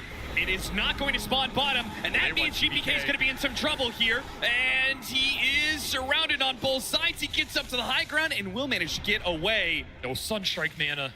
Yep, all those thrown out earlier. Not enough mana for it. It'll be quite a few more seconds till it's back up. At least you take the rune away from GPK. That's a win in itself. See, say take it up top. It was a regen. Would have been a really nice one for the Shaker, given all the attrition he's taken in the lane, but JH was up there, forced the issue. Now you're looking at those Wisdom Shrines. 7 minutes, fast approaching here. And Noob is starting to power up. I mean, this Beast he's got the best laning phase of everybody when it came down to it. Double pour up, going into the Dom. Miro suffering still at the hands of the Troll. Yeah, unsurprising that Miro is not able to equalize that CS count. No way he can keep up with this Beastmaster. This matchup is just way too difficult. He can handle the Phoenix, but he can't handle the Troll on top of that. I like Nigma Galaxy's draft this game. Man. I think they have a lot of potential to shut this bear down. Good try. They threw out the scan to try and track that kill, but it would have been quite the miracle to land that one. I mean, that would have been a beauty. Takes a few warm-up ones, you know? That's true. Sumeli's not been on the main stage for a little bit. You gotta give him a little time here. Pushed out of position. Katomi still has fence to be able to block himself. And Pure, little miss micro there. Resummons his bear, though. Not going to be punished. Does create an opportunity, though. Like, every time you resummon this bear in the early laning phase, as we see those shrines split, if you're Nigma Galaxy, you're thinking, can we gank this guy? Can we kill him? Take him or the bear off the map for a long time and get the tower pressure with the Beastmaster. This is the biggest pressure point on the map right now. BB team need to think about support rotating through the gate, and in fact, Nigma Galaxy, they're bringing both through that gate. They're bringing GH and Ghost to the party. Oh, this is gonna hurt real bad. If Pure dies here, loses another bear, it's on cooldown for 95 seconds. He cannot afford to go down here. He does have a 6, he pops a true form. Still gonna be a lot of damage. They still might be able to overwhelm him. Get some help from GPK, but he's still slain. GPK takes out Noob while the trade out is there on Pure. Now trying to run down Omar as well. GPK will collect the extra kill on top of that. It's a 1-for-2 exchange. The bear is gonna be on cooldown for a bit. Avery, is that worth a 1-for-2? That feels a little underwhelming for what you wanted out of that gank. Particularly, you're bringing 4 heroes down there with the Beast timings. If he doesn't have 6 on Lone Druid, that is an easy gank into team fight into tower for Nigma Galaxy. That timing was perfect for Pure. Like you said, he's not going to have a bear, but look at the gold injection for this Earthshaker. GPK got massive. So much off that save, got a lot off of that coming into the fight with the amp damage rune from top, and he's still got stacks to go back to. I was gonna say, he's gonna be huge if Nigma cannot contest this stack clear, which we've seen all tournament long. Like, how do you stop an Earthshaker from clearing out an Ancient stack? You get too close, then you might just die in the Echo Slam. You have to just kill him before he goes and does the stack. Nigma do not have good stack contests this game either. Sumail, you're up very far versus a Glimpse. Not enough heroes in the vicinity, though. Nigma Galaxy bringing the support. I mean, the Helms are going to start to add pressure to this map.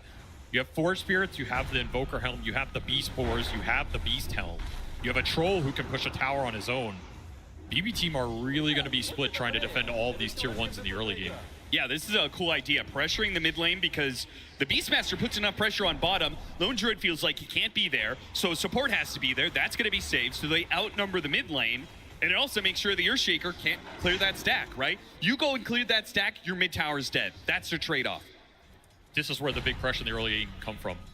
Don't group up, just pressure all 3 lanes at once, force this BB squad to split up. Their lineup does not have a lot of mobility in this early game. They don't have a lot of heroes that can stand on the lane against the roar into the Sunstrike. We're already seeing it. Everybody got kicked out of bottom here. Noob is going to take this tier 1 for free, and that is going to open up the Beast rotation into mid. That's your normal trajectory here. These are scary early game moves for BB team to respond to, and like you said, if you use Echo on the stack here, you're not going to have it for a tower defense. Frankly, I think they had to do it. Because if the Beastmaster comes into mid, they take that mid tower, your jungle is completely open for the taking potentially. Katomi, he's going to be in some trouble here. There goes that Echo Slam. Oh, look at that! The Slugger hits. All the hits from the Ancients go flying in. A Sunstrike barely off the mark. Misses out on the Wind Ranger. Not that he would have died. Kataomi hoping to pull another core out of position here as it glimpses up in 1 second, but too much pressure from these Helmadoms plus Forge Spirits. Noob did not make that rotation mid. He kept pushing in bottom. Maybe the right call. That Shaker Echo was devastating there. He is so rich out of this early game. He's going to have to pull the next 10 minutes together for BB Team as the Lone Druid tries to catch up. And here comes that Blink Dagger rotation. They may not have the Echo Slam, but they can just bring Ghost down to half without much trouble and pull him back into the Static Storm for no chance at ultimate. Perfect usage of the first ult here from the Disruptor. I mean, this is going to be the best target for so much of this game until he has BKB online. You lock this Troll and Static Storm, easy pickings. Now you use the Echo Slam, you show GPK top, 100% you're losing this mid tower. So Enigma Galaxy, you're still gonna get something for it. And we can see it is reflected in the network chart. The pressure they're putting on these lanes, despite the stacks and everything that's going on, they still have a bit of an advantage. This game is so even. They are within 2 XP of each other. Coming into this 12-minute mark, these Wisdom Shrines are gonna mean a lot. I mean, I don't think I've seen a closer experience gain in the early game. Just brawling it out. Pure trying to lend a little help to control this mid lane against some of the summons. Not the most efficient use of his time, but he's scared to go and show against his Beastmaster. You get roared from the tree line into Sunstrike, you're just dead. His reactions with the ulti this game are gonna have to be on point as we go later and later. I think one thing I'm concerned about for Nigma is you go this Helmadom, and you have the Beastmaster, you have really good ways to pressure towers. You want to get these early towers, but we've seen the way that these heroes, particularly Earthshaker, he gets his shard, and it feels impossible to push into him just because every single time he just from a distance, Fissure, pops Enchant Totem, the Aftershock plus the Fissure damage just takes out the whole way. You also have to be scared about grouping into a fight with all these summons against the Echo. There's a lot of destruction that can happen here. I mean, this is the biggest target priority for Enigma Galaxy in this game. You're worried about the Lone Druid scale, but you shut him down here. It's the Shaker that's the real problem. Miro freeing up this top tower is going to give a lot of space to Pure if he can eventually rotate up there. But here's the smoke coming through. Again, start to make space. Look for big core target takedowns. You're looking for the Beastmaster. You're looking for the Invoker. You want to relieve the pressure in your jungle right now. Oh, this is going to be awkward, though. Enigma Galaxy are wrapping into this area from behind. If they can just get a clean kill on the Beastmaster, that's fine. But Noob, look at how safe he's playing it. He's playing behind this tree, on the high ground. They know he's here, but it's not going to be a fast kill. Not what they're looking for. They certainly have a glimpse available, but he gets off the roar first. Now they have to pull him back into the Static Storm, and he's certainly dead. But the rest of Enigma Galaxy is on their way. Can they get a good team fight out of this? Tornado's going to go down. Noob's not gone yet. They killed the Supernova. The Bear, it just cannot seem to find the kill, and they get a kill out of it without losing Noob. A sick dead shot from Omar. Push that Shaker away, buys more time. Enigma Galaxy bailing their offlaner out. They are losing some damage on the mid tower, but the positioning from Noob was on point there. No easy Shaker blink. GPK's move gets shut down. That's what you're looking for. Little Helm cleanup. I mean, this also is talking about the interactions. This Lone Druid pick, you are into some counters here, particularly that Phoenix. The attack speed slow is brutal to fight into. The Sunray on the high HP targets, also brutal. Yeah, miss percentage is really bad for this Bear, right? Also the miss and the attack speed slow. I saw a couple times Pure just didn't get a hit in. You're a bit concerned in terms of he likes to join these early fights. He likes to make his way into that 15-25 minute period and have impact. I just don't know if he could do it this game in terms of the matchups unless BB can find those supports early on. And even if they can they end the game fast enough before the scale of Nigma starts getting out of control, right? It feels like they are squeezed on both sides. They have to hit this mid-game timing superbly. I have some faith in Pure's super late game Lone Druid. Okay. This hero is terrifying late game. We see what Ghost can do with it. Tornado catch and push him into the meteor. The back 6 to 5, and the pressure does continue with a pick off on a support. A little bit of damage on the tier 2. BB team trying really hard to keep control of these towers. I'm surprised Pure has stayed on this part of the map for this long, because this is where Enigma are just putting all their forces. They're taking over this jungle. He's basically on the front line, but he can't ever get this bottom wave out. There's a lot of space up top. There's Ancients to clear. It's almost as if he wants to take the fights right now, but can't find a way to do it. still a dead even game in terms of that experience. So he's at least finding the levels, but Ghost is out farming him right now. This Troll has just been going ham with this Battle Fury. He's 2 levels ahead. He's already level 12. If he gets defensive items up in this game, you put Alacrity on him, he's going to be an absolute beast in the fight. Trying to slow down Miro's push. See if Omar can get the deny here. Combined with GH, they do get it. Dead shot back, double hits from the supports, and a denied tower. Nice little gold injection. I mean, Miro's done his job though, right?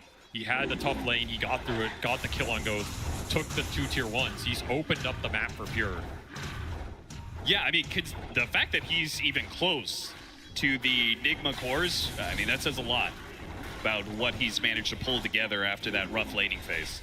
But I will say, Nigma Galaxy defended against the early Shaker power pretty well here. We have not seen GPK find a substantial opening after he cleared that stack, got the big kill, got the Blink Dagger up. You got the 1 kill top, but that was it. Yep. The smoke failed bottom. He's kind of just been farming LPs. Not getting what he wants out of this period when he's super strong right now. In a way, it feels like the pressure on all these towers makes it even harder, right? All these lanes are shoved in. How's your Shaker ever going to be out on the map finding this troll? Because he could be anywhere at this point. He's also just not seen heroes do it. Helm of the Overlord, plus Invoker Dom, plus Forge Spirits, plus Boars.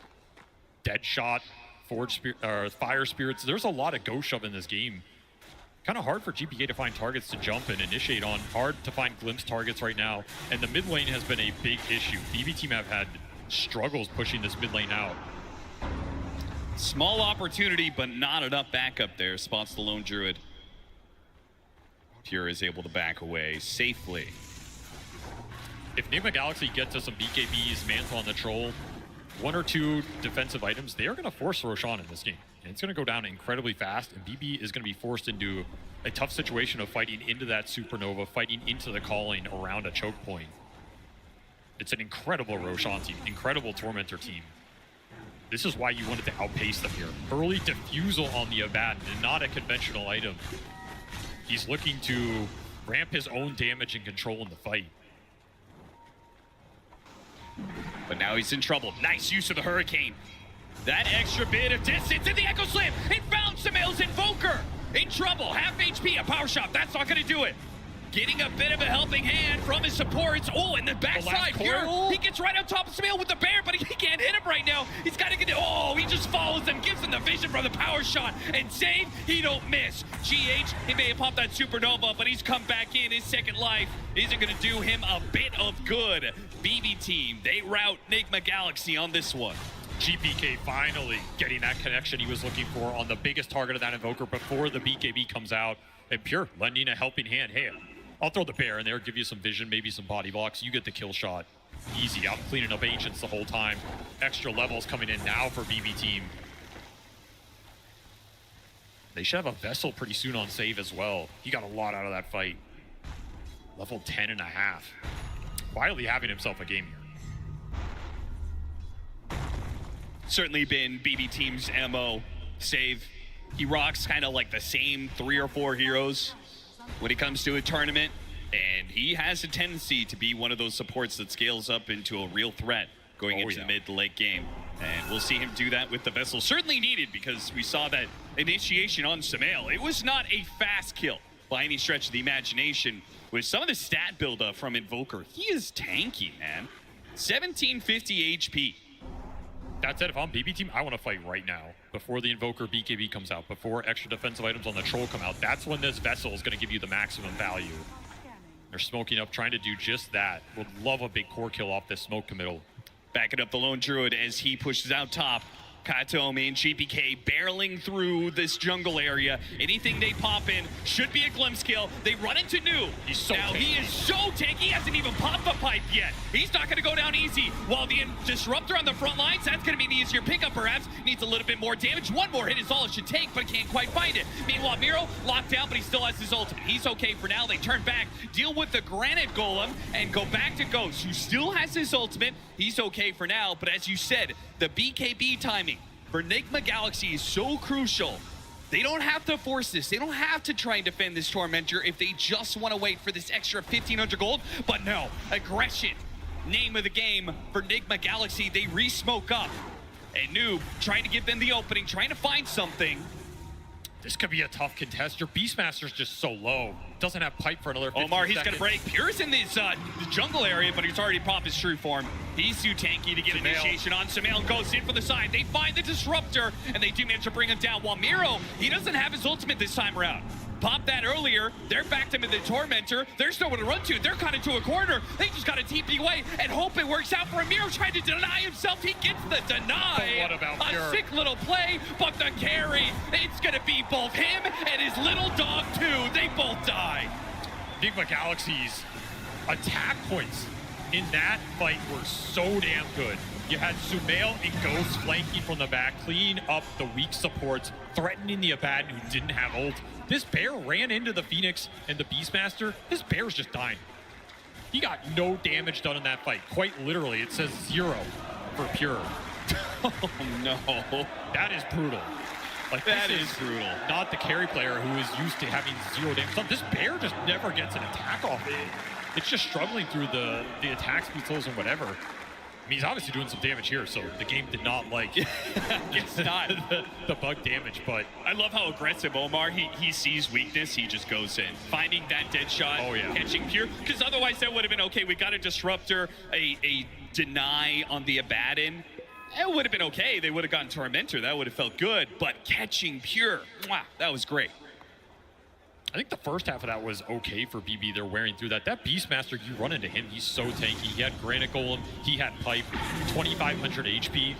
Oh, trying to get the Golems back. GH is too quick for now. Oh, and he gets over until the power shot, until GPK. There's just no way out for old GH. And they're giving it to the Bear. I think they are feeling how much Pure is struggling in this game. He's going to need as much as he can get here. While Miro, he was left to fight for scraps and is still finding himself a bit more. He's going to work towards that Manta. Yeah, BB team, this seems pretty clear that their mid-game timing is just not going to hit. No, there's just no way they can end the game. They're going to have to try and scale in this game right now. Which means going especially if Nigma Galaxy is strong enough to just do Roshan, which they won the last fight, and now they have BKBs. Now they're hitting their really strong timing. There's no way you could stop this. Well, we talked about BB team's tempo, but this Nigma lineup can also very easily go high ground early here. That mid-game window with first or second Roshan, again, Alacrity Troll with Beastmaster Auras behind him, Forge Spirits, a lot of summons. As long as you don't give up a massive Echo Slam, these tier 2s and potential tier 3 sieges on the menu. Especially before Pure gets more items. Like, he's going Ags here. But you're going to need something to help you fight through the debuffs from the Phoenix going onto the Bear. That's his biggest problem right now. And that's why he picked up the Shard, right? So he's got the Shard where Savage Roar, he now has a basic Dispel, but that'll help some, right? There's still going to be a growing miss percentage chance. There's still going to be maybe another Fire Spirits. It does feel like this is a game you eventually need BKB on the Bear. Yeah. Oh, for sure. But obviously that's a ways away. It's going to be a strong Aegis period for Nigma Galaxy. Up 6K. Looking to expand that lead. They would love to let Ghost take some tier 2s while they smoke and try and find something else on the map. I like that they're looking for that right now. Their catch is not the greatest, but they can absolutely run heroes down. GPK spotted by the Fisher. Omar's going to find him, and he gets the dead shot in time. GPK trying to run it out. Noob, Primal Roar, not even required to collect the killing spree on GPK. Amp damage Shaker taken off the map, super valuable here. It's going to let you push the lanes a lot more aggressively. The summon shove continues to oppress the lanes for BB team. I just don't think I've seen this mid lane across the river for Radiant here. No, and it probably won't really change. So the foreseeable that's future. Your biggest point of information in Dota. And every time you can't get that out, the enemy can make better moves than you can. Sumail looking for the solo pickup here. Yeah, it just means you have to do stuff like this. Katomi kind of has to just run out there, push out a wave, because they're trying to buy time. But Nigma Galaxy, they've got a tight hold on this game. Not letting the lanes push out very far, not letting these Helma Dom creeps do too much, right? How many times has Ghost run into him, just cleaned one of them up? They have double Solar Crest already up as well. Extra barriers to try and fight through here. I mean, Miro is gearing up to try and carry this game himself. Yeah, with full out Manta. I just don't know if that was the role they originally had intended for this hero in this lineup. What do you think their intention was for this hero? Basically back up the LD's timies. Yeah. I'm not saying you go full utility, but Diffusal Manta in this game, it's not giving you a huge amount of value because you're just not fighting with it as your other heroes are behind. All right, now this will make things a little bit more annoying. Nigma Galaxy will have to deal with this bear that has an Aghanim Scepter. So it's going to be running around, it's going to be farming your side of the map, it's going to be cutting out these creep waves as well. You do not, we've seen this before, Avery, you don't want to have to go all the way back behind your tier 2 when you're winning the game to address some sort of split push rat problem. And it is one of the minor weaknesses of this Nigma lineup is their heroes running across the map to try and catch something feels pretty bad.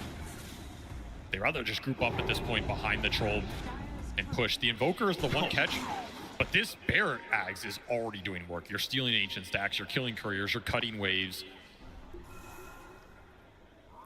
And also a lot of the Invokers catch. I mean, that Dispel might just allow him to wear through it real quick. Oh yeah, absolutely. I mean, you chase this bear, if you do end up catching it and bringing it down, he's just gonna resummon it. You don't feel good about it unless you're getting more economy out of the map in the meantime. Oh, but if they catch it, oh my God. That is the... What is this position? Yeah, that's an interesting place to just park it. Don't make a noise, don't breathe. They were right behind you, Pure on the edge of the map, does not get found by Nigma Galaxy. I will say this Ghost Walk is also really slow. This isn't like the super fast Wex Ghost Walk where he's speeding around the map with bots or anything like that. So the Invoker's ability to chase this bear pretty limited. This bear is going to be able to do it at once here. This is an incredible farming rate. If you can continue to take map farm away from Nigma and cut waves, get a couple more couriers in there. Oh yeah, there's one. It's a massacre out here. It's just going ham. And there's the instant troll TP. Ghost is like, this is illegal. Someone has to put a stop to it. Yeah, I think the damage is already done. It's been like a minute and a half, 2 minutes of him splitting the map on you. You can't chase it. He's killed 3-4 couriers. He's taken out like 10 different waves. Just stealing farm in front of you. Gotta go for the permanent. He doesn't have the roar. It's on cooldown. He's actually got the bear. Yep, there's one. And one down, another to go. Send it back out. You made them all go to the part of the map where you weren't. Now you're going to farm the rest of it. This is highway robbery right now. Okay, this was Nigma Galaxy's Aegis period. Foregoing that they actually managed to find it, what happens if this keeps going on? Aren't you in a way forced to just barrel down high ground? Hope for the best? Katomi really wants to switch some control. Oh, Omar gets right in there just at the last half second. Takes away the Wisdom Shrine and claims the kill. Katomi tried his best, but Nigma Galaxy up in experience and up 8,000 net worth. Just the question is, how good are they at being able to close out the game? Here comes Ghost, and nice dead shot from across the way. Stops Miro. Miro will do his best to create as much time, hoping that a Manta will give him a little bit more. Nope, locked down by Ghost for too long. Map is starting to shrink a little bit. Every pick off Nigma Galaxy get here is a huge amount of time to try and get the lanes out, deal with the bear pressure. Oh, they found the bear new setup trap, but he did not find it in reach of his roar. I mean, he went early bots on this beast, probably just to deal with some of the pressure, still be able to join the team. Yep. That said, Nigma are still getting a lot of items on their cores here, particularly Ghost on this troll. It just hasn't been touched in so long, and you can absolutely just man fight the bear. Yeah, there's not afraid of this matchup, at least for the foreseeable future. There's really not this fear of going another 20 minutes, no. Right? Maybe 40. You know, 60-minute plus game, your Nigma Galaxy, anything can happen. Yeah, I mean, you got a lone druid that can get 12 items to your 6. If there is one team that knows how to deal with Lone Druid, it should be Nigma. It should be. They have had or at least some of the greatest Lone Druid players of all time in that squad.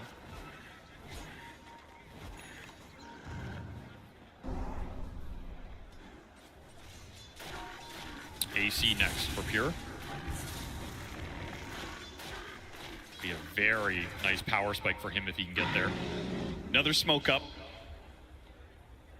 Enigma Galaxy, I'm surprised they're smoked where they are. That's a long way to run. Yeah, I mean, having that many heroes up to that side of the map, just all the way up there at the top, right? It's like, it's also if they don't find this bear, it's gonna feel really bad. But Pure is getting greedy. He wants the tier 2. You should find it here. And he doesn't have the roar again. Is a 5-man smoke worth a bear when he has a resummon? Yeah, probably not.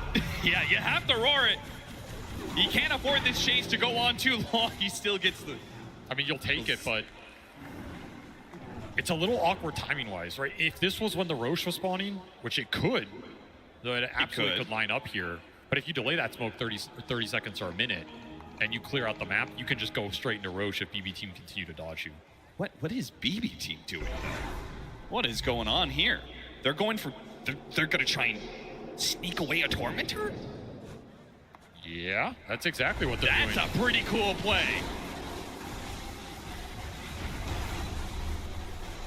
I mean, that shows you what Tormentor is worth if you're willing to invest that kind of time and that many heroes. Oh, no, Cataclysm! Save.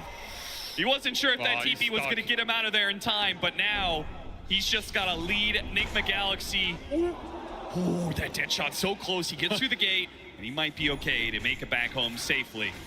I mean, you could see BB Team's idea, though. Like, they take this Tormentor, GPK, he's TPing out of there before that thing's even dead. Yes. He's like, good luck, team. I've seen this one before. I'm not getting stuck in this corner for a second time. They're in dodge mode right now, but they are recovering this net worth gap. Yeah, taking away that Tormentor. I mean, it's not just a shard in their pocket, the extra gold. It's denying it from Enigma Galaxy, who clearly, I mean, they have full control of the map. They could have taken it as soon as it spawned. Miro sneaking by them again. Oh, spotted by Omar, but not in time. So damn close. They did get a second Boots of Travel up on that Invoker, though, so double Boots of Travel for Enigma Galaxy. In theory, this is what you need to keep the lanes and then look for those catch kills around the map. And of course, Roche is up, so... Yeah, and that is not an objective that BB Team could just sneak away under Enigma Galaxy's nose. This one is certainly going to be Ghosts. Very difficult to contest, too. You're unlikely to find GH at the start of the fight, and if you don't, he's just a monster around that pit. Especially without any BKBs on your heroes, right? You have a BKB list lineup. Very hard to man up in the Phoenix spells right now, and Enigma Galaxy know it. Well, we're going to have one of the ultimate carries of Dota 2 with a Battle Fury BKB, MKB, SNY, Aegis at 33 minutes, soon to be Satanic, so he's got 2 lives and potentially 3 if he could finish up this Satanic quick enough. Do you get a little bit scared about what this Lone Druid's doing to you? Do you just say, okay, they're not willing to fight us, let's try this high ground. Let's see what happens. The difficulty with the high ground is you are going to get ratted. And this is a very high damage rat. I don't think you know Noob is willing to roar that bear to stop it. And they brought 5 heroes back to kill that bear. I mean, you see the lines instantly drawn. Okay, get out on the map. Killing this bear does give you a window where if you can make a fast play and engage in a fight or find the bear again, yes, it's unlikely Pure will play as risky with it. Or if you force the high ground, then the Lone Druid buyback is irrelevant if he only has the 1 summon. It does create small windows during this Aegis period to try and get something out of it here. Which means BB Team may feel like that they have to be even more aggressive in their splitting. I can't believe this bear's just running through the middle of the map right now. He's playing a little reckless with it. They also just got Ags on the Disruptor, and we saw a Refresher on the Shaker, so the AoE teamfight control from BB Team is online. You cannot clump into this lineup. Miro's stuck. He goes to the TP, but spotted. Omar's just always there. This Huerta has worked out beautifully for Enigma Galaxy due to all the rat action that's been happening. Miro, again, just trying to create as much time as possible. His team immediately pushing out mid, pushing out top, but his life is forfeit. Let's see what Enigma do with this. 60 seconds, no Abad, no buyback available.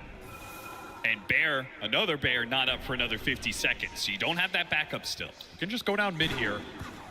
Maybe send someone back to defend. try and gauge where BB are sending the defensive resources versus the offensive ones. But this is a scary high ground into Refresher, Shaker, Ag, Static Storm. There's a shard on this Wind Ranger as well. Look for that Gale Force that can drag you in. You can get fissure blocked. There's the Echo. First one goes out, trying to get a quick kill and refresh, and they take out the Troll. That's the Aegis. A second life, and they do not go for the Static Storm play. I thought maybe that second life, Katolmi would try and get there. They try and get a glimpse back, and they do manage to get the Static Storm on him. No BKB. Can they burst him down fast enough, though? Half HP, gets out of the Static Storm, and free to use the BKB. Not required, though. The damage simply isn't there from the BB team. In fact, the Bear is the one to die here as it's dead shot back into Ghost. That Crimson Guard off new blocked so much of the Bear damage. Shackle shot goes down. Oh, and the push in on Ghost. That's a dangerous position, but he got off the BKB and he got off the ultimate. That second Bear is gone. He's going to be pulled into the base. Zane trying to be protected by the Euphonic Shield, but he cannot get away. Miro, he'll take some of the damage for now. A quick buyback out from the Wind Ranger as they need every bit they can to deal with the carry of Ghost. But Ben Cataclysm comes in and wipes out Miro. Another man down. 4 left. Call it 3 with no Bear on the lone Druid. Nigma Galaxy have full control of this base for now. How far will they push it? Satanic is flying in for Ghost right now. You get this on him, he heals up, put another Alacrity. You keep going here. Power shot after power shot. Ghost, he'll out heal it. Satanic builds him back up the full. And now what do? No Echo Slam for 25. No Bear for 30. Don't have the damage right now. Nigma Galaxy know it. It's got to be a second lane of barracks. Seemingly nothing BB team can do to stop this. You can block him off, you can pull him in, but you cannot bring this Troll down right now. Not with the auras he has behind him. GPK just getting hounded by Forge Spirits. A clean 2 lanes for Nigma Galaxy with that Aegis. Exactly what they wanted in that period. And this is where I go back to the itemization on the Lone Druid. It feels like you need BKB to get in there and do anything, but you need more damage as well. Now this Crimson Guard is a big problem for you. Not to mention the mid and bottom lanes pushing in with your whole play for BB team has been doing this Rat. Rat's going to be a whole lot less effective now. Octarine. Invoker, Samael is scaling up. He's level 20. They still have so much in the tank. That's the scary part about this. You're going to need to land some big Static Storms or some massive Echo Slams. I mean, you can also argue that push kind of works because they have to commit so much to bring the Troll down the first time. Yeah. Right, that was the entirety of GPK's kit. In which case, Nigma Galaxy, they should probably just chill out until there's another Roshan available. Yeah, you can all in the Troll this game if it's just a straight up push and they have everything. Like, you're not going to do that without 2 lives or some hard save. Doesn't exist right now. In 3 minutes time, it means BB team will be forced to contest, right? Like, it feels like they cannot afford to give up another Aegis. That is a must contest Roshan. You cannot give up the 3rd one this game. You just try and get as much on the Bear as you can. He does have MKB done. That helps a lot. It does. Still no BKB, though, so he can still be locked down. Quick Savage Roar. Pushes Ghost away from his mark, but level 25 right around the corner for him. I mean, you do have to be careful of a situation where they go in, start stunning a target while the Bear is in range to go and hit that target at the same time. Because this Bear will do a lot of burst damage. Sure. I think that's why Nigma Galaxy have been so careful every single time they've brought multiple heroes when it comes to ganking that Lone Druid Bear. Because so much of BB team is off map, they're saying, you know, maybe they're behind the Bear. Maybe this is a play. There will be saves that come into this game for Nigma Galaxy, though. That is something to think about, particularly in Ags on GH down the road. He went an early Aether Lens on this Phoenix, not an item you usually get. Sure. But it helps him with the cast range to put debuffs on the Bear, and if you eventually get to Ags, significant cast range on that save. You can pull people potentially out of Static Storm this game. So there's still some really solid scaling mechanics for Nigma Galaxy here. And of course, everything rides on this next Roshan. You get next Rosh here, you can put 2 lives on your Troll, you're threatening the Megas, you're threatening that final push in the game. This Bear just farms so fast. I mean, can you imagine if Pure did not have as slow a start as he did in this game? Oh, yeah. I mean, that's where credit is due to Omar and Noob, the fact that they won that laning phase so hard. Just looking at Refresher. I mean, is more bears better than one strong bear? It is the age-old question. I mean, this is where you trust your instinct as a lone Druid player. Sumail gets caught. And they caught Sumail. Sumail thought he was fishing for a bear kill. Instead, he is the fish. Victim of the bear and company. That's a nice bait. I mean, that's like mentality, right? This bear has been hunted all game. If you're Enigma Galaxy, you're used to just being able to commit on it for free. There's no one around. Guess what? 4-man smoke going straight into you. Not a move Sumail was expecting. Lucky for Enigma Galaxy, this Roche is not up yet. So you have a window to get this Invoker back on the battlefield before that objective's available. Dire's bottom tower is under attack. BB team find yet another push, looking for another pickoff. I mean, they get another one that maybe they could actually get Roshan for themselves. It's going to be a medium respawn time. Also keep in mind that Troll 25, available for Ghost, Battle Trance, Strong Dispel, super valuable in this game if you're trying to go in on him with stuns first. Yes, because not going to help you in the Static Storm, but can help you in a stun situation around the pit. Right, which is where the Disruptor really needs Blink Dagger, because he can't just rely on the Earthshaker jumping in and chain stunning as he slowly walks in with his Arcane Boots to drop a static. He's got to be there instant. I mean, he's looking for it, but Kataomi is pivotal for BB's game plan. He needs to land a good Static Storm on one of these core targets between likely the Invoker and the Troll. The Troll, if you can grab him, because Ghost, he just bought out for Refresher. He is an absolute beast. And he is kind of approaching peak. Yeah, this is him. I mean, this is capped, basically. You get buyback. He doesn't have buyback right now, but BB team don't necessarily know that. Yeah. And if he gets BKB off before Static Storm hits, he's guaranteed 2 of them. He's guaranteed 2 ults. He's guaranteed 2 Satanics. Well, is he guaranteed? Well, yeah, he doesn't have much mana to work with here. It's pretty much all of his ult. If he battle trances, refreshes battle trances, that really doesn't leave him much for any axes. He is not the smartest hero we've ever seen. No. He'll figure it out. Grand total 52 intelligence, runs into Miro. GPK. Little Fisher goes out. And you know Ghost he's got his finger just hovered on either the BKB button or that battle trance. The glimpse, it made him skittish. He thought he was being pulled back into a Static Storm. You can't blame him for that. I mean, if the Static Storm gets dropped there and you don't BKB, it can be the team fight over. Yeah, this is going to be a game and position that you want to exercise some restraint, some caution, some discipline. You can't really afford any risks if you're Ghost right now.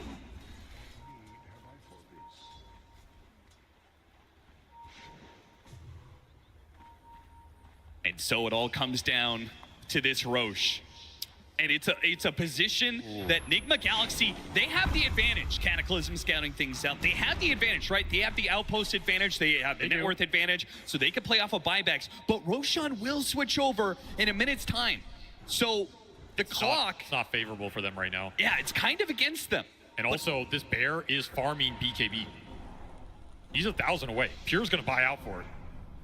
They give Refresher and BKB to Pure. That starts becoming a different ball game. The initiation coming up the side, though. Oh, this is such a bold move. It doesn't break. I mean, the thing is, there's A on this. At least one on this Phoenix. There's Troll with that hard dispel. You cannot jump the Shaker first. There's just no way it's going to work out for you. So they back away. Especially without the Disruptor Blink. BB team. There is still this mid lane that's pushing in. Top is also pushing in because the Helm of the Overlord. A little bit. Yeah. So they've got to start showing some pieces around the map. But again, farm for the bear right now. Enigma Galaxy just in a standoff. Yeah, they're going to set up for top Roshan. So they won't have the outpost to play with, but they will have first movers advantage. They can maybe get some early wards down. They'll clear out the area of any wards thanks to the gem on Omar. They would love to kill this bear up here. Little high ground ward. Here comes the bear. Attempted kill. It's got the Outworld Staff. Savage Roar, 3 seconds. And Ghost is keeping his distance here. He's going to make sure that Savage Roar does not stop him from claiming this pickup. So there's the first resummon. Pure does buy out here. No reason to keep that buyback when you're playing with the main hero back. And that is BKB for the Bear. This is the biggest power spike for him in this game. You run this thing in, you BKB, it is going to do some serious damage.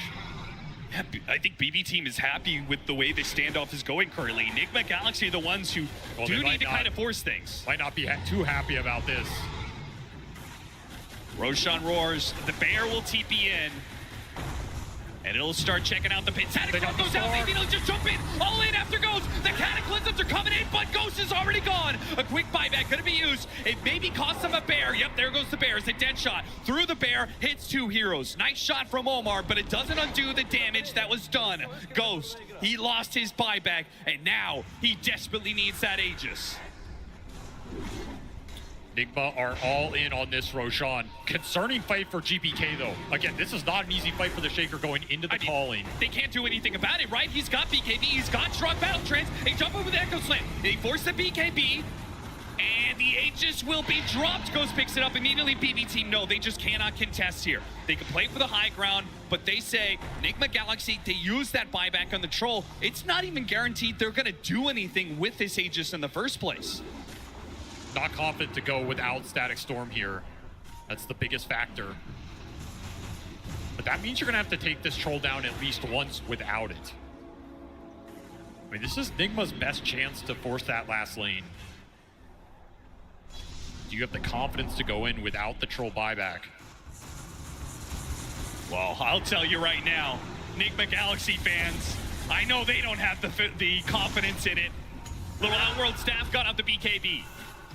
He really wants to try and hold that refresher still. Oh, he actually already used the refresher. Just noticed that. So that was his last Bear for 40. Yeah. He loses it there. KB forced. And there's the Ags for the Phoenix. Big pickup. That's a big one here, especially when you have that Aether Lens. I mean, with level 20, or I guess level 3 ultimate, 10 hits. What are the chances that BB team can deal with the egg? 0. 0? There is almost no world in which this egg goes down in the middle of the fight. Just don't have the heroes to BKB and hit it through a lot of the disable. Yeah. He's also got Refresher Shard, so he's got 2 of those eggs that can come in and save. And he's got Aeon Disc on that Phoenix, so it's really difficult to jump GH first. Sure. This could be a incredibly pivotal item purchase. If you could bail the Troll out. Picking through the trees, noob. Doesn't have a stun for it. The Hawk not acting fast enough. I mean, I'm sure this is a phrase that a lot of Enigma Galaxy fans hate to hear, but I think you're supposed to go high ground here. Just that phrase puts a little sickening feeling in my gut, Avery. Because a 3,000 net worth lead is all they are left with right now, and another pickoff has completely killed their net worth lead. A force staff back up to the high ground. And this is now approaching an even ball game. Can't give up freebies like that. And you're right, the gold swing in the last 5 or so minutes here has been drastic. Not only that, but the buybacks available for BB team, they basically have them all. You go in a high ground situation, you're going against 10 lives, not 5. Potentially less because the Bear has its own buyback situation, but...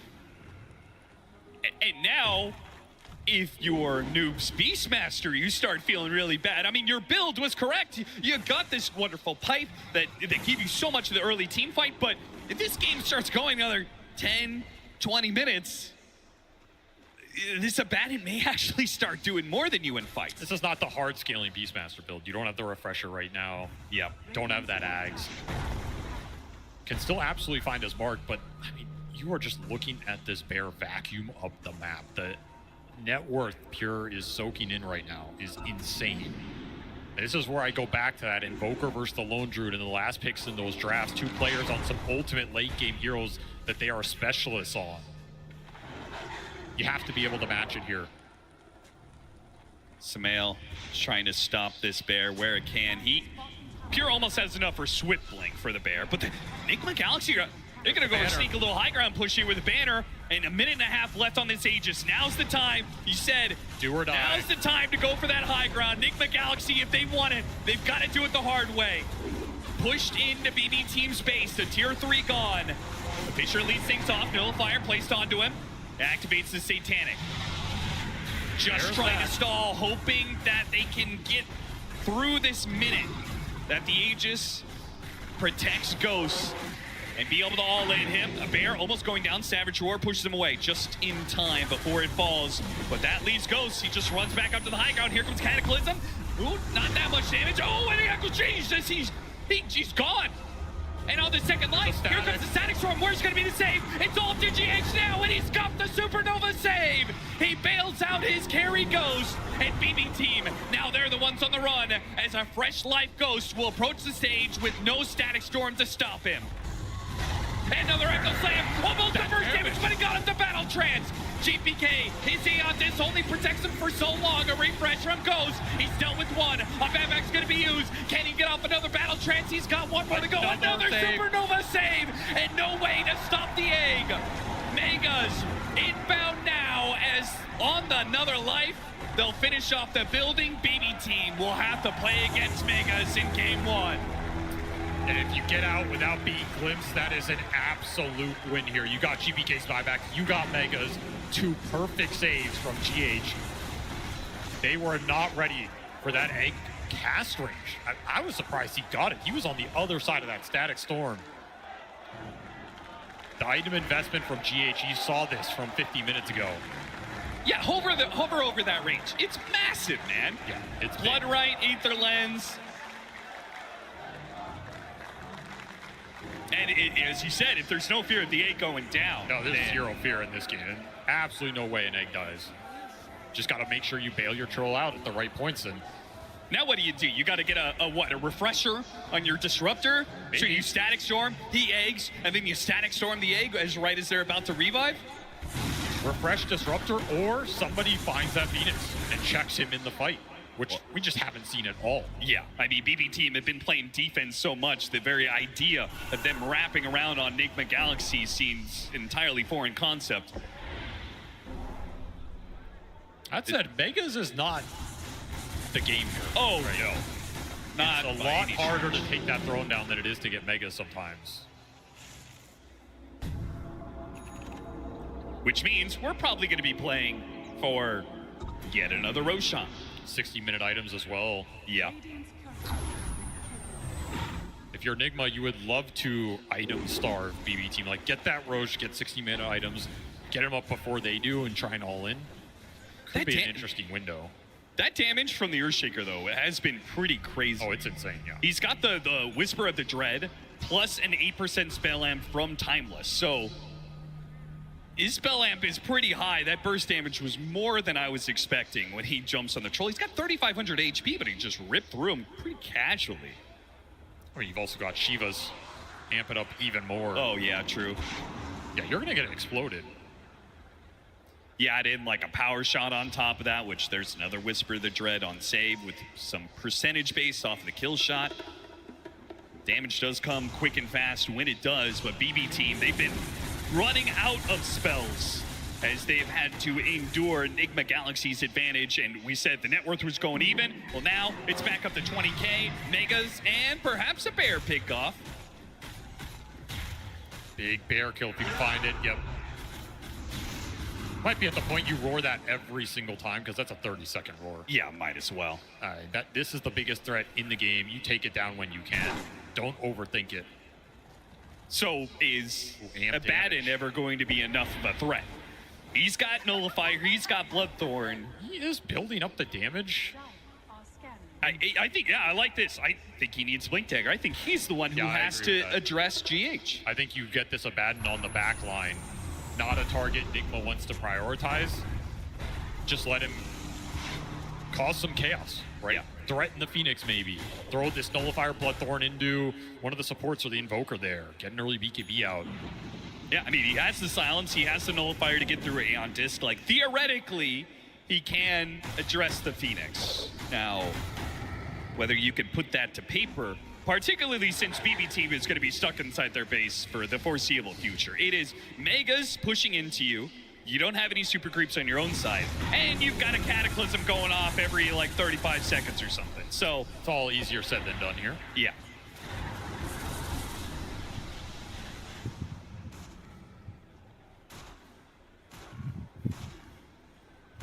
outside of this rogue bear that is roaming the map.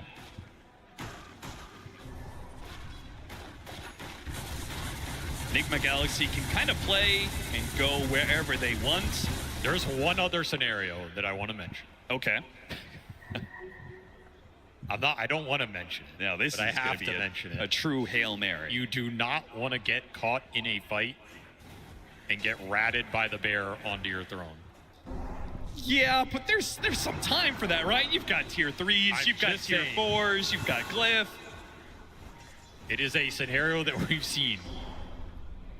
This thing will chunk buildings very quickly. Don't do this to me, Avery. Don't whisper that into reality. I'm not. I just, you know, it's my job. Don't blame me. No matter what happens in this game, I'm just doing my job. Fourth Rochel spawn. It's a big one. Refresher shard cheese. Potential to end the game here. Got to look at the buyback situation as well. Every buyback available for Enigma Galaxy. BB team still missing that GPK buyback for 2 minutes. And they technically are missing the Lone Druids off of a gold, but of course, his buyback is likely not consequential. Aghanim Scepter, Shard, and whatever you want off of Roshan's keepsakes. Ghost is very, very stacked. This bear could blink in. Okay, he blinks it out. Yeah, he goes for the wave. He goes for the wave. And Noob goes for the bear. Another roar. See if he can get this one. They keep on finding the bear when Savage Roar is on cooldown, which is perfect. Another 300 gold for the team. They take the Aegis for Ghost and all the other goodies. A cheese for the Muerta, another refresher for GH. So look for, I mean, even if you could get a refresher on this Disruptor, you can't counter 2 ways. No way. Such a valuable Roshan for Enigma Galaxy here. And this is a throne killer right now. Gonna have to come up with a miraculous defense. Abuse the hell out of buybacks. Try and drag Enigma deep into your base. Maybe Gale Force, maybe some Fissure Blocks. Is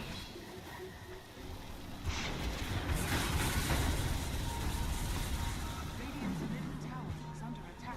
4 minutes on Aegis. Plenty of time here. Enigma Galaxy, you don't see the opening. You don't have to force it here.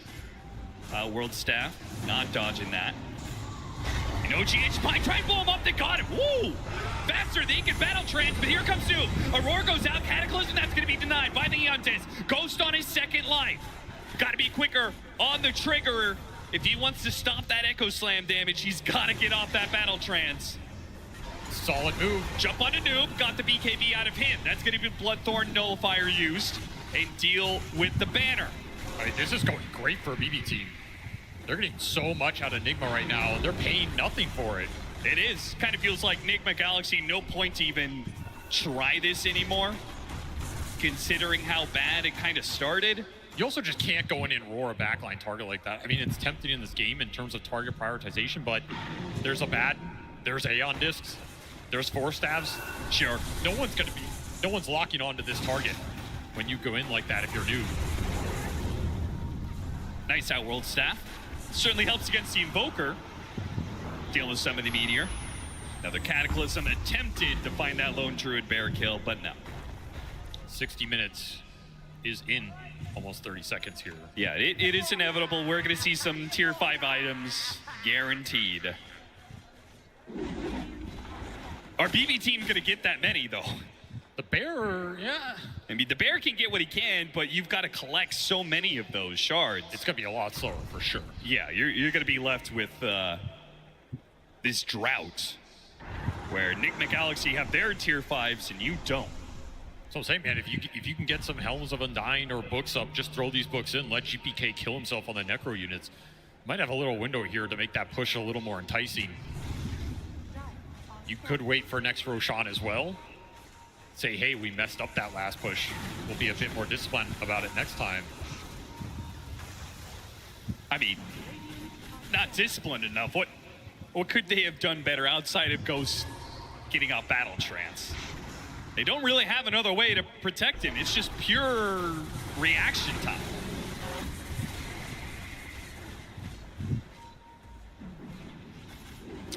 tough. You just have to take advantage of the fact BB are jumping into him and find a big target at the same time. Or kill the bear when it commits. Whittle through some of these bear lives, which he has all of them up, by the way. So 3 bears available on this map. Well, I do think it's possible GH just holds on to his blood right. I'm not sure if there's anything better than that for him. So there's one tier 5 you probably don't have to worry about. Bears out on the map, trying to find any sort of neutrals, but Enigma Galaxy have already cleared them all. He goes deeper and deeper, but this one's taken 2. You know, the funny thing is, Pure is the lowest level, basically, in this game, because he's just sat his hero in the fountain. Oh, yeah.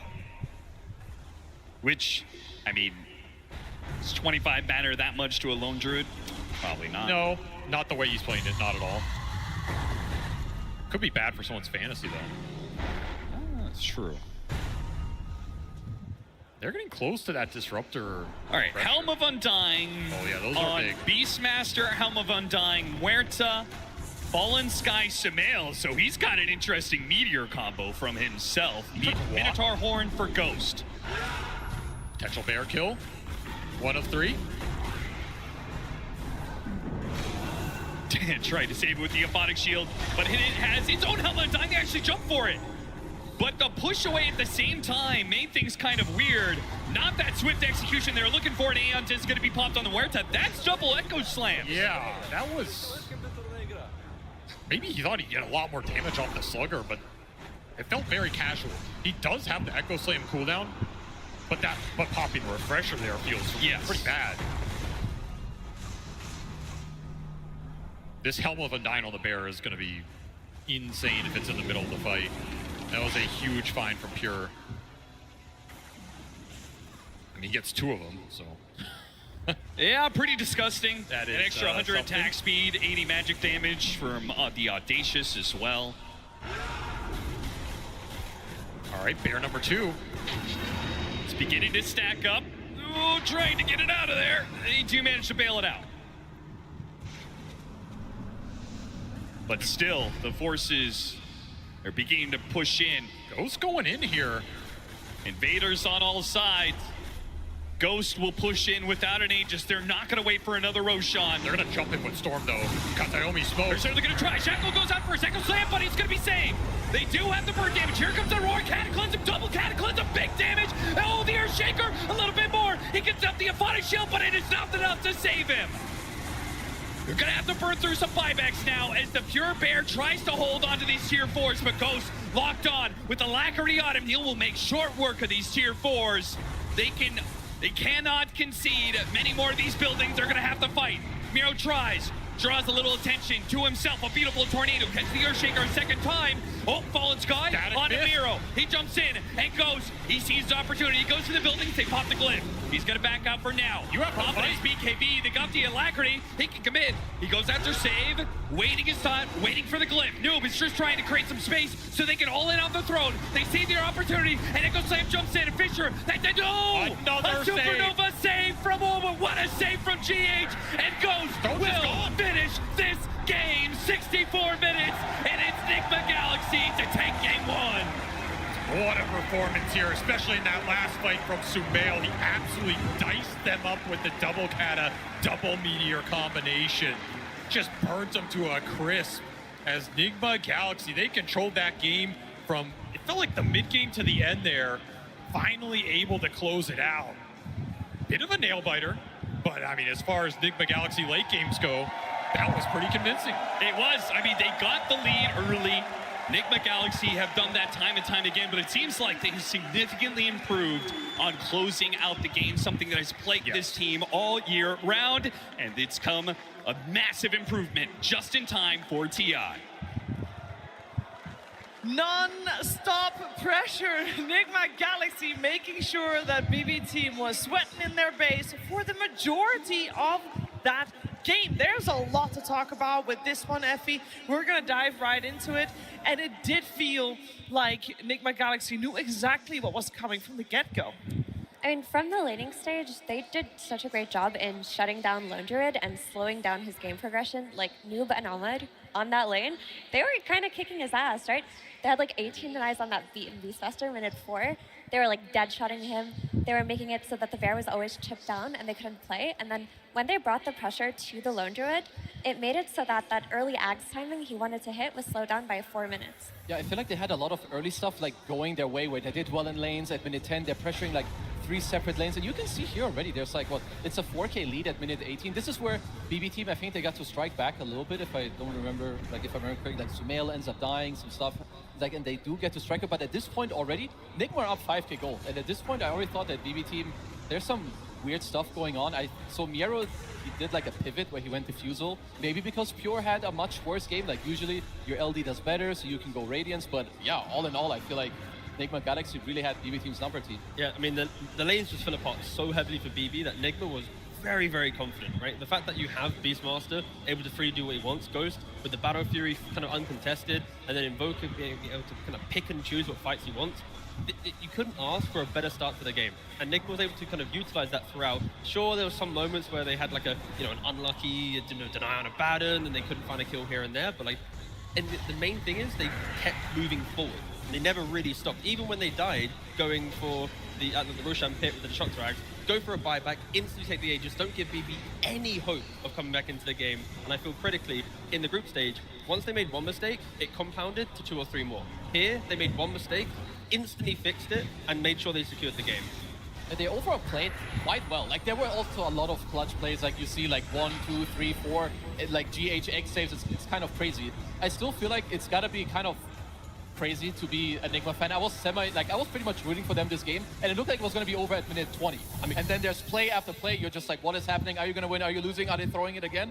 But ultimately, they make it happen. GH carried the late game. We're talking about the early game pressure of Noob and Sumail and whatnot, but it's about the cast range of the Agnims on the Phoenix saving his cause. When Ghost went up to the high ground, if you don't have that cast range and he's getting stuck in an Ag Static Storm, he is dying. If you don't save Noob on 100 HP, he's also going down. So the fact that GH identified what he had to do in the late game, if he doesn't step up, that's when Nigma could have easily thrown this game.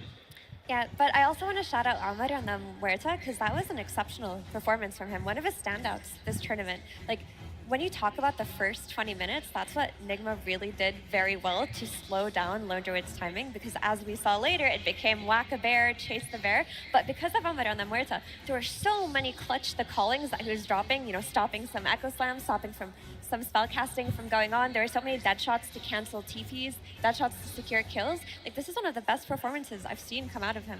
I mean, he was in 94. He was in every kill apart from maybe 1 or 2 at the maximum. Like, he definitely played very well. I also like how they usually itemize. It's always like some 1 Solar Crest or double Solar Crest buff up goals like we've usually seen in the other games. And I mean, I will say, I do think BB team, they gave Nigma what they wanted. They got a good troll game. He got his buffs. He got people around him, and then they itemized for it and they executed.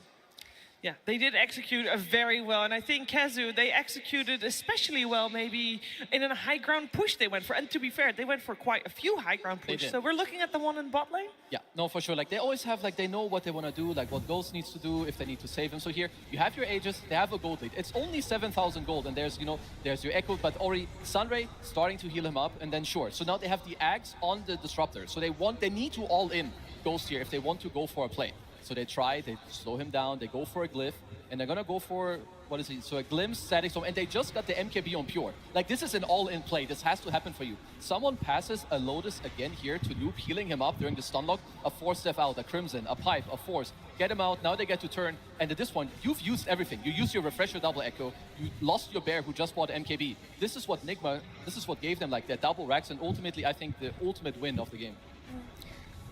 I would like to offer some criticisms as well for what BB team did here, because Invoker wasn't even in that fight. Like, they got the first life on Aegis, and they had the Ag Static Storm on Troll Warlord.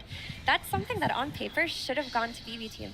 And I think the biggest issue this game for BB team, outside of how well Nigma played in the first 20 minutes, was not buying a BKB on the bear. Like, he bought BKB as his 5th item slot. It came 46 minutes into the game. Imagine instead of an MKB, there's a BKB there, you get more reliable hits on him, maybe you get the roots to keep him in the Static Storm for longer, and then you're able to kite your bear back so you don't feed it twice. I thought after that, for sure, he'd get a BKB. But he didn't. He went for AC. I mean, he wanted. This is like. I was losing my mind backstage. He had shock value. You know, he lost the lane so badly that the entire game was this epic comeback. And I think realistically, the fact that he didn't go BKB earlier, like Effie's mentioning, is a problem in why we didn't see like the correct comeback. Right? It just felt like every play was falling off, and you need a BKB on lone druid. Right? The whole hero is built around Bear is annoying and unkillable, but when you have AC, whoop-de-woo, MKB, whoop-de-woo, like you're against Phoenix with Mischance and all this stuff. It's like you're against the Kings Invoker last pick. Exactly. Like I think Pure just had a bad lane and then was not able to step up, and that is an issue with BB half the time. Is when Pure is not in form, they can just feel like they're just another team. To be fair, they were kind of playing not just against Nigma Galaxy, because they were also kind of playing against the majority of the people in the audience here. There's a slight bias coming out from Hamburg. That's okay, we will allow that. And I'm sure that Slacks found some fans in the audience of one team or another. Hello, Shiver! Thank you, everybody, for coming. You know what, guys? I am in the crowd. Did you guys like that game, by the way? Can we hear it from the crowd? You guys enjoy that one? Yeah, they liked it. All right, fun fact for you guys. I was trying to learn German before I came here so I can interact with the audience a little better. And I found two guys who were fluent in German. Mein Name ist Slacks. Hello, how are you? Hallo, mir geht's gut. Mein Okay. Name ist Jakob. You lost me. No, I'm kidding. Thank you for coming by, Fred. And this is your friend, right? What's your name? I'm Hans Wurst. It's like a German clown. Everyone knows the German Hans Wurst. Okay. Wow, gentlemen, we're going to play a game here. Now, did you guys know that there is a German Dota client that has everything translated, right? He knows it. He plays it in German. Oh, you play? Yeah, I play in German because it's so fucking funny, the translations. Yes, the translations are a little whack. So we're going to play a little game, best of 5. I'm going to read out some hero, what are they called? Facetten. Yeah, Facetten. I'm going to do some hero Facetten. Now I'm going to do my best in German. Each one of you has to guess what it is. Obviously, my accent is going to suck, so you get bonus points. If you don't get it, we'll put it on the screen, and then you have to identify the hero. Are you ready? I'm ready. Yeah, just the hero, right? Just the hero. All right, are you ready? The number 1, Essence Fresser. Who has that down? Essence Fresser. Shadow Fiend. Shadow. Yeah, I wanted to say the same, but it's lame right now. Essence Fresser. Has to be Shadow Fiend. Incorrect. What last hit? Shadow Demon. No, you can't just keep guessing shadow heroes. No more shadow heroes. Something with all right. soul. Faust dead Tots. Tusk. Lion!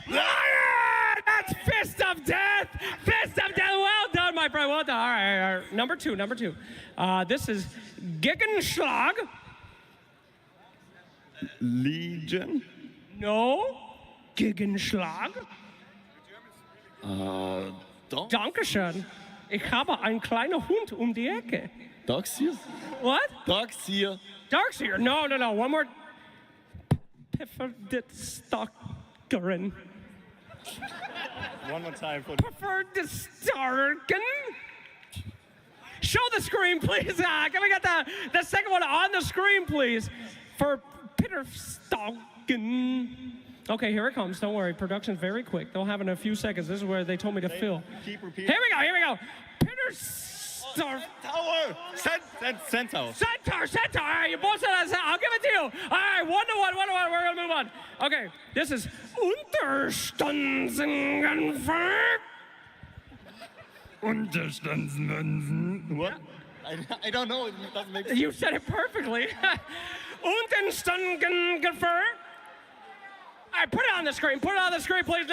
Number three. Now, this is very difficult, all right? We're getting into the very difficult range here. What do we have? Please don't look at my laders. Keep your eyes up here, all right? Very tight laders I got here.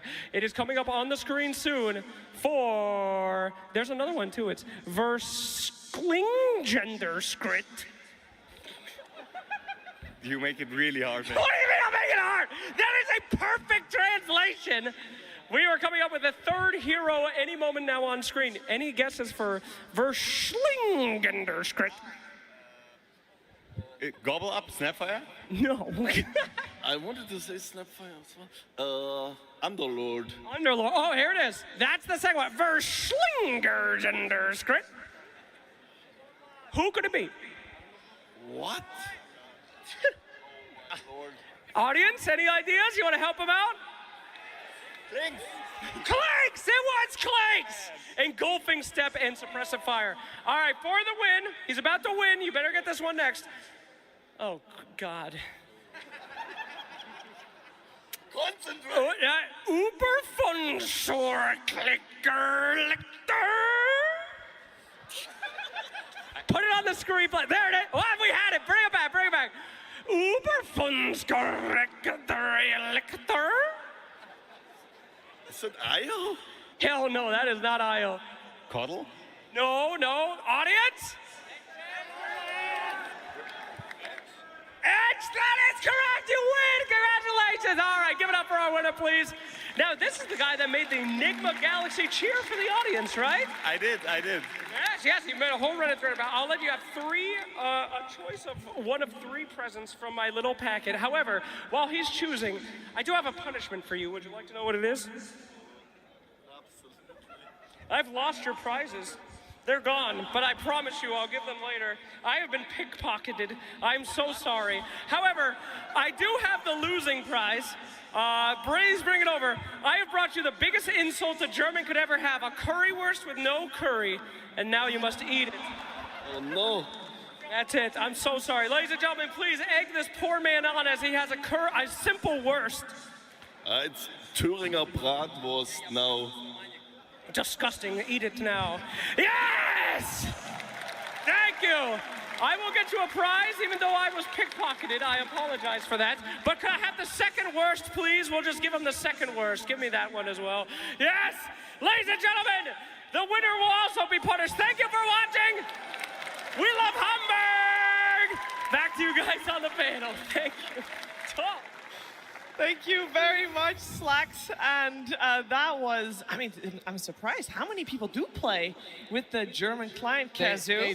They do. But Slacks, he needs help. Like, whatever this pronunciation. Also, every time someone speaks German, they're like, they make it really angry. Like, chill out, bro. I'm going to help Slacks out. I will be, from a Dutch perspective, it does kind of sound a little angry sometimes the way Germans are speaking. Is that so?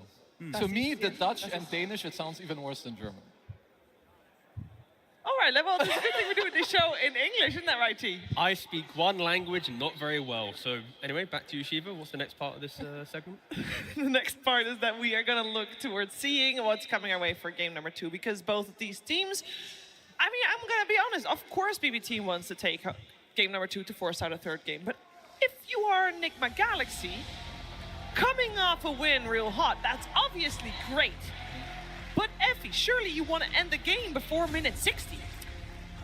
You do, and I think they got caught a little bit off guard with that lone druid coming out, because at some point it just felt like their game plan was to chase the bear around, and you know what, it worked. We were watching it, the bear was feeding every 2 minutes, so like plus 300 there, plus 300 on the right side, plus 300 near the big camp.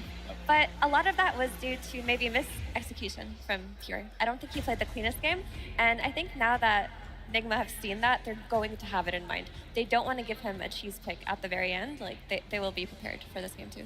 Overall, Nigma should be happy that after maybe making 1 or 2 high ground mistakes, that they figured out what they needed. Like, okay, they have static storm with Axe on Kateomi. Okay, what do we need? Okay, GH, I'm gonna buy an Axe, I'm gonna save you. So new win condition, you build it. So you just take this into the next game, whether you win in 30 or 60, I think take the win, take what you can into the next game, and hope that you can play as well as you just did. Yeah, and critically, I think from Kroki, he has to ensure that his next draft for the lads will also have kind of that nice layering, right? And with this lineup, you've got stuns from the Beastmaster, the Muerta, you've got the saves, like everything felt nice, that even if they were to be behind, there's still a chance the draft could play it out, right? I think going into game 2, as long as Nigma don't suddenly go, 180, where they're going to go high pace, low stun, and try and, crush for a 2-0, like if they just keep themselves grounded, that's when I think they're going to look their best. Yeah, we're going to see how the teams will adjust. One thing when it comes to these really long games, you do want to be able to have a support duo that scales, and we definitely saw the scaling from Omar and GH with the Muerta and the Phoenix. Scaling on the side of BB Team T-Gov with a Wind Ranger and Disruptor, maybe not as easy. Yeah, less the Windrunner, but I think the Disruptor was less the Disruptor, my apologies. I do speak one language poorly. Yeah, Disruptor with the Aghanims, one of the best heroes in the game, right? For support, by picking up Aghanims, no other support hits that hard, right? Being able to mute is incredible. So I think it's fine. It's just the other pieces didn't step up, right? Like the Abaddon was a bit of a lost hero. Windrunner also a bit lost. Lone Druid lost lane. Disruptor had a good mid to late game. Earthshake had a good early game, but there was never a point where all heroes aligned. So I think it's Windrunner, Abba, and Lone Druid. They're the three pieces that just underperformed in that game. Yeah, also usually I just feel like they have more of a get-together, like in terms of the game, like how they play together, like even Pure we mentioned, he had a rough game, but like second item Axe, Lone Druid, he's not going to fight with you. He's going to split around the map, and I think usually BB team are more the team that eventually they hit their timings, they go together and they fight you, and they fight you back. I didn't see that so much in game 1, so I would like them to change it up for game 2 and try that approach instead. I don't think they expected to lose that Lone Druid lane as hard as they did, because their game plan must have been different on paper. Sure. Like, I don't think Miro went into that game thinking he would buy a Diffusal Blade. I assume he was just going to go Helm into Radiance, but when he saw the state of the game and that Lone Druid needed to play recovery, he went for that Diffusal to try to be as impactful as possible, make it so they can set up for a few easy kills with it. It didn't work out, but my question for BB team now is that you come into a game with a vision, it doesn't work out. Do you pivot entirely, or do you just try to recreate it while ironing out what you thought were the flaws? Because I would prefer they moved away from it personally. Yeah, that did not inspire confidence. Again, not to harp on it, but just for the fun of it, Lone Druid had 800 more last hits than the Muerta, but also had like less than half the amount of damage of the Muerta, right? That kind of summarizes the kind of the emptiness of that game. Yeah, a little painful on that front, but hey, there's a new round, there's new chances on the horizon, because it is time for both teams to face each other once again. BB team versus Nigma Galaxy. Game 2. Here we go. Round number 2. Nigma Galaxy 1 game away from being top 6 at this international. And of course, BB team would like to be the first team on the main stage to force out a third game in this series. We got Nigma Galaxy with first pick on the Radiant side, and BB team second pick, where they have just answered the Nature's Prophet with the Lycan. This is something that we've seen like more and more, like, you know, Lycan is very good against Prophet. You deal well with the map because you have summons, you have wolves. He has no AoE, so if this is a lane matchup, you should be pretty happy overall with Lycan. So usually when you have this type of setup, if you're Nigma, you should already think about protecting your team and your lineup in a team fight. Mars is something that comes to mind versus Lycan, always very good, because yeah, playing this like straight up matchup without addressing Lycan, not what you want to do. It's a pretty cool thing as well, I think. Right? Coming into a game 2, Nigma's had Nature's Prophet banned against him in pretty much every series so far. So BB know in the prep, if you give them Nature's Prophet, they will take it. And that could simplify a second game. You know what hero they're going to go for, you then get your Lycan response. Miro was quite absent in the previous game. You put him on a Lycan into a Nature's Prophet lane, he's going to get his Helm of Dome. You know he's going to have, you know, that active nature to play behind it. So it already feels like a very different game. And when I think of heroes that Miro has looked best at, this TI Lycan is by far the one on the top of the list. I know he's undefeated on his Bristleback, but there was this game versus P-Vision where he was top of the net worth, completely popping off, and the enemy TA got pulled an Aghanim Scepter, and he was still top net worth with the free 4K net worth TA got. Like, he knows his timings, he plays to kill. It feels like BB team rally around him when he plays this Lycan, and it's a really good change of pace here in this game too. Yeah, for sure. Like going from this game 1 into game 2, just making sure that you have the aggression, you have someone to play through. You're already setting up someone early in the draft for a good game. Because if Prophet is 5, he doesn't pressure you. If he's 1, he's okay, doesn't pressure you. And if he's a 4, sure, he might TP with a Sprout. But like that's about all the interaction you're gonna have. The key thing about a month ago, the last time that Nigma played the Nature's Prophet, they actually flexed it to mid lane, and someone played it there. And in the last month, we haven't really had crazy changes. So I think that logic could still exist with Nigma, where often we talk about the carry to support flex. Here, also have to respect the mid lane. Yeah, I've seen that once or twice from Marine. I believe it's played with like some Vessel Rush into Shard, Orchid, Mjolnir. I mean, maybe there's a few different deviations of that build, so something we should keep our eyes open for. If it does go mid though, it becomes open to being punished by GBK's hero pool, right? You can all of a sudden have a Storm Spirit come into play, like one of the old school Storm plus Coddle combos potentially that BB used to run. That's why I expect Nigma to potentially either pick off lane plus support here to keep that flexibility alive. When they have the double pick available, utilize the last pick in the second phase, and then you can, C4 heroes on BB. And that's where I like the fact that they've gone for simple bans, right? When you take away like a Muerta, a Bane, they're kind of good building blocks to open the next phase. Get rid of them, force BB down a different path. Yeah, BB have just done something entirely different. Like in their game one, all of their bans were focused towards Sumail's hero pool. This time around, they went back to standard things like, okay, we're gonna ban the support Naga, we're banning Beastmaster, we're gonna ban Earthshaker, and your troll that is now 10-0 at TI. By the way, he's taken out too. Yeah, we said at the very start of, earlier today, we said that if you are gonna try anything out, it should be right now in game one of the upper bracket where you have a lot of time and potential to adjust. So potentially that game number one for BB Team was them trying that out. Obviously didn't work out the way they wanted it to, so they went back to square one. I like this double pick coming out from Nigma. Like, first of all, Lycan, sure, he's gonna lane okay, but early on, he's still susceptible to like early pressure. He's low move speed. He's not the highest armor until he gets like Helm of Iron Will. Pango as well, very good team fight against Lycan. You can control an area if you're rolling too. Of course, Disruptor has no spells against you. He hates you, quite frankly. And Tusk, Nature's, Pango, they can play very aggressive around the map. Tusk, Prophet. So I like these picks a lot so far from Nigma. It's very skirmishy. I'm respecting that when Lycan wants to be aggressive. Like you said, it's like you can use the Twin Gate on Pangolier, you're ready to fight, you can TP. No one cares about overlapping. Like, these aren't heroes that if you accidentally stumble into the same lane, you then feel uncomfortable and the farm feels bad. Like, you're going to get the kills, push back BB, and then reset your map. And so if you're a BB team, what do we think they're looking for here? There's a hero that's open that I generally like a lot against Pango. It's the TA.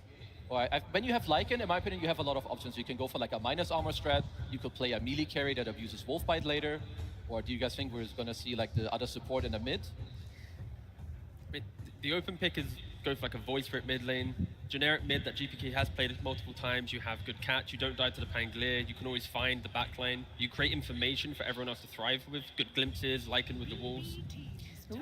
I think TA is a default for a lot of like TA players like Pure when they see Pango, but what I prefer when I see NGX's draft is something like a Sven. Like if you look at this Nature's Prophet plus Tusk plus Pango, this is really heavy physical damage. Your Lycan isn't going to be building a Crimson Guard or anything like that early. It's not how the hero is played. But Sven, who has Warcry naturally, seems to be a great fit here. He also provides you with the burst and the melee carry ability to play with the wolf fight later.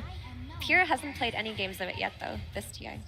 It would have been kind of nice, but so they go for the puck instead. I like the Grim coming out. I would say slightly underrated hero still. Like if you soulbind one guy and Tusk wants to go into Snowball safe, he's gonna get insta-bound. It's also very good against Pangolier. It's nice with Lycan Wolves especially, super toxic to play against. They basically double-picked counters to Pangolier. Yep. Pangolier is not going to have a good time, which does force it to offlane. And often when a team's trying to be flexible, the team that doesn't have last pick, BB, if you pick good counters, you force the hero into that place. Like, are you really going to put Pangolier on mid lane when he's playing into a bad matchup and a bad mid game with the Grimstroke? You might want to sacrifice Noob on it, allow him to buy an aura, kind of be chaotic, early shard, and then you get new mid hero. But it is BB now forcing the flexibility of Nigma towards maybe not what they ideally wanted when they started picking these heroes. I mean, one of the most common counters we've seen lately when it comes to puck would be Void Spirit. It's good, but there are some drawbacks, of course, with BB Team also covering some picks. Like Grimstroke can be, like hit or miss. Like if you get bound once, kind of, it's not great for you. Same with the Disruptor Static Storm. So I'm not sure if they can find one where it's like easier to play around what BB Team are showing you. They'll go for a Terrorblade first, so keeping the flex open. Okay, with all of this physical damage, is Sven really not tempting here? Or BB Team? Yeah, for BB Team. NGX is all physical right now, or any kind of hero that can build some damage mitigation against this. Like, one Crimson Guard, or one Warcry.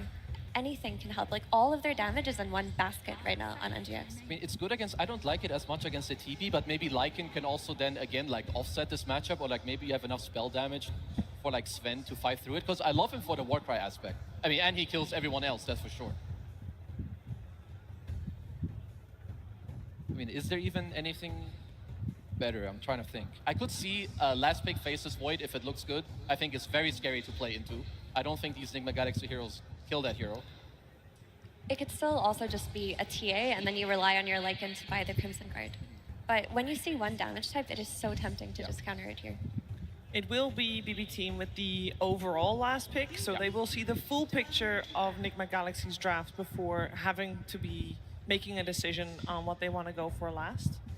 I think for me, as long as Pure has an aggressive carry from lane and early to mid game, I think that draft will look quite nice. You've got Puck that's quite hard to kill. There's no easy stun really to kill the Puck at all. You cannot rely on rolling thunder. So the mid game from BB plays itself out. The carry just has to join that engagement. Don't play like game one where you lose lane, hit jungle, have all the GPM in the world, but it doesn't translate into the game. But of course, for Nigma, it does feel like Pango is mid to off lane, Terrorblade is the carry. If you're Nigma, like your mid pick, I feel like it should try to make it like a little more easy and simple. You're playing against a Puck currently with no catch. Sure, you have wave clear with your TB and like a guy TPing in, but Puck doesn't get stunned by Snowball. He's not going to get rolled on, especially when there's a Grimstroke in the game too. So if I'm Sumail in this position, or like if I'm Nigma, I want someone that allows my Tusk, my NP, maybe my Pango to play with me, and I open the game and I open the fight. I mean, there's always like putting Nature's Prophet on 4, trying to rush an Orchid on it, and going for something like Tiny from the mid lane. Yep, that's true. As long as we see a stun, I think I'm fine. Because if you run Nature's Prophet 4, it's a fine game for it. If you look at Disruptor and Grimstroke, those are heroes that he can pick on. Like, he can TP on them, spot them, with an ulti do damage. Whereas when we've seen Nature's Prophet supports look bad, it's if he can't kill the enemy supports. Because right now, even though you pick the Terrorblade, I don't think that BB Team like lose on scaling. Like Grim against TB is also very strong later in the game if you do ever get towards an Aghanims. And Puck is not a hero that's to be underestimated if the game drags out. Maybe I'm overcooking, but it would be really cool if they sacrifice Pangolius so much due to the Grim and the Puck to like Amar playing it 4. It's like, whatever, man, just go pull Wave Exist, and then you get a new offlane pick. Prophet goes mid, TP goes carry. You have the scaling, you've got the tempo, but it's like, are you really in a game 2 gonna randomly just put Pango on? Like, some teams would. I'm only referencing this because, Kuroki's the guy that plays Razor 5, back in the day. Like, you sound like the average Nigma fan with the Colt tank, and it got 100 to 0 in like one go. No, it's okay. They banned PL, so I can't even falter you for anything you said, because this hero I would have never thought about in my life. I just see room right now for the creativity to shine in the fact that there are some problems. I don't know if Pango being the core role helps fix them. So why not just throw a random new hero into the mix? Is there then something else that would be like the ultimate pick? If they do, well, we're going to see a Tiny. So that is our answer right there.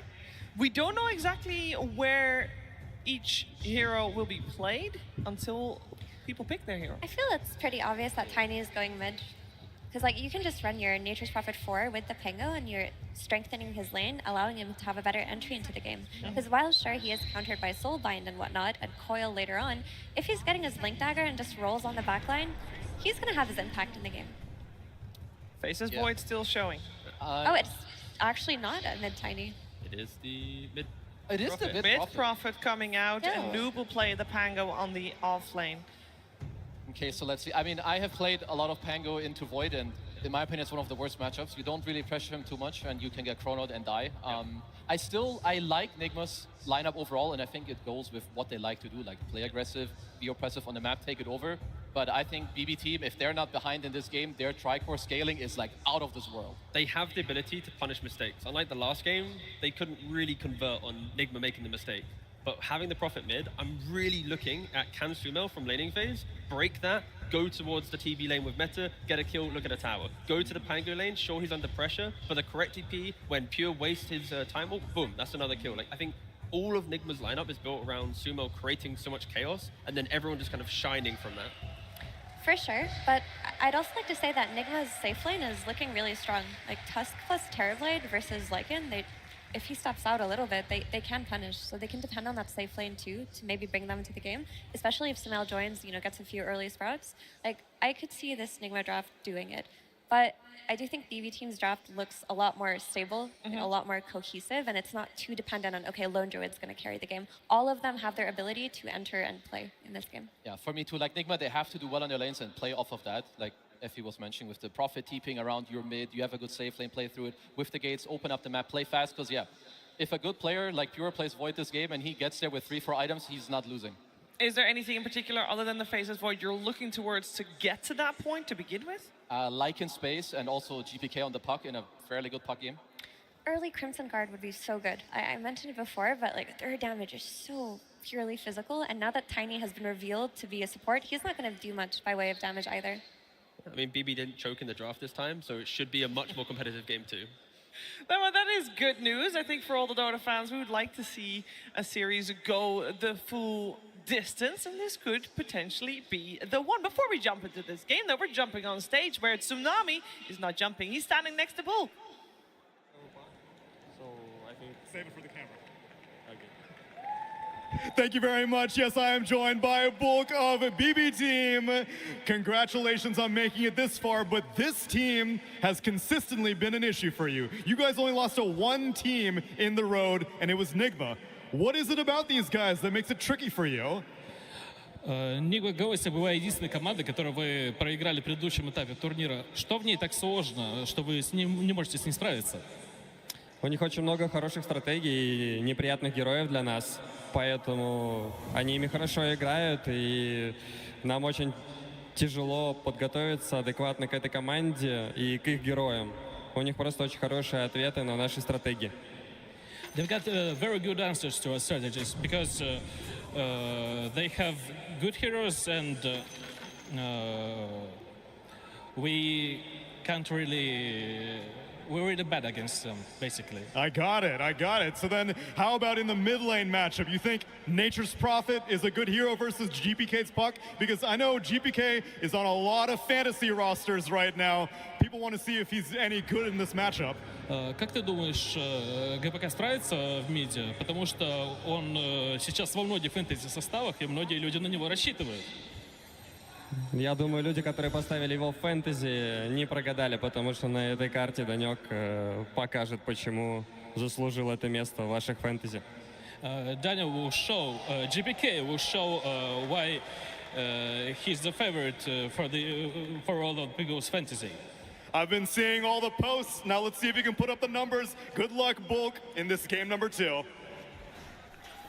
That's right, it is time to put up or shut up for BB team, because they can talk it, but can they walk it? We're here in the upper bracket. They do not want to be going down to the lower bracket so early. The big component of this squad is GPK and his supposed dominance over the mid lane, Avery.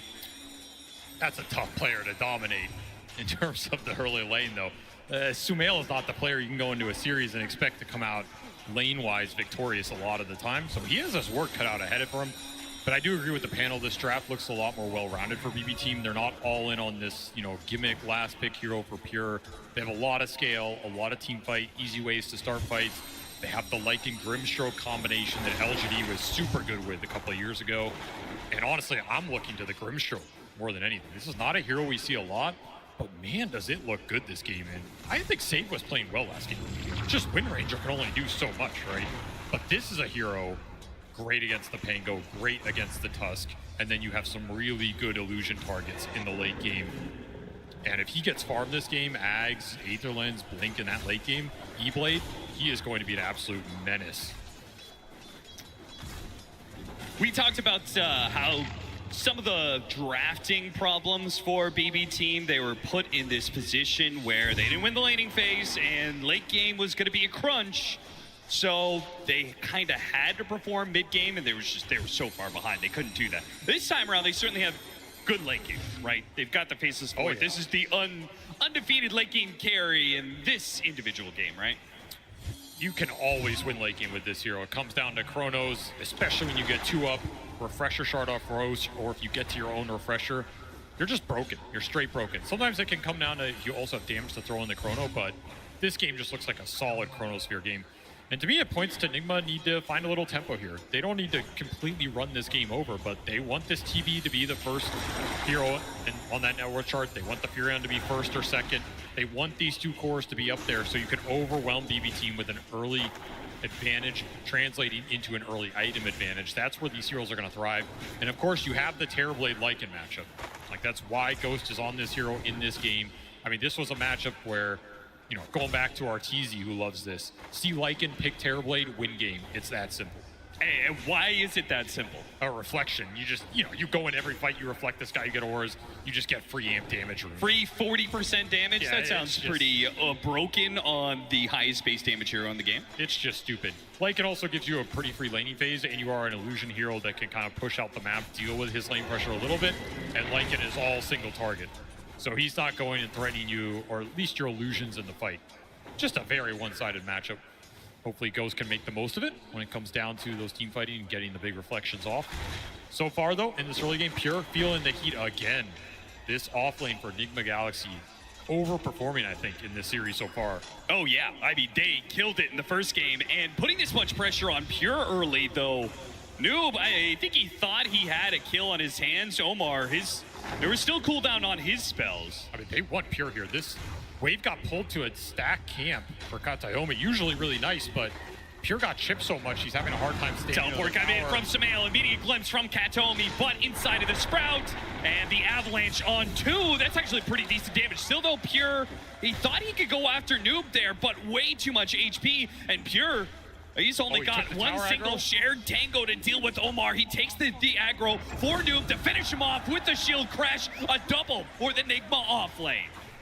They are showing up on the main stage. Katayomi gonna try and get a return kill, but that's a Fairy Fire full one Tiny. You're not killing him on your own. Yeah, Omar jukes it, so he wouldn't be able to get the glimpse back into tower range. By the time he saw the Tiny, it was too late for all that. Now he can still get a glimpse here and have a chance, at least be able to burn through some of the regen that Omar has. Pure hits him with the time dilation, but it baits in Katayomi. Noob, he won't have the damage with the swashbuckle to finish him off. Both Omar and Katayomi will be able to walk away, but Save is not walking away from that one, at least not outside of a body bag. Miro does what he can, but ultimately it's a kill combo that he can't really do much about.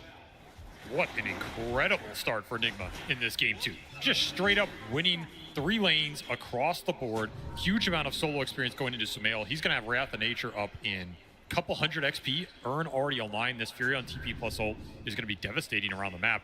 When you're losing lanes, this hero just takes advantage of it. He can go anywhere, do anything. Maybe the glimpse poses a little bit of difficulty, but that would be a huge courier snipe on top of it. That's the massive pickup.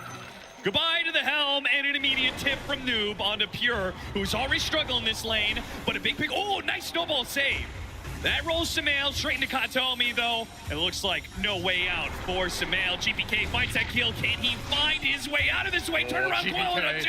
GPK, he wants more. You gank me? Nah, son, I gank you. It's going to be a GH third kill. GPK turns it around thanks to his support's rotations. Well, all eyes were on this man to step up, and he is absolutely delivering, salvaging this early game for BB Team. That was about to be a 3-4K lead, complete route. If that Furion gets to pop ult, TP to a side lane, you are just getting owned across the board. Instead, you get a triple kill off your puck mid. Now this puck is well ahead. And this is gonna be your best playmaker. I mean, also just getting the experience for your supports here. Such a big boon, especially going into this Wisdom Shrine, which was not a guarantee, right? You have to think about these shrines against the Furion. Oh, a nasty little combo that isn't supposed to be successful before Miro has his 6. But, oh, with the help of the Nature's Prophet, they would certainly get that kill. Sumail, he's going to cut across and go after Save. Almost gets it off the reflection, but Sumail teleported in just a little bit too far left to really help Ghost claim the Grimstroke pickoff. Nice laning pressure, though. Again, you forced the Furion to TP unsuccessfully. That's a win for you. You might get this Wisdom Shrine. Though Save is really low, and GH got a plan of his own. This would be a big win if you can get both shrines here, take it away from the Grimstroke, who needs those levels.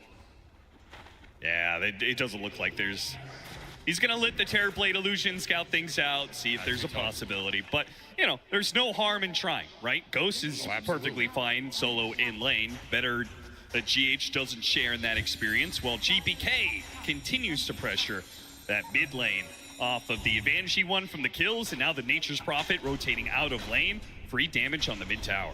Next pressure point is going to be top lane, though. You almost have 6 on the Pango. You have the Furion that can come in, and GH already prepping this move. Glimpse back into Pure. The Grimshow's going to teleport in. The Puck is trying to cut him off. They're going to go for this kill before Noob can hit his level 6. A shield crash, a big one. A giant shield, but now he's been trapped inside the coil alongside two. A good toss over. That was beautiful. In fact, GPK's in trouble. He's got another orb up in a second and a phase shift to dodge a little bit of damage, but the urn is on him. It's ticking him away, and he will fall. Nigma Galaxy, they bring the numbers to this one, and BB team are overwhelmed. 2 kills and a third as they find Katomi looped around the trees, cut off by the kinetic field, but Sumail, he'll find him for another urn kill. Those charges are refunded right back into Sumail's pocket. And the vessel's flying out. Just when GPK had a good early game, no. Sumail puts you in your place. He is now the one leading the pack, making the moves. I like the idea from BB team going on the Pango before 6, but Nigma are already set up. The fact GH is there prevents any sort of aggression. Round 2. Another save. Beautiful snowball save. Now the silence will stop at least Noob getting off his ultimate, but they've already killed the Faceless Void, and now you still get off the Rolling Thunder. Bad news for BB team, who just cannot seem to find an opening here to get a kill. They're still looking for it. Katomi's running at them, but he doesn't have Glimpse. GH's Tusk is legendary for a reason. You gotta respect him on this hero. These saves have already been on point in this game. If you don't have that coil to throw out or the Soulbind, which neither was available in that fight. Dropped a ward, already spotted. Defensive sentries laid down. Very nice here, especially with all the stacks on this triangle already being built up.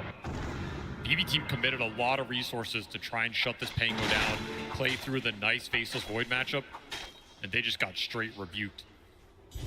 So now you're gonna have to slow this game down. Look for the Soulbind, look for some presence from the Lycan, who's up till now just been trying to farm to the helm, but he's the one losing his tower. Ghost just pushing it in, taking it to Miro here. This is looking like a repeat of game 1, right? A very early lead for Nigma Galaxy as they out-rotate BB team around the map, and Ghost free-farming his lane because there's no threat from the off-lane. They're in an amazing position right now. The exact type of gameplay you want with the mid-Furion. You want to build a little early lead, get your supports ahead, and just feast on the map.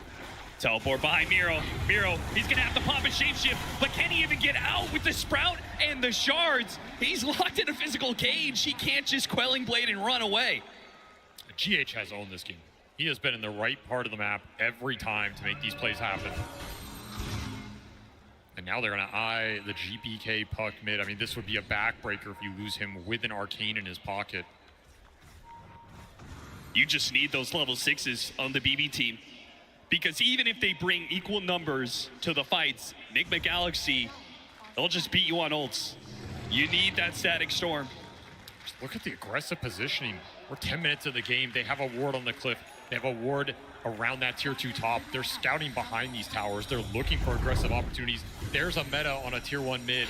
And GPK, you have gotta get out of there. As to waiting Rift over the shards to get away, offers a high five to Sumail. Heavy investment from Nigma Galaxy. They don't find the kill, but it looks like they've got the tower. They understand how this draft is supposed to function. Absolutely on point. Are they even going to get him GPK, he, thanks to the Arcane Rune, still has a way out. The orb is not on cooldown for long. But nothing is free in this game. No. At least you get 6 on your supports here.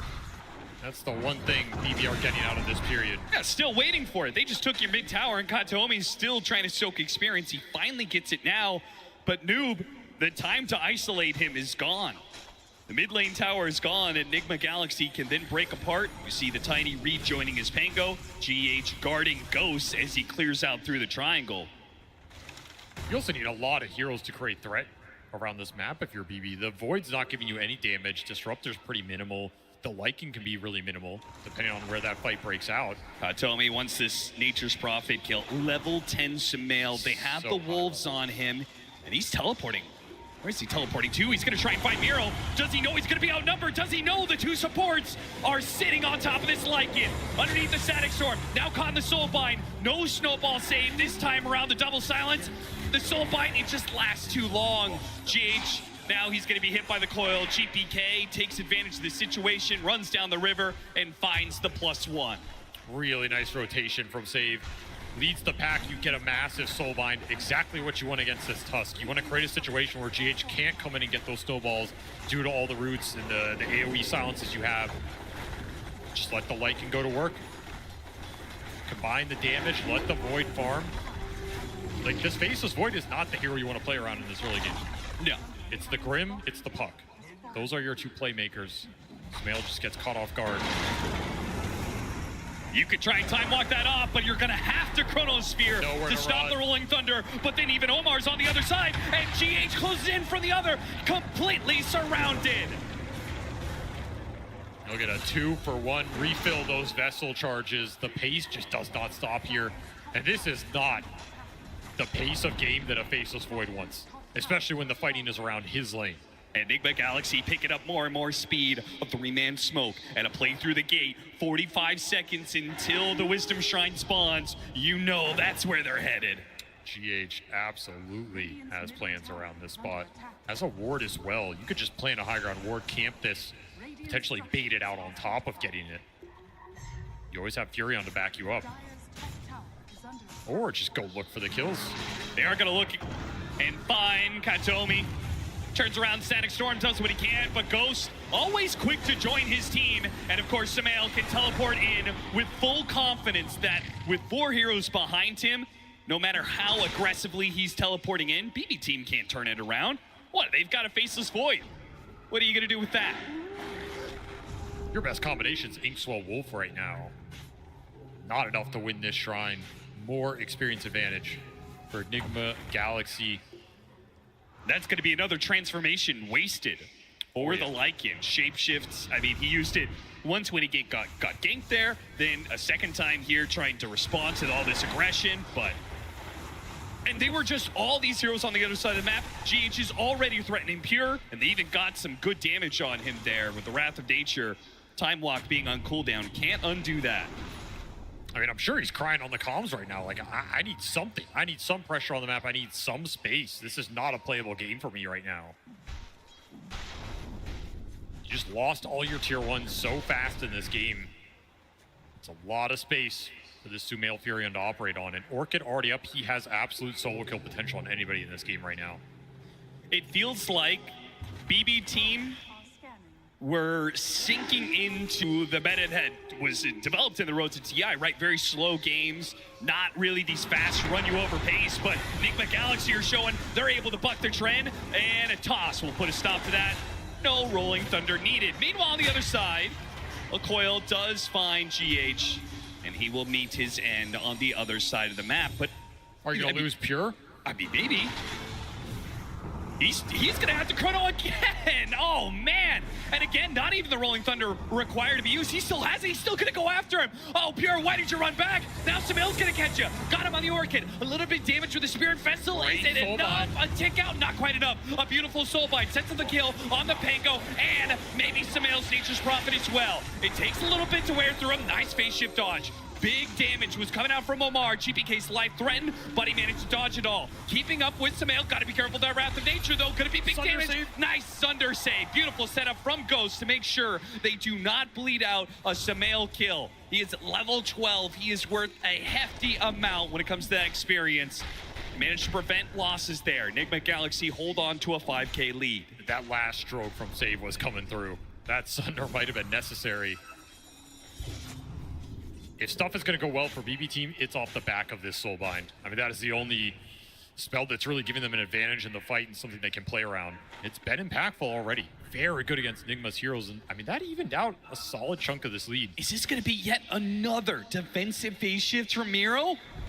Runs right into GH, and now it's a question, can he even survive? The two supports tossing him up in the air. Samael canceled his teleport, but they still blocked him in with the ice shards. Still got him inside of the Sprout. Oh, and a teleport away. Oh, it's just enough heal. And look at the space it created. Another play on Noob. That's GPK. true. GPK is finding openings around this map as they keep on going for the side lanes. GPK is responding. They have picked up on Enigma Galaxy's tempo, and they are beginning to match them. This Puck and Grim are doing so much to salvage this game. If they get another kill here, Big Swell will stop that. GH, he'll fall yet again. These two playmakers, man, you can never count them out. They're incredibly fast players. They're very good at reading the map. The long-term duo GPK and Save, they've been through it. And the thing is, if you even this game out, your 5-on-5 team fight is pretty good. Like, you have a spellcasting advantage if the Soulbind and the Chrono land. They're not easy spells for Nigma Galaxy to deal with. That's why you wanted this net worth and item advantage going into that mid game. It's been evened out a lot. This Void's now ahead of the Pango, whereas he was almost behind the Tiny. You cannot throw away kills lightly in this game. You have to keep playing around the Furion, look for pickoffs, abuse your lane shove, and not give up big core kills around the map. You got such an early blink on this Omar Tiny. You'd love to keep skirmishing around that as well. Like, just toss heroes into you. Play for the easy, simple kills. Get Ghost involved. Look for an early Roshan here. Keep getting those power runes. We've got 2 minutes until Tormentor as well. Big objective. Some nice shards in this game.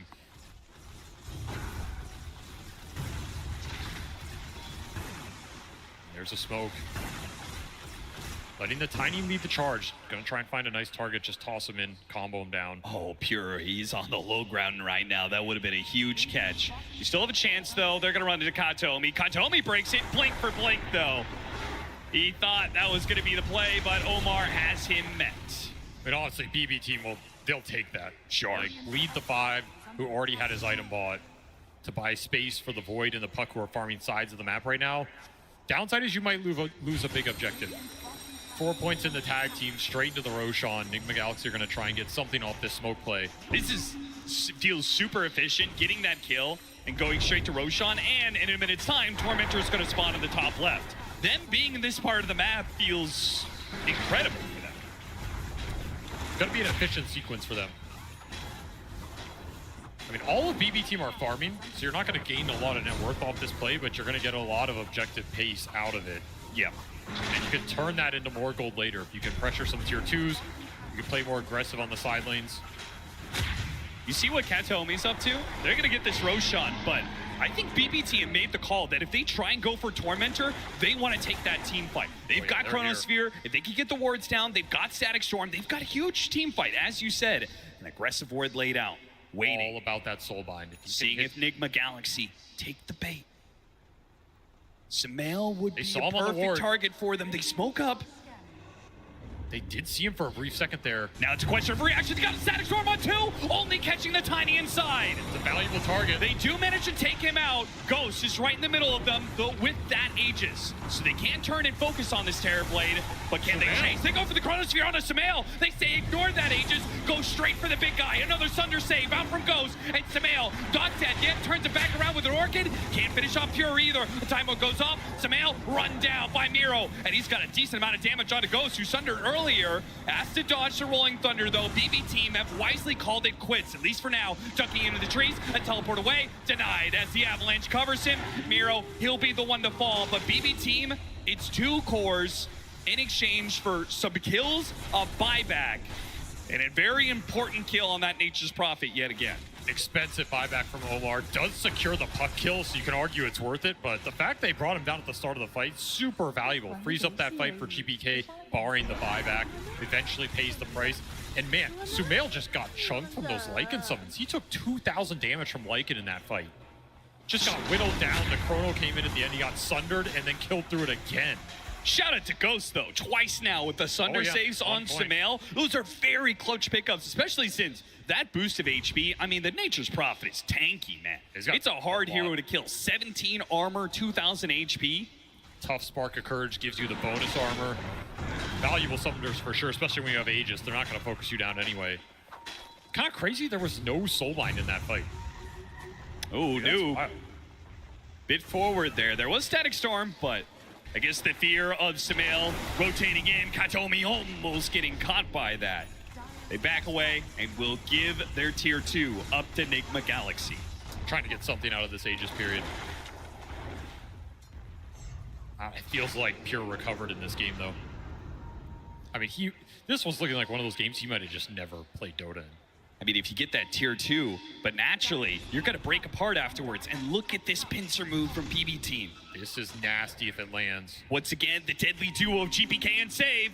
They found an opening, and it's going to be on Noob. And they got a beautiful soul bind. How does Same keep getting this? A snowball goes off, picks it up, and maybe it bails him out as he blinks away. Onto Noob's Pango. He's not dead yet. He got a Rolling Thunder, but a physical hit will finish him off. That's enough. Meanwhile, Miro chasing after Sumail. Trapped inside the Sprout, makes a run for it, a glimpse back. But Miro, he really can't stand up toe-to-toe. But the other two, the Mobile Heroes, another Thunder, another attempted save. But this time it's not good enough. But it got off the Orchid onto Pure. A trade of mid for carry, and an Aegis now as Ghost brought low by his own Sunder.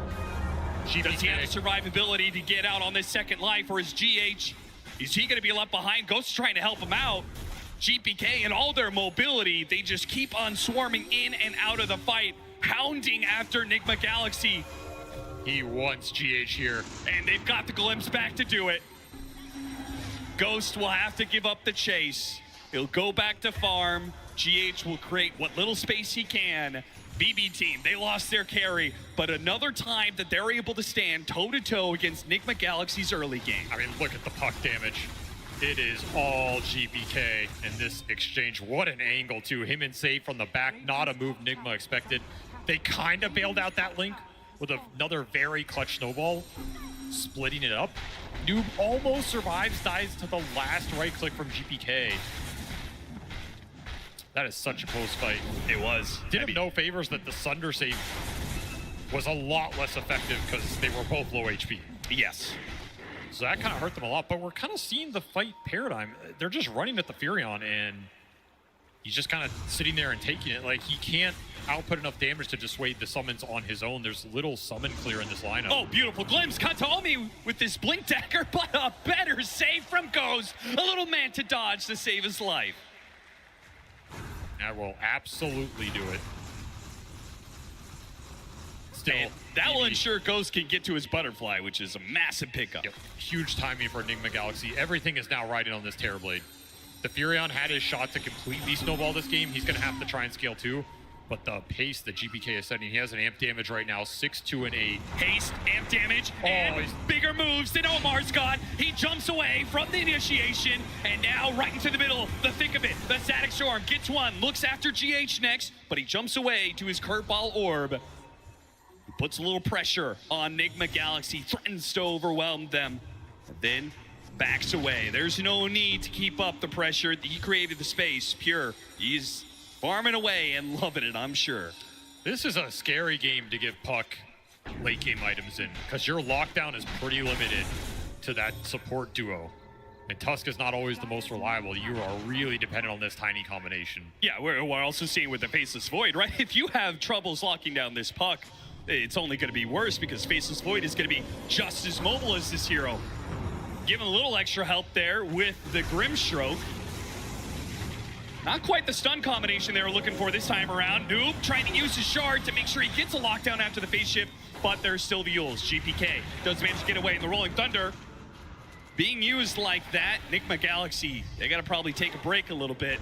The team fights have not been clearly won by them. No, not at all. Rolling Thunder is a key component for that. Just gotta keep playing for ghost timings. Try and get the next Roshan around that butterfly. That's gonna be a nice power point for you. And try and keep dodging this Soulbind. If you can ever find the supports at the start of the fight between the Tusk and the Tiny, would be a huge win to begin that engagement. But some of that Lycan lane pressure is starting to add up here. We don't even have the shard out yet, so it can get better. Oh yeah, that's a good point. In terms of stalling this game. Do you feel like the Nullifier is such a crucial pickup that it's more important than the side lane pressure that comes from the shard? I mean, Nullifier and Lycan is always just chef's kiss, right? You go in, you isolate a target, you know you're going to be able to bring this guy down. He already has AC. Downside is some of his auras are getting reflected, so he does have to pick his point of attack well. Sure. Otherwise, you're going to power up Ghost to just hit that butterfly, just hit level 18.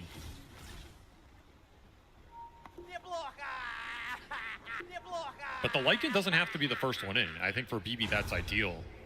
Which is another reason why, if you're Nigma Galaxy, if you can start these fights on your terms with a tiny initiation, it's going to feel a lot better for you. That's up to Noob. He's got to get that Rolling Thunder, Blink Dagger initiation. They can't afford to be picked off underneath their tower like this. All the support ults being dropped on this Nature's Prophet. Feeling they got it for sure, but the Thrilling Thunder is just beautiful. A bowling ball right through the middle of BB Team has taken out 2 cores and freed Samael. He may have died, but they got a 1-for-3 exchange, and only a Blink Dagger will bail out this Grimstroke from death that was closing in. Pure just never gets Chrono off there. Gets chain stunned off Avalanche into the Rolling Thunder, into the Congregations of the Deep. The extra tendril betrayed him there. That's a very different fight if he gets that up, considering how clumped Nigma were. They got their Terrorblade glimpsed out of that fight, and they had to TP the new Pango into the preemptive Soulbind. Not a good fight setup for them, but they just pushed through it. It was just so unnecessarily risky to make that jump and not use the Chrono. If you don't want to jump in as the Void, I think that's fine too, but... I mean, he just doesn't want to Chrono his own teammate here, right? For sure. Like, you don't want to Chrono your own puck, it feels bad, but... Man, that neutral creep did some work there. It messed them up, man. Fortunately, Miro was there to finish it off, but that was almost 3 for nothing. Nigma Galaxy, they'll claw back a bit of a lead. 2,000 net worth lead for them, 28 minutes. And another Tormentor's coming. Another Roshan is going to be available. Big objectives. Just have to keep scaling your 2 top net worth heroes here and hope it's enough to win the fights around Roshan. Will it be enough to win the fights 10 minutes from now? That's a very different story. You gotta play with what's in front of you here and just gear up to power up this Terrorblade. Make Ghost as strong as possible. The saves need to go into him. You need to make sure that the lockdown is centered around this Terrorblade in the fight as well. He is the majority of your damage because the Pango. Oh, they've got a good high ground ward. These two are walking straight into it. Omar's gonna TP away, but Noob, not as lucky. He's gonna be trapped inside of a Static Storm. No saves available here. His Courier does manage to get away. Such a tough Pango game. If you get jumped by Static Storm or Coil, you're probably dead. If you play on the backside of the fight and go in later, you're probably getting Soulbound or Chronoed. There's a time dilation in the middle of that for you. I mean, I do not envy Noob's position here. Yeah, particularly since he's not a hero that could just be thrown away, right? His disables are so key to the Terrorblade and the Nature's Prophet to do damage in these fights. They need his lockdown. They're going to need his damage as this game scales.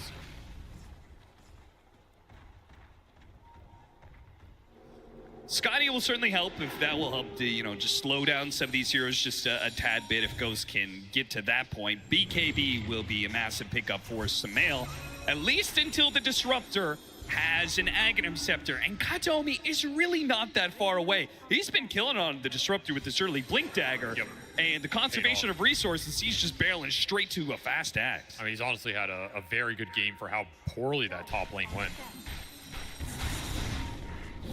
This game is dead even.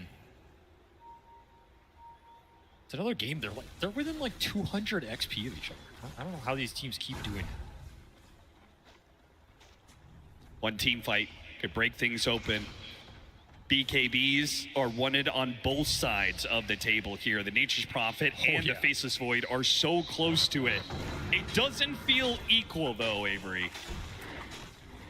Feels like that Faceless Void BKB is a little bit more powerful. It's a little better here, especially when you have nothing to go through it except that punch, which pretty hard to burst this guy down in a single punch. Yeah. The Fury on BKB could be really influential though. If Sumail can, you know, TP, if he finds one of these supports at the start of the fight, can pick his point and just take one of them out, could be huge. If he gets jumped first, all that goes out the window. He might also want to save buyback. That could be really influential in the Roshan fight. If you have 2 lives on this Fury and he can come back instantly. Oh, there goes that Aghanim Scepter. Pure spotted that one. Worth the Observer Ward, as I'm sure Nigma Galaxy know that it's warded up there, but they can't afford to worry about the other side of the map. They're focusing on controlling Roshan. Smoke on both sides, and a stalemate. That's a 4,000 net worth Courier right there. How do you start the fight if you're Nigma Galaxy? That's what you're thinking right now. I mean, they would love for someone to wander in and you just toss them back, but that is not going to happen when you have Wolves to scout. And if you're BB team, time is on your side, right? You don't have to force anything here. Oh yeah, Pure is telling the team, yo, good job. I'm back in the game. I'm farmed up. I have BKB. I'm just going to continue to scale from here on out. I'm a big problem for them. No pressure on us. Enigma Galaxy can start working the map. That's always the advantage of a Nature's Prophet, as he runs down lanes with Treants and Mjolnir. Do Enigma have a gem? They don't have one yet. So they're pretty reliant on playing around these sentries with the Wolf Scouting.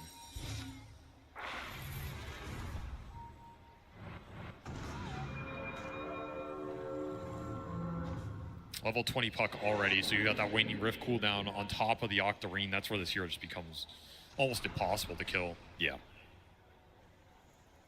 Samael, he's got his level 20, as well as Ghost. A little bit extra Conjure Image duration to help with the map pressure. I mean, Enigma Galaxy, they, like, yes, they would like this Roshan to happen faster, but they also have the time where the Nature's Prophet and the Terrorblade Illusions can push in these side lanes and start forcing BB Team to break apart a little bit. And maybe that presents an opening. I do feel like we see Enigma get in this position a lot, though, where they're just kind of waiting outside Roche, waiting for an opportunity as if they're unsure of what the correct play is. They don't want to aggressively smoke into BB, but the problem with waiting is it's at a loss. Like, BB are farming more of the map. They're eventually going to get some lanes in. You know, Pure is just showing top right now. And this is normally information you're using to make some decision. You're either going to smoke off this, you're going to force the Roshan, you're going to try and go to their high ground and D-ward or something. Letting him get away with this, it just feels like too much wiggle room. He was just level 18. Now he's got that crucial level 20 talent, where all of a sudden the Faceless Void has a massive damage upgrade inside Chronosphere. He's gotten so much out of these last few minutes. His damage has gone up considerably. He's halfway to MKB now. Enigma Galaxy, I mean, just at this point in time, you haven't forced anything for the last couple minutes. Maybe you just waited out for Roshan to go to the other side, because it's still a minute away, and then it goes up to the top side of the map, and you have that Radiant Outpost to play with. Dire's middle tower is under attack. It feels like they're also just out of smokes. I mean, look at BB Team, man. They're just like, we're all over the map. We've left. They have no intention of grouping up here. This is what I'm saying. The lead is just going BB's way. We left the creep inside of the Roshan pit. We know you're not doing it, but if you want to try, go for it. You have to make a play call here. You just bought the smoke. It just came up. Insta-pop. They've decided to go for it. There's a power rune top. Not a bad they're one. doing Tormentor right now. This is just flat out unacceptable. That's the Lycan shard, too. We'll take that every day of the week. All right, I mean, if doesn't have to buy it. Can you end up... I don't think you can end up smoking to this corner of the map. They might try and look for someone who's farming their way back, but yeah, they just full U-turn. BKB, level 20, Faceless Void, BKB on the Lycan. Now he's got a shard. Now you've got Aghanim Scepter on the Disruptor. It feels like there's just crucial items flowing in for BB Team. Enigma Galaxy, maybe they find a massive opening though. It was all worth the wait if they could kill this Disruptor and then do more with it. It can't just be a pickoff. It's gotta be taking this fight to Roche and seeing what BB Team do. I'll be honest, I've seen some crazy smokes in my time. That might have been the craziest one that somehow ended up working. They did an entire map cross into another half map cross into randomly run into the 5. Oh, look at Pure again, on the opposite side of Roshan saying, go ahead, if you want Roche, you can take it. And Enigma Galaxy will oblige. But do BB want to give it up here? They just got Pharasma on Puck. They have BKB on the Lycan. This is a fight they can take, especially with Chrono around the pit. And once more, Enigma Galaxy hesitating on this play, right? Not making a 100% call to go for Roche. They'd rather take the fight. This could be correct, but it feels like this Roche has been in the making for 5 minutes now. Yeah, Pure he joins his team in this smoke, and now the Disruptor is back into play. Look for the tiny jump. It means so much for Enigma Galaxy here. What does he got to get? He's got to find something, either Disruptor or They see this target. Disruptor, they're after him. They've got the lane ward to be able to spot him out. They know he's on the edges here, but can they get to him? A Rolling Thunder trying to chase him down, and Faceless Void. He will lock down the Nature's Prophet, sure, but you already lost your Disruptor. It's going to be crucial heroes dead on both sides for the team fight. Puck, maybe he can get away off this blink, manage to get a coil onto GH. He wants to deal with these safe supports, and Pure, he can help him out with the damage. They got to bounce away from Ghost. They're just kiting him out right now. They know the control is gone. Yeah, no Rolling Thunder, and now the buybacks on the supports. BB Team, they just back away. They call it quits. Gotta respect the Terrorblade. His damage hurts, though. 3,000 damage. Up on a single hero, and look at GPK, he's still bouncing in and out right on top of Enigma Galaxy. They don't know what to do about him. They can't do anything about him. Double support buyback, you still can't find this Puck, and your meta's about to wear out. So do you have the confidence to go for Roche here with the ultis on cooldown? it looks like the call from Ghost is no. This Roche will continue to get delayed. And that pretty much guarantees that there's going to be another fight with another Chronosphere. Yep. Similar timings here on the cooldowns of both Metamorphosis and Chronosphere. And Pure, he finished MKB, so that Butterfly starting to lose some values. It just feels like BB are outscaling them here. This game has been slowed down. It's been delayed.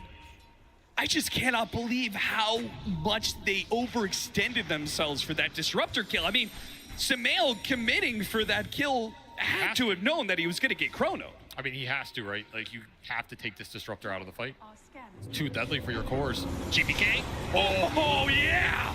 A Coil Static Storm with an Aghanim Scepter, a Snowball pickup. Sorry, GH, all that does is put you in the kill zone.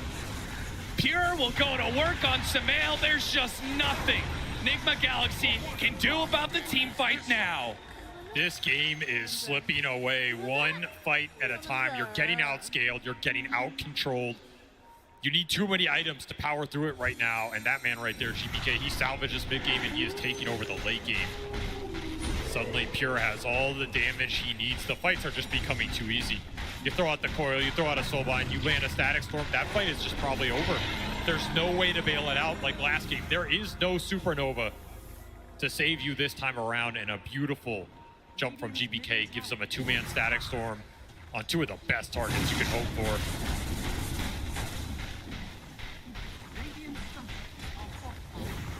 And you said it. It's a hard game at some point in time to deal with this Faceless Void, to deal with the puck and all the mobility they have.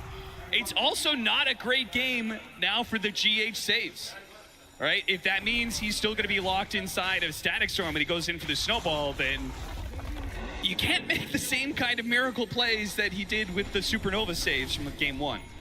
Nope, it's just not in the cards. I mean, you can get BKB on Tusk. You know, blink BKB, you can go that route, but it is not the utility route he went this game. Does not have the gold for it. It's a long way away. This is a huge window for BB to try and just end this game, especially pushing towards these 25 talents. You have Backtrack coming. You just got Coil Pierce's debuff immunity. I mean, this lineup scale is just insane. And of course, Save, he eventually got to Dark Portrait in this game. That is another spell you have to worry about. You give up a big link with this Terrorblade on top, you're going to be playing against a very strong Terrorblade illusion. Scotty, also a big increase in survivability for this Faceless Void. It seems impossible for them to be able to burst him down now. Yeah, the items are just rolling in. This is BB's game to take right here if they don't botch some sort of terrible high ground. Hex on Sumail gives you a little bit of hope. This means you can go in and try and take out the puck or the void. This is some of the control that they have lacked for a lot of this game.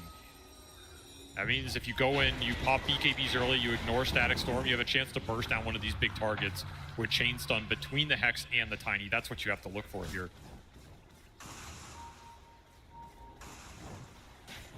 Well, Terrorblade, meet your own illusion.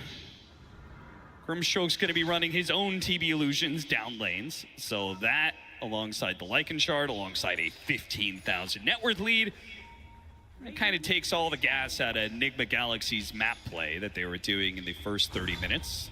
They will smoke, though. Bold smoke attempt. Into that Aegis. If you run into the Faceless Void first, the fight is just going to be impossible. You have to find the backside of BB's formation. Find those supports, find the puck, find the Disruptor. What can they do with this? They get into the high ground. That's already a decent start. And they spot the Grimstroke, hit him with the Rolling Thunder. The team can't quite jump in as aggressively, but they've already killed the Grimstroke. That's a great start. Oh, yeah. Exactly. The Aghanim Scepter, give it over. Wolf Bite on the Faceless Void. He's going to jump in 3-man Chronosphere, and he starts going to work on Ghost. Can he kill Ghost? Easily. Can he kill more? Without a doubt. He's already taken out 2 supports, and oh my god, Sumail just made mincemeat. They can kill a hero, maybe 2.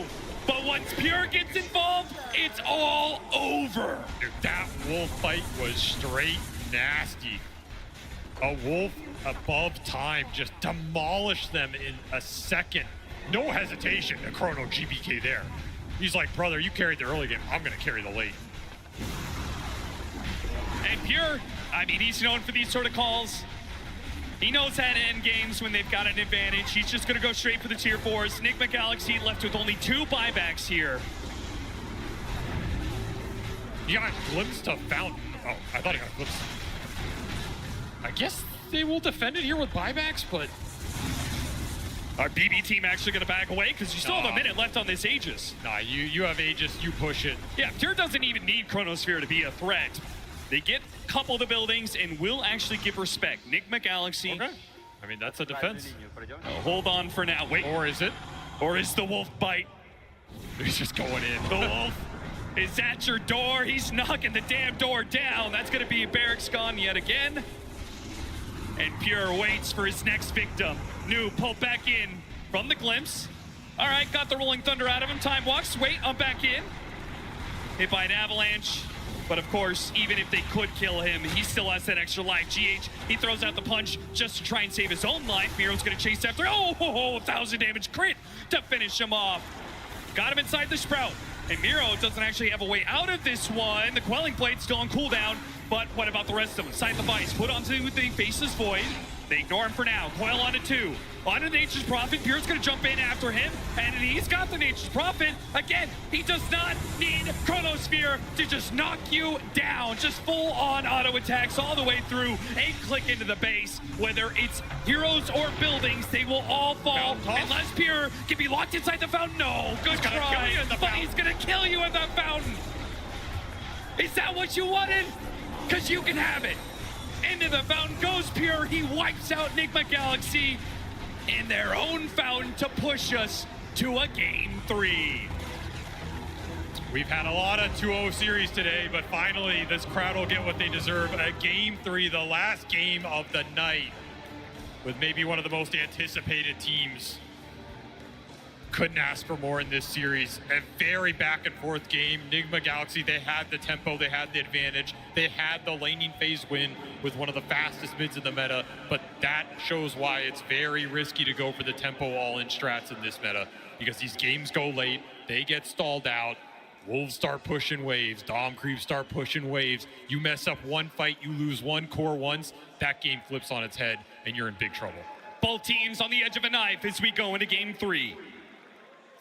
Happiness and relief on the side of BB Team, who are the first team to push to a third game of the series. They overcame Nigma Galaxy in the second game, and I think maybe more than anything, Kazu, they kind of overcame some of the nerves they might have had in that first one. No, honestly, they did for sure, because I feel like that BB Team, they were really like backs against the wall, especially with the early game that happened. They were down like, what, 6K, 7K gold post the laning stage. I was like, yeah, I think Nigma, they're doing it. They're playing so fast. They're making things happen. But in the mid game, GPK with the supports, they punch back a lot, because at minute 10, I thought there was no coming back for BB Team in this game. Just the way that Nigma played out this game, it showed that they knew how to try and deal with the tempo and what you needed to do to shut down BB, right? The Tusk doing the snowball saves, and even at the end of the camera, right? We saw how Pure, even though he wins, he kind of feels defeat. He's got relief. That's probably a better way of describing it. Because his early game, Omar on the Tiny, Noob on the Pangolier, they had his number. So many times he'd enter the engagement, instantly die. He was like 1 and 5 on the Void. He gets the BKB, and suddenly he lights up, he enters the game. But